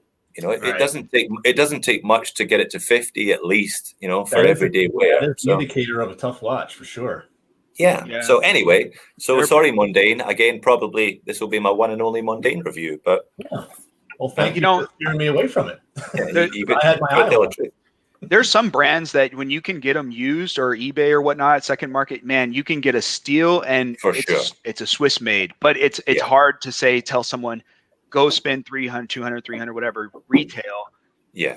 It's tough, you know, because you're not saying that it's a bad watch. It's just I happen to really like value. I'm I'm oriented around bang for buck, you know, as we most a man after my own heart. Absolutely. Right. Yeah. Man, so it's interesting to hear, you know, I know from a large, like huge YouTuber like yourself, you know, you're dealing with the same stuff the rest of us do too. Exactly the same. I feel I'm even more under the microscope, I guess, because I get more views, and I get more people piling in the comment section. You know, bigger spotlight. Yeah, exactly. So you kind of got to get it right. I've quite often I've said yes to a watch, taken delivery of it, and then said, look, you don't really want me to review this. Send it back. So sorry. It's probably better for both of us if I just send it back. I think companies appreciate that because, and I also think that if you're a company or a brand, you got to stand by your product. You got to stand behind it, because even if I may not like it or be critical of it, you just have to just own that and be like, all right, this guy didn't like it, whatever, you know? But I like what Xenia Watches said in the, can you put that back up, Dave? I can, right here. Give reviewers free reign. I mean, I'm actually going to be partnering up with them. I think that's the wrong terminology, but they're going to lend me a watch in for review. And I'm very happy that they said that, because it's great stuff, man. If they said to me, "Oh, we need to see your script or whatever," but like, no, thanks, because I do nothing but honest stuff, man. I gotta be real, you know. Yeah. But I think brand owners and a lot of maybe I like to think the more clued up brand owners, they realize that social media is a phenomenal marketing platform for them. Right. I'm not calling us marketeers. I'm just suggesting that we are able to bring their products straight to the eyes of interested, engaged potential customers. Influence. Mm-hmm. Yeah. I mean, it's a kind of dirty word, but it's true. And I think that brands realize that they don't have to spend big money on their own advertising. This is the whole micro brand business model, isn't it? It's that straight to market, cutting out the middleman, disrupting the industry, right. Mm-hmm. lower profit margins. You know, these guys set their own profit margins. And I think the ones that have been successful over the years work with YouTubers, and they're keen to work with as many good YouTubers as possible. Right. And the ones who are, you know, at the best of that, realize that, all right, they don't get it right every time. Their watches aren't perfect, and it's okay to get a bit of criticism. Perhaps they'll take that back and, improve the next model range of watches. Maybe we see things that they don't, and it's good for us to see them before they get to market. Yeah, you can be constructive and still be kind. Of course, you know. Yeah. It's definitely a fine line. So some people tiptoe it, and some people kind of cross the line. But it's kind of an art, right? Yeah. I mean, be critical, but yet still be kind. Yeah, and sometimes you're saying things. You know, I did a review of the Oris Aquis 400 caliber, the new in-house caliber from Oris. So, you know, a little bit above what I normally look at on the channel. Right. And somebody was like, "Oh, you kind of pussyfooted around. You didn't say what you really felt about it." I was like, "Well, maybe I didn't give the big punchline, but there were enough clues there that if you were listening to what I was saying, you know, you could work out what my thoughts were." Yeah, exactly. Because the watch was sent on loan from a company that I have a good working relationship and I want to keep a good working relationship with. But so you can say things in certain ways that your viewers know what's going on. You don't have to put it on the thumbnail to let people know what you think about that. Yeah, you want to tune in, you know. You don't have to bash stuff at all. You know, you don't have to bash to get your point across, and people will see. And like I've done reviews where a video, like first impressions, you know, you get out the box, man, this is a great deal, and then you macro up, and that mineral glass is all cloudy, and you're like, this ain't for me. Right. So first impressions. Yep, man. Well, Jody, this was it's so much fun. I can't believe that hour went by like it's because so it's disappeared. Fast. It's disappeared. Right? Well, look, send me a message if you're having the big Avengers party at the end of it. Let me know because we'll wake you up. We'll bring you back. I'm around today. I was gonna actually go up to university today and try and sit in front of a computer and do something constructive, but I'll probably switch it up today. I'll probably make videos instead. I try and do a Wednesday and a Saturday as my YouTube days. I try and do 3 videos over 2 days with a little bit of work around that, a couple of hours here and there elsewhere in the week. But yeah, I think I'll make a video today. I have got a triple unboxing to do. Ooh, so right on. Dang. Okay. They're quite easy because it's just one take. You just go straight through, no B-roll. So it's always it doesn't take me as long to do an unboxing video. And I get to unbox 3 watches. Oh, that's awesome. Which is exciting. Yeah. Before you go, I wanted to ask you a question about Instagram Live. Yes. How are you liking it? What's going like? Yeah. Yeah, I've always felt that I wasn't that bothered about Instagram. I didn't really give it as much attention as maybe some other people did. I'm rubbish at those stories. I don't do that. I don't really know. I still don't know how Instagram works. But Instagram Live is quite fun because it's a different format for me. Right. It's hard. It's hard though because you put your phone in a holder. And you're trying to look beyond the phone to the watch. You're trying to look at the phone. Well, right? Yeah. And you're trying to read the comments. And the comments, they come and go so quickly. Mm-hmm. Yeah. It's trying to that kind of fine balance where you're talking to you're talking to 3 different audiences, the live one and the recorded one and the people in the chat section. Wow. But I get a lot of stuff in each week. I guess there's enough for 1 video a week. Unboxing and peeling stuff off. I just did it as a bit of fun, and I've maybe done 5 or 6 now. One of them went badly wrong. My phone ran out of batteries and kept falling off the stand. So that one didn't make it to IGTV. But yeah, it's different. Yeah, I recommend it. That's awesome. Thank you, man. Yeah, a bit of fun. Right on, man. Cool. Well, Jody, thanks again. We'll have to do it again, and I'm looking forward to, of course, all your next videos coming out. So. Huge inspiration, not to me, just to me, but to everyone I know. A lot of our viewers. So keep doing what you're doing, brother. And thanks so much. Good fun. Well, I look forward to seeing what the rest of you who's on next. Who is on next? Wristwatch Weirdo. Wristwatch Weirdo Buddha Gunz. Yeah, I'm looking forward to him. I love his memes. love him, man. A lot of energy. So I ask him how many memes does he do a day? He does like. Hundreds. Not enough. The first question we ask him. All right, do it. All right. See you guys later. Take care. I'll press some buttons. You cut me off. I got you. All right. See you. See you later. Bye. Oh man. Look, we got 1 out, 1 in. There you go. Oh, there we go, man. Look at this. What's up, fellas? How you doing? Thanks for hanging in there, man. I had you in the waiting room for a bit. Yeah, it's all good. You know what I'm saying? It's I've been here all day, man. I've been watching y'all. No, man. Dude, I've been keeping all day. I've been keeping an eye on Joe over there in the corner, man. He, you know what I'm saying? Making sure he doesn't pass out on us. Joe's had me worried with the Mountain Dews and the amount his caffeine like intake. everything at once, man. Look at it, Dude, look at that, man. Gatorade, coffee. He had a Duff beer, I think, too. You know He's got it all, man. Oh, man. What's going on, brother? Yeah. Am I bugging? Oh, Duff is the same beer that Homer Simpson drinks, right? Yeah. This is just a play on it, though. This is an energy drink.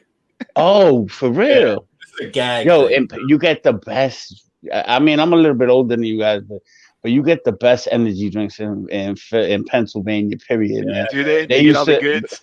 Dude, they get stuff that shouldn't be legal, man. Like they get the joke colas, like, you know what I'm saying? Like I remember back in the day. Joke. Oh my god, they would. You'd be like this. I remember. Yo, the joke plus 2 probably did more damage to my liver than all the other stuff, all the other goodies you were in. Dang, yeah.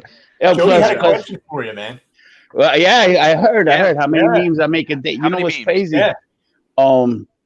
Watch memes, I make 3 to 6, right, a day. Wow. And then like 3 of them get put up, and then like the other 3 I'll kind of stash them just, you know, for another day.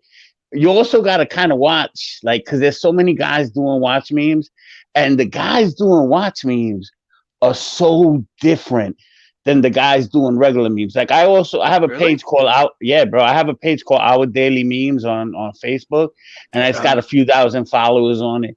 And I run that with one of my boys. We're both graffiti artists, like from back in the day, and he and me run that page together. He runs it like I started it, and then I kind of handed it off to him because I was doing more stuff in the entertainment industry.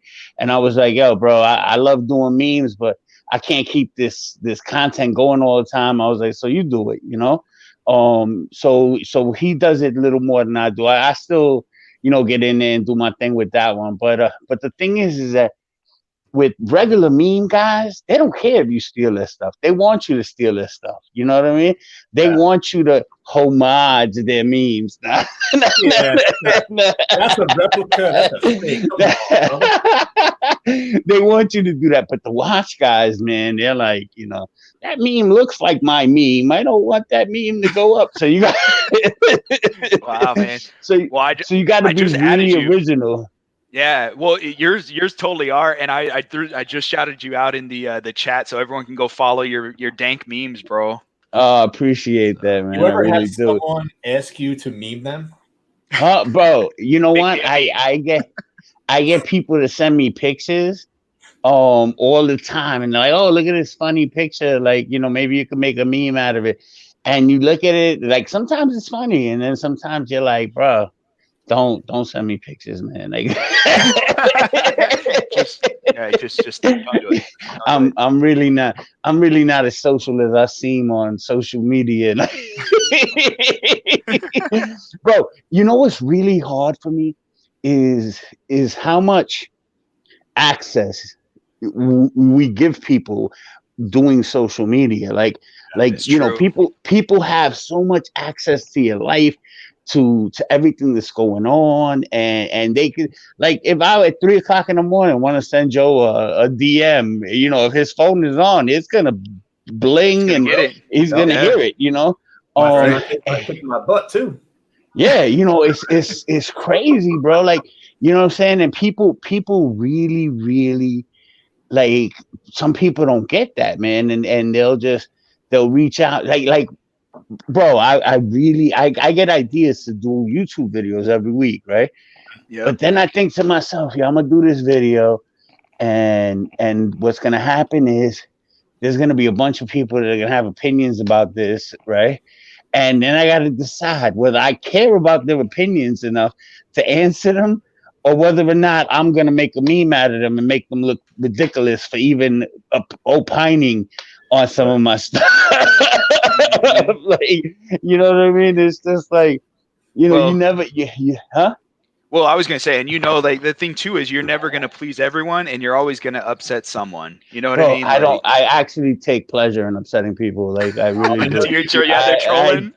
Bro, oh my god, if I could make you mad on the internet, right?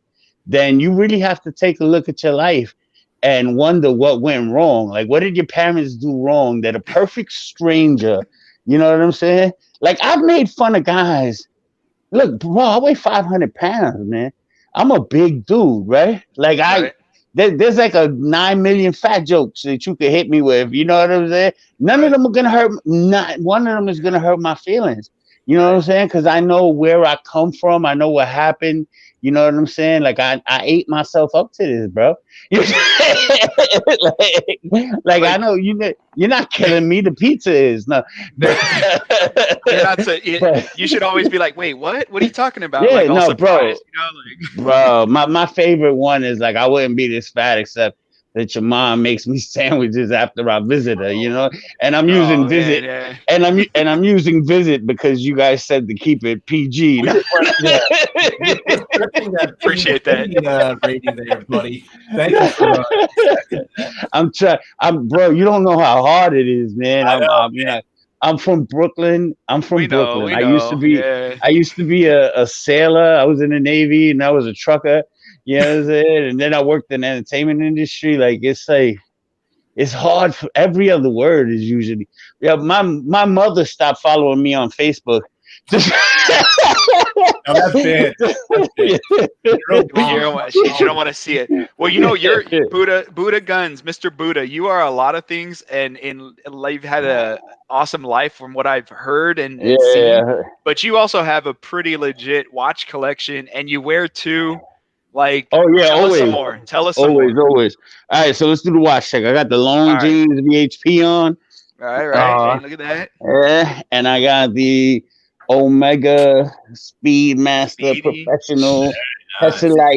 You know what I'm saying? You got two heavy hitters on each wrist, man. Bro, I love and that's not, man. Like I could reach over here and grab a $14 Casio.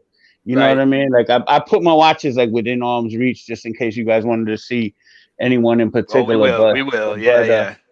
But yeah, no, I you know, like I'll wear a $14 Casio all day and love it. You know, absolutely. That's your thing too. Bro, yeah, bro, I love Casios. Like this is one of my Casio boxes. Like just Casios. Wow. Oh, I got two like this, just Casios.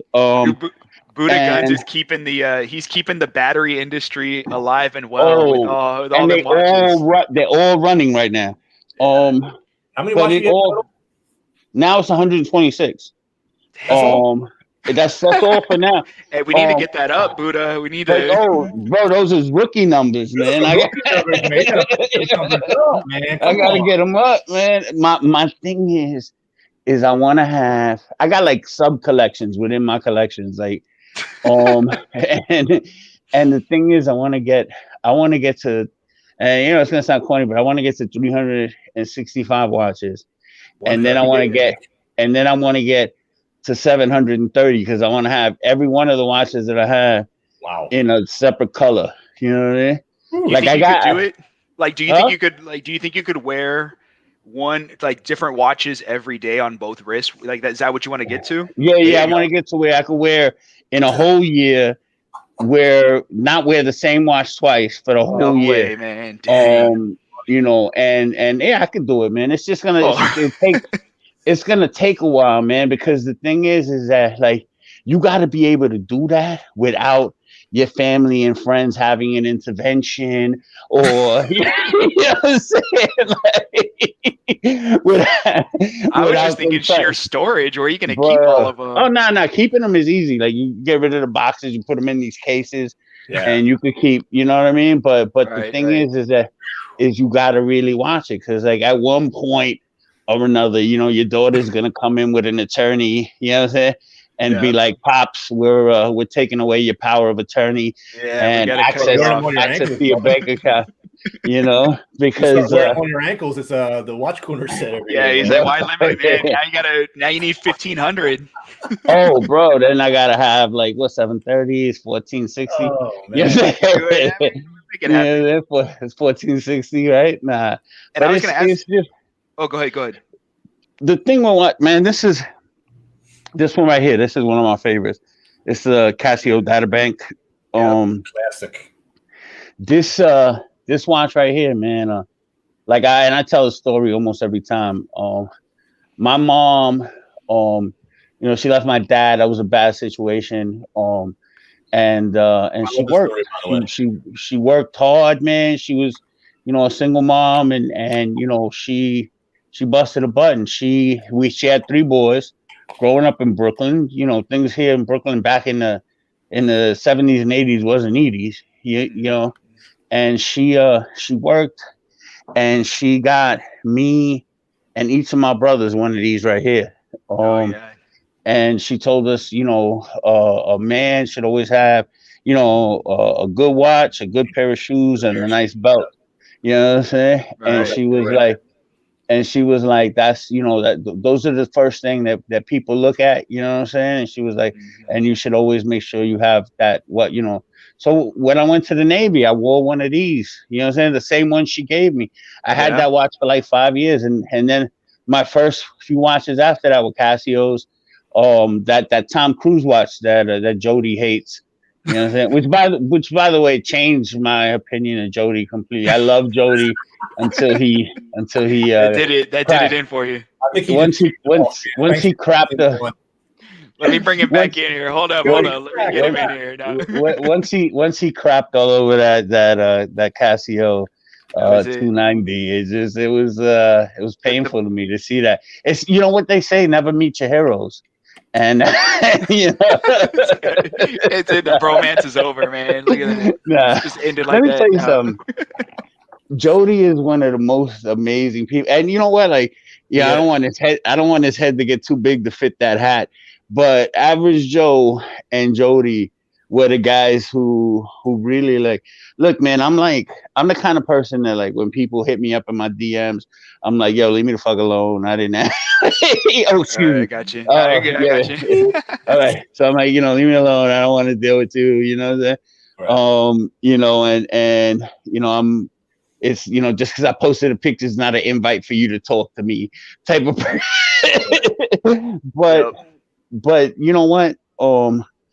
Joe's, is your real name Joe, or is that just like for the Average Joe thing?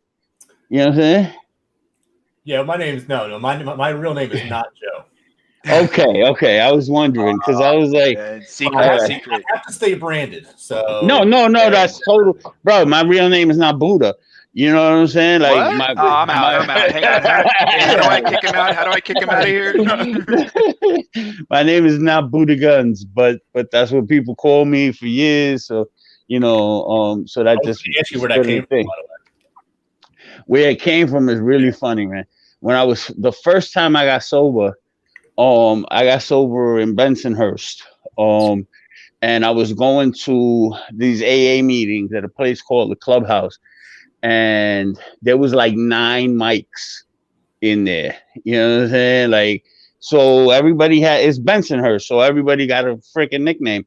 So it was like Mikey Aces, Mikey Soda Pop, Mikey, and then I used to cross my legs. I was thinner then, I used to cross my legs, but my belly was still kind of, and I was bald headed and I would wear earrings.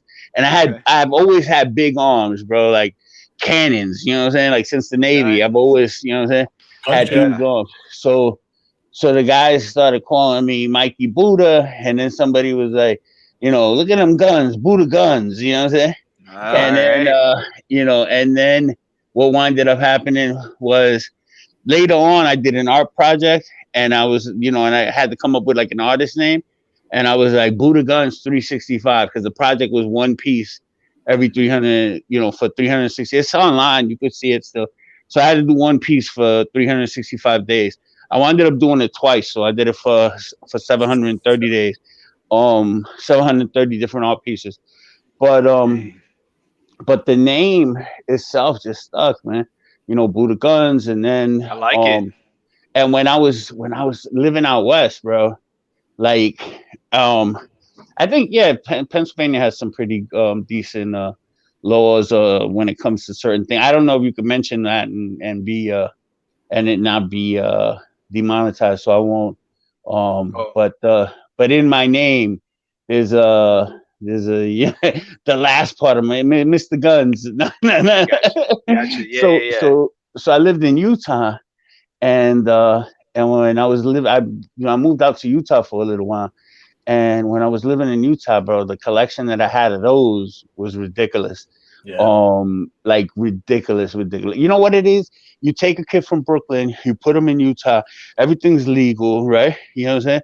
And then you walk into these shops, and it's literally like Grand Theft Auto, bro. Like, oh dang, yeah. You know what I'm saying? Like, you walk into these shops, and you're like, oh wow, could I see that 38? And they're like, look at this rocket launcher. yeah. Why stop there? Where to go with that rocket launcher? Buddha Gunz, man. Buddha Gunz was gonna take us to this. He's gonna take this chat to a completely different planet. Oh, bro, let's get happen now, bro. Everybody, like, you know what it is, man? It's like polite conversation is so boring. Yeah. I was looking forward to you, man, because you're a polarizing fella, and I mean that in the nicest way. You are very entertaining. People either love me or hate me or both. You know what I mean? Like, I got, you know what I'm saying? Like, it's like, but it's okay, bro. I'm so comfortable. I'm so comfortable in my own skin. You know what I'm saying? Like, I'm, you know, like we're talking about Invictus earlier. You know what I'm saying? Like, you know, and people, there's people, you know, you got these guys that are either in love with Invicta or they hate Invicta. Mm-hmm. But, you know, either way, what bothers me is when they tell me that I got to hate an Invicta. You know what I mean? When they tell you got to hate an Invicta. How to spend your money. Yeah. Yo, I'm like, yo, if you're not paying, if you're not entitled to my opinion. Exactly. You know what I'm saying? That's exactly it. And you know what? Like, I think that a lot of the younger guys that haven't quite found themselves yet, you know what I mean? Wind up letting people impose their opinion on them. Right. And then they're miserable. You know what I mean? Like, you got a lot of guys that are like, okay, I'll give you another example. I got all these watches, right? And I'm going to get more. Why? Because watches make me happy, bro. You know what I'm saying? Like it's not that they make me happy, but they enhance my happiness already. You know what I mean? So here's the thing. I don't need anybody's permission for that. You know what I'm saying? I spend my own money. You know what I'm saying? And I'm not taking away money from anything. My daughter graduated from college. You know what I'm saying? I'm done with all of that. You know what I mean? So yeah, I don't need any other human beings permission. You know what I'm saying? I check with my family. I'm like, yo, do I need to pay for anything or take care of anything? And if they're like, yeah, then I take care of that, and then I get a Casio that month. You know what I'm saying? And if they're like, everything is covered, right?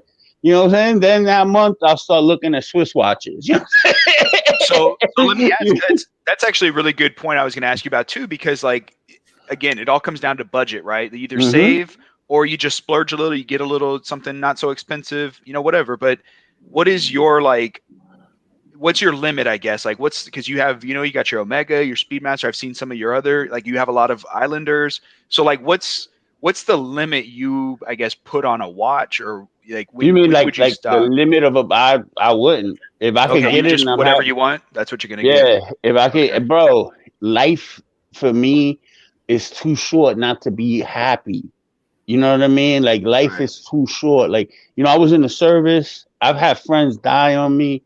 I've had just now, man, with all this stuff that's going on, a lot of guys my age that are overweight that used to, run around New York doing graffiti and acting crazy. Bro, I had like 7 friends die.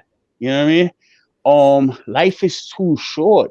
You know what I'm saying? I have family members dying this thing. Life is too short for you to live life, not taking care of your happiness. You know what I mean? Like, if there's anything that I have tried to let my daughter know throughout her whole life, like when my daughter has come to me with the question, like, Dad, I need this advice. You know what I'm saying? What should I do in this situation? I look at her and I tell her, look, if I was you, I would do this. But the reality is that I'm not you, and you got to decide what makes you happy and do that. You know what I'm saying?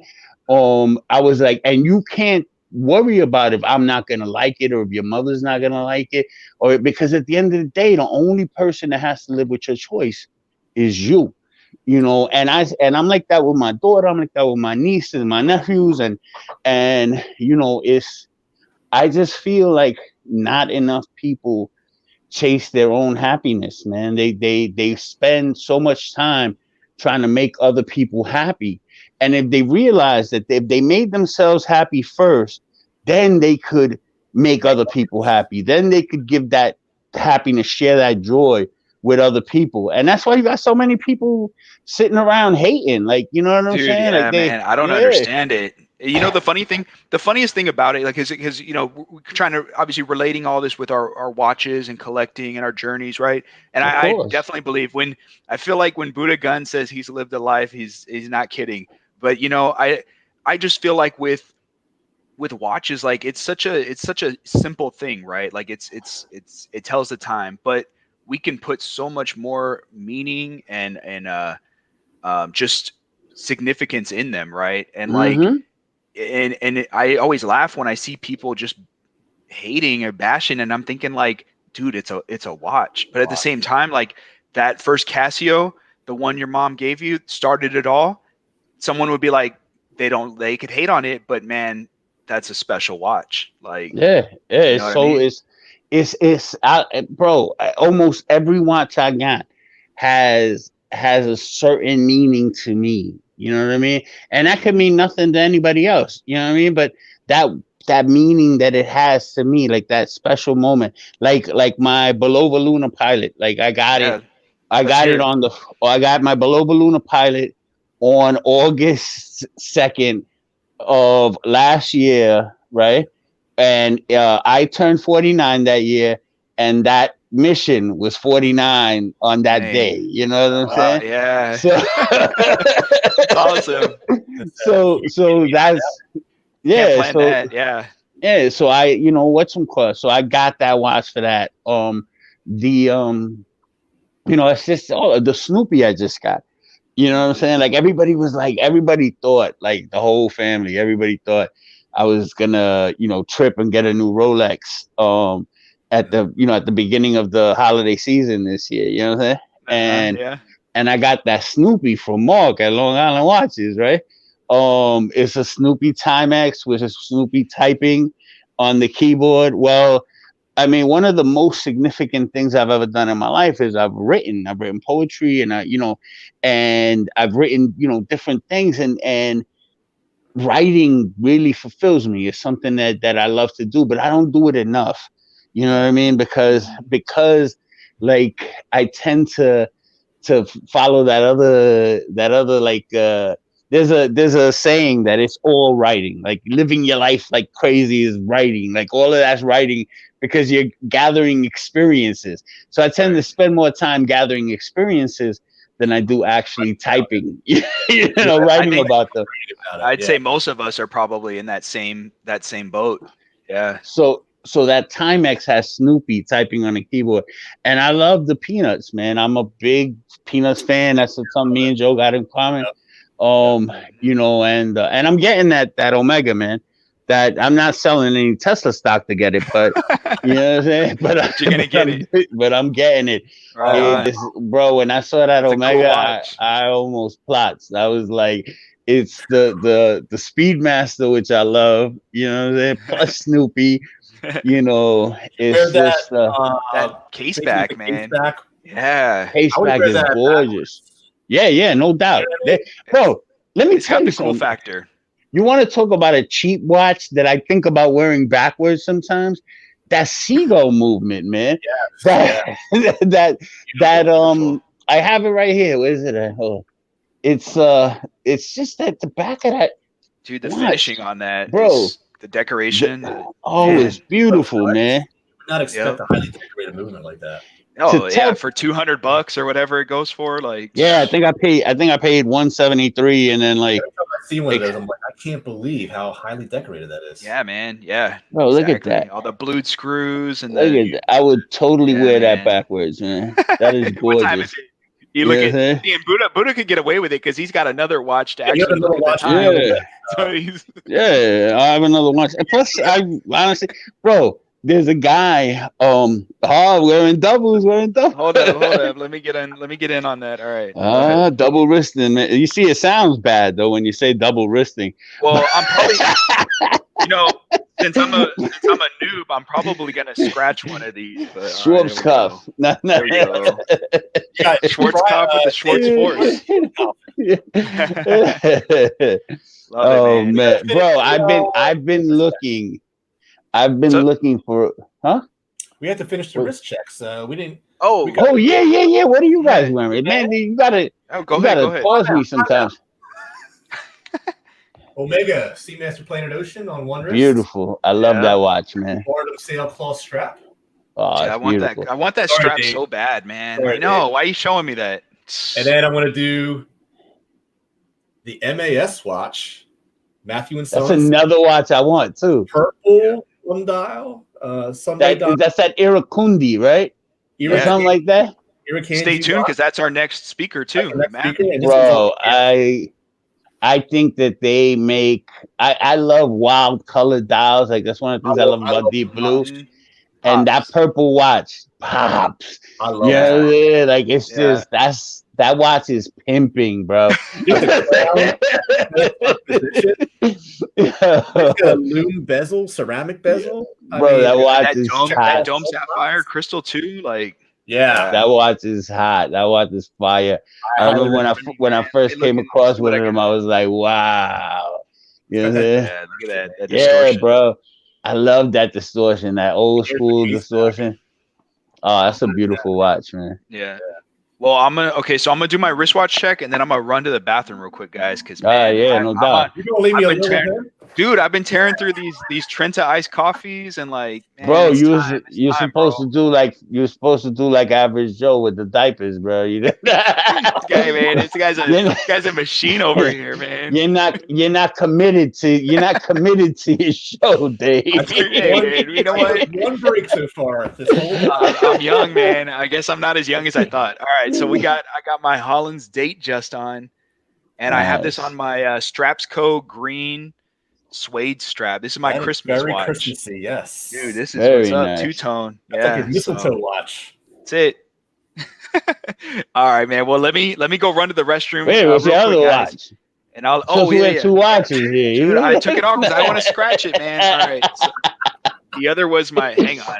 There we go. All right. It was my Rocos, which is the. I wanted to do a two-tone, and then I got the gold. This is the R0101. This is actually an homage of the Tissot Viso date, which honestly, I love the Viso date. The Viso date's not even that expensive, so honestly, I'm probably gonna sell this one and just buy the Tissot. Get a Viso date.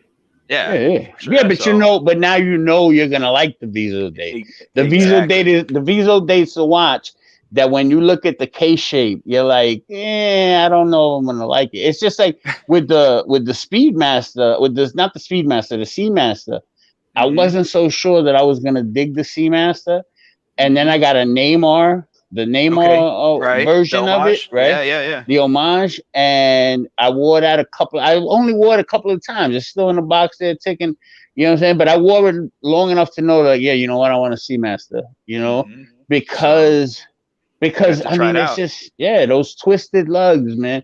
It's something about them that they feel good. Dude, all right. I might have to try that one next then. Well, I'll be right back, guys. So definitely do your thing, bro. All right.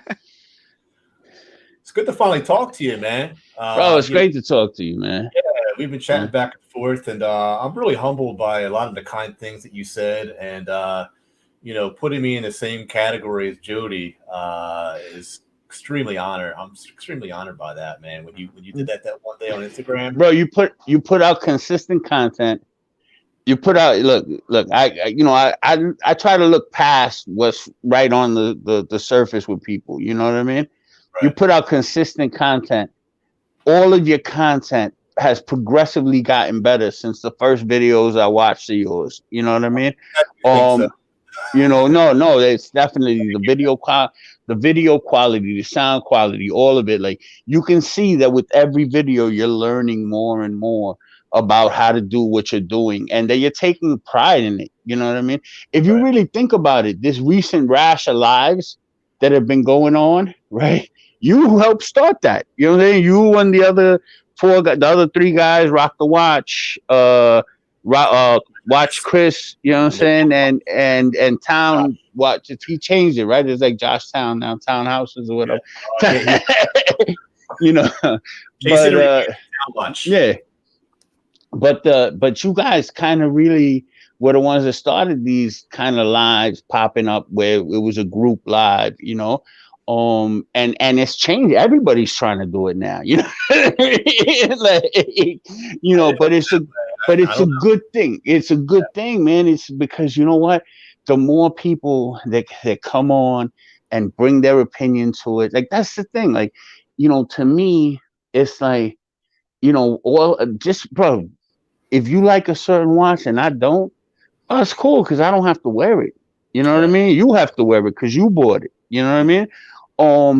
But we can share, you know, our love for these things. We can share our opinions. We can share our and respect each other on it. You know what I mean? Like, be like, yo, you know what? You know, Joe's gonna wear that, you know, Russian diver. You know what I'm saying? You know, he could blind astronauts with no, but you know what? It's for you. You know what I'm saying? It is your choice, man, and you know what? People got to respect that. And you know, you got some guys that get on and screaming, they're angry. Like, bro, there's a guy, and you know, again, we're not gonna go into names, but everybody knows who he is. This guy loves Invictus, and if you say anything about Invictus, right, he's gonna make a 20-minute video about you, bro. He's got like 15,000 followers. You know what I'm saying? So if you're in it for the followers, if you're in it to get the follower, all you got to do is mention this guy's name and insult an Invicta, right? And you know he's gonna advertise for you. Your haters advertise better than anybody else. Yeah. But the truth of the matter is, man, is that, you know what? I see you, you know, I see, you know, your family situation there. You know what I'm saying? You know, you're a proud father. You know what I'm saying? You're a new father. I remember what that was like, you know. Amen, and it's, you know, like, I mean, my daughter's, you know, she was here yesterday. She's 28 now. She got her own apartment in the city. You know what I'm saying? You know, yeah, man, it flies. And you know, you are, but you know what? It's that you remember those times, man, and you never forget. You know what I'm saying? Like, it's always, and you're documenting a lot of it, which I wish I could have done. You know what I mean? You know, I don't do the most popular videos because a lot of YouTube is for me.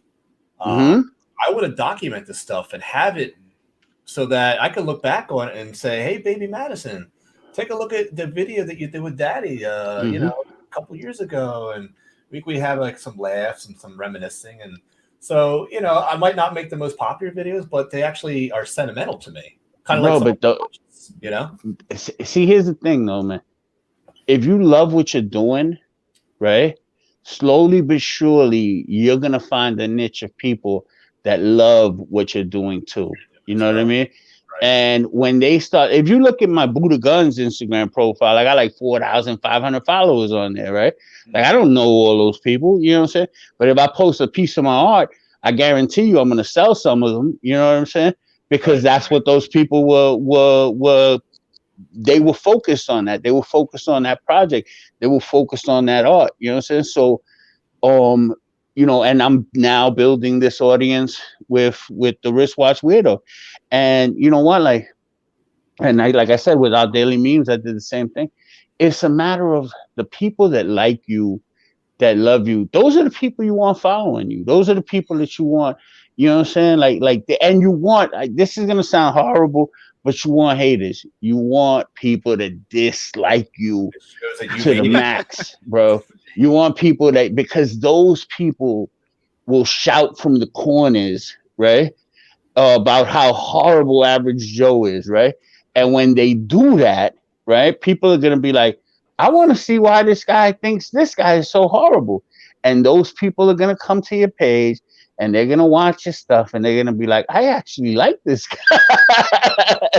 Because there's some truth to that, man. Yeah, bro. It's look. Every video I have has a thumbs down, and I know exactly who it is. This guy actually commented on Josh's channel, the Town Watch, declaring how much he hated me. And at that point in time, he actually made me realize I might have finally made it. Yeah, bro. Thank you, bro. Right? That first hater. That first hater is amazing, bro. Oh my god. My first, making you feel good about yourself. Like, oh, I finally made it. Bro, my first hater, I was like 200 pieces in to the art project, and there was this woman from London. I did a charity piece for this guy, and she hated him, right? Bro, she literally like took the next 5 days to just hate on me on her page, you know what I'm saying? And on her Facebook page. And because of that, I ended up getting like 500 followers, you know what I'm saying? Because nobody really paid attention to that woman. You know what I'm saying? They were just like, you know what? Like, she's just the horn sounding off about everybody she hates. So I just, you know, they just wanted to see who I was, and they started liking my artwork. So I really appreciated that, you know. Well, haters don't realize that they're going to give you press. Yes. Here's the thing. In that realm. Bro, I forget, there was a famous quote that was like, I don't care what you say about me, just spell my name right. You know what I mean? Yeah. Well, you know, I was gonna say, like, it's so much easier to tear something down than to build it up. And this is the case. All the people that have given me the most, I throw in the most shade or whatever, they got nothing to show. Like, show me what like. Otherwise, like, I mean, it's kind of hard to take you serious if you're not even willing to come to the same. Like, you don't have a YouTube channel. Like, you're just. But, and the worst part about it is some of the haters, they've never seen my content. They don't know about me as a person, right? Like, as an individual, but they'll throw their comments out, and I'm kind of like, you never watched my stuff. Like, you're so far away from who I actually am, but you never gave me a chance. So, I mean, it's whatever, you know, like, you just got to roll off the back, you know? I'll tell you a guy that the first 3 videos I saw of his, I hated him. I was like, fuck. I was like, excuse me. I was like, the hell with this guy, right? Whatchamacallit? The Time Teller, right? Okay. I saw 3 of this guy's videos, right? And I was like, I really want to hate you, bro. I was like, I want to dislike you to the max, right? And then I'm watching. I was like, but you know what? In order for me to hate somebody, I gotta have an educated opinion, right? I need to do my research. I need to do my research, and I keep watching. And then I found out he's Jewish, and I'm Jewish, right? So, okay, I hate him a little less. And then more and more as I started watching the guy, I was like, wow, this guy is actually, you know what? He's knowledgeable, right? He's arrogant. He's loud, right? I was like, I'm all of those things. You were just angry. He was taking up some of your style, man. I was like, no, this guy has got a style of his own. He is definitely, you know, but I saw that I related enough to him, and his content brought value to my life. You know what I mean? Like watching his content, like there's times that his opinion goes way over the top, right? But he's entitled to his opinion. And if you watch and listen to him, he tells you, he was like, wear what you want to wear. You know what I mean? So he has his opinion, but he's not telling you that your opinion has to be his opinion. You know what I mean? And you know what? It's just, he's doing really good, and he's doing a lot of good. Like when this whole pandemic thing started, and the kids, he raised money to help feed kids, you know what I mean? You know, and that were not getting their lunches in schools, you know what I mean? Right. You know, he did a lot of good, you know, and I think that's the thing. Like the more good and the more love that we put into the world, right? Is just say, you know how you say, be kind, you know what I'm saying? And there's always be kind, there's always time to be kind of like, you know, I'm trying to get my catchphrase is gonna be let's get weird, you know what I'm saying? Just because I think it's funny. You know what I'm saying? I like it, man. You know? With them dank memes. Well, you know what? Okay, so let me, because I know we're gonna tangent off. I gotta ask. So, what got you into meme making, and then like building up your following? Because like here's and real quick, and the kind of this is how I want to preface it is like for me, and the reason I'm curious is I'm just terrible at social media, I guess. Like I can't do Insta all day, every day. Like I don't know what the the formula is. So like, what got you wanting to do memes, and then how do you do it? Like, what is there a method? So the thing with the memes, it's just with any kind of humor, right? I find that the more uncomfortable you make people, or the more you directly address a point, right? The funnier it is. You know what I mean? Like if we, you know what, if we started talking about, I don't know, the Catholic Church, right? No. He's like, hey, there goes my money. Let me just unmonetize it. Come on. No. Yeah, you're good. No, I'm not gonna go there because I want you guys to get. I want you guys to get your change, but let's get back to happy time. But yeah, exactly. You know what? Let's talk about Bob Ross, right? No. Tell me about the everybody loves Bob Ross, right? Everybody loves Bob Ross is an amazing dude, right? But if you start telling people that Bob Ross was actually painting the scenes of bodies that he left, the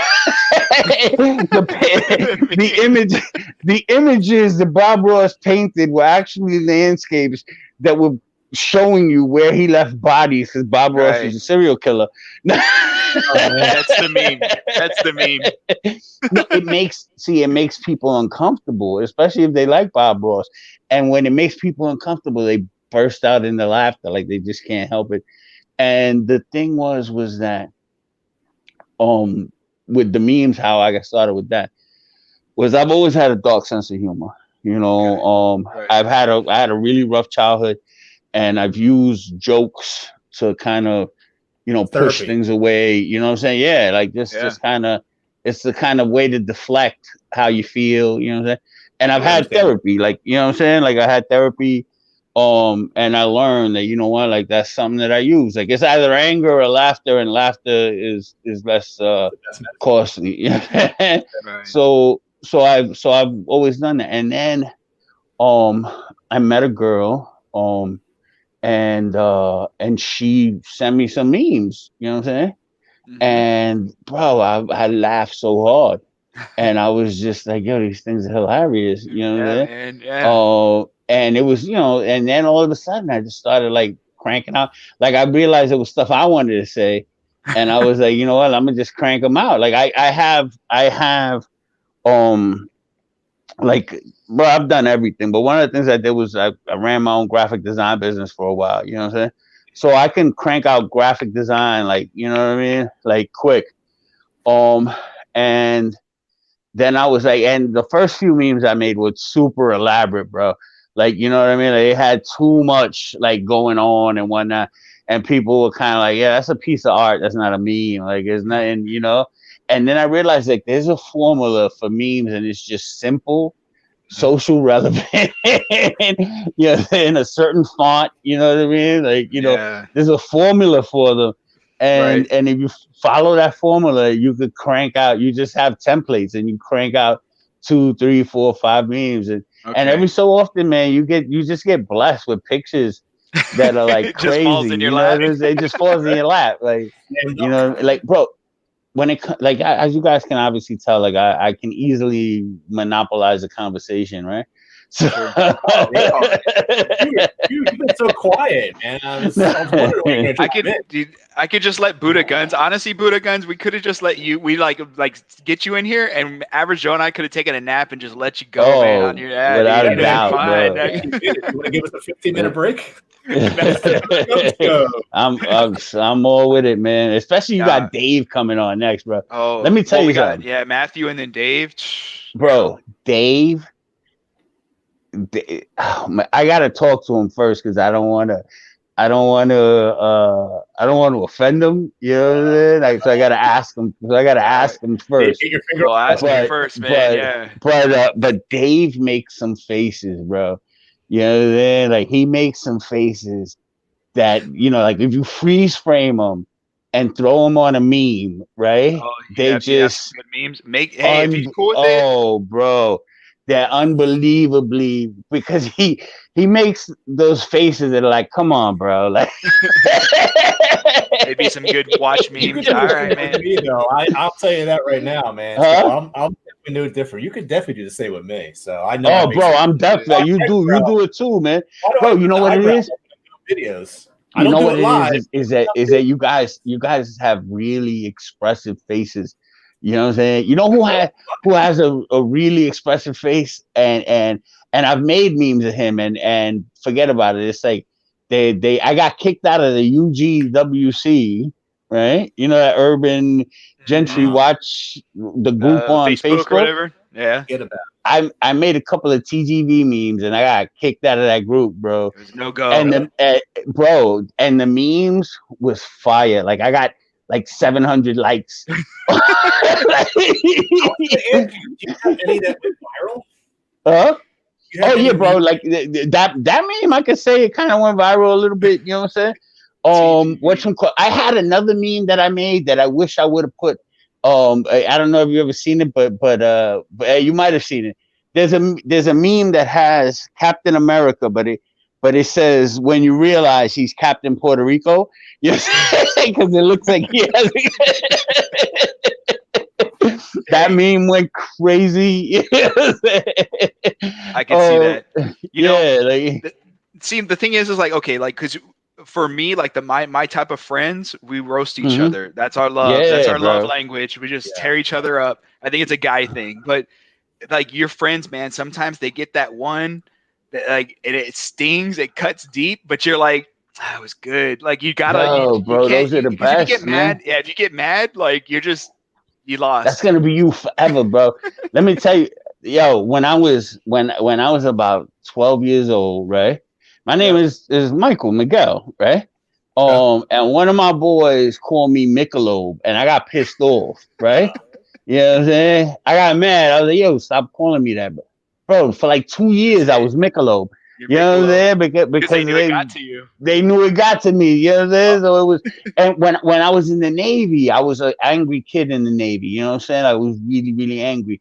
And one day I came into the shop, and I was on the flight line, like, you know what I'm saying, in the line shack with a purple shirt on, right? Mm-hmm. And somebody was like, "Oh, look at Grimace." You know what I'm saying? And I got tight, bro. And then, yo, I got tight, and that was it, bro. For like a year and a half, I was Grimace. You know what I'm saying? Like, it was just, you can't change it, man. It is so, like, once I learned to laugh at myself, you know what I'm saying? Like, I don't even know who the comedian was, but I heard a comedian say, he was like, I used to take myself so seriously that nobody else had to. You know what I'm saying? And when I heard that, I thought about myself, and I thought about how serious and angry I was and all of that, you know, and just, you know, it helps, man. You know what I'm saying? Like, you know, you can only put out so many cigarettes in somebody's eye until, you know what, you get arrested, you go to jail, and then you know, your whole life is different. You know what I'm saying? Then you can't get angry because the guy in your cell is huge. You know? Hey, you know what? Hey, there's always someone bigger, someone badder, someone with more money, whatever. But I will say, man, like your memes, like you're cheering up someone's day, and like you're doing you're doing work. Like even if other people are like, this is inappropriate or this isn't right, like, man, you are making someone's day. I get enough DMs. Yeah. Right, from people who are like, bro, like that shit just happened to me, or like, or they're like, you know what I'm saying? Like the one I posted today. You know how many people I know that literally, like, they put themselves on a Rolex waiting list, right? Right. You know, like I know about 4 dudes that this has happened to. Okay. They put themselves on a Rolex waiting list, and their AD winds up calling them, right, when they're broke. I'm not ready. I wasn't ready for you. You know, the AD winds up calling them, and they're broke, and they're like, yeah, and now they don't have the money, and that's when they get into the rest of their watch collection. They're like, oh, if I sell this one, if I finance this, if I take a little bit out of the kids' college fund, it's not the place to be. Yeah. And you're like, yo, bro, if you got to do that to get a watch, it's a watch. You know what I'm saying? Like, it's a watch, bro. A major problem. You have an addiction. Yeah, no. If you got to do that to get a watch, if you got to do that to get a watch, I say you got to start an OnlyFans. You know what I'm I knew it was going to come up at some point. You know what, though? But and the worst part about that is because we all have had honeymoon phase with watches, right? And if you do that to get that watch, and you're talking short-lived, no one cares at the end of the day, and like, could you imagine paying on like a monthly payment or debt, or you tapped into that 529 or something, like just for a watch, man? It's the wrong move, you know? It's the wrong way to go, man. And again, the only people that know this, you gotta look. First of all, I can't even look at somebody's watch. Like if I'm at a bus stop, or if I'm in a friggin' newsstand, you know what I'm saying, or whatever. I said newsstand, like those even exist anymore. Right?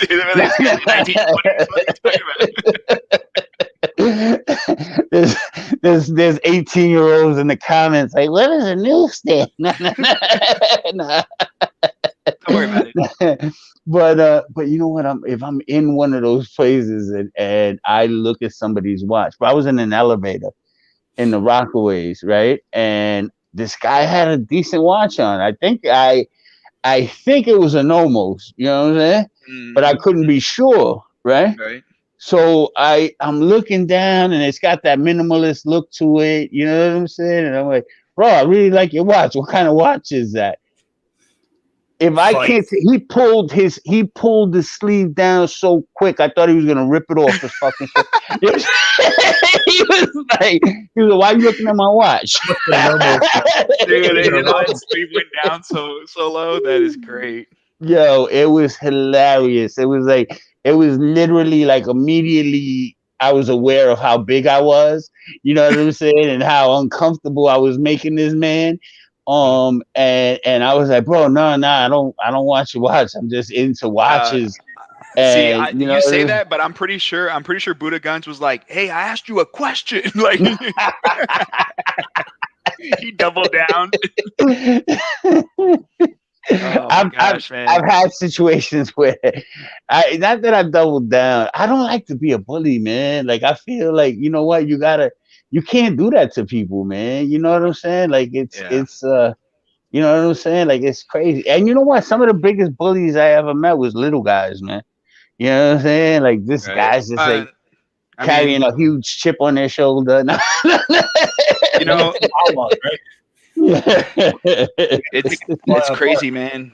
Dude, the funny thing is like I've had some, like, the watch thing, right? Like, I'll notice someone looking at the watch, and then I'm a watch guy, so I'll be like, hey, you know, it's a whatever, like, what do you got? And it'll either be like, oh no, I was just curious, or they'll be into it. But if I see someone looking, I'm not gonna be like, oh, whoa, hey, you're trying to take my, I don't know, whatever. Nothing that's worth robbing me over. So I don't know. Yeah, that's conscious, right? Yeah, you just got to be like, conscious of what's going on. You know what I'm saying? You don't want to, make somebody, nervous. You know what I mean? You don't. Nervous people do crazy things, bro. You got that right, man. Well, no kidding, man. You don't want to be in an elevator and be like, yo, this dude jawed me because I asked him about his watch. If pepper sprayed me, I was trying to see, was it a Nomos or a Feist? Well, come on. That was David, Feist. You still have that, don't you? I do, man. That thing's awesome. The Feist, it's a Nomos Tangente. I don't know how you actually say the name, but it's an homage, and dude, it's a watch that has made me want the real Nomos. Yeah. So It's like I'm gonna get it. It's just a matter of time, dude. There's a lot of these watches that as I've gone in this journey, like I will definitely purchase some luxury watches in down the road. It's just I'm just having so much. I'm just having so much fun, like collecting and showing and being like, hey, check this out. What do you think of it? Like, it's just all fun for me, you know. Like, it's not serious. Yeah, bro. Let me tell you, some of the watches I get the most joy out of. I mean, the most joy. Like, people know me for these watches. It's the Islander watches. I got 5 of them now. Yeah, and you got a collection of them. And I literally want, like, I've spent easy over $1,000 on Islander watches, bro, and I want more. You know what I'm saying? I want like other colors. I'm gonna be giving those away as gifts to some people. Deep Blue, the same thing, man. I'm crazy about them watches. They're well made. And I got a lot of them, and they're not like super expensive. I would say that they're low. You know what I'm saying? They're like, I would say that, well, they're like $300. You know what I'm saying? Like a $300 watch. So yeah, bro, great value, man. Bro, I love the SKX, but let's face it, everything connected to the SKX is crap. You know what I'm saying? Like, it's got a bad bracelet, it's got a bad crystal. You know what I'm saying? Like, I haven't got a misaligned one yet, thank God. You know what I'm saying? You know, but I definitely have not been pleased. I'm not a huge fan of the 7S26, but everything I've ever wanted in a modded SKS, Mark put into them Long Island watches, bro. He just did it, yeah. And Mark knows. He knows all the boxes to check. Yeah, exactly. So he's literally. Yeah, he's doing exactly what Seiko. Perfect example. Yeah, exactly. He's doing what Seiko's not doing. By the way, what them headphones you got on there, man? What are those? Who me? Average Joe? Average Joe, yeah. Your headphones aren't pretty, bro. I'm talking to him. How do I boot this guy again? Headphones from Amazon, man, and they're just orange color and pretty. What are they? Nice, man. They're from Amazon. I'll send you a link. I have no idea. What send me the link, man. Those things are nice, man. I like them, man. I like the and they sound good. You know what I'm saying? I gotta pay a lot of money for something nice. So my fiance got me this for early Christmas present. So I got a pair of Amazon headphones that I love. They're like Cowens or something like that. But the thing with them is they like Cowen is like the brand or something. The problem I have with them though is that even though the sound quality is amazing, the mic sounds like I'm calling from like in a basement somewhere. You know what I'm saying? It's like horrible, bro. Like a real tinny, like, you know what I'm saying? Like just the horrible, like you're in that Bob Ross basement again, you know? Yeah, like it's like some like World War II, you know what I'm saying? You're in the foxhole. Wow, man. Dude, man, Buddha Gunz, this was fun. I'm so glad you could make it, man. Yeah, your energy level, could you pick us all up? And this was the perfect time. Like hour 8 to hour 9 is when we needed. Bro, you guys are killing it. You guys are killing it. Like literally, like I'm proud of you guys. You guys are really, you know, I feel that way, but thank you. And the whole time, you guys have kept it entertaining, man. Like you guys have really, really kept it up there. You know what I mean? You guys I guarantee if it was just me and Joe, it wouldn't be this way. No, you two guys got good chemistry. You know what I'm saying? Definitely. You know what I'm saying? I mean, but definitely it's, you know what, dealing with guests and dealing with all of that, like it's you guys have been managing it, bro, like pros. You know what I'm saying? And appreciate it, brother. You know, I'm let me tell you something. Every time I do any of these things, I have a blast because you know, watch guys for the most part are good guys, man. I agree. You know, that's the real. You know, I agree, man, 100%. And the community is just, it's all love. I mean, you got your haters in there, but for the most part, it's all love. Yeah. But you kill them with kindness, like Joe said. You know what I'm saying? Yeah, there you go. And worst comes to worst, you run into one in the neighborhood, you give them a good smack. You know what I'm saying? Yeah. I said, what watch do you have on? Yeah. Cool, man. All right. Well, Buddha, we are definitely going to bring you back another time. Like, no doubt. We got to continue. Brother. Thank you. But I appreciate you guys. It was a pleasure meeting you guys. Likewise. You Keep know, doing yo, them dank bro, memes. your dog keeps making faces behind. No, I'm kidding. Oh, hey man. My wife was taking him out. He's good. He's good. But yeah, man. So I put Buddha Gunz, his Instagram, in the chat, so you guys go give him a follow. He's also on YouTube and putting out some videos, and so follow him there too. Wristwatch weirdo. Wristwatch You know what I'm weirdo, saying? man. All right, Definitely. Got, you know what I'm saying? And on Facebook, our daily memes. But yeah, man. Got you. Y'all, All right. y'all have a good one. God bless and all of that. God bless you, man. All right. Hey, you stay safe. And, definitely. Thanks for the support, man. Yo, thank you guys. Appreciate it. Keep going, bro. Yeah. Thanks, brother. Dave, All right. Seriously have to take go for it. 2 minutes. So you got it, man. I'll bring Matthew in and I'll get him introduced, and you just come back when you're ready, man. Thank you, my friends. All right. Hey, what's going on, Matt? Hey, what's up, Matthew? Hey guys, hey, how are you? Sorry to keep you in the little waiting room, and getting ready. We're just hopefully you're listening as well, and yeah, it's all good. No, I was having. All right. No, you're good, man. He'll be back. I love your background, by the way, Matt. Check that out. It's awesome. Oh, thank you. It's not a digital one either. It's it's actual paper or like a fabric? It's like a sheet. Yeah. Nice. My wife takes Christmas decorating to the next level, so that's what I like to hear. Does she do it early? Festive? Yeah. Does she? Because I know. Yeah. My wife, she was like, "Do you think anyone's gonna care if I start before Halloween?" And I'm like, "I don't care. So go for it. Knock yourself out." So she's Tegan's. Her birthday's 15th of November, and she kind of uses that as the measure. I can start once I've had my birthday. So okay, cool. I love it, man. Yeah. Well, it's my first time meeting you, Matt. So thanks for coming on to the live stream. I've seen your watches. Yeah, dude, for sure. And Joe, when he was like, "Oh, I'm gonna bring Matt from Mass watches," and I'm like, "Okay, cool." And I saw his, and I cannot pronounce. You have to forgive me. The Irukundi. Irukandji.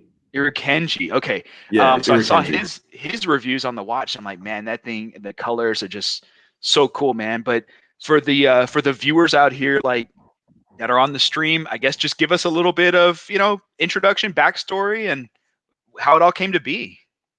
Yeah, fantastic. So, I mean, like you guys, just a lifelong watch tragic, and enjoying building my own collection of affordable pieces and some micros, and I had about a 10-year career in human resources, HR.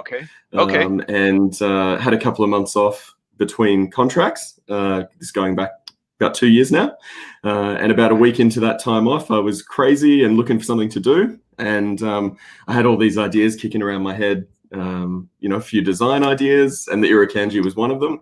And I thought, oh man, I'm just going to use this time to see what's involved, And a few weeks later, I had been in touch with a few different, manufacturing partners, and before I knew it, we were planning out a prototype, and probably about a 4 or 5 month journey to get to the prototypes, and then had them in hand and thought, oh, this is so cool. Like, it's such a connected world we're in now, right? Like, you couldn't have done this 10 years ago, but now you can jump on Google and you can find, whoever you need to link up with to make something happen.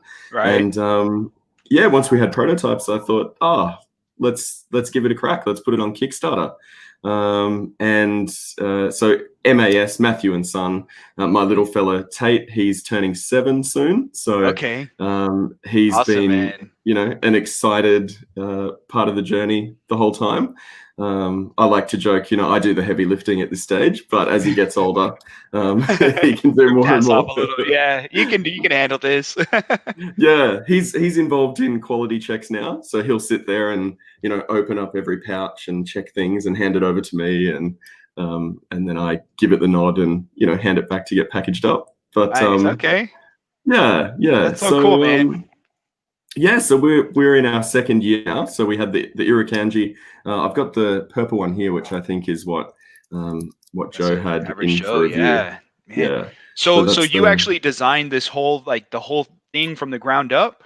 Yeah. Man, so we I knew I wanted to do something with a nod to Australia. So we sort of went the fierce little jellyfish, the irukandji, which is a deadly little critter. It's responsible for some fatalities, and it's on the case back. You see the Joe's got it there. There we go. Yeah, the jellyfish. Yeah, the jellyfish. It's a small one, right? Yeah, that's close to life size on the back there. Wow, no kidding. Yeah, they're pretty small, but yeah, never see them coming. Powerful punch. That's it. Yeah. Wow. Well, I definitely would rather have the watch on my wrist than the jellyfish on my wrist, right? Like. Oh, for sure. Some of the comments on YouTube, when reviews have gone out, have just been classic. Like, oh yeah, you'll get the, oh, quick, get some vinegar on that wrist, or you get the cheeky guy who's like, I'll pee on that wrist if you need it. Yeah, I got you, bro. I got you. I could totally see our prior guest Buddha Gunz doing a meme with the irukandji and the irukandji and the like SpongeBob jellyfish chasing him. Like we got to make it happen. Brilliant. For sure. I'm sure Buddha's listening still. So okay, so you were designing this, and like walk me through, because I'm curious too, like from concept to getting them in product, like actually selling, how long would you say that whole process was? The irukandji was a little quicker than what we've had since then. So irukandji was probably from, I wouldn't say from concept, but from initial discussions with manufacturers through to the Kickstarter was around 6 months. Okay, wow, yeah, that's pretty quick. I'd pretty quick, yeah. Nice. They picked up really easily what I was going for, and the design translated really well. So probably with our next model, the dress piece that we did, the JCB. I was just looking at that. So really cool. Yeah. That was a little longer. That was probably maybe around 9 months. And we've got a third release that we're working on right now, which is a field-inspired piece. And that one has been on and off, been working on that for probably 9 to 12 months. And I'm still, sending back prototypes going, no, I'm not happy. So, hey, that's how you got to be though, right? I mean, you can't just, you got to love it, right? I mean, it's a labor of love. That's it. And, you want to stand behind what you put out there. So, we want to make sure we get it right before we float it. So, Matthew, I have nothing but good things to say about this piece, man. You really knocked this one out of the park. And thanks, man. It's become one of my favorite watches. And I actually share this with my fiance. Awesome. It's a very versatile watch. Like, even though your case diameter is 42 millimeters, but the way that you integrated the case and has it kind of tapering upward and inward, the bezel is actually 38. So you're getting an average of 40 millimeter on your wrist. So we can both share it, and it's really a versatile piece, man. It's so much fun. I love this piece, man. I can't say enough good things about it, man. So. Oh, thank you. Yeah. I'll say too, Matt, like I love that you guys that you went a little more bold on the colors. And as I don't know if you've seen some of our other guests when we were talking, but like we kind of saw that the trend, what people are seeing and what people are wanting seems to be more color. You're ahead of the trend. Yeah, you already have them out, like ready to rock and roll. So it's really cool, man. It's a very fun watch. Well, we just brought 2 new colors out. So we did an updated production run when we did the dress production run, and just top that up with a couple of extra colors. So we did there's a Sea Storm red and tropical yellow. Wow, look at that yellow. Yeah. Dang, nice. Yeah, it's crazy. So pretty cool, man. Yeah, no, enjoying playing with the fun colors, and no, I'm glad you like that case taper, Joe. I mean, that's something that we were so proud of with the design. Like it allows itself to sort of wear up or down, for larger or smaller wrists. So, I mean, we got customers who will not go below a 42 because they've got a larger wrist, and they don't want something too small. And even though they know that it's wearing like a 39-40, it's that psychological, but it is a 42, so I can do it. 42, exactly. Yeah. Perfect. Yes. And that's so funny. Unique case design, even your lugs. Yeah. Oh, I just got my dog going crazy. You're good. Matt, Yeah, we know how it is. My only complaint and disappointment when receiving this watch was the fact that I did not get any artwork from your son. Oh, yeah, it's never too late. It's something we did for the initial Kickstarter run. Cool. And I've had a few people say since, "Oh, where was Tate's Irukandji artwork?" So I'm going to get more printed off so we can include them in. Touch, man. The fact that your son's involved with this, I think really was the allure for me. Like, wow, this guy is including his son, and it's going to be just an amazing piece because of that. Like, it's a family type business, you know. And so, yeah, I think if you can include that back in your packaging, I think that would be absolutely stellar, man. Yeah. Oh, that's awesome feedback, guys. Yeah. People are already loving that yellow too. I'm getting some comments there. They love that yellow color, so pretty cool. Oh, cool. Yeah, awesome. You're already getting feedback. I actually was looking at your dress watch while you were talking, and like, I don't know, I really like the I guess the script on your, like the font you chose on the Arabic numerals. That's really nice. Yeah, man, it's cool. Oh, cool. Thanks, man. Yeah, I've got a couple of those here. So that's what you're talking about there. Yeah. So that's nice. Wow, I like them both. The gray dial there, but you got the rose gold too, huh? Yeah. So I'll concentrate one at a time because I can't figure out. Let's start. There you go. Show us more.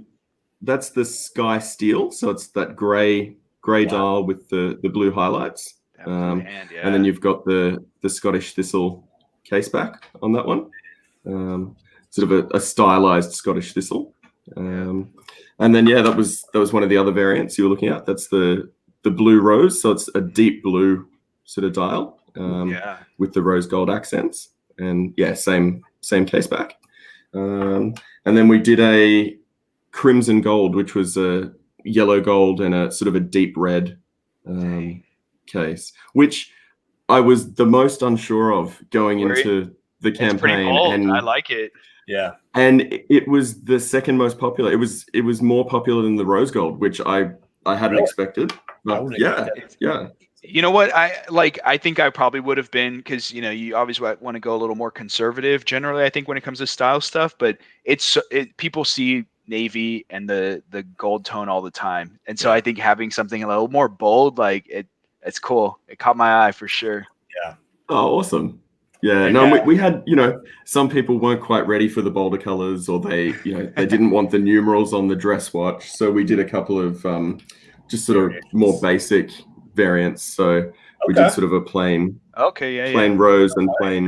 Got a little something for everyone. Yeah, that's it. So I think that's what we've enjoyed, like adapting as we've gone through the production process. Like we'll get some feedback, even during a campaign, like we'll have some people say, love it except for, and they say, oh, well, production hasn't happened yet. Let's, if there's enough interest for that, let's get it out there. I mean, at the end of the day, we're sort of proud of what our design is, but we're not sort of obnoxiously attached to it, like it's more about what the end user wants, so happy to adapt. Yeah. Nice. If it's okay with you, I would be honored to review one of those pieces. Right? Oh, awesome, man. Yeah. We'll get one over. Send them on over. Shoes, man. Like the gray dial's hot. Do you have the gray dial with the rose gold by any chance? I don't. No. I've got I had a couple of custom requests as part of the Kickstarter. Couple of dial swaps into different colored cases. I would love to offer, every color with every option. Option. But it just becomes a production nightmare and a SKU nightmare, keeping track of that. But I think what we'll probably do moving forward is maybe go the more basic sort of dial layout. It's still got that step dial in the middle, but it doesn't have the numerals, so it's a little more classic. Absolutely. But maybe do something like that in the navy, in the red, and offer the different indice colors. So have the gold, the rose gold. Yeah. Are these NH35s as well? Movements? No, these are regulated Miota 9039s. So nice. yeah, 9000 series, nice. Yeah, proper no date movement. We didn't want that sort of ghost position in the crown. So it's a good attention to detail, because that's like, that's the one thing. And then, not that it doesn't really affect anything, right? Like, it's just more of a purist. I guess that's the right word to describe it, right? Like, I mean, not that we'd admit it publicly, but we're in a safe place with the watch community here. We know we're not normal people, right? Like, those little things matter to watch people. Right. They matter to us. Yeah. So how long have you been the whole ghost date thing? Like, to me, it's like it was almost like an afterthought. Like, how did you not think of putting it? Like, how could you put an NH35 and not have a date wheel or date window on your watch, and then now you have a ghost position? Like, that to me just looks like it was piss poor planning, pretty much. So I'm glad that you guys didn't do that. You planned it. Yeah, I mean, what I do think is hard is, and I know, like, you'll see some micros will come out with a date variant and a non-date variant, and that's where it gets tricky, because the internal machining of the cases is slightly different depending on the movement that you're placing, or at least the movement holder is different. And I think sometimes they get into that issue with production costs where they think, oh, if I need to machine different parts, it's going to elevate the cost to have different movements. So we'll just go the dated option for the no date version as well. And, so I can see from a cost perspective why they do it. But I think, if you're doing a no date watch only, I don't know why you'd plan a dated movement. Yeah. Okay. Yeah, that's a good, I mean, you definitely put it in perspective there. Yeah, for sure. Yeah. I think it's so easy for us to say, well, why didn't they do this? Why didn't they? And it's, it could be a number of reasons, really. So it's always nice to hear. Yeah. So how long have you, I'm just curious, like, how long have you been into watches?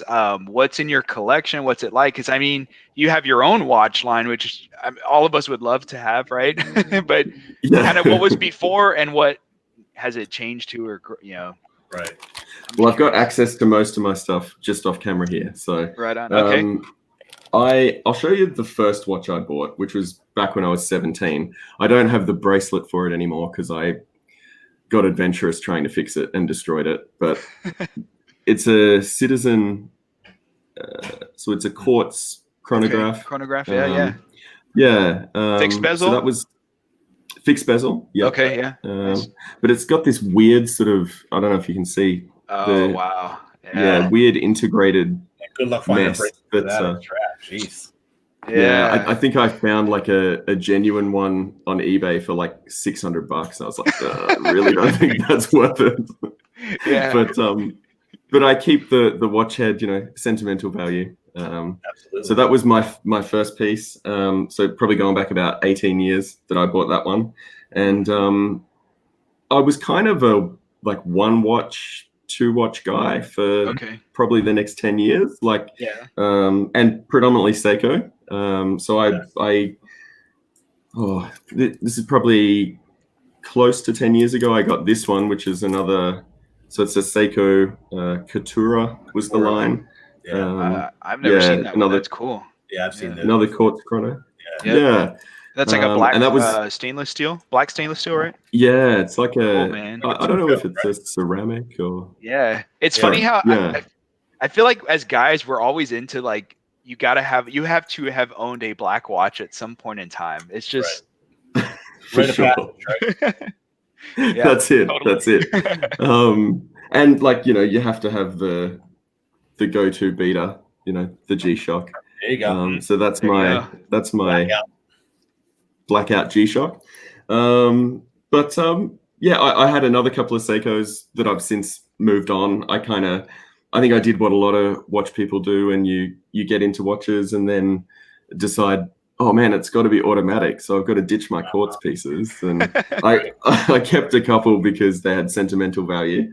But I started with let me just get into this without dropping watches.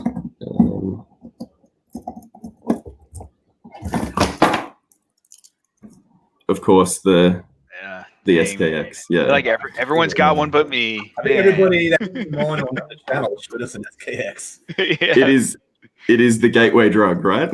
Yeah, sure seems like it. My gateway was a Seiko Artura Kinetic.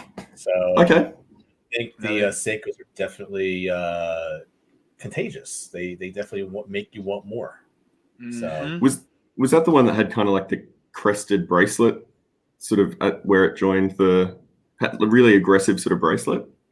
No, I know what you're talking about. No, this one actually has a pretty conservative bracelet. I actually switched it out for a rubber strap, but I still have it today. It's not actually one of my 12 watches that I was going to showcase today, but it still looks like it's brand new, and I bought that like 20 years ago. I'm sorry, not 20. No, I bought that about 15 years ago or so, and super watch. It retailed for $675, man. Yeah, right. Still quartz, you know. So, but I didn't pay that. I don't pay retail. You know me. I was gonna say you could sell that and buy the strap for Matt's other watch. You know. I know, man. Get that genuine leather strap for $600. Wow. Yeah, but no, I'd say, I mean, you know, some fun little pieces like the world timer. Yeah. We saw that a couple times today too, man. Some iconic. Really? I mean, they're just like they're popular for a reason, right? Like but they do so much. And bang for buck. I mean, I think that was around $40 Australian. You know. Yeah, you guys get the good prices, the US dollar. We save a couple bucks. This is one of Tate's favorites, the little Timex 40th anniversary. Very clean. So it's got the traditional watch. Indiglo. So I love my Indiglo. I don't think it'll show up, but it's got the glow behind. Yeah, so he loves that. And then I don't even have this on a strap at the moment, but this is a little Red Star Solo, they call it. So it's a little one-handed watch. Yeah. Interesting. And it's got a little like Russian palace on the back. Wow. So is it split in between the hour? It's like into what quarters, like 15 minutes or 10-minute increments? 10-minute increments. Okay, cool. Yeah. So it's kind of got the little. So you know around what time it is. Around what time it is, yeah. Well, I mean, we often don't need to wear it for time these days, right? Like you've got your phone, you've got your car, but you know, there's the romance of having a watch on your wrist, and it's a little manual wind, that one, so you get the little gritty, you know. That's definitely different. Don't go too far. But that was I got that through Long Island Watch through Mark. So bought a few affordable pieces through Long Island Watch. Yeah, man, it's awesome. Yeah. He's got quite a few. Go ahead. I'm sorry. Oh no. Yeah, so I got the micro bug, and I've had a lot of micros come and go because I'll often back them on Kickstarter or buy them like just to support another micro. You know, it might not be my taste, but then I'll move it on. You know, that's cool. But two that one another. Yeah, and you were saying before with Buddha, like it is such a supportive community. You know, like I'll give a big shout out to Traska because so there's the mint Traska Freediver. Nice. Wow, look at that color. Which he's done an update to that. It's got slightly different hands now. And this is the Traska Summer Tier, so his field piece. Okay, yeah. Yep. I like the yellow hand. Dang, nice. Yeah, and John from Traska, I was sort of a couple of weeks from launching my Kickstarter, my original launch date, and I was having some delays with reviews coming in, and just having an issue with the review tour schedule that the pieces were on, and he actually called me. He lives over in Jacksonville, and he just gave me a call one night.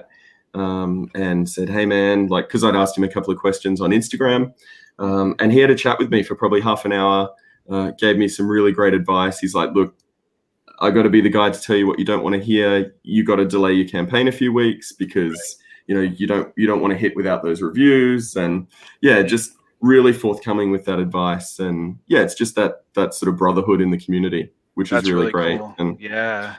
And I've tried to do that. You know, I've had a couple of emerging brands reach out who've done their journey after we did our Irukandji journey, and I try to be just as forthcoming, point out some of the possibly obvious pitfalls, but you just don't want people to make mistakes if you can help them avoid it. So yeah.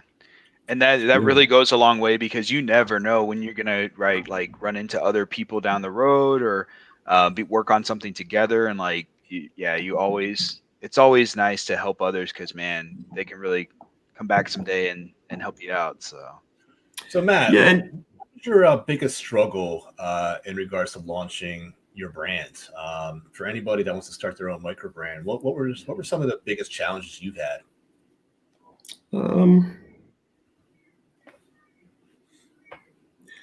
I think you really do just have to have that tenacity and that self-belief to push it through that prototyping phase. And there is a little bit of a financial investment, just to get something prototyped and to that workable sort of stage.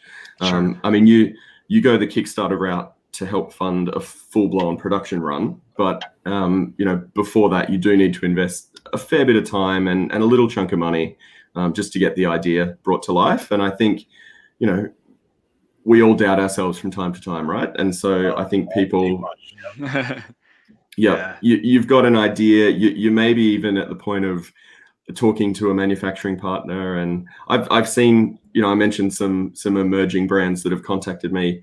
I've probably seen 2 of the 10 who've reached out to me actually get to production. The others have, they've had their renders and their concepts, and then, for whatever reason, they just haven't been willing to take that leap and invest a little. That's probably the biggest challenge. And, I luckily had a wife who was willing to entertain my my spend and just see where it went.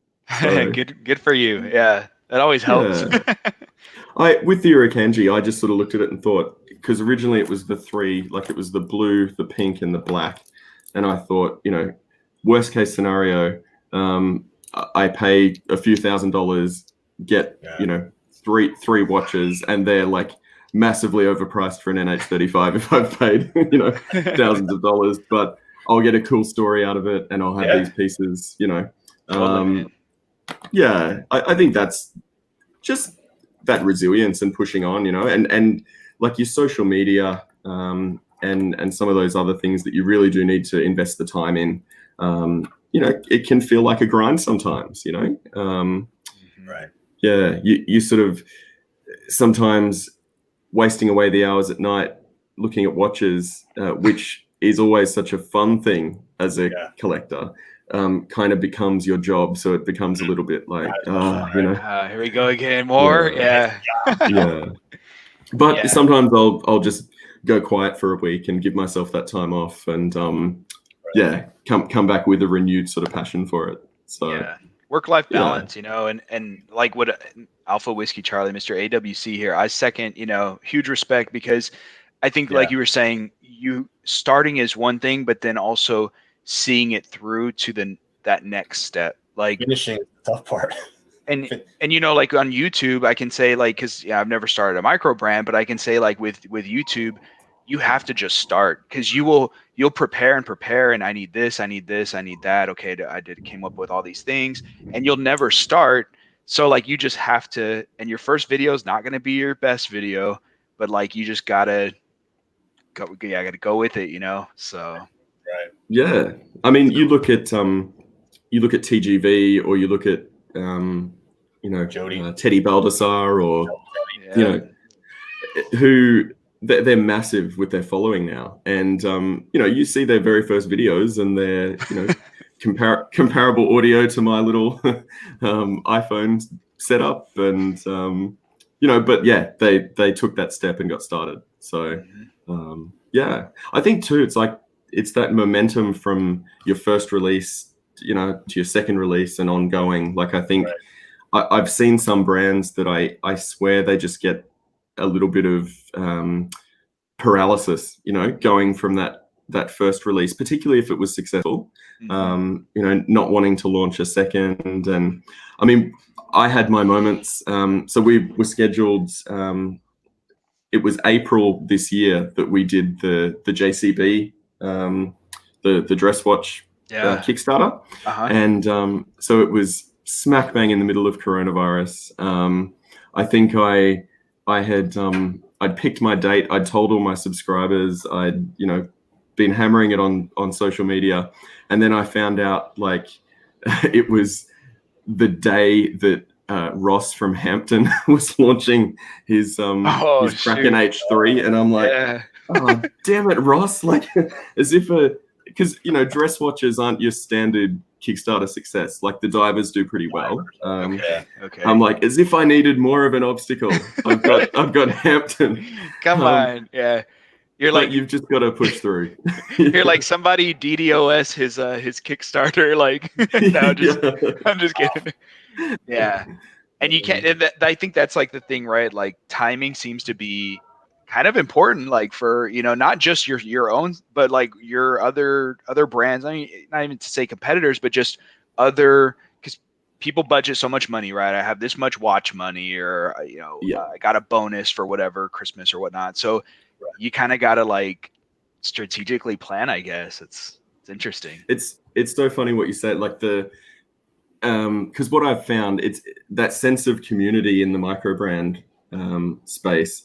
I think for the large part, like we're not really competing against each other. It's kind of like this unified micro brands against the big brands. Like I'll find, because quite often if you've got a customer who's willing to buy a micro brand, they're typically buying multiple micro brands. Like it's, your average watch consumer isn't buying micro brands yet. They'll go to they'll go retail, they'll buy a Seiko, they want something, up end, they're going to go and buy like a Longines or a, Hamilton or an Oris or, so yeah, I mean, Oris, love. But so I find I'm quite friendly with a couple of micro brand owners now. Peter from Second Hour Watches, who released the Gin Clear Diver. We chat all the time on Instagram, and he's got his Mandala release that he's going to do next year, and I'll be doing the Arcticus, which is our field piece that we're working on, and so we'll shoot each other some messages. What dates are you looking at so that we can not be live at the same time? Let's not cut each other's grass in that critical 30 days, so. And I love the fact that there's so many different styles of watch and designs in watch that like you're never, unless it was just sheer happenstance, like you're probably not going to release the same watch as someone else, you know what I mean? So it's like, especially in the case of your Irukandji, like no one else was going to come out with that watch at the same time or design, or like it's so unique. So it's really thanks, cool, man. And field, like for me, I didn't have a field watch in my collection for quite a while. I was heavy dive, dress, like I didn't have a Flieger for a long time. So there's plenty of options. For sure. How do you know that the design that you came up with is going to be a popular seller? Do you have like a I don't know, do you test it on social media first? Do you have like a a group of people that look at it and say yay or nay? Like how do you be so sure that the Irukandji diver, for instance, was going to be a hit? Or are you just throwing stuff on the wall and hoping something sticks? Just spin the wheel. I wasn't sure. I mean, what we've done with our designs so far, and we've been doing it again with the Arcticus, we're pretty open on social with, when we've got initial sketches, when we've got some renders, we'll start sharing that stuff. I'll just go now and find, so we'll put up, this is one of our dials for the Arcticus. So, I see. Okay. So it's a sandwich dial. So it's got the loom filled indices. Cool. Yeah. Struggling to get that into focus for you, but and like so this will be the case back. It's got a Death Adder snake, which is like your rattlesnake type thing. Y'all come up with such cool case backs, man. Yeah, that's something we've been really proud of. For sure. But yeah, we don't know. We'll put it out on social and we'll see what the reaction is. And I was trying to be involved in the What You Seek community for quite a while, whatyouseek.com, and we were sponsoring the site probably for our first year. Yeah, just really hard to get traction and so many, even as a paid sponsor, so many rules around how you can interact with people, and it just became impossible. But we'd try to garner some feedback through forums or Facebook groups, or we've had a couple of smaller Facebook groups that have sort of become like our spiritual home on Facebook, where we'll go and get some good feedback. And but you're never going to please everyone, right? Like that's so there true. are people people are going to love the Irukandji, the next guy's going to hate it, and it's I've had people say that it's a it's a Submariner homage. What? And I'm like, well, I don't see it, but it's a very original design, man. It's got circles and triangles, That's it. Yeah, you can't use shapes that have been used before. And like I give you mad respect for coming up with an original concept. I mean, the fact that you actually made a watch that actually has the body of a jellyfish. I mean, it's so cool, is that? And I mean, and then the fact that you're ahead of the trend with the colors, like, do you have some kind of crystal sure were, man. Yeah. I mean, is Rolex? No.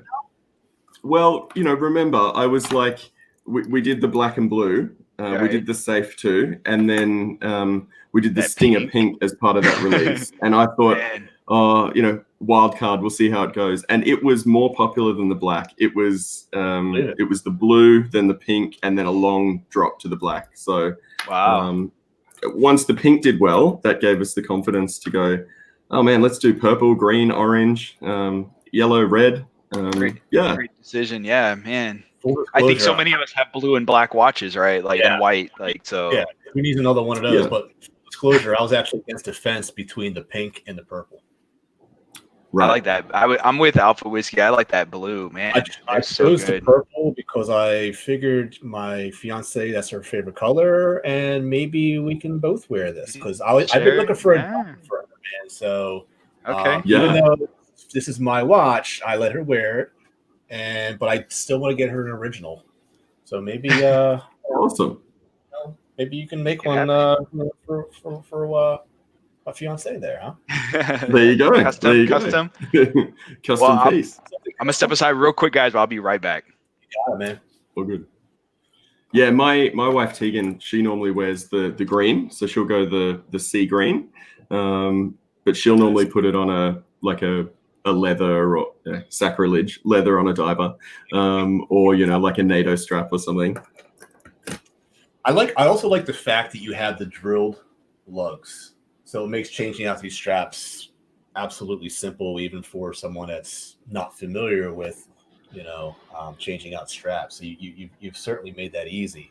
And I'm putting this on a canvas strap because sizing up a bracelet every time we switch off is definitely going to be a hassle. And kudos to your bracelet as well. You actually use screwed links.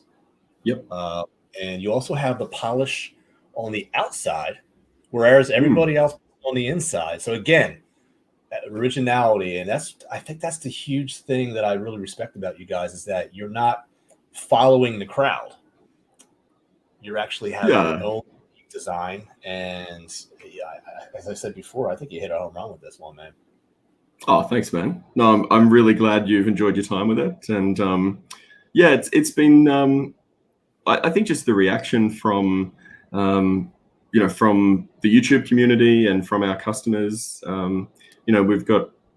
There's hundreds of Irukandji out there now. I think at last count, we're at about 27 countries now. So knowing that our design's out there, all around the world has just been so humbling. And yeah, no, really glad you're enjoying it. And we're really enjoying, you know, like we're a small up and coming brand ourselves. And so we love getting behind some of the smaller channels as well. Yeah, I think Beer and Watches did a review of the purple. He loved the watch as well, and he's still sporting it. I mean, no matter what, like he's just like me. It's like we truly love this watch, and I've even seen some of the bigger channels. Like I think you had Perth Watch review the watch. Yeah, and he said it was like almost a perfect watch, man. I mean, you guys really, even down to the brushing of the case, how you have it going upward. It's like just really well done. There's no sharp components. I mean, you could tell that you guys really spent a lot of time on the detail of this piece. So you should be proud of this, man. Oh, for sure. And you know, Tate's taking more and more of an interest. You know, like he was 5 when we started the journey, and he's like nearly 7 now. So he's he took his he goes the orange. He goes the starfish orange. So he took that into school and did a show and tell, and you know, this is my watch and this is my dad and I run this company. And his teacher, I think his teacher was a bit like, oh, are you sure about that? And he's like, yeah, MAS, that's Matthew and Son. I'm the son. That's so cool. Is Tate behind any of the designs of the watch? Like, has he gone into his coloring book and like gave you some concepts that are actually implemented in these watches? I normally pick a few.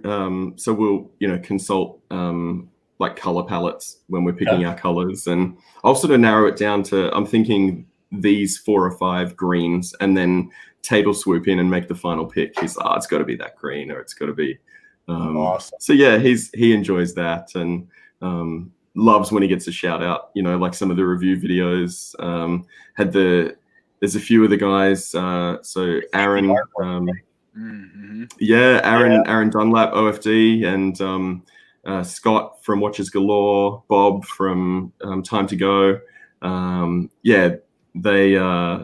They all give him a shout out. Hey Tate, how you going, man? And he loves that. Yeah. But yeah, interesting. Like you mentioned the strap changes before, and so we had a little passion project in between the Irukandji and the JCB.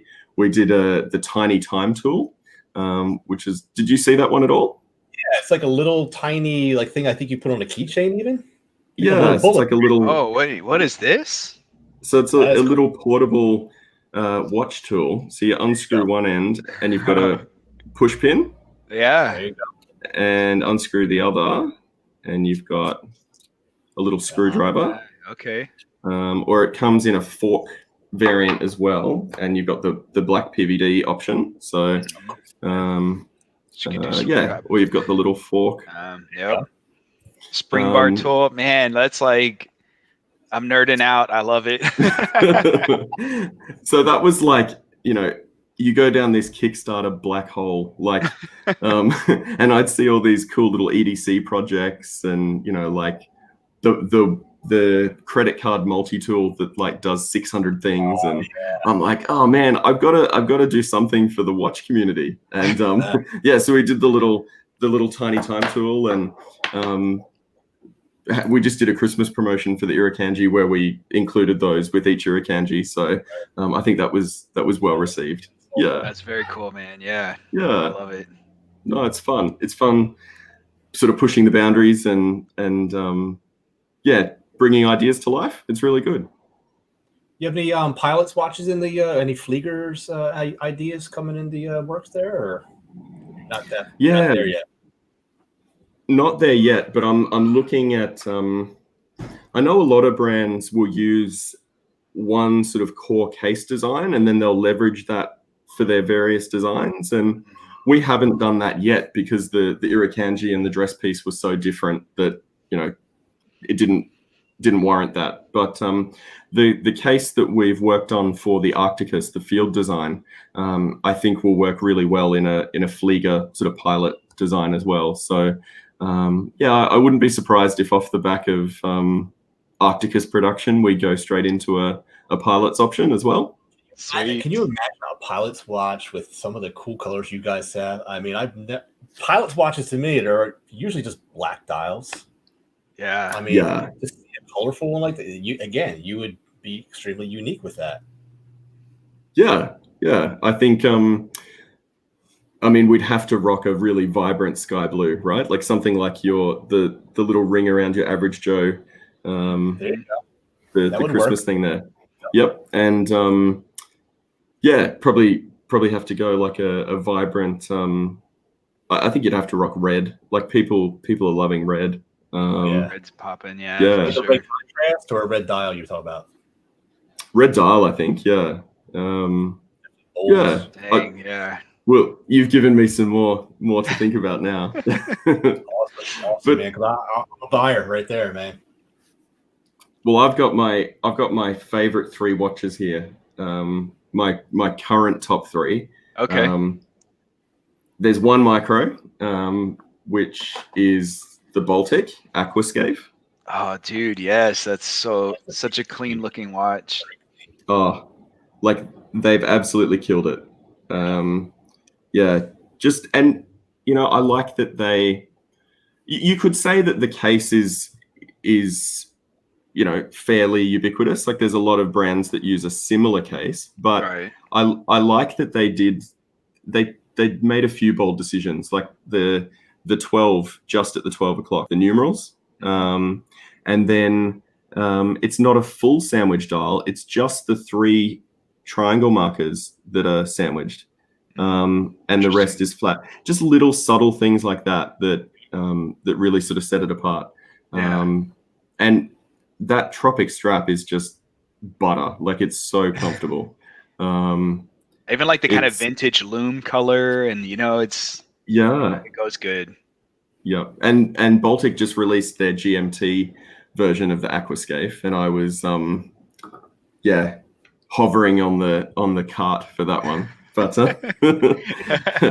yeah, Thomas just says, yeah, really nice looking watch for sure. Yep. My long-term favorite has been the Oris Aquas Hammerhead. Oh man. Mm-hmm. Look at that dial. Yeah.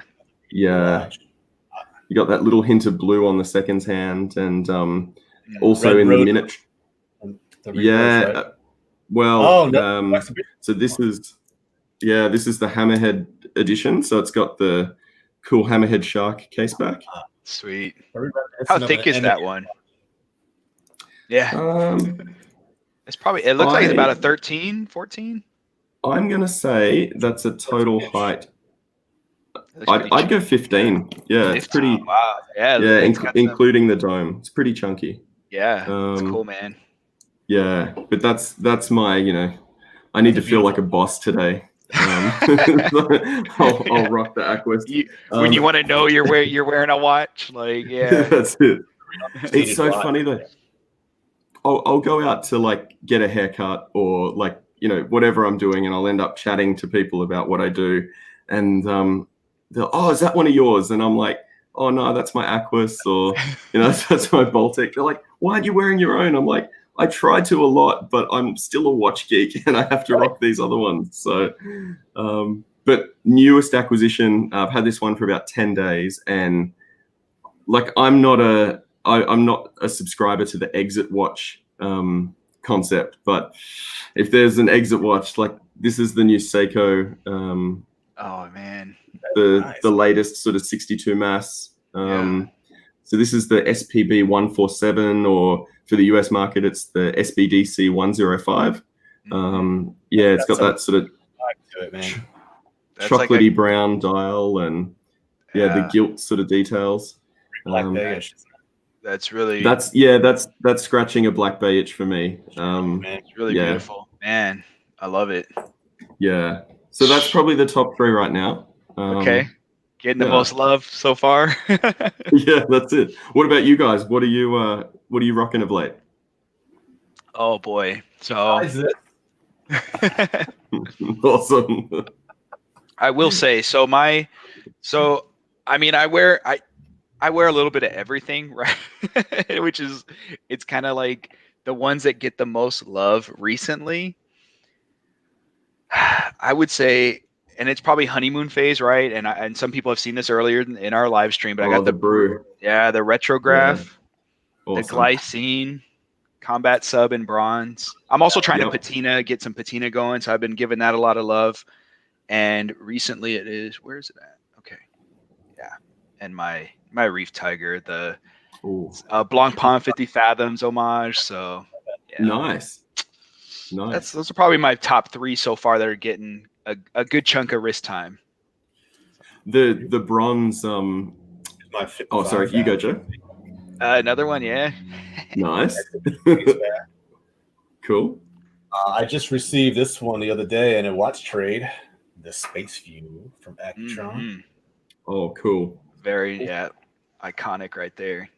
Yeah. I'd say the watch that's probably getting a lot of love lately has been the Breitling Headwind, because it just looks awesome on this Artem sailcloth strap. I just think it looks classic, and when you pay so much for a watch, you feel guilty for not wearing it. So I kind of whipped this back out to start wearing it again. So fantastic. One other watch that I just started wearing again, which is a home run hit by my fiance, is the rose gold Hamilton Field Khaki GMT. Ooh. GMT Navy, I got a strap on it, which it's really funky. It looks like almost like AstroTurf, and it's like a suede material. It's an odd strap. It's pretty fun. It's a 41, and it's a lot of fun. Yeah. Dude, totally. And straps change a watch like so much, right? Like we absolutely. We did like a croc strap, like on the dress watch, and but I've just been playing around. I had this favorite eBay strap of mine that I bought. It's just kind of like this weathered, you know, it's got the little cotton stitching, and just completely changes the look of the watch. And for sure, love a good strap. There, you know, I saw a poll on one of the Facebook groups recently. You know, stainless steel or leather, and man, polarizing. Hey, what was it, 50-50 or? Oh man, like the passion that comes from each camp. Yep. But even the leather lovers, it's like, but not on a diver. Never on a diver. Ask you that. What are your thoughts on leather on a diver? You know what though? I get it, because like if you're not going diving, it's fine. Yeah, as soon as you go to the beach. I would never take it in the water and trash it, but I love the look when I'm wearing it. Yeah, exactly. I mean, this is a diver style, right? I mean, would you not consider it diver style? I have a leather band on this one. Is this? It's a compressor diver, right? How would you classify this watch? That's a Am I stretching it? Like, I think it's It's the love child of a field watch and a diver's watch. That one. Exactly. I figure if it's got 100 meters water resistance, it can go in the water. So, I mean, maybe it may not be a dive watch, but I also don't dive. Resistance in this baby. What is it? 660 feet of water resistance. Yeah. Is that 200 meter? 300 meter? I don't know how many feet. I'm terrible. 300 meter. Yeah. Yeah. Right. I'll take it for it. Hang on, let me get my graphic calculator. So I don't know what the meters. But it's interesting the bronze that you held up, David, and you're working on your patina. I had a couple of Boulder Odysseys for a while. Okay. And I had the big bronze with the blue dial, and worked up a nice patina on that. I could never bring myself to do the eggs in a container or bring it on. Yeah. I've been tempted, naturally. And I'm like, I don't know. I'm a purist, I guess. Like as much as I want to do it, it wouldn't be. I would look at it and be like, I remember when I did that. It's fake patina. Yeah. But I moved both the boulders on because they're just so beasty, and they weren't getting wrist time. But I see Boulder have just released a new 40 mil Odyssey. Have you checked that out? I have not. 40 mil Odyssey. Okay, I'm gonna check them out. Boulder looks pretty good. So I'd say I'll be doing some well lubricated Christmas shopping, and probably add one of those. I think it's always a problem when I talk to more watch guys because I more stuff gets put on my radar, and then I'm like, come on, man, why are you showing me more cool stuff? Yeah. But I love it. So cool. Man. So are you guys approaching 10 hours now? We are coming up on 10 hours. How are you feeling?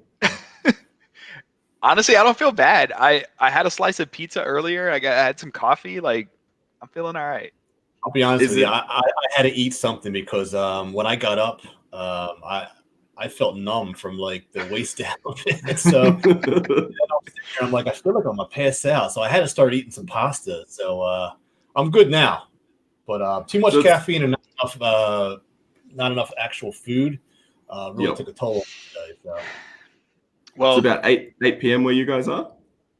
8 p.m. Eastern time and 7 for you, right? 7 Dave? for me. Yeah. So I'm feeling good. I actually, man, the only thing is I'm drinking a lot of liquid, so you know how that is. But I'm actually this has gone by incredibly fast. It does not feel like it's been 10 hours at all. It feels like just it's been maybe 3 or 4. Like, I mean, I can't believe it.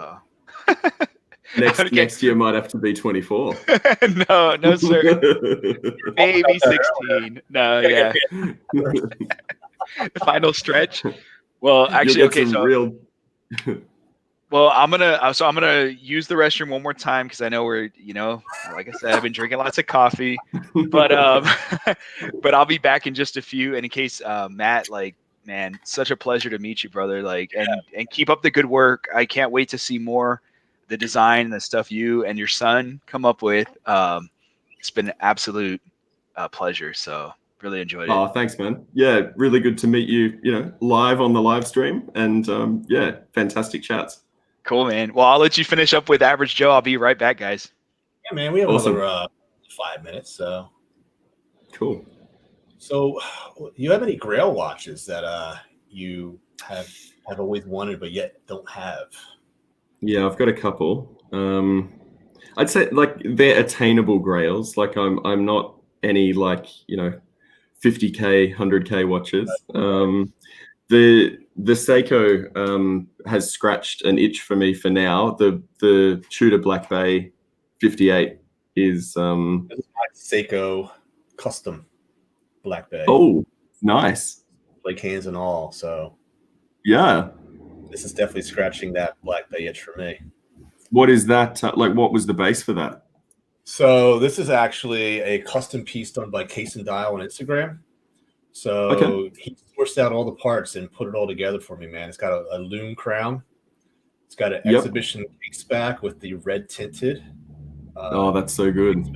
NH35 movement. So when I want to switch out the dial, so right now it's got the good state, but when I want to switch out the dial, I already have the date function, and this one is definitely scratching that Tudor Black Bay itch for me. So I'm totally with you on that, brother.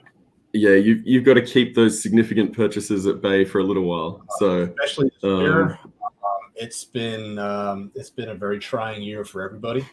Yeah, and, I've been over there where you are in Australia, man. It's been interesting. Like we've been pretty lucky. Like compared to from what we see going on in the US, like it's been really challenging for you guys. And we've had pretty low numbers overall. We're fortunate, we're an island, right? So they closed our borders, and aside from welcoming travelers home, and they go through quarantine and whatnot, aside from that, we're an island nation just sitting on our own. So we've had one of our states, so down in Melbourne, Victoria, they had a pretty bad run, and they were on like really strict lockdowns for I think 4, nearly 5 months, and it's just crazy. Like really, really hard for small businesses. We're getting vaccines. I think as early as next week. Any word on vaccines in your part of the world?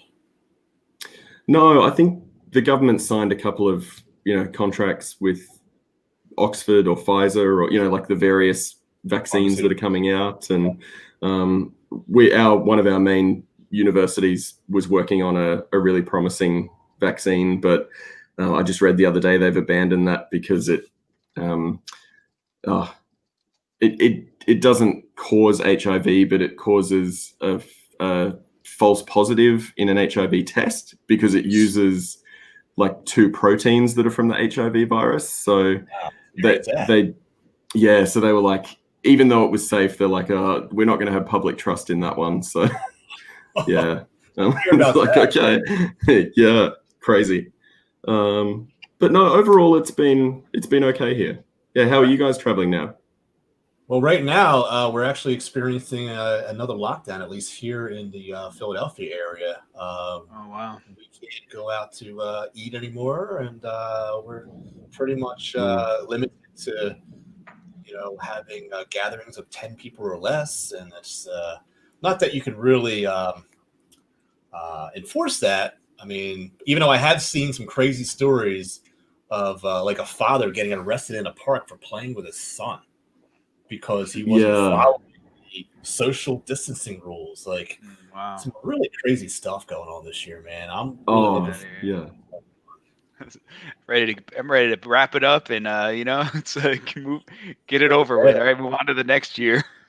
Absolutely, and it's I think it's going to be mandatory or at least strongly advised to have a vaccine if you're going to do international travel. And I'm itching to get back to Japan. So yeah. Hey, that's a great segue too. Great segue to our next guest. There you go. Yeah. Thank you. All right. Well, hey Matthew, thanks again. A lot of fun. Learned a lot, and it was great to kind of learn more about your company, your brand, and the whole process. And I wish you all the best, man. The success and your future watches too. So. Amen. Oh, thanks, guys. Cool. Love what you're doing with the live stream, and enjoy the remaining guests. And thanks again. Thank you very much, man. Have a good night, man. Cheers. Cheers. You too. Bye. All right. So I was like, we're out. We just got one out, one in. Let me bring Dave. All right. 2 more hours. Here we go. All right. Here he is, man of the hour. What's up, Dave? Hey, you guys still alive? How's this going? What day is it? Like I just went to sleep and woke up, and you guys are still here. Unbelievable, isn't it? Yeah, it's been awesome, man. Thanks for joining us. Yeah, thanks for having me. So, what time is it over there in Japan? 10 a.m. So just drop the kids off at preschool and then set up my camera and everything, and here I am. So it's 10 a.m. Monday morning. Yeah, yeah. Wow. Nice. In the future again. Still right. Sunday. Yeah. Means a lot that you winning lottery numbers. Let me know. I'll tell you what they were last night. Yeah, let me know, man. Here you go. You know Biff Tannen? Oh yeah. I got to watch out for that guy. Oh my gosh. Oh my goodness. Yeah. You're almost what's up? What, man? Oh yeah. Almost. Yeah. 20. I think I just hit 28. So it's Congrats, fun. Man. You're on fire, man. What's your secret sauce? I don't know. Just keep making videos. Don't give up. Yeah. So I know when we talked with Jody, like for just just one more watch, he was just kind of telling like he does most except maybe like his thumbnails. So like for you, are you the same thing, one man band kind of thing? Yeah, I do absolutely everything. So right on, man. That's why my quality so here and there, but yeah, try and make it all work together somehow.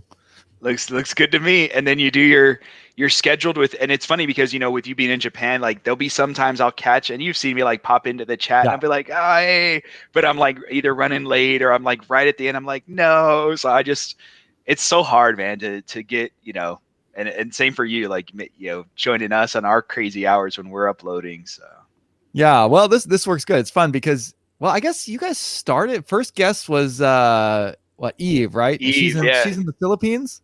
Yes, it was Sunday night. She got a lot over in our half of the world. So Australia is close to the world in 12 hours. Yeah, so you guys have been going all over. Yeah. Yep. Yeah, it would have been. Yeah, it must have been late at night for her then. It was like 11 p.m. I think. So yeah, she was brushing her teeth and still commenting before she went to bed. Yeah, that's dedication. That was nice of her. It's pretty interesting. We've had like a consistent crowd or audience. Like I wasn't sure how it was going to be, and we've just always kind of been. It's never been empty. We've always had good support. So yeah, it looks like 20 people still hanging in there. It looks like so. Yeah. Thanks to everybody in the chat. Going the distance. Yeah, some people I saw in the chat last night are still here, so I'm pretty surprised. Junior's still here. Here he is. Junior's still here. Man. Junior's a trooper. Junior watches every single one of my videos. Every time I do a premiere, he's in the premiere. He's very super supportive, man. And like that, man. So thank you so much for your support, guys. Yeah, definitely. Yeah, really appreciate it. So I guess, okay, so one thing I was going to ask, because I know this is like, it wasn't planned, but we've been kind of asking like everyone for their opinion or just their feedback, predictions, like for next year, like with all because you've reviewed a ton more watches than we have for sure. Combined. Like what combined, right? So 2021, do you see there being more like, what do you think the trend will be? I guess I should ask first, like, what do you see it being with watches? Yeah, I don't know. Like, it was weird this year because of so a lot of the stuff I review comes from the micro brand side of things, because they're the ones that need to get the word out about watches, and YouTube's a great way to do it. So it's kind of interesting this year, like the first half of the year, because of COVID, everything was like stopped. There wasn't hardly anything getting out.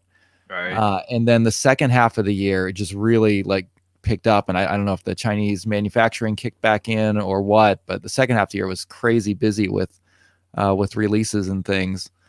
So yeah, I don't know exactly. I don't keep an eye on like the industry or how things are going. I'm kind of more just whatever's shooting into my inbox. I'm checking that out and getting ready to review that.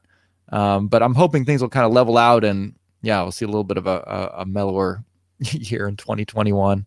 Yeah, I know. Like one of the more consistency with the releases instead of everything coming at once. Right.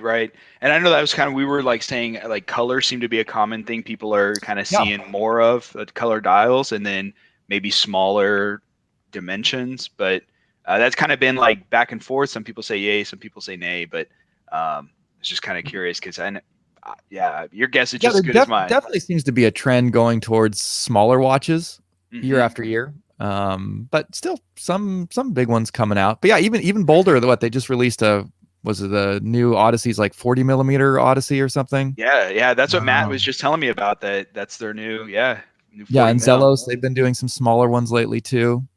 But yeah, I keep an eye on the Zellos group. Everyone's always complaining about the smaller ones there. They want big ones back. So yeah, it's you get some of both. I think there's still definitely a market for larger watches. But I think the majority of people seem to be more interested in smaller ones. Right. Dang. So cool. Oh, look, we lost average. Oh, look, he tapped out, man. Look at this guy. Okay, clock it.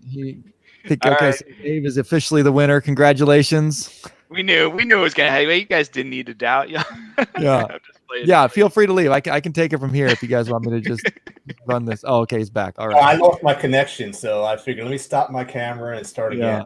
Well, you're not gonna get rid of me that easy, guys. Sorry. So here's the thing, though, is that when you got dropped out, Dave moved up into your spot. So Dave and I are going to finish out the live stream. Yeah. No. All right, Joe, thank you for joining us today. Good to have you as a guest on the Dave and Dave live stream. I actually like this orientation better, so it was actually considered a happy accident. So. Oh, okay. Right. Oh, nice. That's what's been the Bob Ross energy has been keeping you going this whole time. And coffee and Yeah, I'm not gonna sleep tonight, I don't think.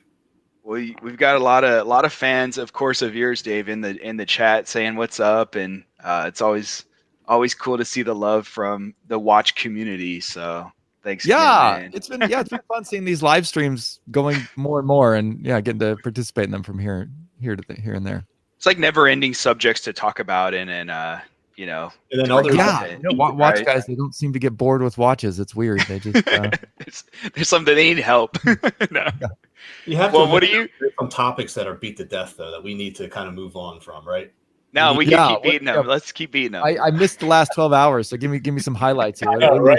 Past here. The whole first replica. I mean, it's the never-ending battle of, where do you draw the line? Well, but let me add. Okay, so let's take a step back. So wristwatch check. What do you got, Dave? What are you wearing? Or what'd you bring? This is what I. This is what I often wear on things when I got other time zones. This is the Hemel HFT 20 series. Okay, dang Hemel, yeah. Yeah, so it's a. It's a strap there. It's huh? a, like yeah, that it's a strap. chronograph with a 12-hour bezel. So I've got the 12-hour bezel set to Central Time, so I can make sure I get on at the right time. Hey, that's smart. So Yeah, you knew. it basically functions like a quartz GMT for me. So Yep. I use it a lot for this sort of thing. And it's a great watch. I really like it. Pretty useful. It looks really nice. Yeah. Dang. Well, Jody, How about you guys? You guys switching every hour is what I heard. So what do you got on for me this hour? all right. Go ahead, Joe. Oh, nice. I'm honored. Yes, I saved this one for you, buddy. Now, is that a replica or an Omega. homage, or is that the genuine article? This one is definitely the original, the real deal. Right. I even opened up the case back just to make sure, and it's highly Yeah. so there's no Chinese movement that's going to go to that kind of detail. So Nice. Nice. Yeah. All right. Well, I went like the complete opposite direction. So I'm wearing this. This is called a Buy Mind. It's a Flieger. This thing I picked up for $30, but it's sapphire crystal. Wow. And stainless steel case. Nice. 100 meters water resistance. I'm like, what? Like screw down crown, and I have it on my Straps Co. This is actually an aftermarket IWC strap, so it's it's pretty fancy for a $30 Yeah, that's the way watch. to go. Wow. Jeez. So is it like a $30 strap on a $30 watch? I think it's like a total. It's like a $70 or $80 strap combo. Yeah. Okay. Yeah. Wow. But man, it's been a pretty interesting year. So I mean, what do you like? I don't even know where to begin, Dave. Like I have a million questions to ask you. It's like Yeah. Fire them off. Let's get where do we going. start? So I guess I'm curious. Like, what are the biggest like? Yeah, we got a couple weeks left for December. So anything really big that, without spoiling anything, that you can tell us that's coming, or what do you got planned for the with videos? Yeah, with like or watches or anything. Or Any do you big even plan your announcements? videos, or do you just go by the seat of your pants like I do? Yeah, it mostly depends on just what's being sent in. Right. So yeah, I've kind of got I kind of fell behind a bit in the fall, but I'm mostly caught up now. It's a So good yeah, problem so to have. It's a good problem to have, isn't it? yeah, Right. yeah, it's fun. I mean, I don't really like being behind. I just then it just feels too much pressure. Like, oh, I got to get this done. I got to get this done. Right. But yeah, so it feels good to get caught up. No, so what am I working on? So I just shot 2 videos last night that I've got to edit. So I'm going to be doing a watch buying guide for beginners on how to pick a good watch. And one of the fun things I'll do there is I'm going to rank popular watch brands. Okay. So that'll probably be a little bit controversial because Yeah, watch hey. guys fight over that all the time. So I'm expecting to get flamed in the comments on that one. Looking forward to it. It's perfect. Yeah. So Yeah. I'm gonna be putting that out. I've got a couple of watches to review. What's I also saw a sneak peek your Instagram with the those Watchwinder boxes. yeah, I just posted this morning, I think. Oh, there's Is my it? cat Okay. playing with my background. Yeah. Hey, there you go. All right. That's a pretty nice setup there, I gotta say, man. You know what? Its sound quality is probably the best that I've seen today or heard today. We can all learn. I know, right? Like, I feel like I'm always learning new stuff as far as setups. Like when I see, light boxes some guys are using, and I'm like, what? What is that? Where do I get that at? So, right on. All right, this is gonna have to do. Hopefully the cat that's- doesn't knock it over again. That's all good. Hey, it's a live stream, like Yeah, you never know what's gonna happen, right? the beauty of it.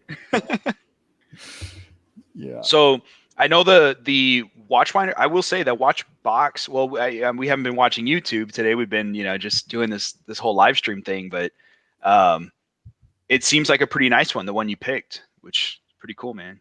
Yeah. Oh, here we go. Speaking of cats, this is Hey. Troublemaker. All right. Mess things up.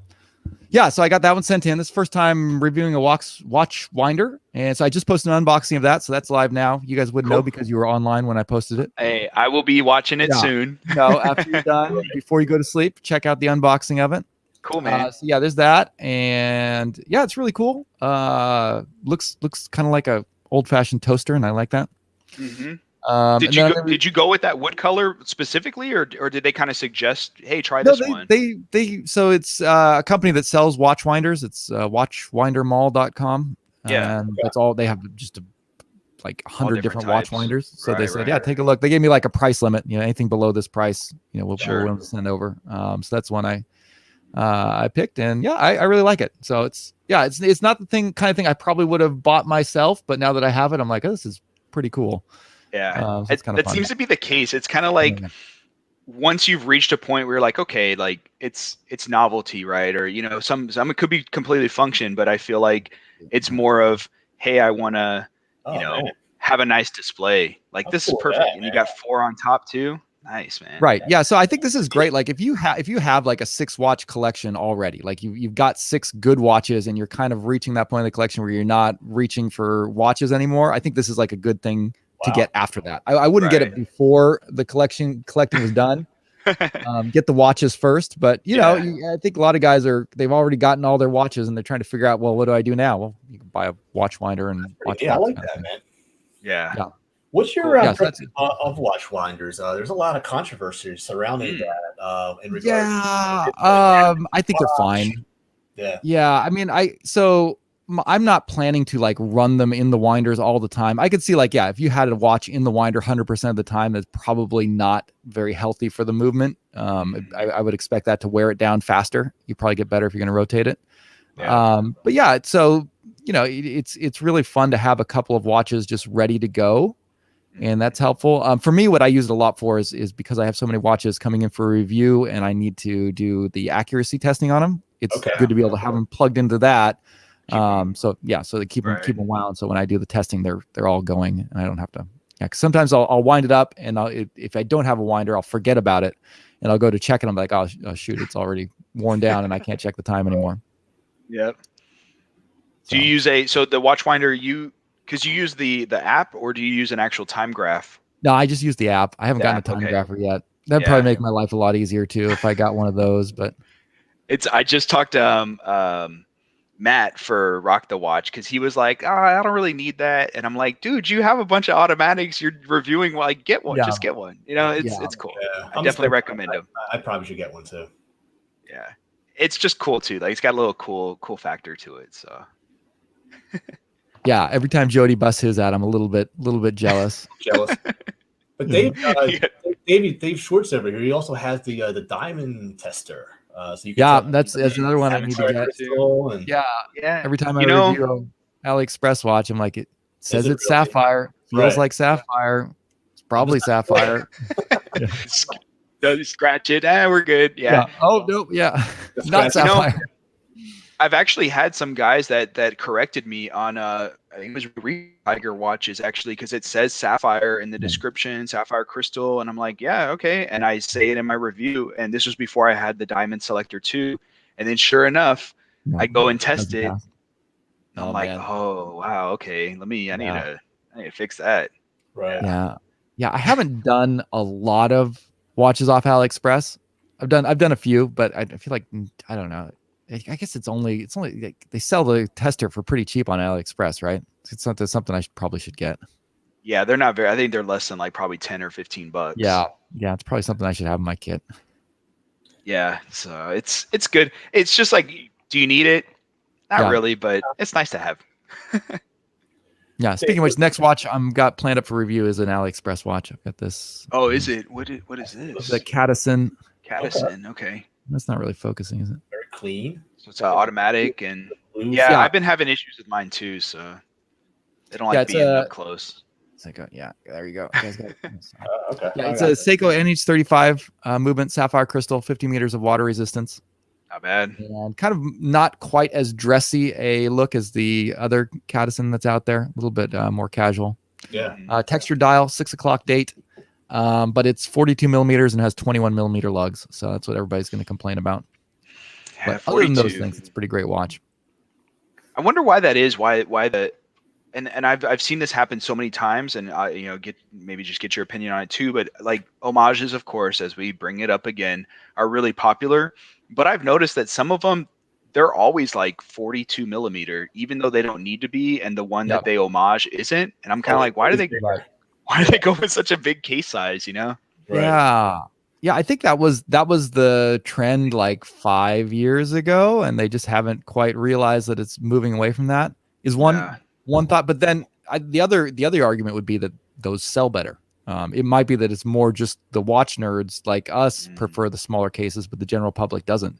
Right. That's a good point. Rolex, they just increased the size on the Oyster Perpetual, right? The new one that came out. Right. They upped it, and the only reason they would do that is if there was a market for it. Right. So and like, even what MVMT is like movement watches. They're hugely popular among the general public, and they launched theirs with a 45 millimeter, and that's what it got. There's like a giant 45 millimeter dress watch, and yet that's the thing that launched them that everybody wanted and got. So I think that there is a market for that. It's just not among the watch guys. It's among the general public. We're over here screaming for smaller. What's up? Dave, just to watch. Okay, other Dave. Yeah. Do you know what? You can call me David for this hour. Yeah. How about that? There you go. All right, David. So Dave, I know you're an Orient fan, and I hear a lot in the comments. Orient is the new Seiko. Do you agree with that sentiment? And if so, what do you think that means?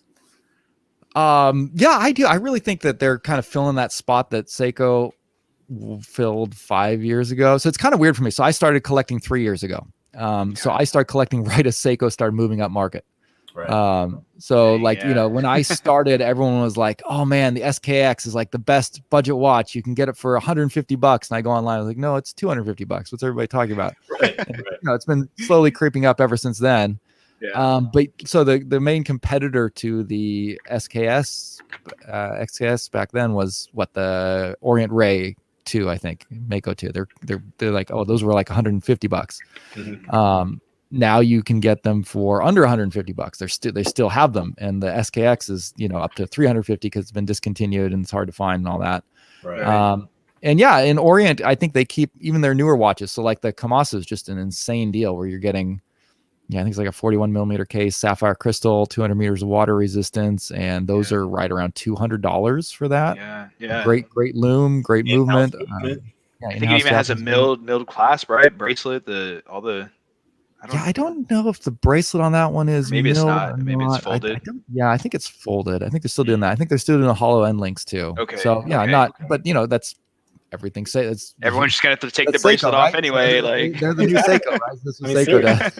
So, I really think that I don't know if it was intentional, like because Epson owns both Seiko and Orient, so they're kind of sister companies. So there could have been some conscious decision between them, like, hey, let's have Seiko move up market, and we'll have Orient kind of stay where they are. It's possible, or just maybe it just kind of went that way. Seiko decided to move up, and Orient's always been kind of the value choice, at least as long as I've been collecting watches. But they're checking off all those boxes, though. Yeah, really great watches. Popular for a reason, for sure. Like value, bang for buck, totally.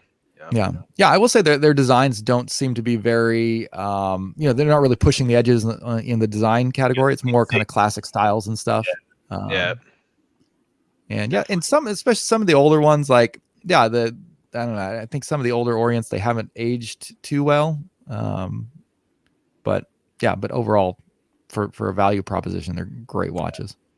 I will say, like, I think I don't know necessarily want to say it's a mistake, but I had bought a Orient Capital 2, which is quartz, but it's a really nice, thin dress watch. And I don't wear it. I feel like I buy a lot of dress watches because I like the way they look, but I don't dress up a whole lot. So I don't wear all of them. And it's like, I'm trying to sell it and I'm kind of having a hard time. Like, unless I really discount it, it's going to be hard to find a buyer. So it's kind of a bummer. Yeah, next to my Tissot Lilac Powermatic 80, the Orient Bambino is my next go-to dress watch. I mean, for 100 and change, you're getting a beautiful cream dial. You're getting that electric blue. And you got the one with the Roman numerals and the railroad second and they're applied. Yeah, I mean, that's a cool one. Getting an actual hacking movement. But a lot of people are saying, it's a little bit large for a dress piece. But I mean, for me, it's definitely in my wheelhouse. Yeah. For me, like 40 and a half, is it? It was 40 and a half millimeters. Yeah, I think something almost like it's stretching to almost 41. So yeah, I don't have a problem with that. I don't have a problem with that And either. it doesn't wear like a 41 either. No. Yeah, that's Unless you have small let's get controversial, right? I know, right? 41 millimeter dress watch is perfectly fine, everybody. You don't need smaller than that. Well, I saw this comment from Carrie, like asking about, and I'll pass this to you guys because I have no idea with Citizen or Seiko GPS watches. Like, I mean, I've heard about the Wave and some of the others like have been recommended to me, but I've never owned any. So, what do y'all think? It's above my pay grade. I have no idea. I have no experience. Yeah, I haven't gotten one either. I know that they're hugely popular here in Japan. Like, you know, those are the watches that you see in all the mall displays and stuff. Those are the ones that they're selling. Oh, yeah? Okay. Those are the ones that are probably most heavily advertised on Amazon. And they are expensive. But yeah, it seems like the radio syncing, the atomic syncing is more popular here than in the States. Like that's, those are some of the hottest selling watches over here. That's for sure. You're not losing any time. Right. But yeah. I wonder why that is, why that's not as popular elsewhere. Yeah, I don't know. Yeah, Japan's got its own trends. Don't nerd out as much over it, maybe. Yeah, I don't know. Yeah, I have no opinion on it. So, Dave, like your collection, because I know, like watching your channel, even when I was first starting mine, like you kind of feel like you have a similar like getting value watches, but you've also had the opportunity to get some of these like really nice, I'd say like mid tier or like higher tier level watches. Do you like draw the line yourself as far as what you would spend on a watch, or what's the most you think you would go at some point? So I think the most I've ever spent on a watch is $350. Okay. Like that's my personal limit. Yeah. Even for buying for the channel. So even like if I'm buying a watch for reviews, so far I haven't gone above that yet. Right. But for watches that I've reviewed, there has been so I think the most expensive one I reviewed was probably one of those Yemo watches, maybe the Navy Graph.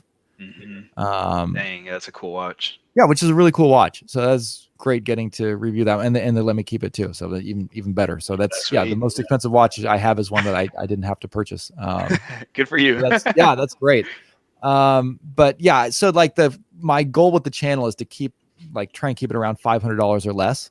So that's occasionally, good. So I have turned down watches that are more expensive than $500 because I felt like, okay, so I've been reviewing too many watches that are above that limit, and the viewers getting trapped for it in the comments. Yeah, the viewers are here to see budget watches, and I don't want this to turn into, a channel about mid-tier watches when everybody's, subscribed and signed in because they don't have a lot of money to be able to afford that. So I don't want to be showing a bunch of watches that the guys that are watching my channel can't buy or afford. So I have had to turn some of those down.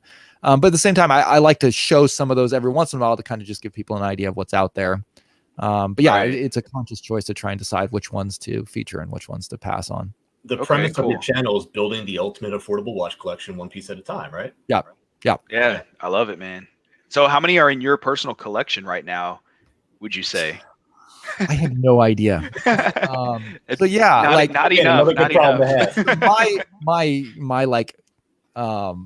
What was that? My ideal of a collection would be like 8 watches. Okay. I feel like if I was going to quit YouTube and stop doing this, I would want a good, maybe solid 8 watch collection. Okay. That's a good number.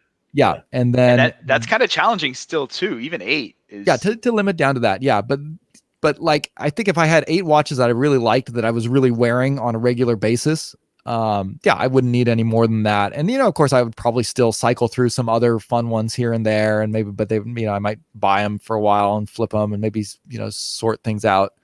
So like an 8 watch collection would be my ideal. Mm-hmm. I think right now I probably have over 30 watches in the house.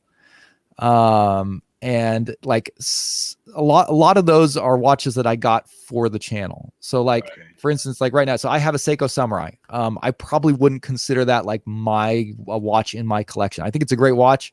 I like it a lot. It's probably my favorite of the entry-level Seikos, but I primarily got it because I needed to have a Seiko to use for loom comparisons, and just because Seiko's kind of the standard for dive watches, and I was reviewing a lot of micro brand dive watches, I need to have a point to compare them to and to say, you know, how does this compare to sort of what the standard is? And so that's more the reason I got that one. Yeah, that makes sense. Yeah, so I have a lot of watches like that it's like I got them for the channel, but they're not for my personal collection. But it's still a really hazy thing. Every time I try and sit down and go, okay, so if I was going to narrow it down, you know, what would be my collection? And at this point, I've kind of given up. And the problem is I don't even hardly get to wear those watches. So I have like some watches that are some of my favorites, like Citizen Nighthawk, one of the first watches I got. That's absolutely cool. Love it. Bulova Lunar Pilot, really like that one.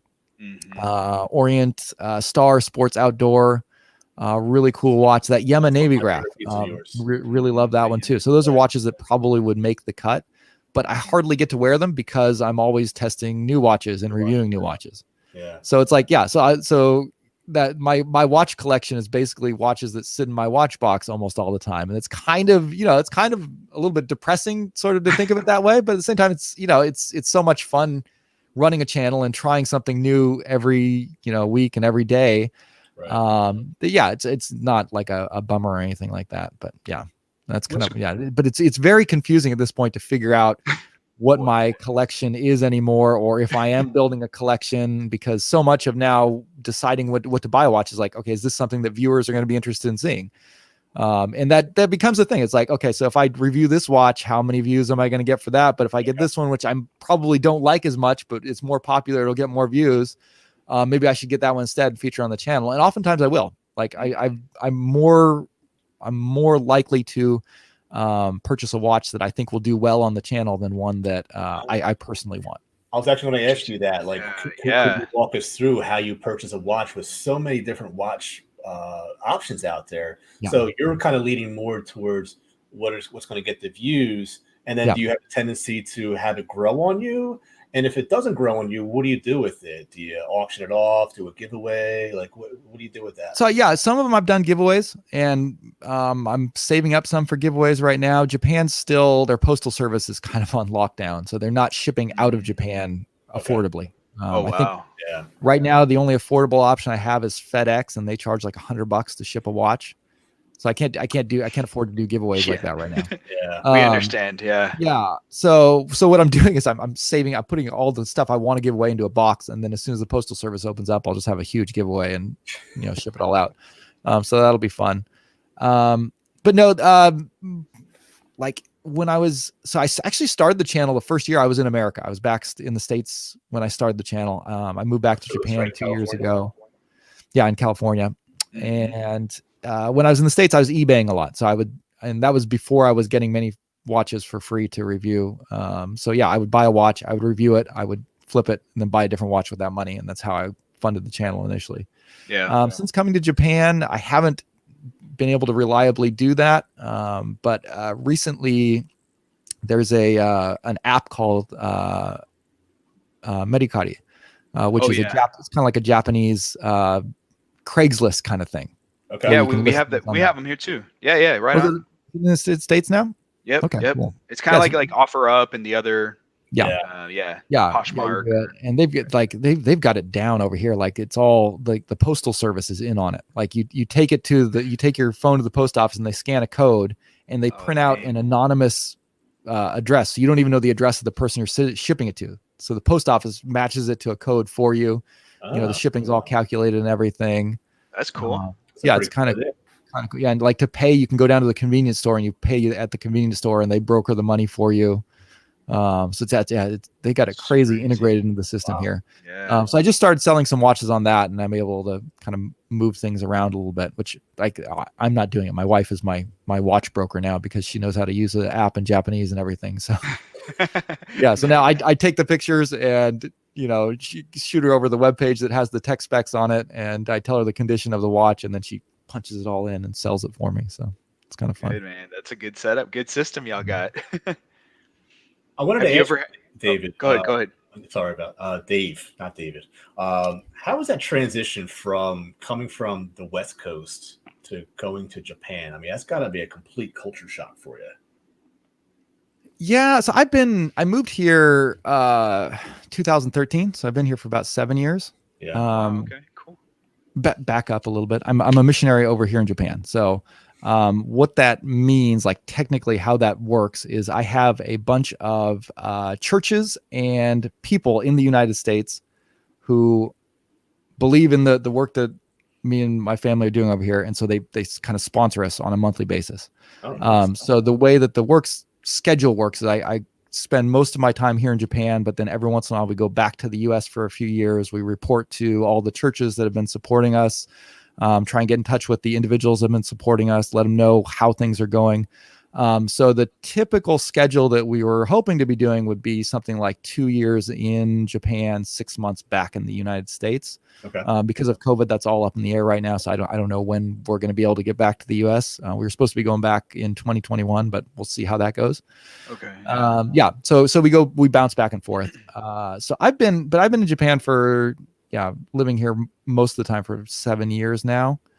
And I'm pretty much adjusted to it. Like the hardest thing was initially not knowing Japanese, and especially because the writing system is different here. Yeah.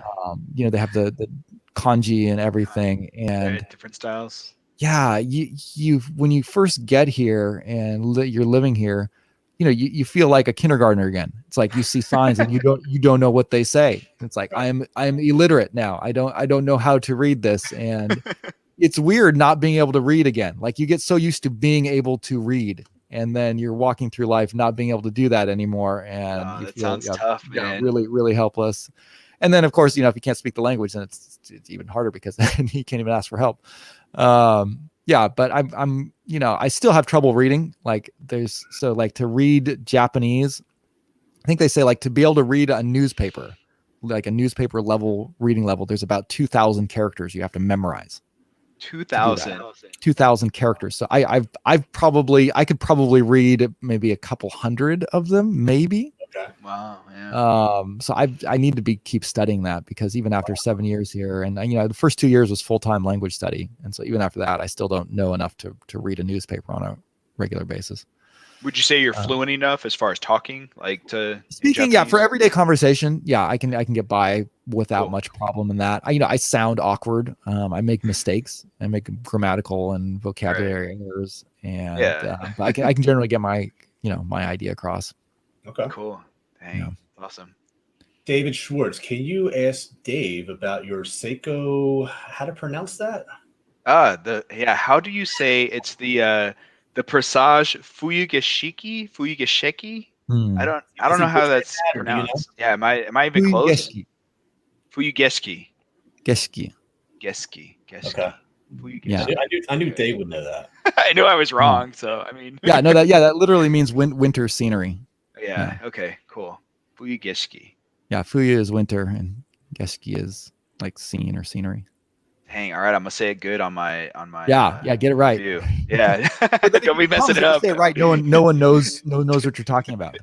Dave will be in the comments like, you still messed it up. Yeah. You're actually adding syllables and everything to it, Dave. I was way off.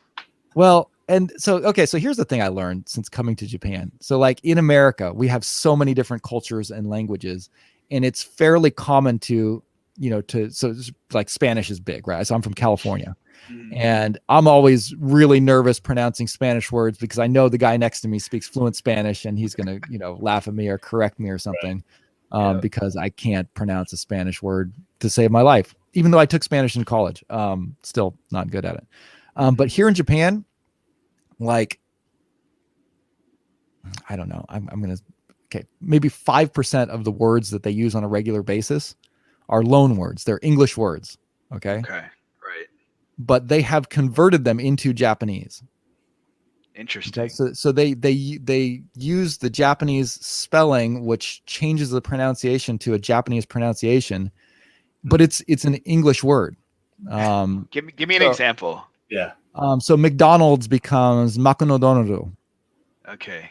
So something like that. McDonald's is a hard one to pronounce. That was it. Fuyugeski. Okay. That's another good example. Now I'm drawing a blank now. No, it's cool. Yeah. But like a watch band, they call it a belt, but it's a beruto. Okay. What it becomes. So They're taking the actual English word and Yeah, just it is kind of an English word. making, yeah. And yeah, so like we're getting into language nerd stuff here now. But the Japanese, they do have an alphabet. Okay. So they have the kanji, the symbol based ones. You just have to memorize it, but they have ones that you can sound out. It's a 52 character alphabet, something, I forget the number. Yeah. So they have like 3, don't Japanese. they? Isn't there 3 different sets, or maybe it's just 2? But anyway, okay. I am from Orange County, California. Rock the watch. I saw his comment over there. Okay, yeah. Anyways, yeah. So their phonetic alphabet is it's always a consonant and a vowel. So you can't separate the consonants from the vowels. Ah. So when you convert a word into Japanese, it often gains extra consonants or usually extra vowels into the word because all of their sounds are a consonant and vowel sound. So it's like da, di, do, de, do. So it's like, yeah, it's like they're all matched up. So when you take that word and you spell it in Japanese, it brings in extra. Anyways, where I'm going with all this, which are totally getting off track. No, it's fine.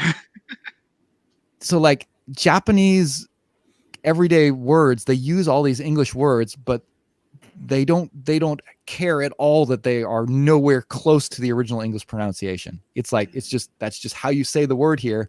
And I, as an English speaker, if I say the word in English, like they have no idea what I'm talking about. That's like hilarious. This is a word that they're using every single day. But if I'm speaking Japanese and if I say the word correctly, yes, they have no idea what I'm talking about. So I have to say the word in a Japanese pronunciation in order to get the word across. And so with that, I'm like, okay, you know what? If that's the way Japan can treat English, I feel less bad about how like Americans treat Japanese, for instance, right? So if you guys want to call it, so here's where I get wrapping all the way back. If you want to call it the Fuyu Gashiki, go for it. All right, that's what you gotta say to get people to know what you mean. Go ahead and use the English pronunciation to read the Japanese words because they do the exact same thing to English words over here, and everybody's cool with it. Well, now I'm saying Fuyugashiki out of defiance now. Yeah, like there you go. Yeah. Look at him. I got your back, Dave. Yeah. That's hilarious. Huh. I learned something even cooler. Like man, I'm learning so much today. So yeah, you're probably gonna forget it all after your brain's like not retaining. Yeah, I know, right? I'm gonna wake up tomorrow and be like, "What? How do I drive again?" That 12-hour thing today. What's going on? I gotta get on the computer. It's been really fun. I will say that. So have you? And I'm curious because I know you get a lot of opportunities to get like free watches and watches sent in for, that are loaned. So what's the most recent you can recall, like a watch you've gotten that you didn't want to give back, whether it's because it was a loaner or it was a prototype, or like what would you say is one that you wish you could have kept? I'm just curious. Yeah. So I had to send back the Vario Empire. That was pretty cool. Okay. Yeah. That would have been one good to hold on to. And then I did the Yema Flygraph. Okay. So they graciously let me keep the Navy graph, but the Flygraph they said they could only loan in to borrow. Okay. And after playing around with that one, that's another one that I'm a little bit reluctant to send back. That was pretty unique looking. Yeah, so it's a cool one. There. Yeah, so those are the first two that kind of come to mind in that category. Okay, cool. Yeah, I was just curious. I mean, I've had a couple loaners come into my channel, which I mean, I'm surprised because I'm just starting out or like a year in and getting some watches in. But I will say the one that I had to send back recently, which was the Blancpain 50 Fathoms homage, that one I did not want to send back. And I was like, man, I even messaged you guys like, hey, how much would you sell this like at a discount? Like, no, all right. So I'm just gonna outright buy it. But it was a really cool one. I'm gonna tell you that's good marketing on their part. Right. I'll tell you Foresighty. I'm not gonna want to give back that Christopher Ward Moonglow, man. Oh, dude. Yeah. I already wrote to them and said, if I love this watch, will you offer it to me for a discount? So don't get back to me on that. But hopefully. Yeah. Yeah. You have any experience with that one, Dave? No. Yeah. Christopher Ward's one I've been wanting to check out. Again, they're out of my price tier for the channel, but that would be, I think, a good one to feature. I've heard they're a great value for the money anyways. So yeah, that's one I'd like to check out sometime. No, I think they've even gotten past micro brand status at this point. I think they're for sure. Yeah. I agree. I think they're a little bit beyond that. Yeah. They've worked their way up. I mean, for good reason. Like, they awesome watches for sure. They really are, man. One of my favorite micro brands. I think the hardest thing is, like I was explaining this in some of the earlier discussions and chats we've had. It's like I started off with very inexpensive budget watches, and kind of like that's where this is where I want to be. And I've like dipped deeper and deeper, and I can kind of see like where this is going. Yeah, So, you're gonna be Christopher Ward, my credit card out pretty soon here. no, never. No, I'll sell 80% of this, and then go to a one watch collection. I don't even know if I could do that. Especially the GMTs that Christopher Ward's been putting out. I really love GMT watches. It's my favorite type of watch. So yeah, and in that, like if I was going to stretch and spend $1,000 on a watch or $1,500 on a watch, it would probably be for a decent GMT. Mm-hmm. And so Christopher Ward's kind of in that price range. But yeah, I haven't quite gotten to that point where I'm willing to do that yet, or I guess more correctly, to the point where my wife would let me do that yet. Yeah, you gotta check in with the CFO for sure. Yeah, that's right. So Dave, what is your 5-year outlook for the channel? Are you do you have big plans? Like, do you want to do this full time eventually? You want to start up a micro brand? Like, let us into your 5-year business plan here. Yeah. So. That long, yeah. I have no idea. Definitely not full time. Okay. My goal for the channel is to continue doing what I'm doing without investing any more time than I currently am. Nice. And how much that's time? kind of my thing. So I have a certain amount of time I feel like I can dedicate to this, and I want to see how far I can take it using that amount of time. That's basically my goal. Because my job is, it's for me, it's more than a job. This is something that I really believe in. It's a part of what I feel called to do. As a Christian, as a human being, I believe that there is a God and that he has a message for people. And I want people to hear that message. And so it's not the kind of thing that I would set aside for another job. Right. If God called me off of that and sent me back home to America, and I, went back to working a regular job, I could see that maybe then that might become a possibility in my mind. Okay. But right now, what I'm doing full time is something that I really believe in, that I wouldn't set aside for that. It makes sense. Yeah, totally. Thank you. Yeah, but for the channel, I'm having a lot of fun with it, and I enjoy this. I would love to see the channel hit 100,000 subscribers someday. I don't know. My channel growth has kind of steadied out this year. Mm-hmm. So I'm growing at around 12 to 1,300 subscribers a month. That's pretty steady. So if it doesn't increase, to get to 100,000 subscribers, you're talking like another 70 months or something like that. I see. So it's a long time, and I don't know if we'll get there. But the way my channel growth has gone, it's like it's really spiky. So every once in a while, I'll hit a video that actually gets some traction, and then I'll get 5,000 subscribers in a month or something. So you take like one big step, and then it'll go back to kind of steady. Yeah. So that's kind of like right now, I think my channel's at the point where it's become very attractive to a lot of brands, and so I've been getting a lot of offers, right? And which is tons of fun. I love getting people sending me free watches. Like that's great. Yeah. And when I first started, I was like, this would be the most amazing thing ever to be at this point. Sure. But now it's kind of getting to the point where you kind of have to choose, because honestly, like, reviewing free watches is not the best way to grow the channel. Like those reviews don't tend to do as well. Everybody's doing them. So you're more competition for views because everybody else is getting the same watches to review. Right. There's a limited interest in those particular watches.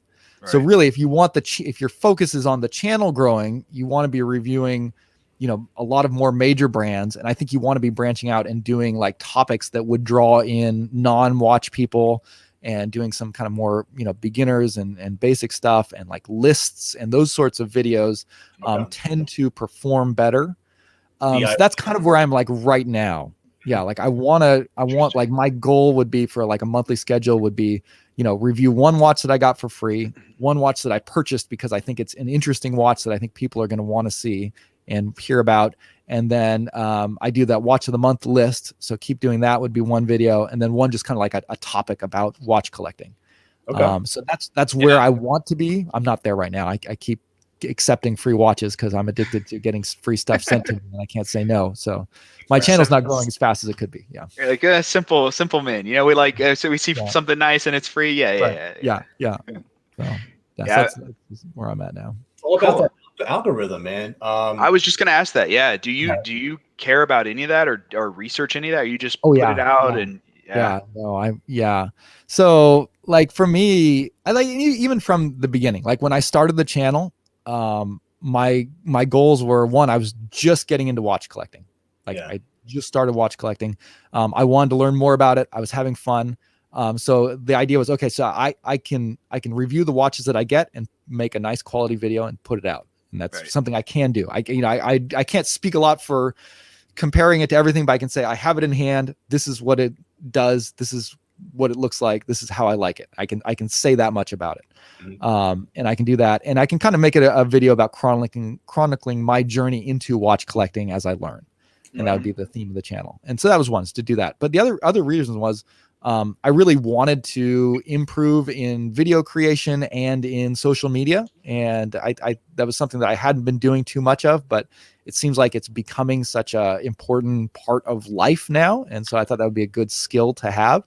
So yeah, half of it was I wanted to learn how to use YouTube, how to build a channel, how to build an audience. And so that's also been a lot of my focus too. It's like, like a lot of the videos, a lot of the channels I subscribe to most on YouTube are watch channels and channels about YouTubing. So, you know, video and photography and the algorithm and thumbnails and all that stuff is, I'm interested in all of that. So how do you beat the algorithm, man? How, like, what is the secret to getting the spikes that you've experienced? I mean, do you have a particular formula or recipe that when you need that spike, you have that in your back pocket? There's been very few times where I felt confident, like, okay, this video is going to perform well. Okay. Really? Most of the time, like my top performing videos are ones that were unexpected. So my number one video, I reviewed a Seiko 5 watch, the cheaper ones, the old ones, Rolex, the SNX 79. Yeah, the Rolex one. It looks like a Rolex. Looks like a Rolex Day-Date. And I swapped the bracelet on it. So, you know, everybody hates Seiko 5 bracelets. I found an AliExpress bracelet that worked, and I sat on that review for probably a month or two, and I almost didn't do it. It's like I kind of lost interest. I'm like, well, I've got the stuff. I'll just I'll finish it. I'll do it. And I put it up, and that one's over 600,000 views now, and it's still going. And it's still month to month one of my top performing videos. It's weird. If you look at my analytics, like I have 3 or 4 videos that account for probably half of my views, and they're videos that I did months ago. So it's kind of depressing. It's like most of my new stuff doesn't really, get a lot of traction. It'll initially it'll bump up, you get a good initial bout, and then it'll die, and no one will watch them anymore. But like half of my views are coming from these old videos that YouTube just keeps pumping out. I think there's only one video that's in like my top 5 that I did, and I'm like, okay, this one's gonna be a big video.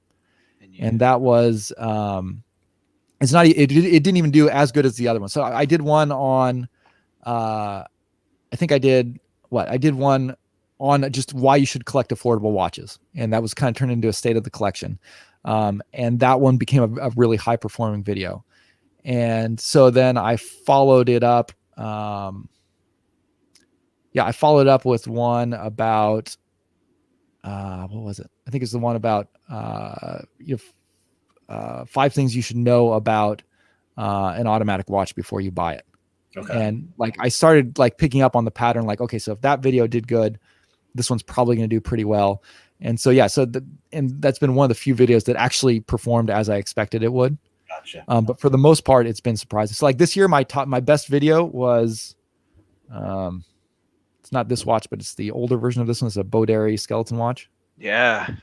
So I'd be surprised about that one as well. I wouldn't think that would have done. So in that one, that one is over 80,000 views. I did it this summer. So in the last few months. So that one got really popular, and I did not expect that at all. And how's your so recent Boderi one doing? Is that also kind of that one's just the unboxing? No, it's doing below average for what my videos normally do. But yeah, and that was I'm going to be doing the full review, so I'm still hoping that when I do the full review with a thumbnail of that watch specifically, it'll get more traction. I don't know, but that was the main reason I said I'd review the second one, is because the first one did so well. I figured, well, I'll give it a shot and see if the second one will do that well as well. I wonder too, Dave, and maybe you've seen this with the random spikes. Part of me thinks that some of it can have to do with another video could become popular and yours kind of piggybacks on top of it, because I have like a Bulova watch that's old, and like with the Accutron, the newer stuff that's come out, it's almost like piqued the interest of that one more. But even though it's an old video, it's kind of weird. Yeah, I don't know. So the way like a video going viral or really hitting a big spike like that, the way it works is YouTube starts pushing it out. That's how it gets seen. So if you look at any of my videos that are doing well, it's because YouTube is recommending it. It's showing up in those lists. Yeah. And what the consensus seems to be is that the way YouTube determines whether or not to put a watch in that list is it kind of focus tests it. And they base it off two primary metrics. One is what percentage of people click on that video when it's shown. And then two, how long do they watch it after they click? Right, so if you get like 15% of people clicking on it, but then you're totally like, you've got this clickbait thumbnail and the content doesn't back it up and they leave after 30 seconds, YouTube's going to drop it. Okay. Gotcha. But if you get like 10% of people clicking on it and they watch like half the video, YouTube's going to push that thing out like crazy. Okay. Right.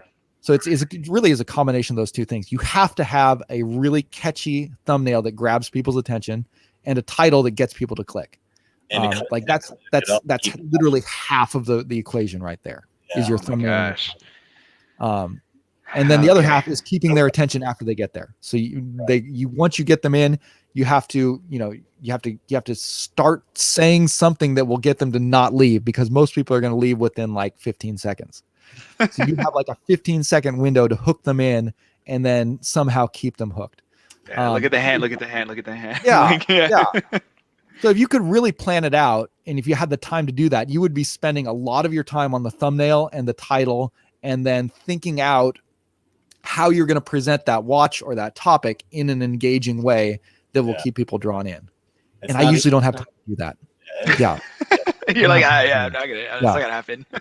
So that's another thing I would like to try and do, is like put more thought into that, because again, my main thing has been, here's the amount of time I have. I need to get at least one video out a week. So it's like, okay, I've got that time now. It's go time. Sit down, record the video, edit it, pop it out. But yeah, if I really wanted to focus on growing the channel, it'd be like, okay, I'm gonna. And this is something that I don't know if you guys didn't have Ben from Ben's Watch Club. He wasn't on, but I saw him in the chat earlier. Yeah. So I'm He does that really well. Like I can tell he puts a lot of thought into the watches that he puts, and it's like, he's not taking all the free watches. He's got the discipline. He's doing this as a job, as a living. And every video that he does, he has a hook. He has a reason for doing it. He has a thumbnail. He has a title. He's got a way to present it. And his videos. So he started his channel fairly recently, like this year. I think he's up to like 40,000 subscribers or something now. And he puts out about one video a week, and they regularly get like 30,000 views on a video. Like my average baseline is like 5,000. Like if I put out a video, if it hits 5,000, that's like my average right now.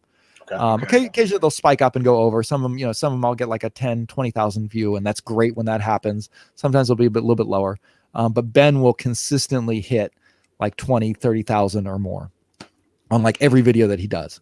And it's because he plans out every video that he does.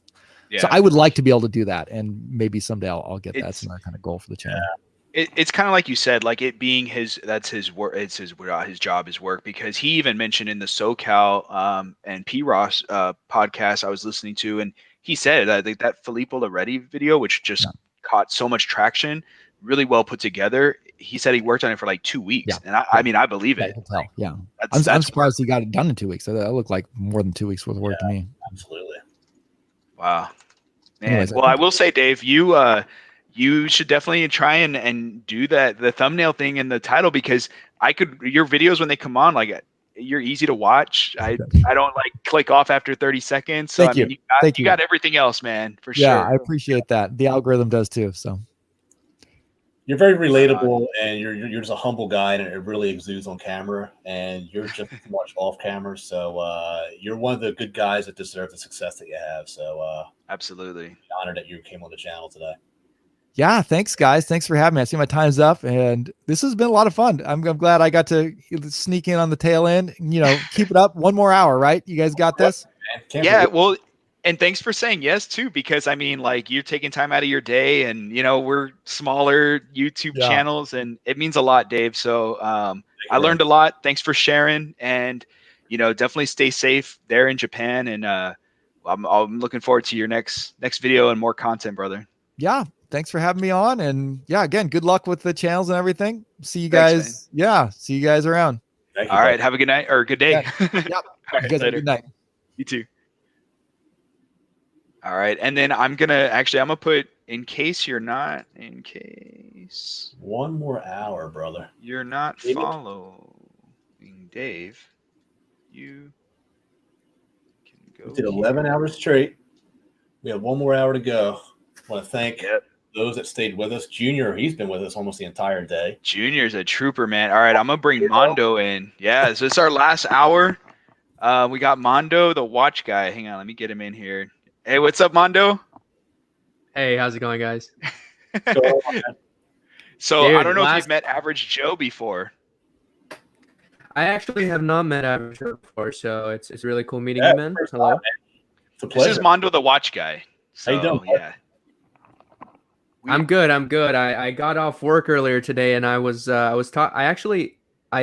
talked to Dave yesterday to test out my mic and make sure everything was kosher for today. Yeah. And we were talking back and forth about how I actually landed this spot, like right after Dave from Just the Watch, who I've been watching for a while now, and I really enjoy his stuff. And it's nothing to do with I, as much as I wanted to be saving the best for last, it was just my work schedule that just landed me in this spot. So you guys have been doing this for 11 hours. It's so commendable. Thank you guys so much on behalf of everyone watching and enjoying this. And I hope I can be an enjoyable hour for you guys over the last. It will be. And I honestly, dude, we're honored to have you. Yeah, man. Honored to have you round out our 12-hour live stream. So this is awesome. So I'm glad you can make it, bro. Honor's mine, man. That's a cool setup you got there, man. It looks very similar to mine. I can't stretch it out that far, but I have a very similar setup you got. Very, very professional, my friend. Thank you. Oh my God, I'm already you've already made the whole live stream for me. So yeah, I mean, I've it's an interesting thing for me, coming up. I feel like I'm a little bit of the new guy on the scene. I just started getting into collecting watches about a year ago. So this is the accumulation of about a year of experience, more or less. I've been doing YouTube for a while. I wasn't always a watch channel, which is why the name also. It's I'm Mando the Watch Guy on Instagram, but on YouTube I'm Last of My Kind 8, and it's there's some discrepancies there. Right. But this is kind of an accumulation of some work and some experience here now, and all thanks to you guys too. You guys are the template, you guys are the model, and I think there is a learning curve with how can I take what these awesome watch people are doing and kind of make it my own and incorporate it into my own, so that when people watch me, they'll say, I another one, to learn off of. And I think it's great that with the incorporation of a lot of these new YouTube channels and new Instagram people like Wristwatch Weirdo, I was hopping in and out and tuning in between streams, and I think he's a cool guy, and I enjoy seeing this. He's very against the grain of what a lot of watch people do, and I love that too, and it's interesting seeing these different perspectives and different YouTube channels, and I'm just really happy to be part of it as well. Thank you. Yeah, dude, we've been learning so much too, throughout our day, just talking to all these amazing people, and I know you'll be no exception, Mando. So what I've looked at your channel, and you have like obviously some watch stuff, but you've also had like acting like experience. So like you Oh gotta boy, share more with you me, went man. that far, huh? You went that Let's hear it, far. dude. Yes, sir. So tell us more. Yeah, Like, no, kind of give an introduction to our viewers. Like, just walk us through it. Yeah, so my name's Armando Torres. I live in California. I've lived here pretty much my whole life. A couple years in Arizona, but I, you know, pretty much have always been kind of an outgoing person, and you know, in high school, that's really when I realized, like, oh, maybe I can be an outgoing person and pursue, like, you know, I did theater and stuff in high school, and I was like, maybe I could pursue this a little bit further, and of course, like, you know, living in LA and everything, you know, it seemed possible. It seemed like it's very much a possibility. And you know, so like you said, my watch channel wasn't always a watch channel. I would still say it's not officially a watch channel, but I started you know, I did my first watch unboxing when I did the Watch Gang unboxing. So so I did that, and I you know, that video blew up. Like, you know, I started getting a couple thousand views, and I was like, oh, okay, cool. Yeah. That's not why I started pursuing watches, but you know, I was like, I was into watches, and then it was too late. I had already done like 3 or 4 videos on that channel by the time I realized, like, oh, maybe I should have done a separate watch channel for this. Like, but it's always going to be things that I find interesting, and right now it just happens to be watches. Yeah, dude. So you're, and I think that's how we kind of connected, was through YouTube with the Watch Gang stuff, because of Wellesley's and Watch Gang. Man, I love Watch how you call him that, by the way. Wellesley's, man. He's so cool. We're buds. Yeah. Yeah. So that was like with the unbox. I guess it kind of like connected us through the YouTube algorithms or whatever. And I remember I cracked up so much because your comment on that video when Wells, he wanted to borrow a watch, or he wanted to pick one, and I was like, no, not that one. No, not that one. And you were like, Mondo's like, man, that's so messed up. I called you out on it, man. Yeah. He's like, Wells was willing to give you a watch, no questions asked, and you couldn't let him take any of the first 3 picks. And I was like, we were just messing around. This is my boy. Like, so yeah, man. Yeah. It's like, I gotta follow this guy. Yeah. No, I don't mess around, man. Yeah, no, that was a really funny exchange, and I was just like, oh, Wells is so nice. He was just like, whatever watch you want, man. Here, take your pick of the litter. And you're like, take 2, yeah. Only the one I want you can have. So I just thought that was hilarious. Hey, man, you know, you can't just take what you want. You gotta you gotta earn it. No, it's so funny. And yeah, go ahead, man. Oh, so I'm also seeing a couple comments here of Dave over at Just the Watch and Watch Wit and Wristwatch Weirdo calling it a gateway drug. And definitely, I think I think once you get far along on the watch journey, like I feel like my journey with Watch Gang is sort of coming to an end, and I address that on a video that's being uploaded right now. Okay, as cool. we speak, and and I feel like I'm towards the end of that road, because, you know, once you get far along, you start to appreciate watches as something else. You know, there's nothing wrong with finding enjoyment in these more affordable watches, but I think every watch company has a heritage of its own, even if it's, you know, even if it was started last year, or even if they're Watch Gang watches or whatever, like they have a following. You know, these watch brands like Nodis and, you know, Melbourne Watch Company and you know, Aquis and a bunch of these other like brands, you know, they're starting on this sort of platform. And, you know, it's the 21st century where like you can have a watch subscription box and they'll send you a watch, you know, like they send you meat or clothes or shaving utensils. Like, why not a watch? Sure. And I think that's a really cool model. And, you know, it's sort of what accelerated my learning into watches. I found out, you know, I feel like watches, and I feel like you guys agree, I feel like you might agree, that watches are a very easy rabbit hole to fall into, because you learn one thing and then you learn another thing, and it just continues on and on. So I remember the first time I knew what a Seiko NH35 movement was, and I was like, okay, cool. And then why doesn't this watch hack? Oh, this is a Miyota? What's a Miyota? And I started like learning like hacking, non-hacking, you know, sapphire mineral, like all these things. And it was just like, you know, and it was just it's history from there. I was just like, okay, now I want all of these watches. Man, that's so. Oh, go ahead. Yeah, watch gang has never been a thing for me, man. I'm very selective, like Clam Walker in the chat. Yeah, I'm very about my watches, and having someone take my money blindly and then give me a watch that they think I'm gonna like just never appealed to me.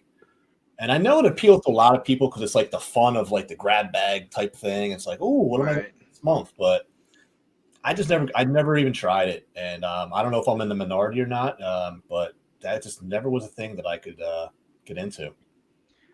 I will say so. You know what? That's totally fair. Yeah, like I've never subscribed to Watch Gang, but there's something to be said in this, and this point has been proven multiple times. But you know, Mando, my buddy Wells, even myself and others, it's like there are certain, as much as you may dislike or disagree with it, or it's not, you know, it's not for you. Like it's gotten these guys into watches. Invicta, you know, for me. Yeah. Like I never owned any other automatics prior to that brand. And so it's kind of like I wouldn't do Watch Gang because I'm the same way. I want to like choose what I want, or if I could probably get a better deal if I shop around or I'm, you know, more selective. But when Wells showed me like a lot of stuff, he was like, oh, this one's kind of cool. Oh, I didn't know I'd like a leather strap and a GMT complication. So it's like it almost forces you or people like Wells to experience that he would not have otherwise, you know. But there's definitely something to say there. That's totally fair. That's totally fair. And I feel like I'm gonna also reference, you know, Wristwatch Weirdo, what he said earlier, and he's you know, a lot of the things he said about like, you know, at the end of the day, it's your money, whatever you want to do with it. If you want to subscribe to that, then do it. And you know what? Maybe you know, to some people it might be like Russian roulette. You might get a watch that you like. You might not get a watch that you like. And I've gotten watches that I don't like, and I've sold those. And you know, I've gotten pretty lucky.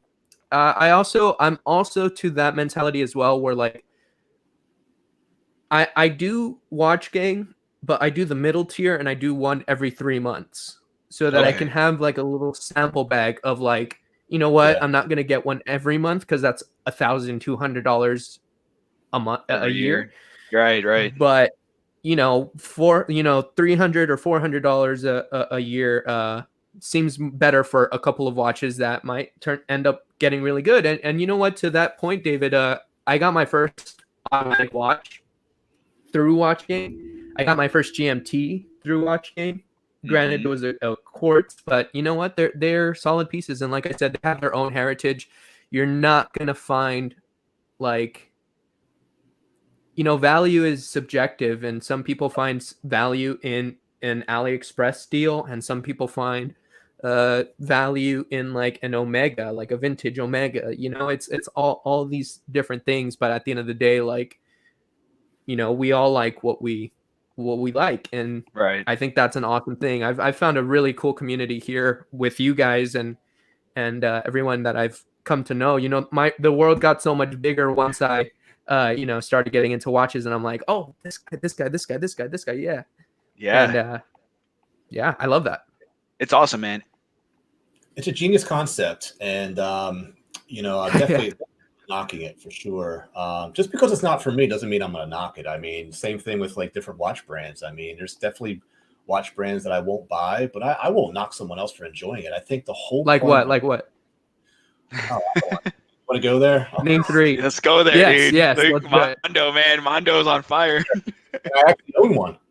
The Invicta brand. Invicta? Okay. Yeah. My issue with Invicta isn't necessarily Invicta.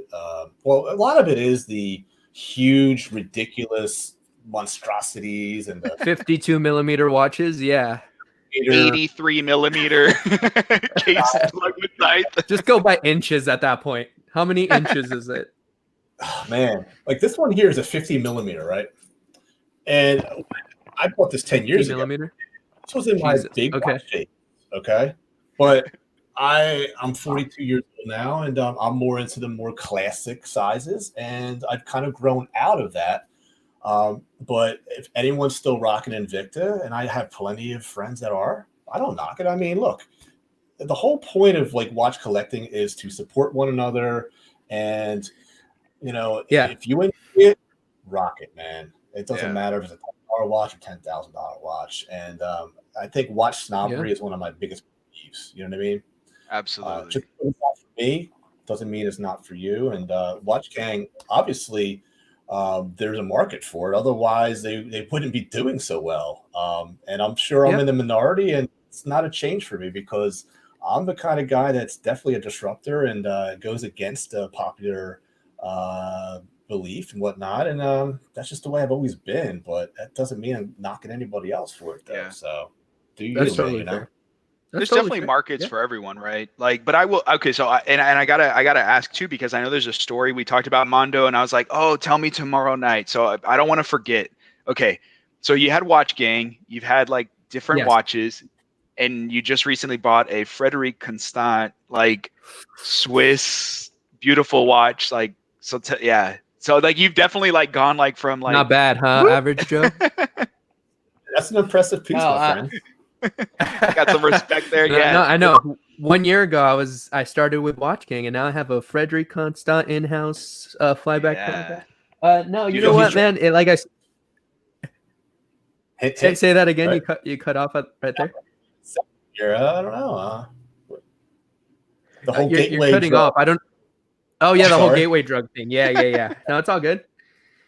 Yeah. I mean, again, it is a really easy rabbit hole to fall into, and then like this is where my journey's concluded me to, and sort of being like, well, now what's an in-house movement? Let me see about that. And I've been like you said, I've been wanting to scratch the itch. For me, it has been an automatic chronograph, and I know that you can get like seagull, those Chinese chronographs with the seagull movement in the back, and there's that's sort of a similar thing for me, where like I feel like I would pretty much never purchase that watch, even though it is a great value. You can get sapphire, hesselite, mineral, acrylic. I mean, so there's a bunch of options and value is there, but it's still something that I wouldn't wear. I just wouldn't wear one. Even if I, maybe if someone lent it to me and I had a little bit of time with it, my feelings could change. But the automatic chronograph is something that I've been wanting to get for a long time, and I was looking at a Hamilton Jazzmaster chronograph for a while, and I'm so happy that I didn't pull the trigger on that, because I ended up getting the Let's take Frederic a look. Constant. This is my wall of watches right here. You guys want to? Okay. Wall of watches. That's how little you had to pressure me. You're like, all right. Yeah, I'm like, let's see it. Come on, you want to. I was gonna save this unboxing for my YouTube channel, but I mean, you can save it, bro. You could save it. We're no pressure. So I'll show it to you guys. All right. So this is something that I've been really, you can't tease the audience like that. You can't tease anyone who's watching like that. So this is my Frederic Constant. Beautiful, yes. I don't know if you can. It's a little blurry. Oh yeah, I thought about that, and I was like, is it going to be able to focus in? Yeah. Dang. But I get the gist. It's dude. Yeah. It was definitely. I will say this. If you go to Mando's. It's on your Instagram, right? That's where I saw it first, I think. Correct. Yeah, I made a story of it, because I thought it was okay. Yeah, man. For me. But the real impressive thing with this is for me is just looking at the movement, which I think is just spectacular. I got my studio lights. You got an exhibition chronograph automatic. Yeah. Dang, dude, look at that rotor too. Highly decorated. It's very no joke, man. decorated, and it's got blued screws and everything. So I really like this watch, and I feel like it literally, for me, I don't know how you guys are with purchasing watches, But literally, I was shopping one day with my lady, who's also getting into watches, thanks to me. But we were shopping one day, and we stopped by a Citizen watch store, and they had this there, and literally after seeing it, like I didn't purchase I didn't pull the trigger right away, but the next day I was there, and I was like, "Just got that watch." And here's the crazy story, David. So I had to think about it, because I was like, look, this is a fantastic piece, but I'm not just going to pull the trigger on a, $4,000 watch like that, like willy-nilly. I don't have it like that. So right. I'm gonna think about it. I'm gonna do some research, and I'll be back. If I like it, I'll be back. And I called the next morning. I was like, do you guys still have that Frederic Constant? Because if you guys have it, I'm there. He's like, yeah, we have it. I was just like, okay, perfect. I'm gonna run some things. I was gonna send the Dialos watch, titanium watch, over to the next person. Okay. In the league. Yep. And we'll get to that. And yeah. And so I was running some errands, doing some things, and then I called again, and I said, do you guys still have it? I don't want to make the journey over there and it not be there anymore, so do you guys still have it? And he was just like, yeah, but listen, man, we're closing down for 2 weeks. And I said, what? He was just like, yeah, man, we're someone here tested positive. And I was like, well, first of all, I hope they're okay, but also, like, I could be over there in like 30 minutes and one final sale before you guys shut down. Like, how does that sound? And he had to call me back, and he actually said no. He was like, sorry, man, we can't do it. I was like, no, can't do. All right, guys, there you have it. I was recording the whole thing. I was like, there you have it, guys. This video just went from how to buy a Grail watch to how to get rejected. How to wait 2 more weeks. how to wait for the watch you really want. And then I pulled up to my driveway. I was like in the middle of telling my girlfriend, it's not going to happen. And she was like, oh, that sucks. And I was just like, yeah, bring it but in. I mean, Bring it in. and I was like, it wasn't meant to be. And if it's not meant to be, then, what's for you, no one can take away. Like, if you're destined to have something, it will be yours no matter what. Nothing can stand in the way. Right. And if you're not meant to get something, then everything will stand in your way to get that thing. And then I was pulling into my driveway, and literally, he called me up. He's like, hey, man, like, if you want, come on down. I'll sell it to you. Dang. Okay, I'm right there, man. And head on over. I waited outside. I was not going to walk in. You're like, the car never went in park. You're like, what? Yeah, I was just like, and let's go. And I just like peeled out of there, made it in record timing. Right. I understand, man. The passion, that watch. So you were able to go and get it? Obviously. Yeah. So I ultimately, yeah, spoiler. Yeah. So I actually, and the guy was like, hey, come inside, man. It's cool. Like, don't worry about it. I was like, I'll stay out here. Don't worry about it. He's just like, no, really, like, it's cool. Like, my manager's not here. Like, you can come in. And I was like, no, really, I'm good. Like, you just told me someone caught COVID and they were in that store. So, I'm okay. And he's the whole transaction, I was waiting outside, and he brought the iPad out to me and scanned my card. And then that's the other thing that happened was my card got denied. And so I was dang. like, yeah. What's that? It almost sounds like you weren't meant to get the watch. It sounds that way. Yeah, there were a lot of obstacles for sure. There were obstacles. You really are. That's for sure. It's like you were and you weren't, and then you were and then you were, and it's like, oh, whoa, where are we going with this? Yeah. Yeah. I yes, but then that in that particular scenario, it was just Chase, and they were like, someone's trying to use your card and it's over $1,000, and I'm like, I know. And then so I had to go through that experience twice, and then be like, oh, I just spent over $1,000 like twice, and then but it was only once, but that's when you tell Chase. You tell Chase, you're like, yes, I know guac is extra, like. Yeah, or I should have been like, no, that wasn't me. Of course not. Cancel that transaction. A watch? What? And then take the watch. Yeah. I don't even like watches. Nice, man. So you got your Grail, and I mean, one of them for sure. So what now? Like, what's your next plan? So right now, I'm working on.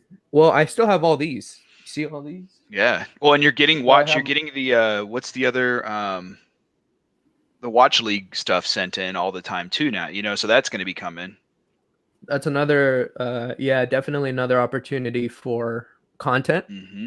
I think $100 will be the league. It's exclusive, man. We can't discuss. No. So actually, Chase, you remember Chase earlier was on. He was with All Things Random. So Chase is part of it, and basically the League of Watches, as I explained then, is a group of guys, Mando included, where we get watches from these companies. We have a kind of like point of contact, really cool guy. His name's Calvin Tan. And then he facilitates like, we'll ship it to you, you review it, ship it to this guy, he review. So kind of bounces around. So it's really, really cool, man.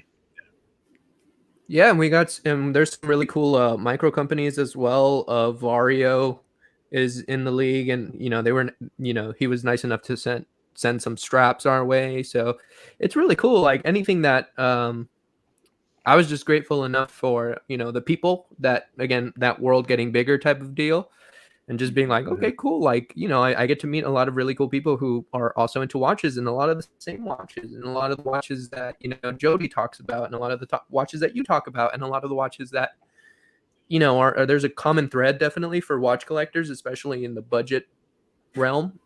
Mm-hmm. And so that was just really cool on its own. But then on top of that, like, we have a watch company sending us straps, and Dilos sent us a watch, and Heimdallr, we get to all review Heimdallr, and who knows what's next in the future. So that's a really cool thing. And yeah, totally. Just grateful to be part of it. We didn't. Yeah, no, we did not. So Mando, did I hear this right? Are you guys changing watches for every hour? Yes, sir. Okay. Oh, are you guys waiting on me? We kind of have collections that we can swap through different watches. So yeah. Isn't that nice? That's so cool. Dude. Guest always goes first, my friends. Yeah, guest first. Let's have it. What do you got? So this is a special one that I wore all day today, specifically for Dave, because it's the Calvin Klein. The Calvin Klein. Probably the best value watch that you can. I think one of the best value watches. I think if you're gonna spend $150, why not get a Swiss made watch that's really clean, and you get that ETA movement in the back. So this butterfly strap, the leather strap is not the best, but Straps Co. and all these awesome companies, making really affordable straps. And right on. Here, let's see if you can see that. I will say, I got to give you credit, Mando. You were the first one that I had ever seen or heard. Like, it was never on my radar. If you had told me before seeing your videos about Calvin Klein watches, I would have been like, immediately fashion watch, like without a doubt. And then when I saw that it was Swiss made, and I was like, wait, what? This has a ETA? Like, this is automatic? Like, dang, for what? $150? Like, yeah, respect. Yeah. Well, thank you, sir. Thank you. And to be fair, 90% of the watches that Calvin Klein make are garbage, but I think the Infinite watch and I think the Infinite watch automatic, and they actually make a chronograph that wristwatch weirdo. I knew he was going to comment. He literally just said, I have 5 of them in different colors. Dude, I'm like, of course you do, man. He's got like 100 and some watches, man. Like, you probably have one of each possible brand under the sun. He said he wanted 365 watches. That's insane. But no, he bumped it up to 760, I think. 700. Double that. Okay, for sure. Go for it. Yeah, dude. Of course. Why not? Go all out. So yeah, most of their watches are not that cool. Okay. Seriously, go for it. What about you guys? So I'm actually going to be selling this fashion watch. It's the Kenneth Cole. Oh yeah. Okay. The TV, that weird TV case style design. Yeah. Integrated bracelet. But it kind of looks like a futuristic one. my style. Yeah. But I like the dial. I like the dial on that. It's nice. Seiko. I'm wearing the Seiko Patty on the NATO strap that matches perfectly. Mm-hmm. It really does. It really does. The red and the blue. Nice. Dang. Okay. You just got a chat there, Dave. Look at that. I saw that. Thanks. So Clam Walker, great job, guys, with the clapping hands. Dang, that just made my night. So appreciate that. Yeah. Much appreciated. You guys are awesome. Honestly, the watch community, like, I never would. If you had told me a year ago when I started my first review that this is where I'd be with it, like having a 12-hour live stream with some of the coolest guests ever, like, and wanting to have done so much more, right? Like, if we could have done more, we would have done more for sure. So I'm humbled. So thanks. Yeah, absolutely. This was a lot of fun. And it's funny because the watch I chose to wear. So this is the last hour, power hour, and I figured I was gonna wear for the last talk the first watch that started the channel, the Rocos. The Roco R0139 Patek Nautilus homage. I mean, $190. Like, look how much that thing tapers. Yeah, look at that. Yeah, it's crazy. It's nice. It's a nice watch. It is. It's very. I feel like you're a different person right now. Like that. Like I remember when you, I think a little while ago, you uploaded a like a cinematic style loom video and like macro shots of that watch, and I'm like, I don't know. That's like your watch. That Rocos is like, that's David Schwartz Jr.'s watch. That's mine. Get off it. Seriously. It's a cool watch, man. It's I'm actually at a point I feel like with my video, I guess, production skills and equipment where I kind of want to go full circle and redo those reviews. I know they won't get as many views or whatever. It's fine, but like do them proper with some nice quality stuff. See how it holds up long term.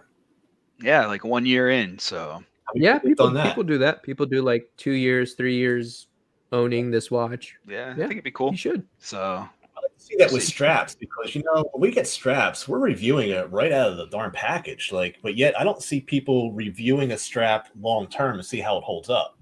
Yeah, a year later. True. That's true. I never thought about that. But straps like right out the package, like always gonna be nice out of the package. Of course, yeah. Just like the watches. So it's really supple, really comfortable, guys. Like, yeah, of course it is. It's gonna fall apart in a month. So. Yeah. You're like really putting them through the ringer. Like, no, like, you know what? The ultimate test, if you guys really want to test a strap, send it in. I'll get it to Wells because he kicks his watches into walls. So we will definitely, he's the guy to test the straps. Because they rejected him on 3 different watches that he shows, bro. Let's be honest. Yeah, so that'd be my test. Yeah. I'd be like, this so nice. leather strap didn't even survive a water dive.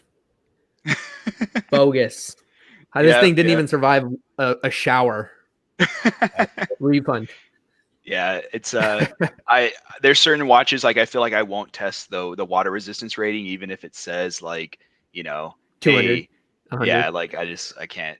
Man, hey, thanks you guys. I was just looking in the chat. Y'all are throwing some support and buying coffees for us. So, dude, thanks, Buddha. Appreciate it, man. Yeah. So, Buddha Gunz.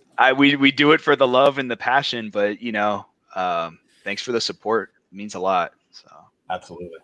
And also, if you can't donate any money, I totally understand. The least you can do is go give a sub and a follow to my boy Mando here.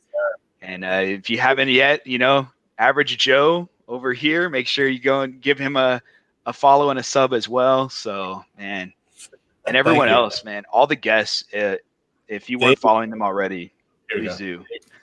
Yeah. The camera. Hey man, like it's kind of tricky. It's all backwards. It's like different when you're recording your video, right? Yeah. Well, I was gonna ask, so Mando, because you mentioned your girlfriend, right, is into watching. You got her into watches. So how has that journey been for the two of you? Like, because we were talking with Adrian, for example, his wife is a total enabler for him, but my fiance enabler, Dave's wife's an enabler. My wife is not. She's not on board. She's. I'm just playing. Look at your collection. She has to at least tolerate. You're still married, right? This is her first time finding out I had all these. No. Just Oh wow! Grand reveal today. Yeah. That's pretty impressive, actually. If you managed to last that long and her not knowing, wow. There's no way. Yeah, no. But tell me a little bit about y'all. Like, Amazon package for you. Yeah. Oh, that's nothing. More paper towels. Yeah. So I mean, it's been an interesting journey. You know, I mean, I started, getting interested in watches about a year ago, taking it really seriously recently. She's a little bit of an enabler herself. Sometimes she kind of fluctuates between the kind of person who tells me like, save up your money, don't buy these value watches anymore. Save up for a Rolex, save up for a Tag Heuer, save up for an Omega, save up for, something you can be proud of. Right. And then the next day I'll be like, babe, should I get this watch? She's like, yes, just buy it. And I'm like, what? No, you're supposed to be my voice of reason about being like, isn't that like your third watch this, month? I'm like, yeah, but still. That's hilarious. And you're wearing her down. And now she's just giving in. Yeah, kind of. Yeah, she's like, definitely. Yeah, just do it. Why not? You only live once. Do it. Yeah, right. So I mean, and she's getting into it as well. She just picked up like her fourth or her fifth timepiece, and it was a Seiko Presage Open Heart limited edition with a honeycomb pattern on there. Nice. And limited to 3,000 pieces, and I was like, that's a super stellar watch. How are you better at collecting watches than I am? And I say that kind of jokingly, but I just saw her Instagram watch page that she made like on a whim, and she's already getting like 40-50 likes on like her posts, and I'm like, wow, okay, hey, you know what, go baby, go. We need to get her in touch with Eve. She was our first guest this morning, and because you know what the watch community really needs is more ladies in there, for sure, man. I agree. She would do great. Yeah, I agree. My fiance and has taste in watches. One of my favorite watches is the Tissot Lalac Powermatic 80. I have it on my introduction on all my videos. It's on my business card. It's this guy right here. She did a phenomenal job. Rose gold waffle pattern dial. The case back is that that split crescent. It is just an amazing dress watch, and I recommend it to anyone that wants a dress watch under $500. That is just wow. That's cool, man. Yeah. You know what? Really Tissot is a really underrated brand. I feel like a lot of people know about Tissot, but overlook them a lot. I have a Tissot waiting for me, my first Tissot right here, and it was too long. It was too long in getting one, and I'm super excited for that. But yeah, that's a really great watch, and my girlfriend actually has 2 Tissots in her collection, so. I feel like she has a couple. Yeah, you really can't go wrong with a Swiss-made watch. Usually automatic. Although I feel like automatic ladies' pieces are something that is drastically underrepresented. I guess there's not really a lot of ladies' automatic watches with like sapphire crystals, and I know Orient does a couple of them, and Tissot do a couple of them, but. I feel like there needs to be more ladies watches for sure, and I have a double unboxing on my channel where one of them is a Seiko an unboxing that she did, her Tissot PR100, and I'm gonna do the Seiko Presage ladies unboxing as well on my channel. That's something you guys can see. Absolutely. But I think heck yeah. Why not throw a couple ladies watches in there? Like I think that there's a market for it for sure, and I think that. Yeah, it's definitely. I don't know. There's not a lot of great quality timepieces for women. I think a lot of the time women go for like 38, 39 millimeter watches because those are the kind of watches that they like that actually fit them, that aren't like 42, 44 millimeters and stuff. So, and we could totally as well. Yeah, man. Like I could rock a 38. Absolutely. Yeah. 39 mil. Good Yeah. money. Yeah. We don't. She was as just long. telling me I should get a. Yeah. Go ahead, man. She was just telling me I should get a 36 millimeter Hamilton, and she's just like, you should get it, and then I'll wear it, and then perfect. I'm like, yeah, and it'll stay at your place, and you'll keep it next to all your watches. Mm-hmm. Yeah, It's funny because my wife really likes my Feist FM 201, which is the Nomos. Yeah, the Nomos homage, and yeah. she loved it. She's like, let me see, and she like put it on, but the lug width is too long because her wrist is thin. Yeah. You know, it's not very wide, and so even though the dial, it's a 38 millimeter, even though the dial looks good on the wrist size, the lug to lug height, it's overhanging, and so she was all bummed out that she couldn't steal it from me. That's a good looking watch. It really is. So I think I might have to get her the female version for sure someday. So I would trade you an Artem strap for one of those. 2 Artem straps. Let me sleep on it. I'm not in my right state of mind because we've been because this is the 12th hour, and I figure I could probably in that trade, but it didn't work. So yeah, 13th hour, I might have gone for that. Man, that's dangerous. No. We got to go another hour. Yeah, man, it's been I don't know, it's been a lot of fun for sure. I don't know, Mando, like your channel, and I know like what you were. It seems like you had your subs before you started getting into the watch reviews, right? A good majority of them for sure, most definitely. I had about 1,000 when I started getting into watches, and since then it's grown, a little bit. It's grown, about 280 subscribers, I think, at the moment. So, yeah, I think a majority of them, but I'm really excited because at the same time, like, I had to make the decision to be like, okay, well, this is going to start becoming a watch channel, and so I had to start focusing on those types of videos. And I still think for a majority, I think I'm still finding my language and kind of finding what I need to do, and discovering like, oh, to get these really cool shots, like maybe I should invest in a macro lens, and all these things that a lot of people who have been doing it for a while, like Average Joe, Jody, and all these other great YouTubers. I think that, they know a lot of the tips and tricks that I'm learning like residually. So I'm like figuring it out as well. But yeah. Dude, just always ask, man. I can tell you this, all these guys would help you out in a heartbeat if you have questions or recommendations for sure.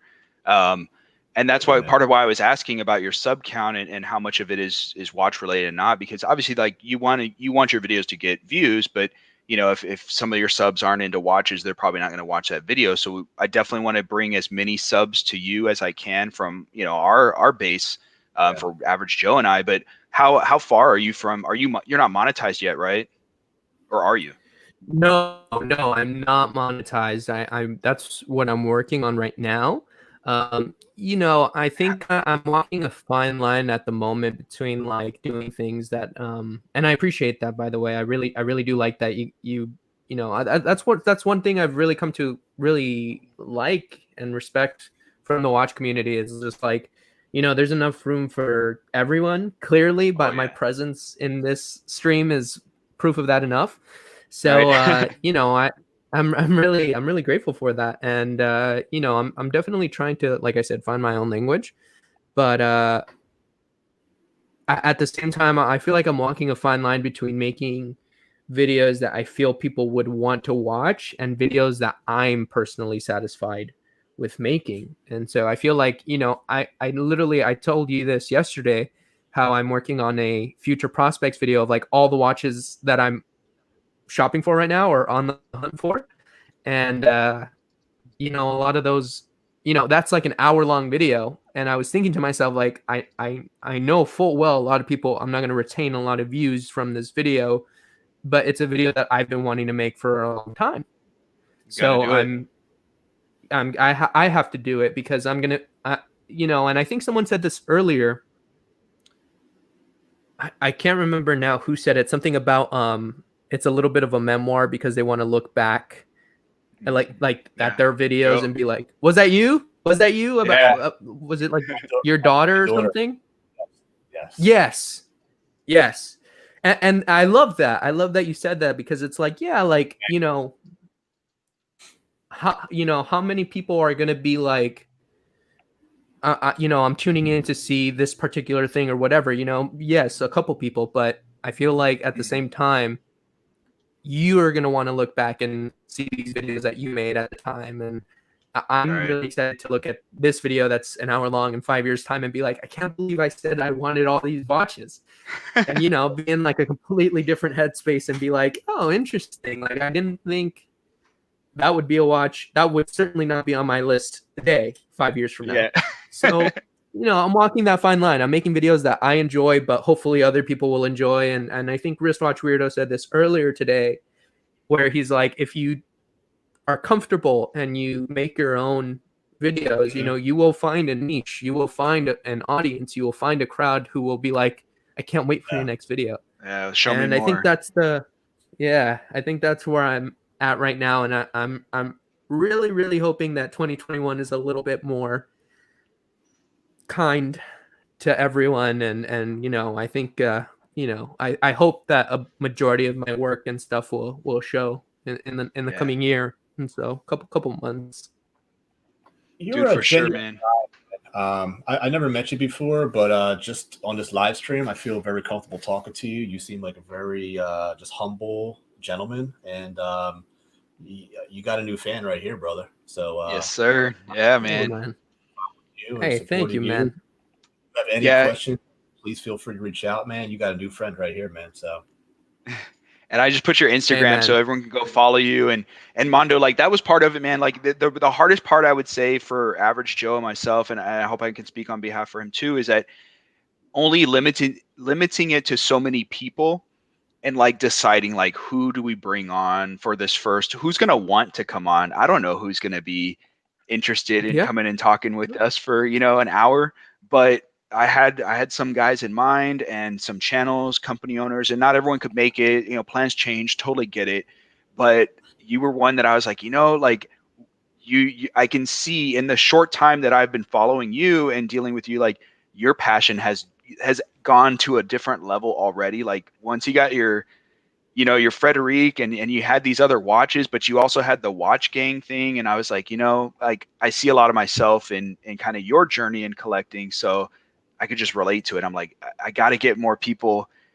I got to shine the light on more of these other channels and watch guys and gals out there. So, dude, I was really looking forward to you coming on and chatting with us. So, and I don't know how far you are from hitting your 4,000 hours of watch time, but you got to let me know, because, dude, we got to get you monetized and get you there.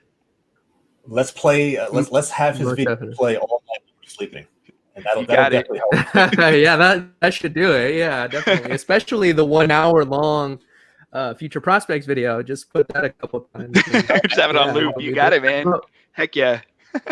No, but really, guys, I mean, that was just wow. How can I not be overwhelmed with gratitude? Thank you so much. I mean, Joe, I heard earlier today that your name was also not Joe, but I'm gonna call you Joe because it's in you got to stick to your brand, right? So, Joe, thank you, man. I appreciate it. Like, I appreciate the kind words, and I definitely feel like I've made a friend as well. So, I can't wait to have those communications with you and open that up. And David, you as well, man. I saw your first video with Wells, and from that first comment, when you replied right away, I was like, okay, all right, this guy, here's a guy who communicates with his band. I basically called him out. He could have been completely in his right to be like, listen, man, you're obviously new, like, you don't know what you're talking about. But you were like, oh no, like that was a bit, man. It's cool. Yeah. And since right away, I was like, you know what, I'm subscribing to this guy. This guy's really cool. And since then, I've followed your YouTube journey, which is growing very, very fast. And I'm, it's so weird because I feel like a lot of the time I am really a competitive guy, but we had the same amount of subscribers for a bit there.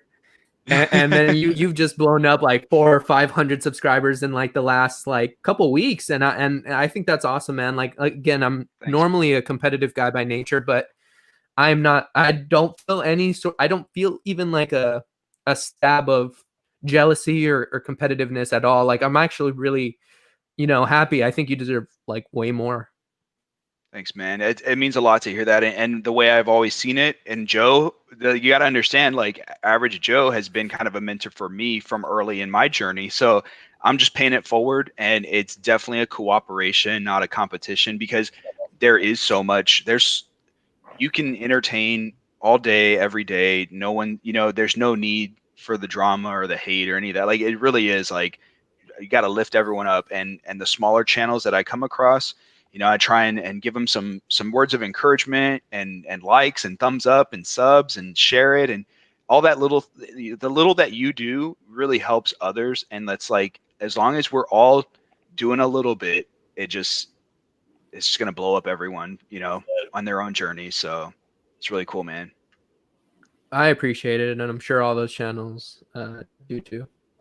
So thanks, Yeah, guys. well, dude, so much. I really had a blast. We're like 10 minutes in. So here's what I'm gonna do. So man's a countdown. Yeah. So what we'll do is, Mando, thanks so much. Again, I put the links for your channels. I hope you gain as many subs and followers as possible. I'm gonna spend the last 10 minutes here with Joe, and we're gonna talk just a little bit, wrap it up, put a nice bow on top, and I'm gonna go to bed. Yeah. Good luck with all that coffee, but yes, I will watch the end of the last 10 minutes here, and thank you guys so much. This was a really cool experience for me, and I'm sure for a lot of people who did this as well. So yeah, thank you, gentlemen. I think on behalf of everyone you've interviewed and everyone you've talked to, I think we all really appreciate talking back and forth and talking about watches and talking about ourselves, and you guys took 12 hours out of your days to, talk to us, and I think put something positive into the universe. So thank you guys. Hey, man, it was a pleasure. Thanks again. We'll keep in touch, bro. Definitely. Sounds good, bro. All right. Peace out, guys. See you, Mando. Whew. All right. So, Average Joe, we're getting all the chats into, so I got to take a step back, because here we go. This is the one I've been holding out. Best thing you heard in 12 hours. And we'll get to the other comments too, but let's, what do you think? You know what? Can you even remember? You know what? I think the common thing for me is how much, it's almost like it's a wonderful life moment for me. I actually feel like a guy looking from the outside in, hearing all the ways that I've influenced others in the watch community, from Adrian to you. Like, I didn't even know that. Like, I'm so honored to hear that I've inspired people to start their own YouTube channels, no, man, that to me really was touching and so humbling, man, that like it just completely made my day, man. So thank you guys for making me feel special there. So same here, man. I got a little choked up because I was like, I'm just a dude. Yeah. Buying watches, right? Like with a cell phone, a camera, and slowly have gotten more, but the support, man, is what it's all about. And thank you for the donations, like the that definitely is a cherry on top. But the support, man, so cool. So thank you to everyone that joined us for our journey, that checking in back and forth. I don't think we ever dipped under like 15 people the entire time, which that's 15 people that at any given point we're listening. And man, it was with us the whole day, man. I don't know. I mean, I think he was with us most of the day, man. Wristwatch Weirdo was with us the entire time, man. Ken Spear. Dude. I know I'm missing people, and I apologize, but there was just so many of you that were consistently in the chat. My fiance, of course, she bringing me food and drink. And listening the whole time too, dude. The dogs, like, wow, kudos to her. She is the ultimate enabler. So I want to send a huge shout out and thank you to her. Man, I couldn't do this without her. So she's definitely the huge part behind Average Joe Watch review. So, man, same here, man. Well, I don't know the quote. I'll butcher it, but it's something about the strong women, you know, that stand behind their men, or their men stand behind their women. You know what it is. But dude, same thing with my wife.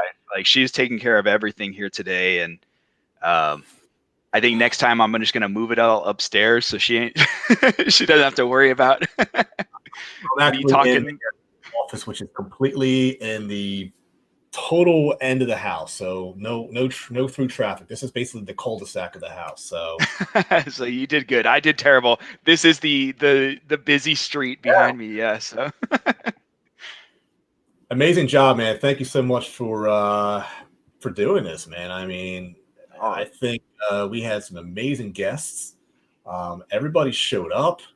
Everybody taught us something new each hour, man. And I couldn't have went smoother even in my wildest dreams. So, well, I had a lot of, I had a lot of potty breaks. So I was definitely breaking up the flow a bit here and there. But two day, man, I can't believe that. You're the superstar right there, man. You're the best host to have, Average Joe, because you're like a robot. You just don't go to the bathroom. You're good, man. So it was so much fun. It was, man. Done it with I mean, we have a good chemistry, man. I have to agree with that, man. And I'm very blessed to know you, and I consider you a friend. I consider Josh at the Talent Watch a friend, Adrian, and Wristwatch Weirdo, and just there's so many people I can't name them because I mean we're 5 minutes to end. But trust me,